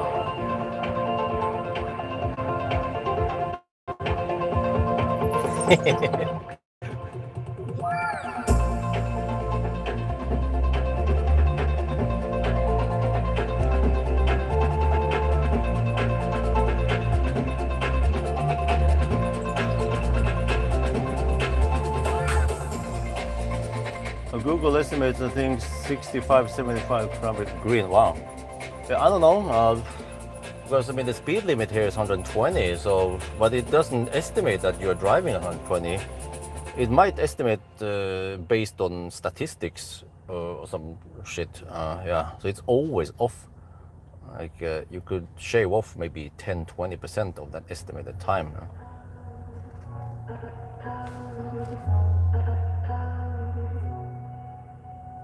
Hey, hold on. I'll stay here till you go.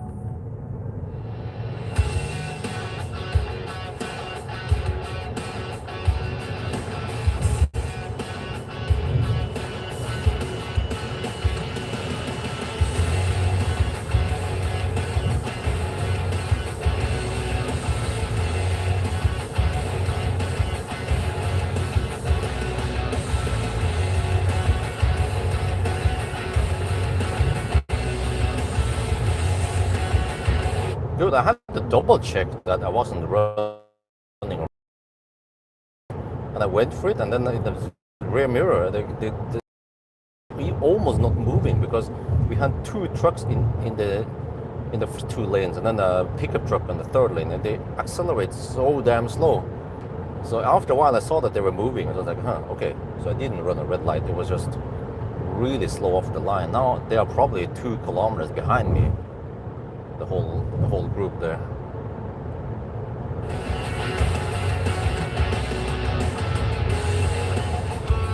Yeah, actually, maybe not 2 kilometers, maybe 1 kilometer. Because if I travel at 120 kilometers per hour, I reach that speed quite quickly. That will be 3.670 kilometers, 22, 30. Over 30 meters per second.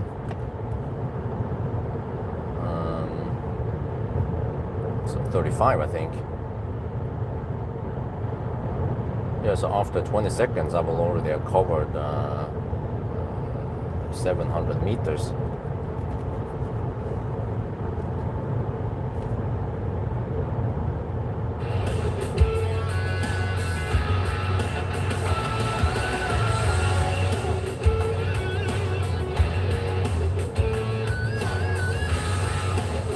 But actually, I can feel it now, 10 in the evening, that there's way less traffic now versus if it would be, let's say, 7 in the evening. I usually would arrive here, reach this point.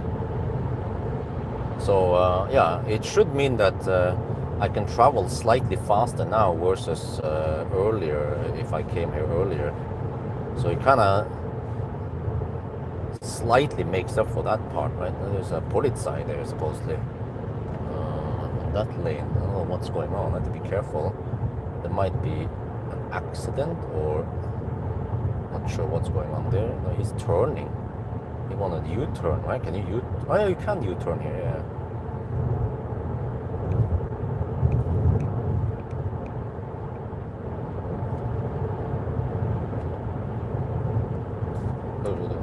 And then suddenly a freaking truck changes lane without blinking. Yeah, why not?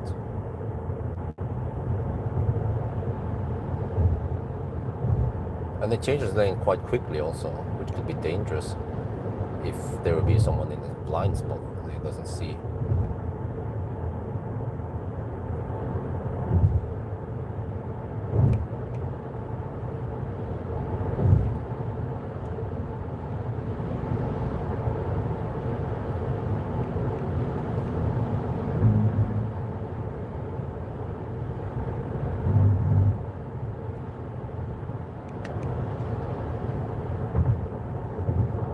This is where they skip the red light by going on this lane. Oh, it turned green actually.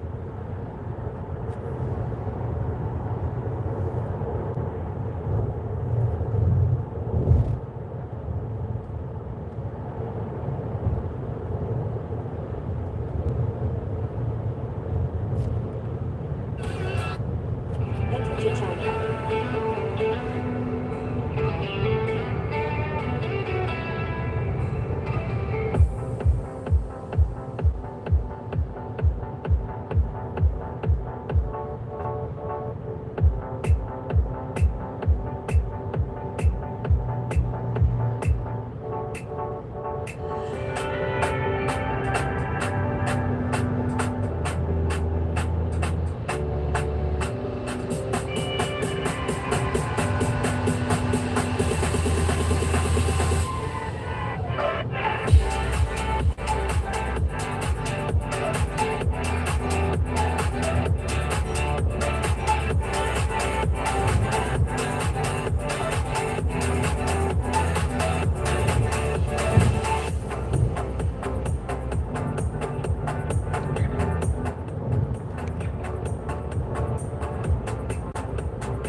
Wow, it's only 24 degrees Celsius. It's actually somewhat cold.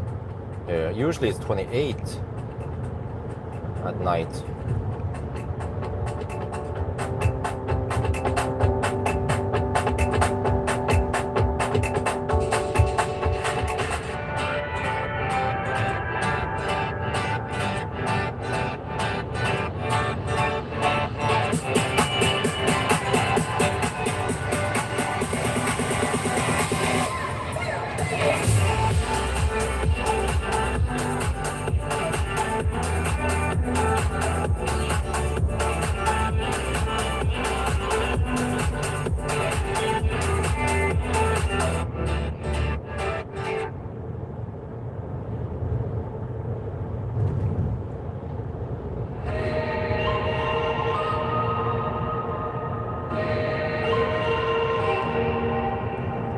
Well, actually, it's not super critical if I don't get any food. Well, you know what? I kind of need food for tonight because I might get hungry soon. Yeah.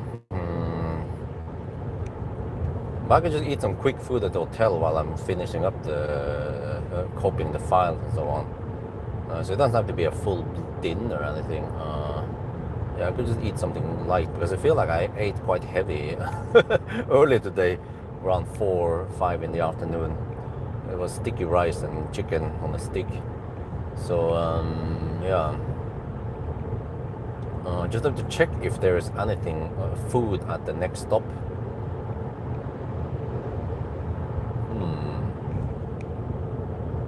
Yeah, because on the way back I might end up at some PA charges since I'm not picky on the charging speeds there. Yeah, so then PA might make more sense some places. Or I could just anything with PA or the Pawel stations. But Pawel tends to be busy. Depends, of course, when I travel. But the PA might be more available.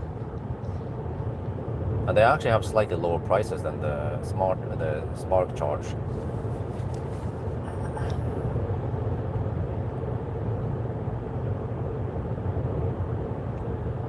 So we'll see now where I stop. Yeah, I want to check out new locations. So I want to stop at that place. And they're 143 kilometers away. And then yeah, I need more than 200 amp to get maximum speed. So 240-ish, right? And this car caps at maximum speed.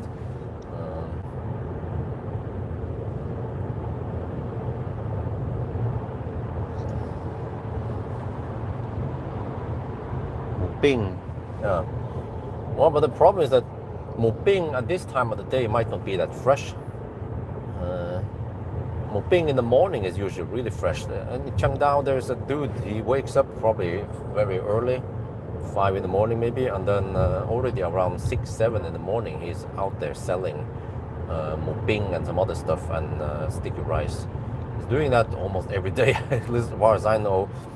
He's a hard-working man, man, making, I don't know how much money, maybe a couple of hundred baht after all the stuff has been deducted. And it's nice and fresh and tastes good, and it's quite pure. Not actually that kind of stuff, you know, Moping. I think it's not processed at all. It's just meat, pork in its purest form, with some spices, marinade, and then grill on charcoal. So it's not deep fried, which is good, and it's not processed or anything. So I could eat that almost every day, man. Dare to claim that it's better than sausages because they have been modified or processed, and it has other shit in there, not just pure meat.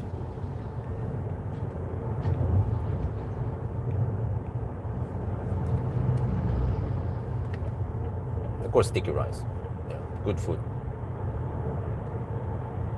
And it's he sells the small, it's kind of small sticks, skewers, 5 baht each skewer, which is I think it's 15 euro cents per skewer.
Wait,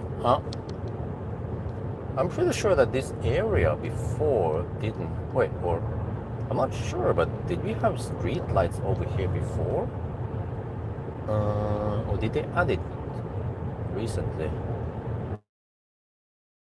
I noticed that on the route to Doi Ang Khang, they have added more street lights there. There was many sections that used to be pitch dark. Well, this is good, because more light means better safety, and also easier to spot those Nisse that doesn't use rear tail lights. Some trucks and some cars, and even some actually quite common motorbikes, they don't use rear tail lights at night. They're harder to spot.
Yeah, I sort of remember something else. When it comes to the motorcycles, motorbikes here, there is no requirement for wearing any protective clothes, unlike in Norway, Europe. I think if you ride a heavy bike or something, a big bike, you need to wear proper protective clothes, and those clothes supposedly they're incredibly strong, and they can protect you in many situations. But over here, like, I see people just wearing light clothes, flip-flops almost, and shorts, and they're going at 80 to 100 kilometers per hour. You know, like, oh shit! No wonder why the damages are so high, or the death rate rather, once a motorbike gets in an accident.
Bing sauce. Well, I don't have it with the sauce. I just want it pure with the mukbang and the sticky rice. Simple and good and cheap. Especially if you can get it freshly grilled and the sticky rice fresh and warm. That's the best. The bags that you find many places, they have been packed in the bag there. That's not that fresh. But when you go to those, like I have this in Chengdao, you go to the evening market or afternoon market. Many people go there to buy food. Maybe it's like 3, 4, 5 in the afternoon, right? I picked the right vendors. Some vendors they actually take out the sticky rice with the bare hands. But the good vendors, they wear gloves when they take them out. And then it's supposed to be steaming hot when you're taking them out. That's the best fresh. Maybe it was cooked just half an hour ago and then it kept warm in the box there. They use this, you can spot them, you know, there's this insulating box, the same box they would put ice cubes or cold drinks in there.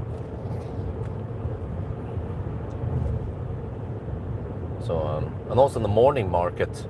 Well, I was kind of late this morning. I went to the morning market around 8:15. But if I go there 6 or 7 in the morning, I can buy fresh, really fresh sticky rice, and also, well, deep fried fish. Maybe not the healthiest, but it still tastes good. Deep fried fish and not too salty. And it's so fresh and it's so crunchy. You can eat the tail and fins and stuff and many parts there. The bone just crushes, many of the bones, yeah, just crushes when you chew on it. And it's 50 baht, 1.5 euros for the whole fish there.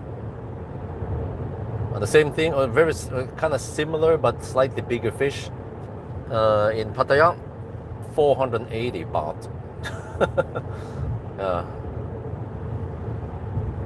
So the food in Chengdao, if you know the right places, you can get really nice, cheap food. And it's not fast food, it's actually, well, at least not ultra-processed food.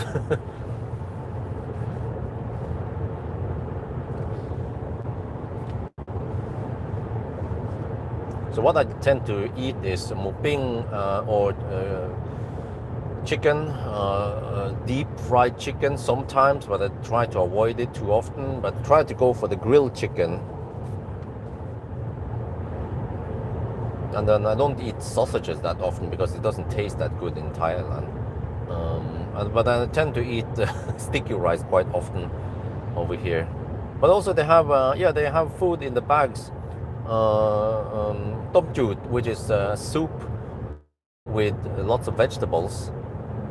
And maybe, the best is with minced meat. But also some people tend to put some sausages in there.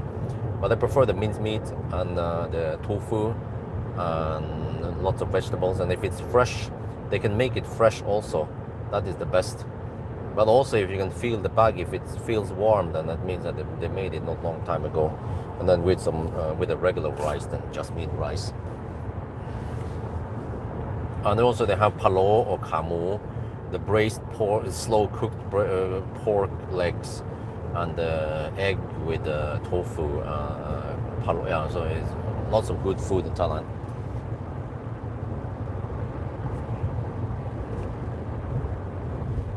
Have you tried that fried chicken? Right, yeah.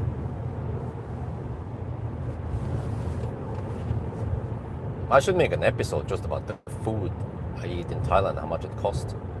Could start from the morning. For the morning, yeah, and also in the morning market, they also have fresh salapao, which are those buns. Similar to bao buns, but those buns are rice-based buns with some filling in there. 10 baht in Chiangdao, and it's really fresh and soft, juicy.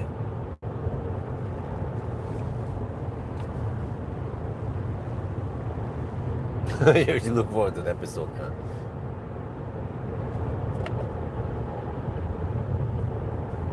Well, it's 90 zone over here, so I don't want to hammer too hard, but eventually we get to the 120 zone again.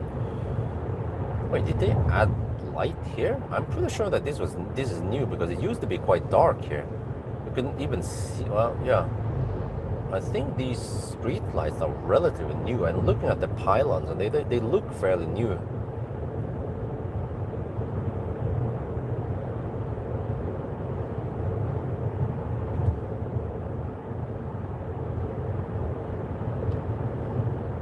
Okay, we are down to check here.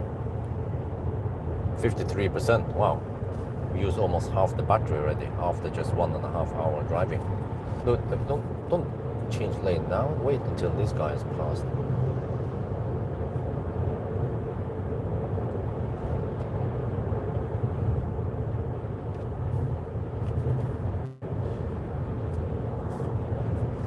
Yeah, there is a slight headwind.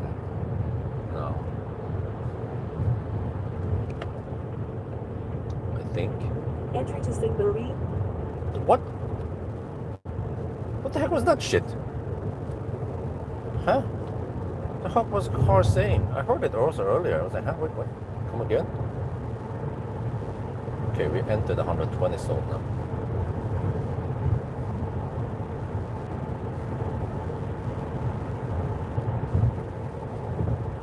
Now it's more or less 120 all the way to Bangkok. Yeah, it is. Hammer it. 123 on the speed or 120 GPS speed.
no, there's no tint here.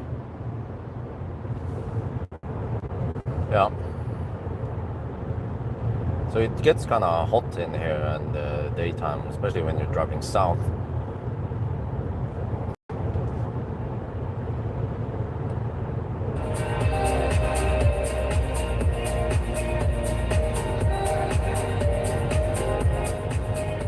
But I can feel that the traffic is flowing way better now, late at night, versus if this was 2-3 hours earlier. It'd be way too many Nissan in the right lane. Well, I still want to try to start around 10 in the morning because I know it's going to take 12 hours. So I'll be at the hotel around 10, which is okay. Try to get as much sleep as possible. Wake up at 7 maybe sometimes. Get some work done because I tend to wake up at 7 anyway. And then that's usually the sleeping schedule I have in Chengdu, is to sleep around 9. Yeah. Same time as the kids, and then I wake up early. Sometimes I wake up at 5 or 6. Yeah, there's an Aura of 07 in front of us. The thing with a very annoying auto steer. Yeah. It claims that I'm not looking at the road. No, what was this again? Yeah, the camera would claim that I don't pay attention to the road, but I'm looking straight at the road. It was super annoying. It kept doing that all the time, and then once it claimed that it would ban me from using auto steer, and the only way to reactivate auto steer was to go into park. That was super interesting, super annoying.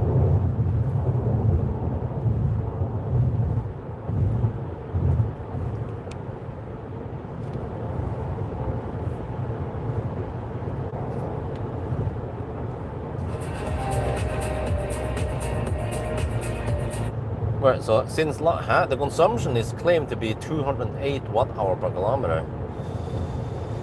Really? We've been cruising at, well, mostly at 115, but I mean, I'd say maybe around 118 average speed. And it's 24 degrees outside. Really? If the car is lying 6.5% higher consumption, then let me see, 6.5 is, what is that? 6% out of 20, 13. So the consumption should be more like 220, 225 maybe. Yeah, that sounds more plausible than only 208. Oh, but then of course, okay, the distance is underreported, 1.3% also. So okay, maybe around 215 watt-hour per kilometer then. 215, 220. Yeah, I guess that's plausible.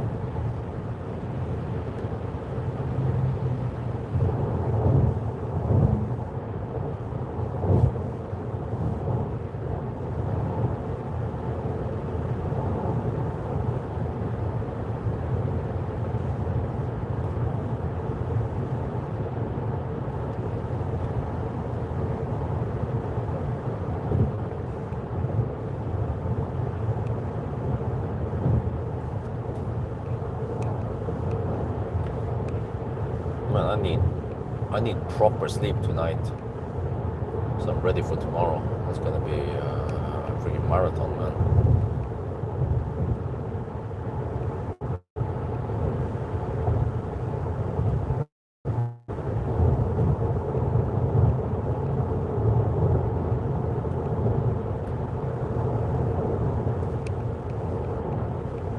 Up to 3 left lane hugger, or right lane hugger, I mean.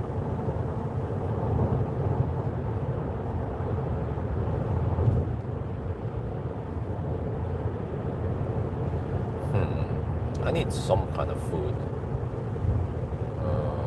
tonight, I think. So if I don't find anything at there. Oh, I forgot. It's freaking Bangkok. No, but the one at night. Yeah, by the time I reach the one at night, stuff might be closed. Yeah. But even in Bangkok, even at 10 in the evening, there should still be plenty of food around the hotel. I'm actually staying at the same hotel I stayed at during the trip south with the family, because it just happened to be close to the showroom.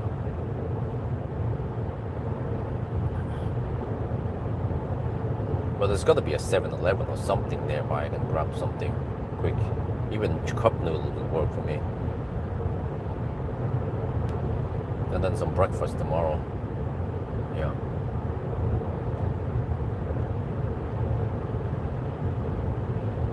Okay, 86 kilometers. Well, actually, Google chose a weird loop.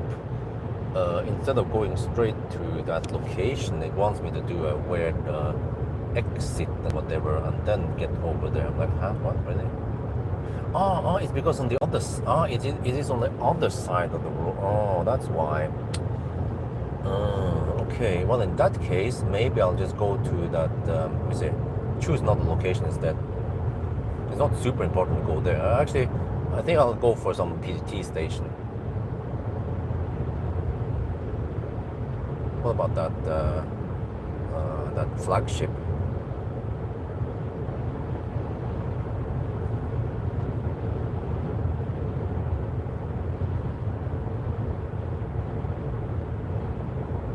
Yeah, first I thought about trying to spend as much on the credits on the Spark chart, but I forgot that I need to spend a lot on the ZSEV anyway.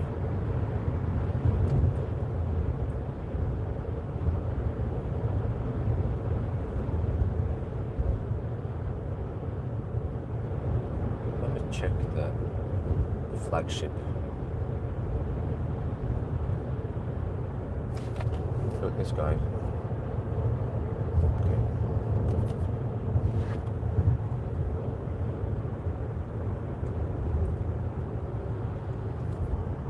If I'm even getting there or not. This guy is slow poking. He might change lane there soon. The van man. Or not? Nope.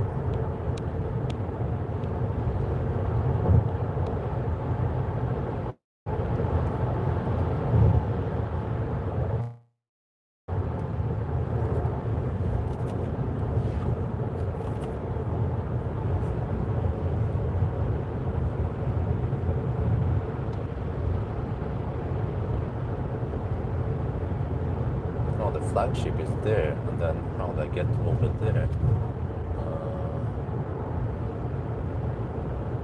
Is that a different route? Oh, I need to pass the flagship anyway. Oh, might as well go to the flagship then. At least there's a nice 7-Eleven over there. Okay, 125 kilometers away. Okay, we go there instead.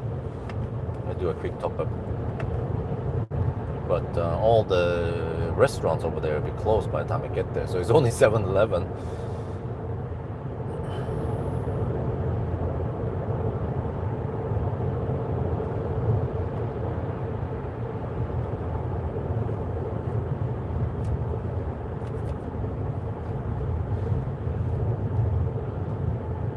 But they even have some rice and omelette. 7-Eleven, you can heat up. Even that tastes pretty good.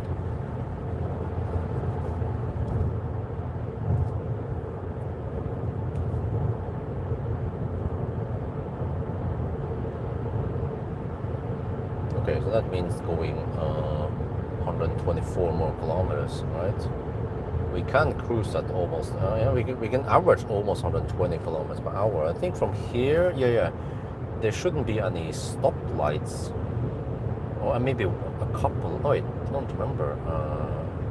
Yeah, so we should be able to have quite high average speed. So we'll be there almost at, wait, a little bit past midnight. Yeah.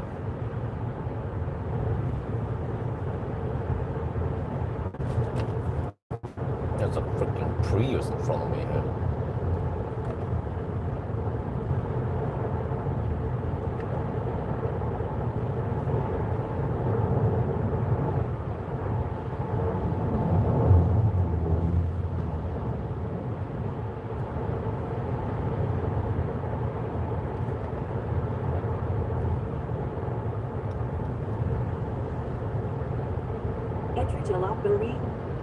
The heck is that shit, man?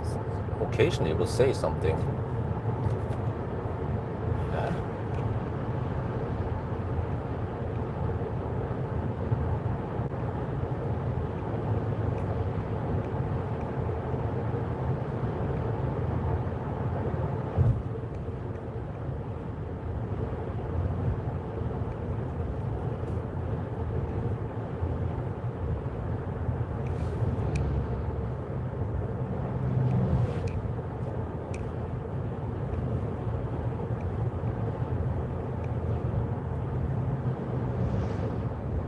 Entry to Singaree.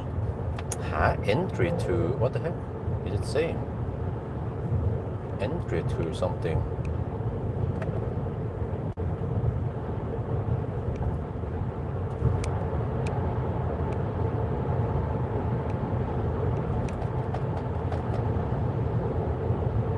Man, you either stay in that lane or you don't stay in that lane. Jesus, man. Or at least use blinkers if you're planning on changing lane.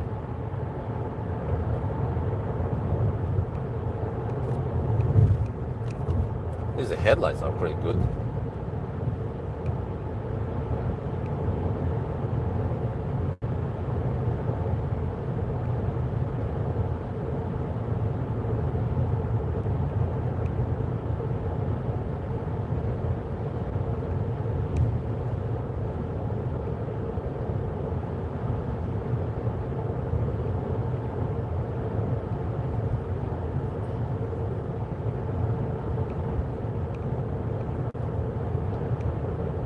Dude, oh shit, I need to get enough sleep, yeah.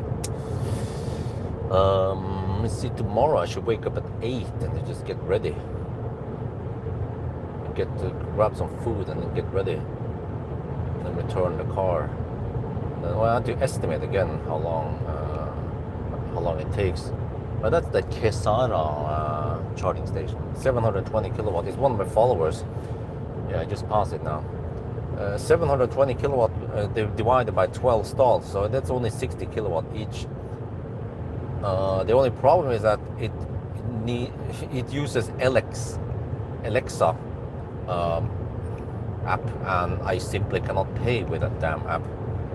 It fails on the credit card payment.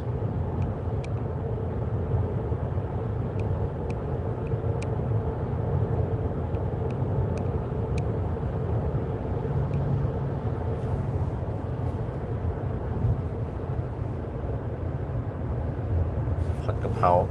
Oh. Yeah, I also like Pawel. So some of my food I tend to eat is Pad Pawel, Pad, Som Tam, หมูปิ้ง ไก่ย่าง ไก่ทอด ข้าวหลาม is also good. There's so much good food, man.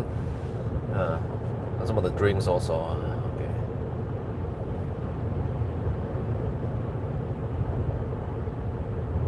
No, if there would be a device I could, like a, what do you call it again, like a spinning bike thingy with a dynamo so I can generate electricity, that'd be great.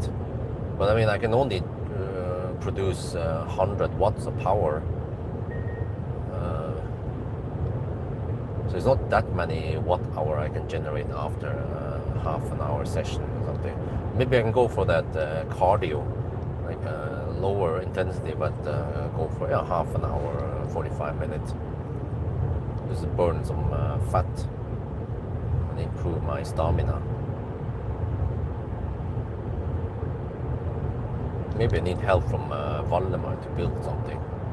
Well, actually, let me see. What do I need? I need to be able to feed the EcoFlow with it. So I need something that would generate 12 volts, or I don't know. Actually, no more. Maybe I can check what the voltage on the solar is, what kind of voltage it accepts.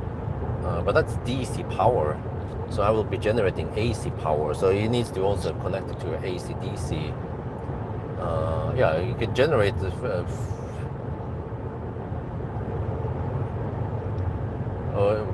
actually regulate it down to around 50 volts, and then we can make that plug and plug it into the solar input.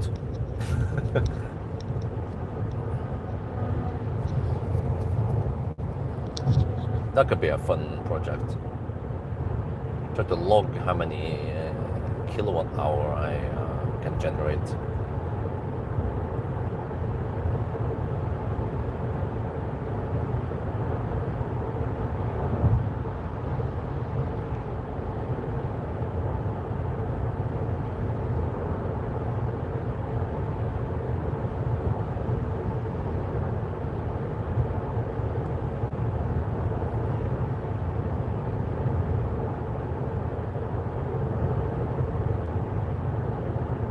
Oh, it phantom brakes because of the truck in front. Hmm. Not even that close or that wide.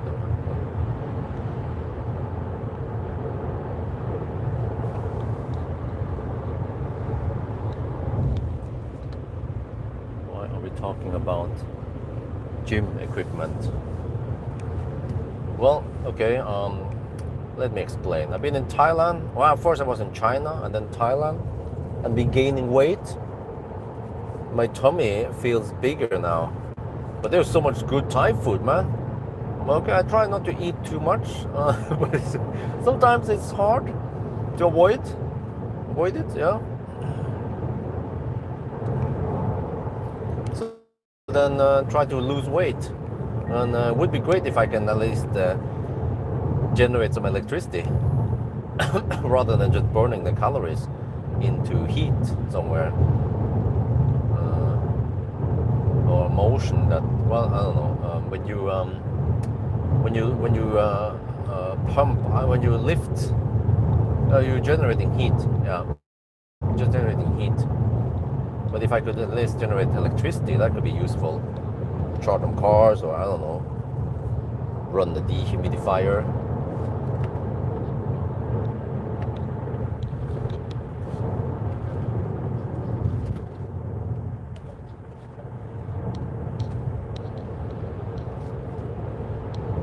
What the heck is going on here, man? Freaking Nissan changing lanes like that without blinking or anything. You know? Yeah, I could expect something like that could happen, but it's like, don't change lane like that, like an idiot, man. Just use the leftmost lane if you're slow.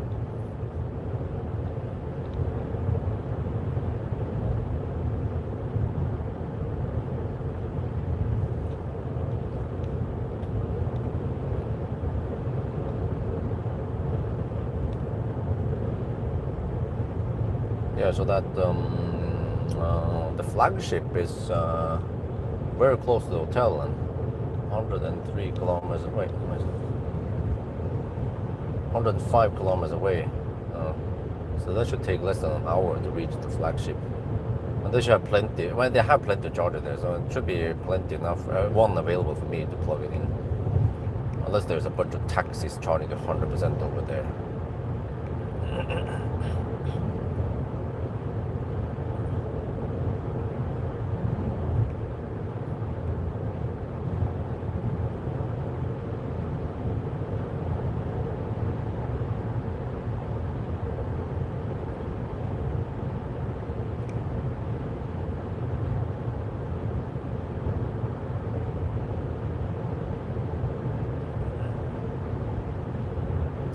Maybe I should adjust the lights on the...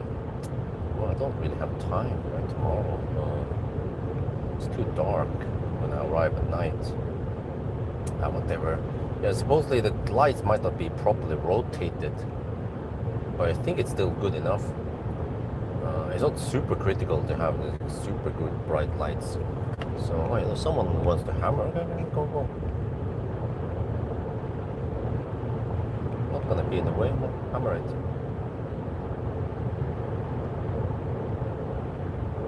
Well, hurry.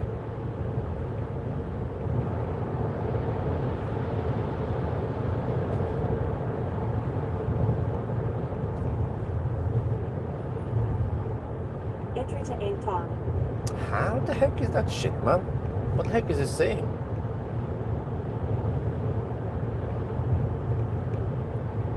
Did I?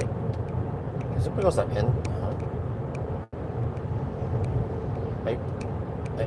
went into the navigation? That was the only thing I did now that I didn't do before. Maybe it's speaking to me in the navigation. Let's see here. It says on setting here. Settings. Dude, you're so slow, man. You need to get... Oh, shit, man. If you just waited 10 seconds, that would be past. But they don't have that kind of logic. Just wait until I pass, no.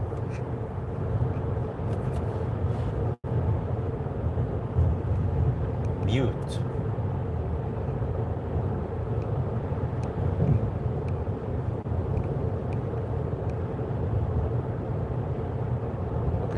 if that helped.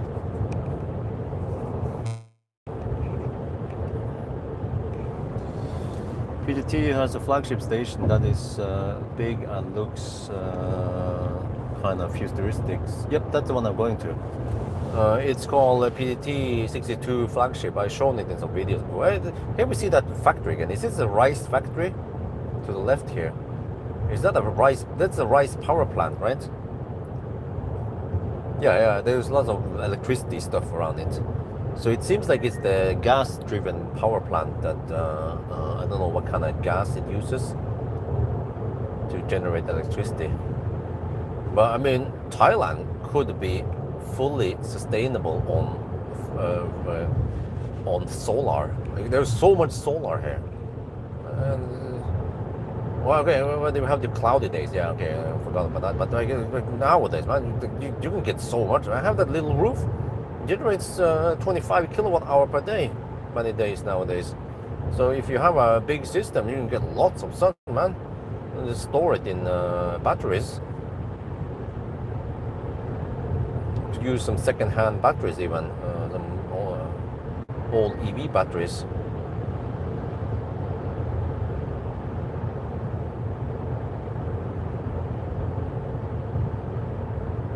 Or just, or maybe just consume it while you are in the daytime. Many houses or businesses, you could just consume it into whatever air conditioning is needed in the daytime or other stuff, right? Or if it's a cafe, there might be a coffee machine or whatever. So, and the remaining could be for charging EVs.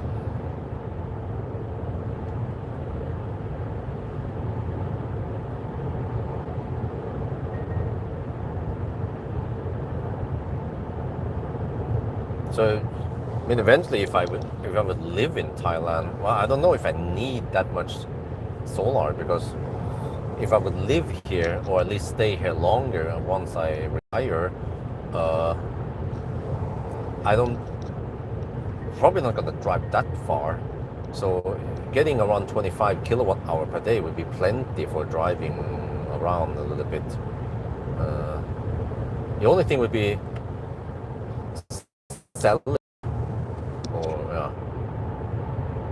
What the heck is going on over there? There is a siren there, bullet siren or something going on in the front there, quite strong, even though it's far away. It is quite blinding. Here it is, another Unfall.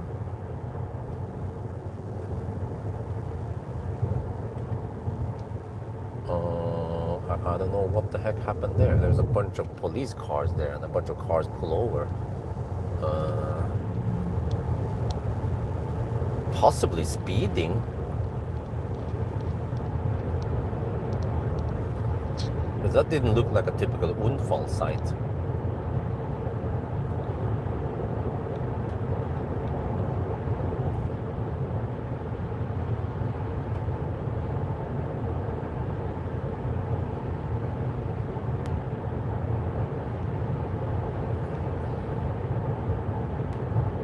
There was like 4 or 5 police cars there with a siren on, and a bunch of cars, like 5, 6 cars pull over.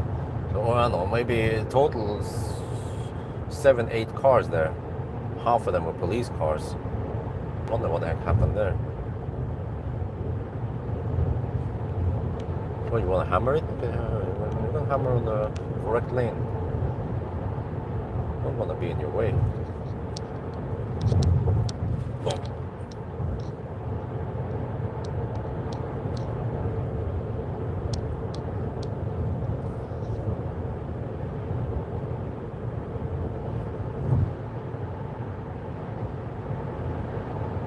There's some pickup truck behind me.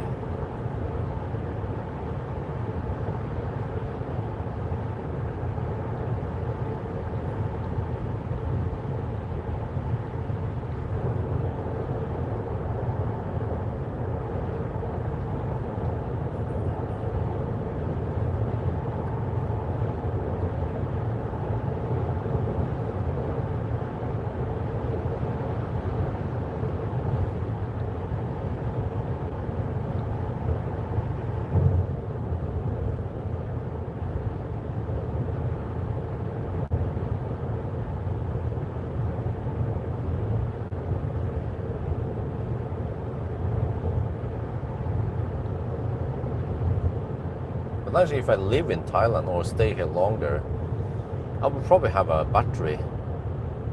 Possibly, I don't know, 20 kilowatt hour could be plenty.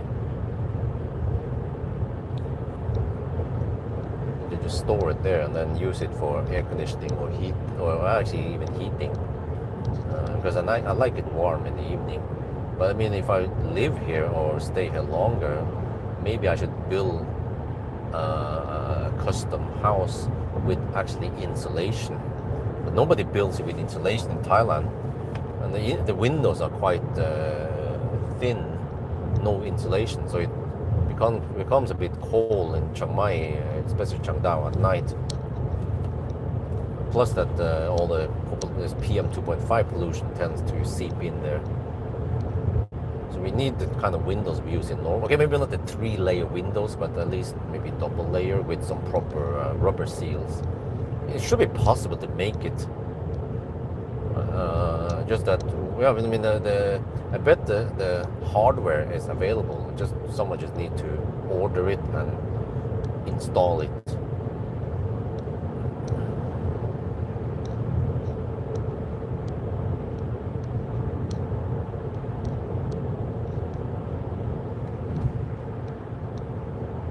Yeah, I mean, eventually I might want to try to get in the Airbnb business also. Get alternate income sources.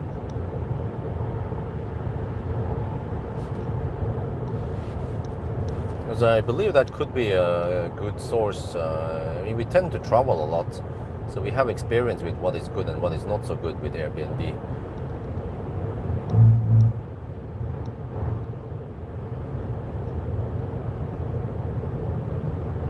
And at least I try to be to perfect things and look into the details. I think that matters when you're renting out the Airbnb.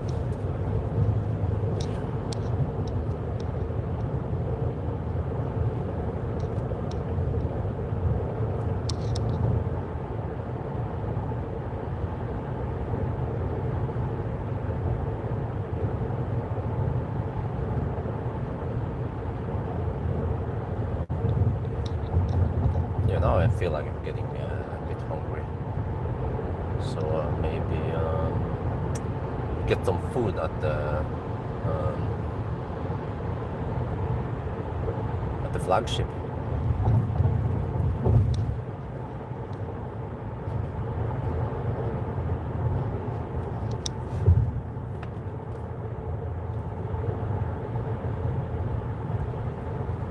But this time I will take the dirt road beneath, not the expressway. It's way too expensive, man. How much was it again? 120 baht or something. Dude, like 120 baht could get you a nice meal for the whole family in Chiang Dao.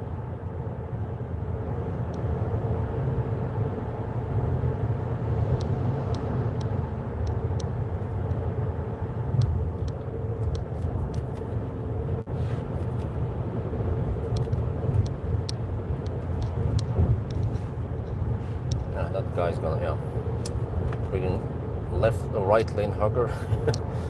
Okay,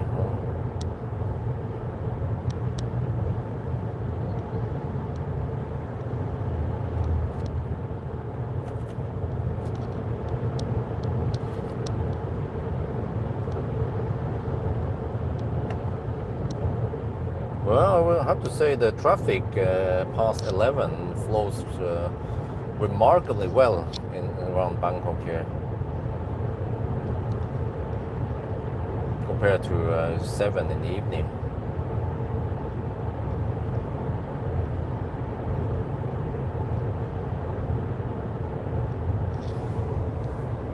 Thailand might have more way to Chiang Mai when you retire. Huh? More way to Chiang Mai? What do you mean? Oh, from Chiang Dao to Chiang Mai? I highly doubt it. They don't develop that fast, unfortunately. Many stretches could be improved with tunnels, but it seems like maybe tunnels in Thailand, many places, it's not possible because it's just soil, red soil, dindang, So it's not structurally strong, and it's not mountain like rocks, like in Norway. So, and they're not going to invest that much money. So they just keep it that shitty like it is. The route from Chengdao to Fang, for example, when I go to Doyankang, is quite twisty. It is quite fun to drive it. Actually, it could almost be like a handling test. It's like it feels like driving Nordschleife at some point.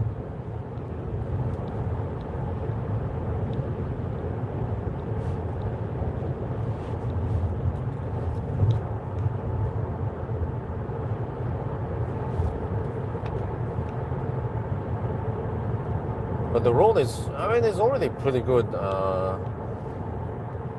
Yeah. The Thai people, they claim that the Thai roads are the best in the world. I'd be like, take a trip to on the French autoroute, or also in Germany. You'll see how good roads are over there. And also Denmark. Let's not forget Denmark. They have pretty good roads, but not so good driving culture on the motorway in Denmark. Very many Danes, they tend to cut in front of you, and they hug the left lane and so on. Camp in the left lane. Yeah.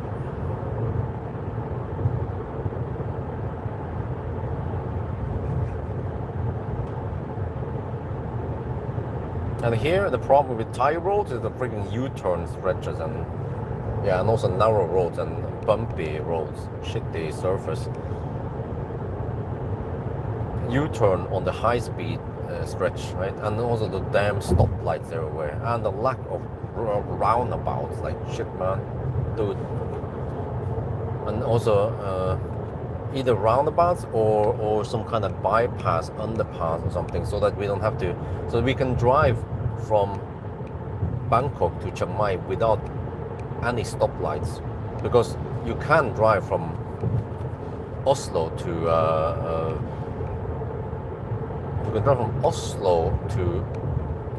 Frankfurt without any stoplights. That's it. That's the real Class A motorway. But over here, I think these are not classified as Class A. You know, wait. All right, actually, I have to check. It shouldn't be classified as Class A motorway because you have those U-turn stretches.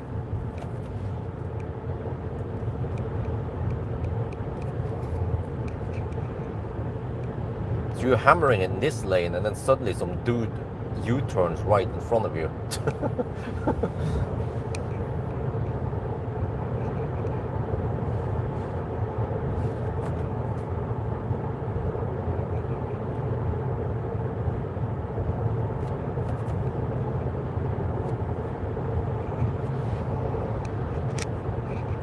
But yeah, I read somewhere that the French roads are considered the best in the world. You would think maybe Germany. Motor, huh? M5, BKK, 2. Oh shit, I can't read. It's too bumpy and too hard for me to read it.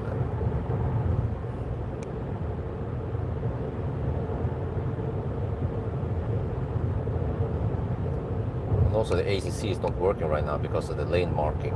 The car is confused by these type of lane markings. I have to wait until it's over.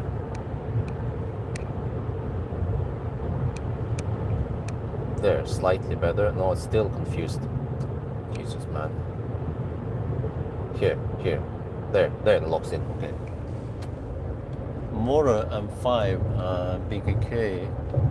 Shit, it's too bumpy for me to read it. CNX in the future project. Okay, they are planning. Okay. The best compared to Belgium. Yeah. Oh, it's too bumpy for me to read the chat there. French roads, really? Well, that's what I've read somewhere. But have you been on the French autoroute? It is amazingly well kept, and also 130 zone, and yeah, nice wide roads, good road quality, not so bumpy, and you can actually maintain high average speed there. Well, it depends. If you hammer too hard, you might get a ticket, but if you cruise at around 140 kilometers per hour, then it's still fine. So, yeah.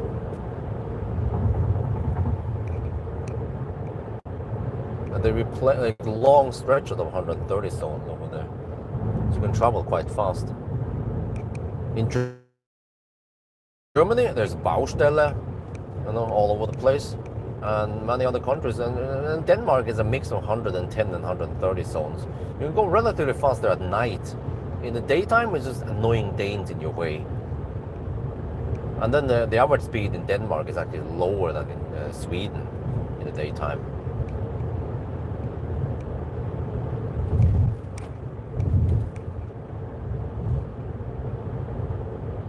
But the 1,000 kilometer stretch that I chose actually has pretty nice average speed and not many slowdown. Well, you have the Gothenburg pass, but it's relatively quick at night.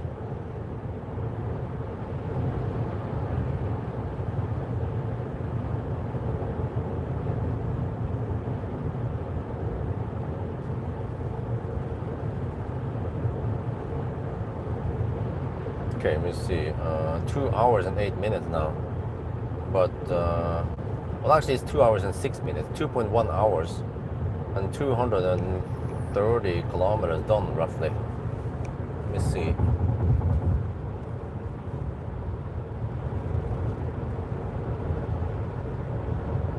Oh, dude, I can't even press the calculator properly because it's too bumpy over here.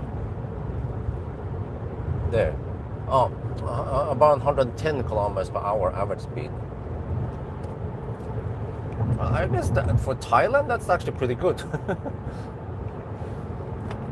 But you see, when I drive the 1,000 kilometer challenge in Thailand, in Norway, Sweden, I can usually average in Swedish route over 120 kilometers per hour.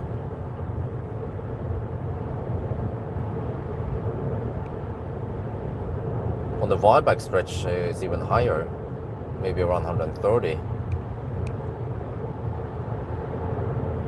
in the 120 zone. But then there's the Halmstad 100 zone also.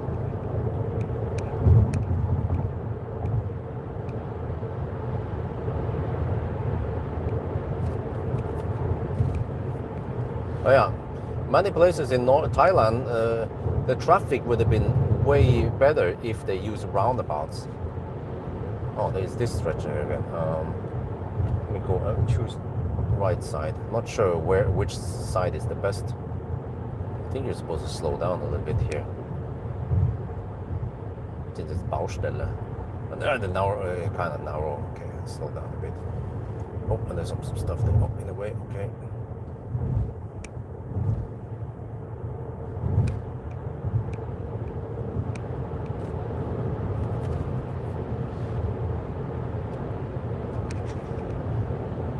So it'll be interesting when they do the 500 kilometer challenge in Thailand, because it might not have the best average speed. Well, actually, by the time I finish the Sunday drive, I will be at around Lampang. Yeah, so then I at least cross the Doi Khon Tan and the slower parts around Chiang Mai, Chiang Dao. So I should be able to cruise at around 110 average, not too many stoplights, and even at night stoplights goes relatively quick if I can get at the very front or close to the front.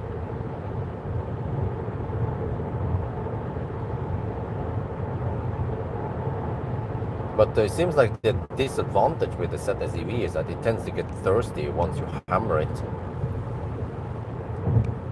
and with a degraded battery it becomes worse. You charge to 60% quite quickly, but then it drops to 35 kilowatt.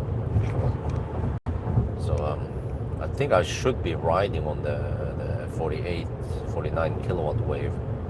just charge more often and pick spots that are not the U-turn spots, because that will slow me down.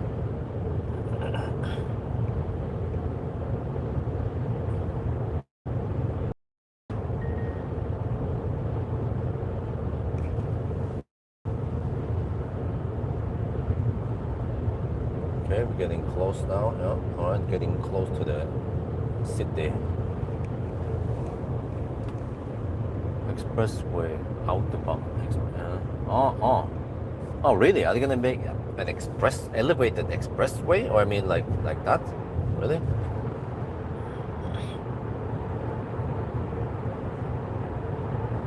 That would actually be quite good. 120 zone on multiple lanes, but it's still plagued by the poor lane discipline in Thailand. So depending on traffic, you can't hammer too hard. Like over here, yeah, now at night I can actually go at 120 average.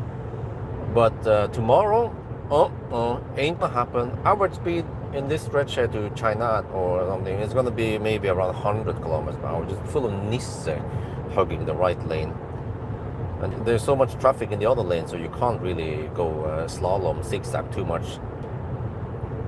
At night now, you could go, even if there's some Nisse hugging the right lane, you can always just undertake them, because there's enough space here, less traffic.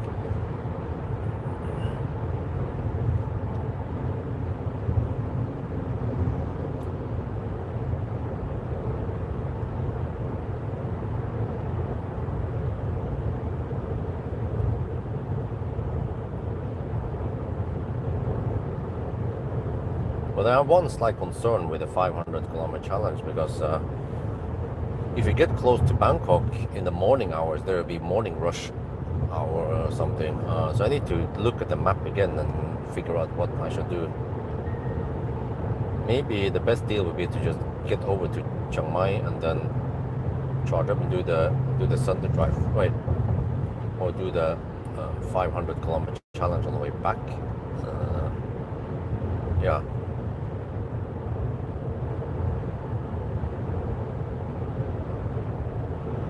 But then they need to at least pass Nakhon Sawan. Then it will be evening, yeah, less traffic. That could work, unless the freaking truck mafia is blocking both lanes.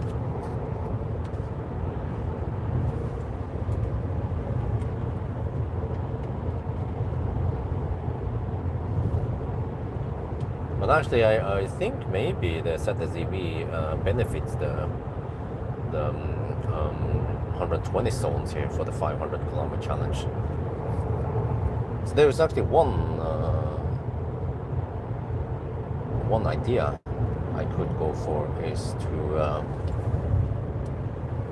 after I get the tint finished, I just sleep and then I start driving at 11. Seems like 11 is quite good traffic-wise. Yeah, and then I drive through the night, and then I arrive in the morning. And as long as I get enough sleep, then I should be able to kind of live through the day. Maybe get a quick nap in the afternoon, and then reset my schedule. Huh? Low battery. Oh shit. Oh, 76. I totally forgot to check the range here and all that. We've driven only 240 kilometers. Well, we are 51 kilometers away, and the car claims 75 kilometers. Let me calculate here. Okay, can we make it? 20% left. Okay, 20%. Let me do the math. 50 kilometers left. 20 times. Well, we have to go by the 61 kilowatt hour reported.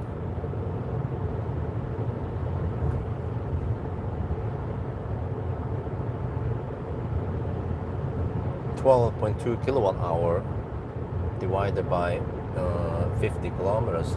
Oh, that's 244 watt hour per kilometer. Okay, I'm not gonna spend that much, but I have to pay attention. I might go deep into the flagship. Yeah, and actually, eventually, once we get closer to Bangkok, we might not be able to drive that fast.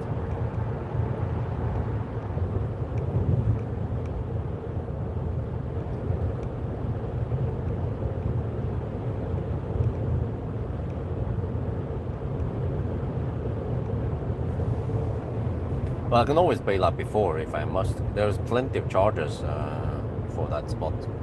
And also they should be quite available. I charged to 100%. So we could do another measurement now. Go real deep. Let's see.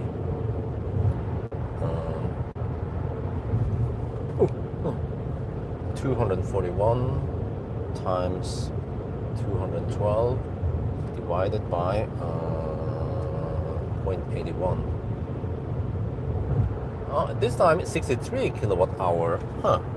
Interesting.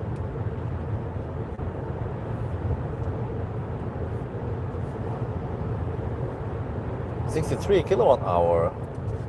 If I slow down suddenly now, the consumption might average for the past 50 or 100 kilometers, right? And then it would look like I have less available energy.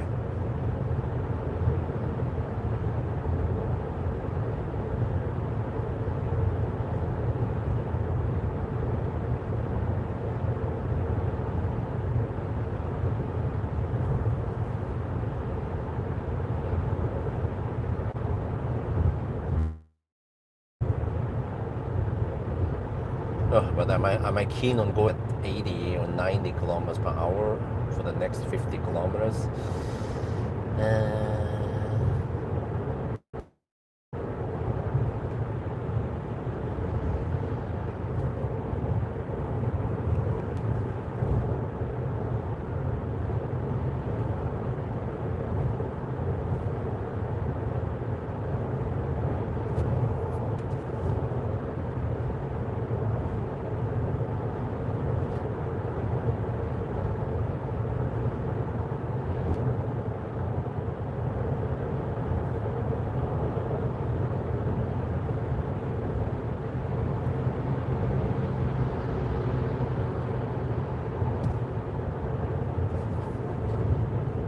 Let me recalculate again. This is interesting.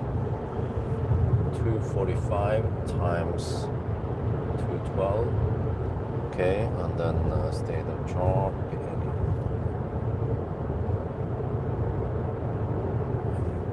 2% spent. Yeah, 63 kilowatt hour now. Interesting.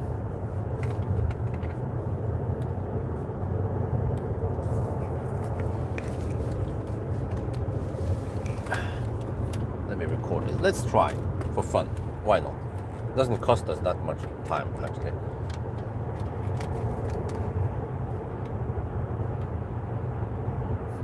This is weird because we're getting close to Bangkok, and then since last charge or since the last run now, see the distance 246 kilometers. You can see it here maybe there since last charge.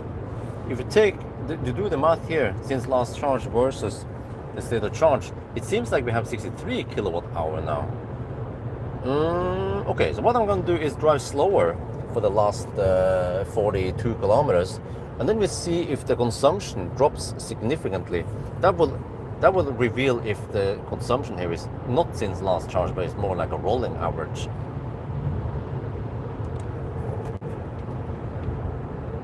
เราใกล้จะถึงกรุงเทพนะครับแล้วก็อันนี้มันแปลกๆนะคือถ้าเราดูนี่นะครับว่าเราใช้ไฟเยอะแค่ไหนนะครับ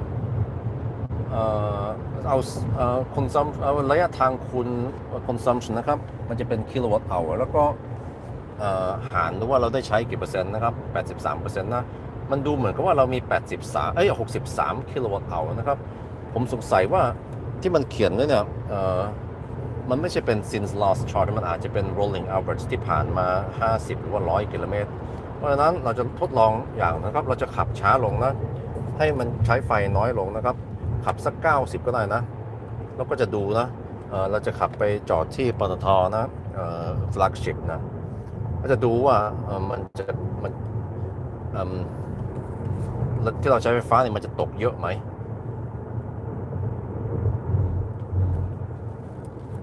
Okay, so we slow poke a bit now. Maybe I don't want to go that slow, but let's say go at 90 on the speedo. See what happens, just for fun.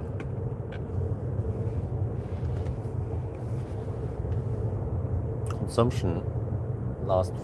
Well, I don't know, but we have 39 kilometers away from the charging station. So, if the consumption drops significantly, then that could explain, or that could be suspicious.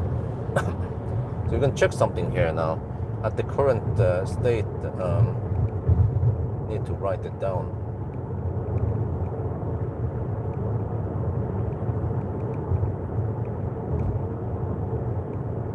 Okay, so 250 kilometers.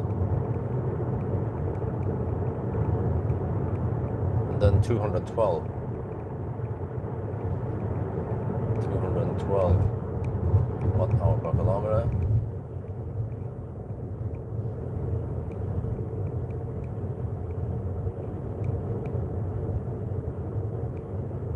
Okay, and then the percent was 16% left. Okay. We kind of need to slow down anyway, or I mean, we don't go too deep.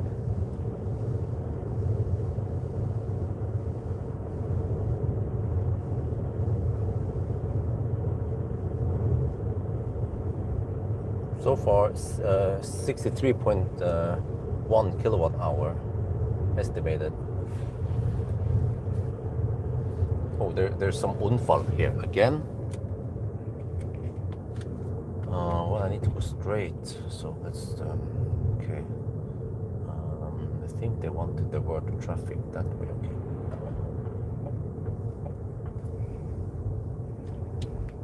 Another unfall,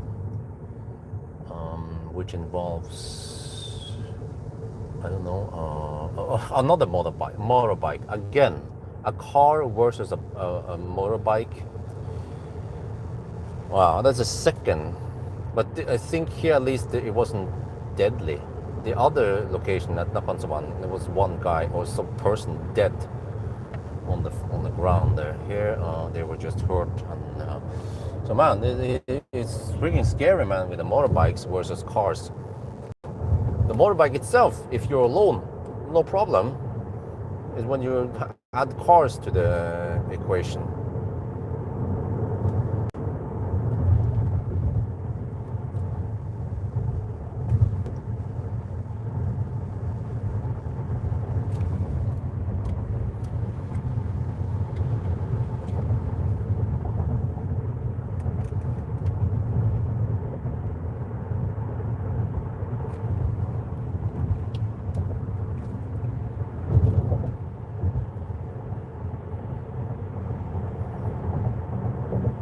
And I wonder if tint could be a possible cause.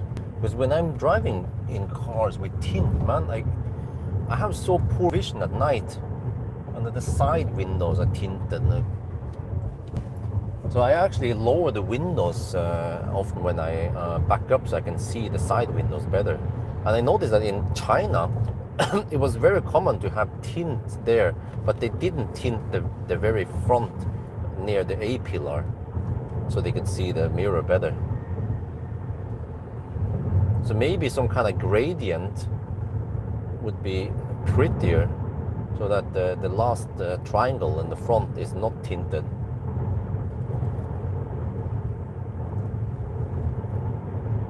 So now I cruise at 90 on the speedo, 88 GPS speed. Dude, is that kind of high beam? Oh, he's a mother trucker in two bright lights, man. It's like full chaos over here, full Texas. No, it's okay. It's a small truck.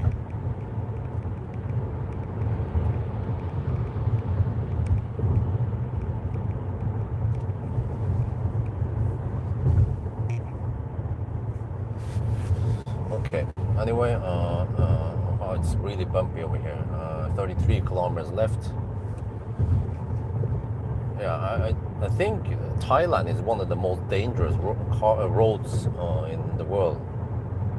Possibly on the top 10 somewhere. Maybe not the most dangerous. That could possibly be India.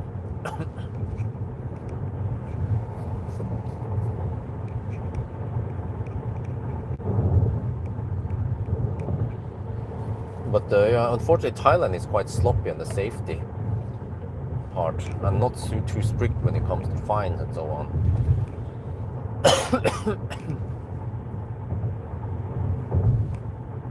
Also seems to be poor education or poor, but the government doesn't encourage people to drive safer or to stay safer or use equipment and so on.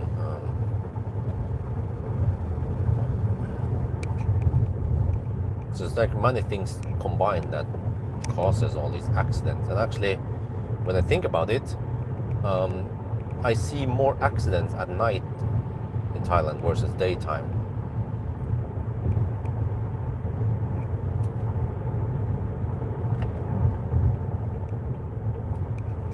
Yeah, I'm getting hungry now. We're actually going for wait, was it 6 or 8 hours since I had food? I was quite full. The last few pieces, it was like half an hour between each bite. I was getting fuller and fuller. I was charging to 100% and trickle charging it. Wait, there is even food places that are open at midnight.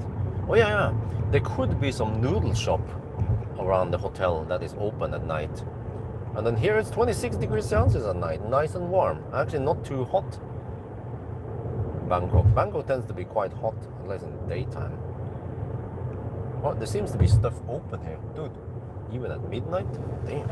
Another freaking truck hugging the middle lane. He's too lazy, because there might be some merging traffic on the leftmost lane eventually, yeah. In that regard, I'm kind of understand that. On the motorbikes, man, they are freaking everywhere. Drive like kamikaze pilots. I just call them the kamikaze motorbikes.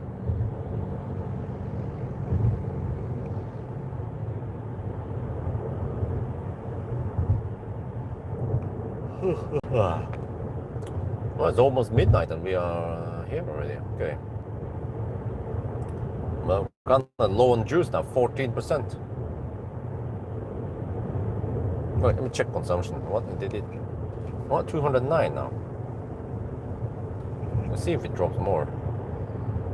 Because I kind of get the feeling that the consumption was fluctuating more than I would expect, you know? So if I drive slower and we get less kilowatt hour out of it, that could indicate that there's a rolling average. Car is kind of lying about the consumption. Like, I don't know what's up with this, why the Chinese can't make proper trip meters. Don't they know how to do it? I can teach them how to do it. You measure how many kilowatt hour you're consuming and divide it by the distance and you count the time. Well, actually, you have to take a snapshot. Yeah, the snapshot of the discharged.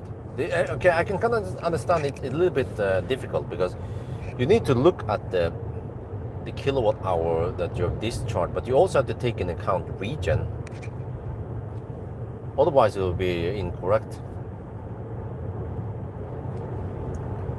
And then you look at the odometer.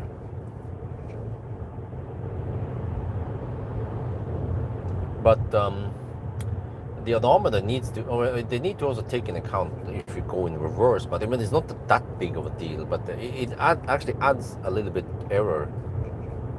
But okay, whatever. Just keep it simple. Look at odometer. Look at kilowatt hours discharged and charged. And then you have to take the discharge kilowatt hour minus the previous discharge kilowatt hour, but then also deduct for the charged kilowatt hour, and then you find out how many kilowatt hour or watt hour you have used, and you divide it by the distance, and then you get the watt hour per kilometer, and then you get watt hour per kilometer, not kilowatt hour per 100 kilometers, because that is a very stupid unit that should be banned by EU. Yeah. If I was the EU governor, I would ban the watt hour per kilometer. Dude, this is one of the few times when I drive a car without tint, and I realized that it is actually nice and bright here. The street lights are quite bright. Well, I mean bright enough, but with the damn tint, man, everything looks so damn dark. But like, what the heck, man? Can't Thailand invest in proper street lights?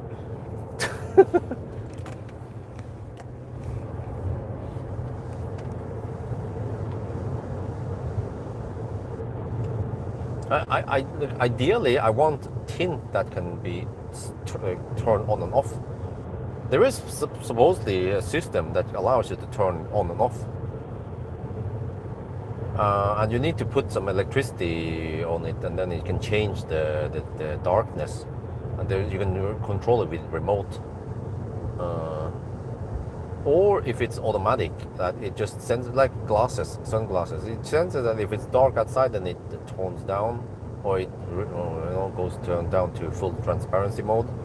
And then in the daytime, when it's sunny outside, it will then change. So that would be the best solution. Alternatively, I would want some. Oh shit! It bugs me again. What shit? I'm getting worried here. What are we talking about?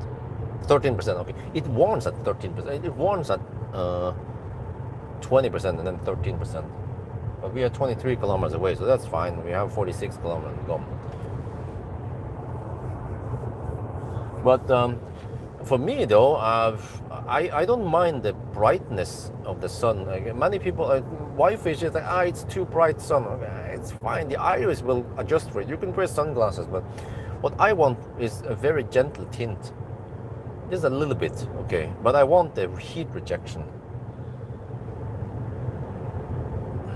Wait, someone got pulled over there. What did you do? Oh, is that another accident? I saw a motorbike there parked on the road. Well, it didn't look like it. Maybe just a fender bender. Okay, consumption dropped to 208. Let me calculate now the consumption. Well, I'm not going to take any expressway. Okay, let me see. 267 times 208 divided by 0.88. Now that is still 63 kilowatt hour. Why did I get less kilowatt hour earlier? Maybe I consumed some when I was stationary, but on the other hand, I wasn't stationary that long. So worst case, I pull 1 kilowatt while stationary. And for, well, those stops I had, 15 minutes, so that's only 250 watt hour. It shouldn't mess the numbers that much. Another explanation is that the battery was colder, from Changdao. Maybe 20 degrees versus 30 degrees now, so it can hold more energy. But I mean, even 20 degrees should be okay temperature to get good energy in there.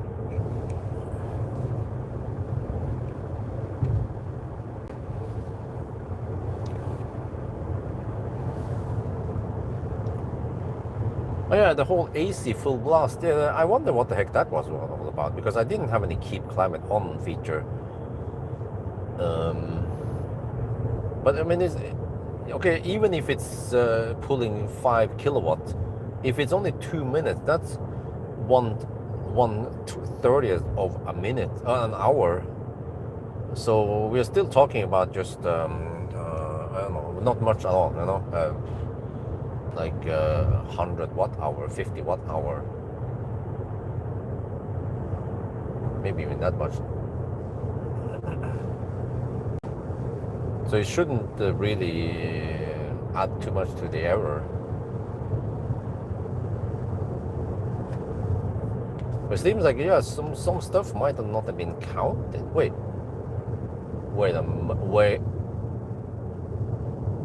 a minute. Now at night. Wait, I think someone claimed or mentioned it in the comment section somewhere that this car doesn't count HVAC in the consumption numbers.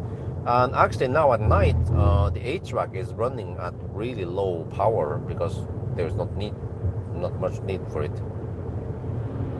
So quick math: if you're driving at 80 kilometers per hour and the HVAC pulls 800 watts, that is 10 watt hour per kilometer, and that actually explains the difference we had.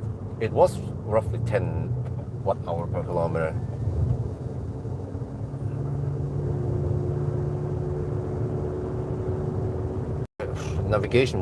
Google navigation wants me to take the expressway again.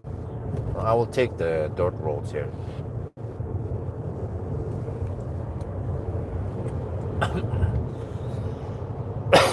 Otherwise I won't be able to exit to the flagship.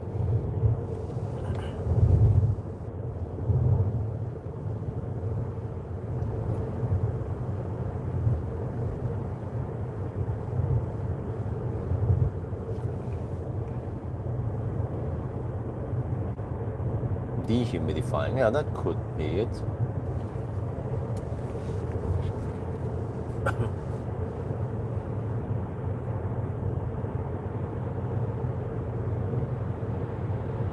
Oh, Bangkok is so nice and calm now. I wish this could be the normal traffic in the daytime. Way too much traffic in Bangkok, man. Too many cars.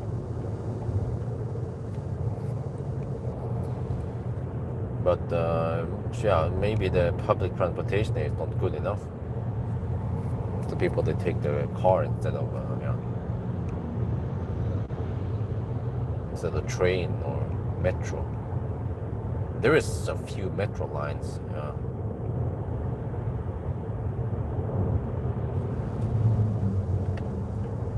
But the buses are, some of them are really shitty. Like, the buses might be 30, 40 years old.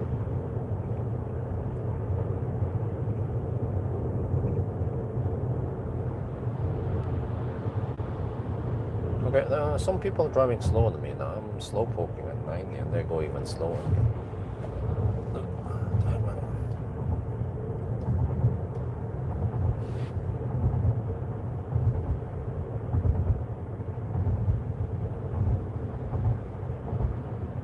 Yeah, I just need to eat, get food coma, then pass out. Get enough sleep for tomorrow's marathon. And I might need to drink some energy drink. I've been avoiding energy drinks for actually quite a long time now, but I might need to restrict that tomorrow.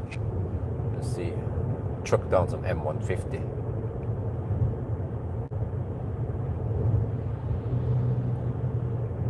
Overtaking, yeah.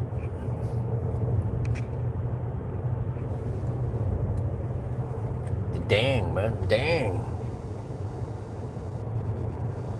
There's not a Jiffy. Oh. So it seems like Jiffy might have been the convenience store at the PDT station before, but then eventually they switched over to 7-Eleven. But man, PDT, you guys know PDT, right? It's the station-owned, state-owned company or something. And they own lots of businesses, including Cafe Amazon, 7-Eleven, but also EVme, the EV rental company. They're quite big. I should get PTT as the sponsor. And they have also the EV Station Plus CPU charging network.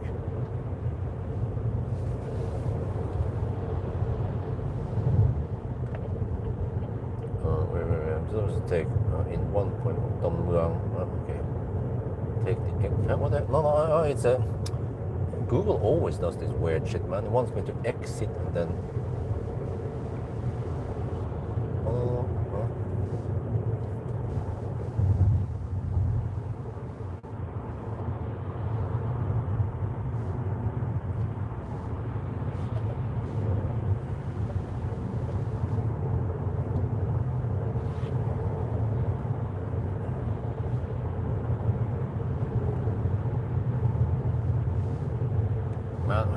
I love the looks of the BMWs, man. There was a 5 Series past me. If I become a filthy rich bastard, I would just buy the BMW. I don't know, an i5, but i4 maybe, M60 is a new one, right?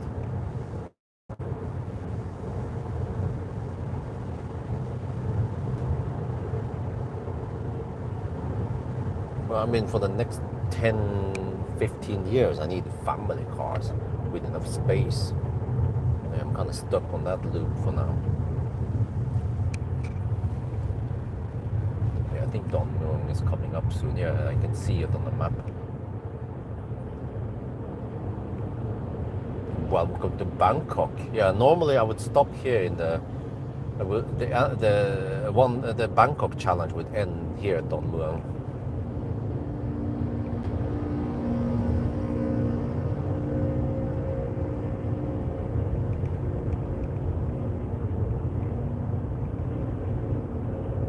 Well, I could make the classic Bangkok challenge tomorrow night with a ZSEV. Dude, why are people driving so slow over here?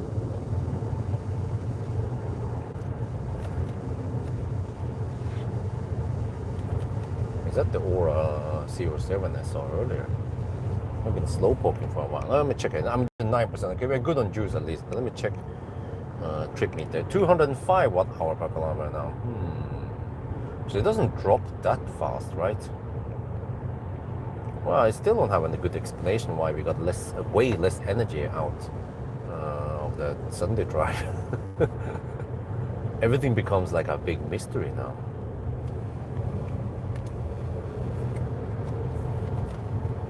With this car. It's weird because with other cars it will be consistent. If I hammer it, I get whatever kilowatt hour, and if I go slower, I get more or less the same kilowatt hour number.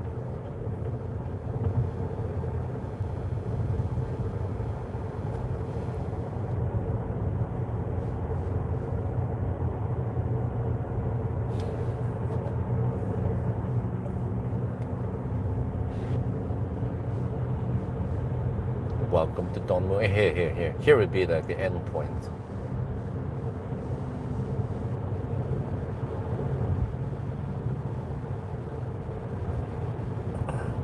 Wow, 27 degrees suddenly. Welcome to Bangkok.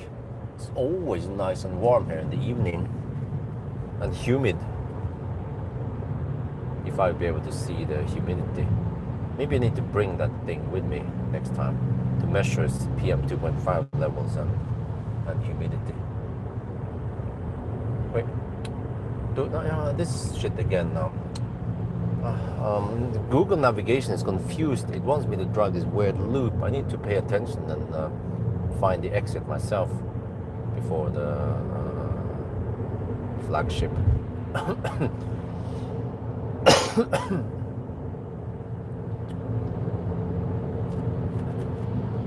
Go a bit slower. It's not super critical how fast I go right now. I'll cruise at 80. Just so I can stay in this lane. Okay, consumption is 204. Wait, how many percent do we have now? 8%. Okay, we go deeper now.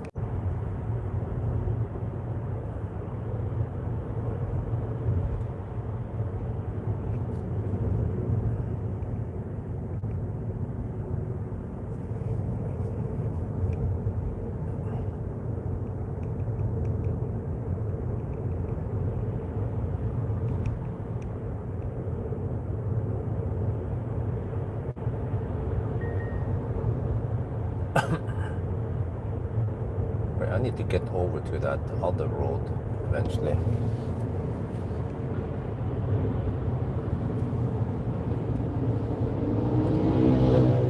Dude, I like that shit, you know? This kind of monkeys, those are the guys who might end up in a freaking accident if there is some Nissan not paying attention to where they're going, and then bam, and then you see he's wearing t-shirt and jeans, right? Almost no protection in the vital parts.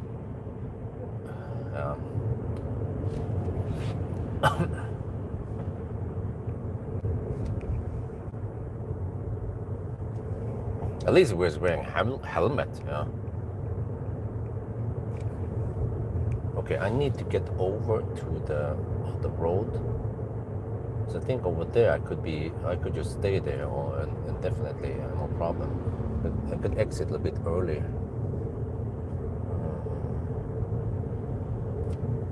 Need to learn where the heck it is. Let's see. Okay, there's a bridge here. Okay, I can still stay here.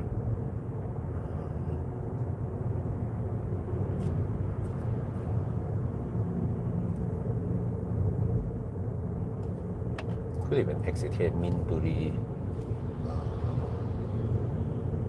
Okay, I'll go a little bit further. I think it's still fine. Here, for example. Even though it's kind of early, but the road still looks nice and wide for the exit. Okay. Oh wait, well, there might be stoplights here. And now we're looking for that sign for the PTT station. Wait, is this? Oh, wait. I'm not gonna go to any expressway.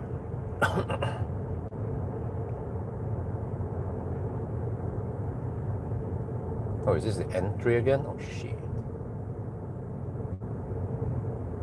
Oh, I need to hug the leftmost part, okay.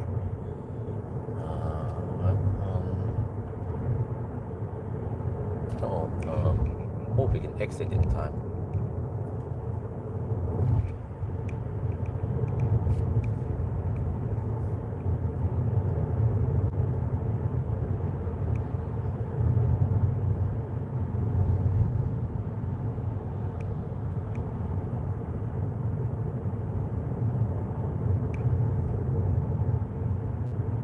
Here, Research Institute something, okay.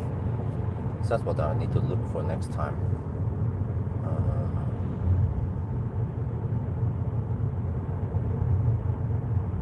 I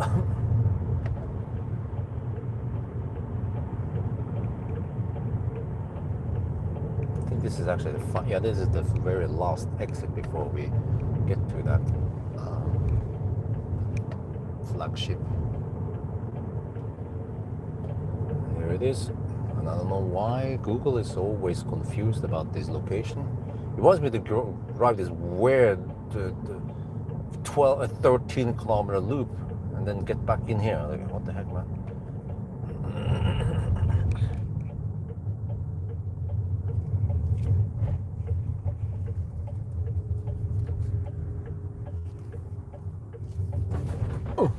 Everything is closed here. Wait, is that Lumin charging? Is that charge port? Okay, let me just take one of these. On this side or on the other side? Wait, I just got, I need to remember. Here. I need to be on that side, okay. So the charge port is on the right side. But the charge port is on the left side, it's the wrong side in this car.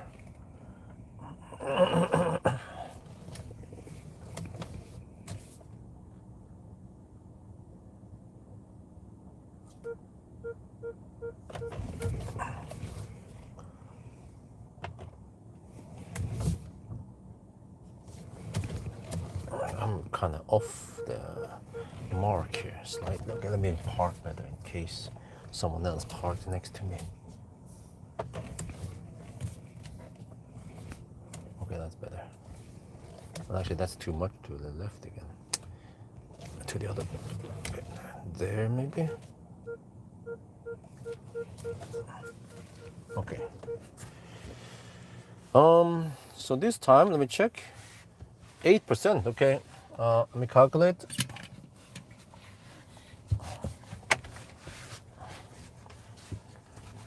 Um,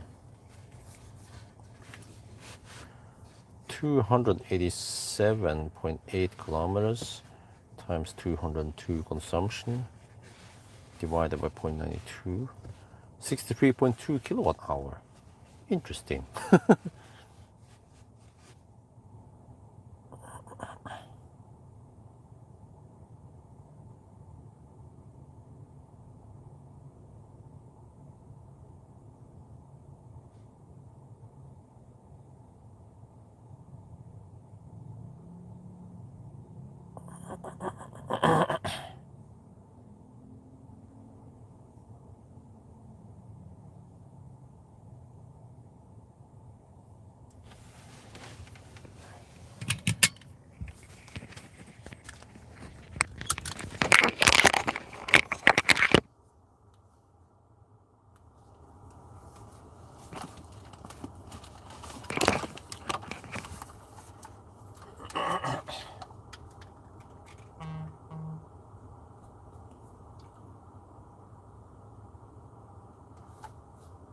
Oh, midnight. Shit.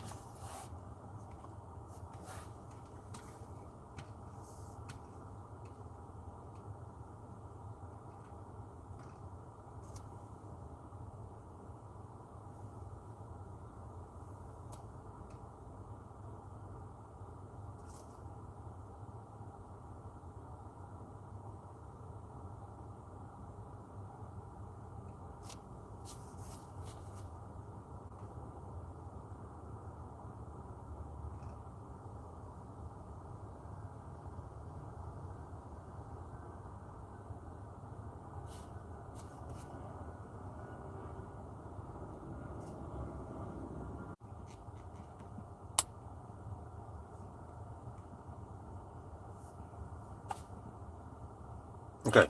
I think we're back. Let me push it. Is the thing running?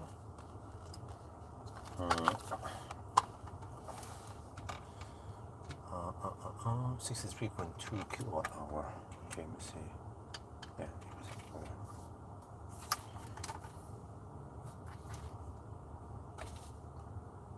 We're here at the flagship PDT station 62.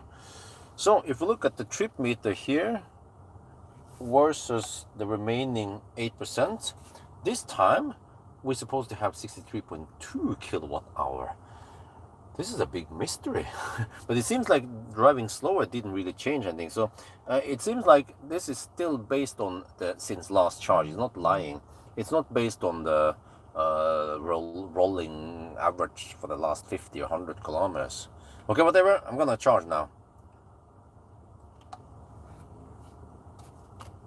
เรามาถึงปตท flagship นะครับ อันนี้เป็นเบอร์ 62แล้วโอเค แต่ว่าถ้าเราดูนี่นะครับ since last charge เรานี้คูณอันนี้นะครับ แล้วก็หาร0.92 นะครับ เราเหลือ 8% มันก็จะเป็น 63.2 กิโลวัตต์เอาก็ไม่รู้ทำไมเราได้น้อยกว่านั้นตอนเราเทสก่อนนี้นะครับแต่ว่าแปลว่าอันนี้นะครับมันก็เป็นมันเป็นที่เหมือนเขียนนั่นแหละมันเป็น since last chart มันไม่ใช่เป็น rolling average แบบเฉลี่ยผ่านมา50แล้ว100กิโลเมตรเหมือนรถจีนคันอื่นนะครับก็ผมก็ไม่รู้นะทำไมเป็นอย่างนี้ทำไมเราได้มากกว่าตอนนี้เทสเทียบกับเมื่อเช้ามันเกี่ยวกับว่าแบตเตอรี่มันอุ่นขึ้นนิดหน่อยไหมแต่ว่าก็ต่างกันตั้งหลายกิโลวัตต์เอานะโอเคช่างมันตอนนี้เราจะชาร์จนะครับYeah, it's getting late now. Okay, I had to buy the internet package. It expired at midnight, so I don't want it to eat of the main package.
All right, we're charging now.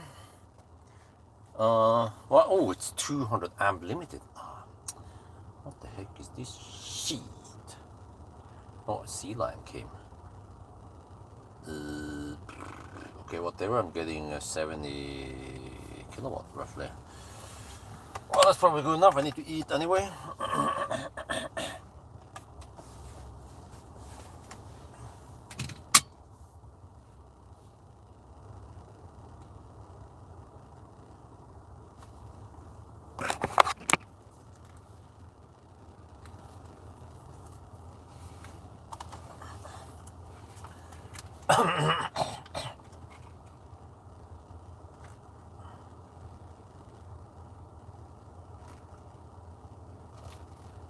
Oh yeah, we're charging now, getting 70 kilowatt because this cable has 200 amp limit. Man, it's freaking yeah. The PDT stations, many of them, or the EV Station Plus, they are only 200 amp limited. So actually, right now over here, an 800 volt car would have an advantage because then I'll be getting double the voltage and then 150 kilowatt at least. Oh god, whatever. I need to eat anyway, so I don't care if it takes a little bit longer here.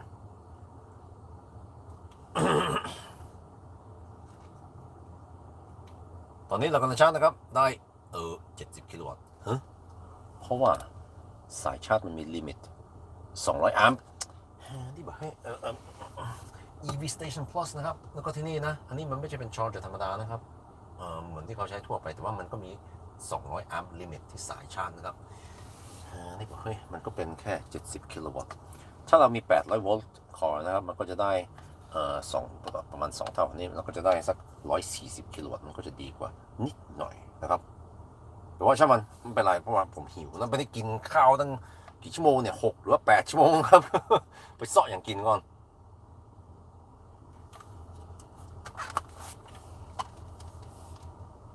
Okay, anyway, it's too much for me to carry with me, so I guess I'll leave you guys in the car. So 16 people anyway. So I'll be back in 5-10 minutes.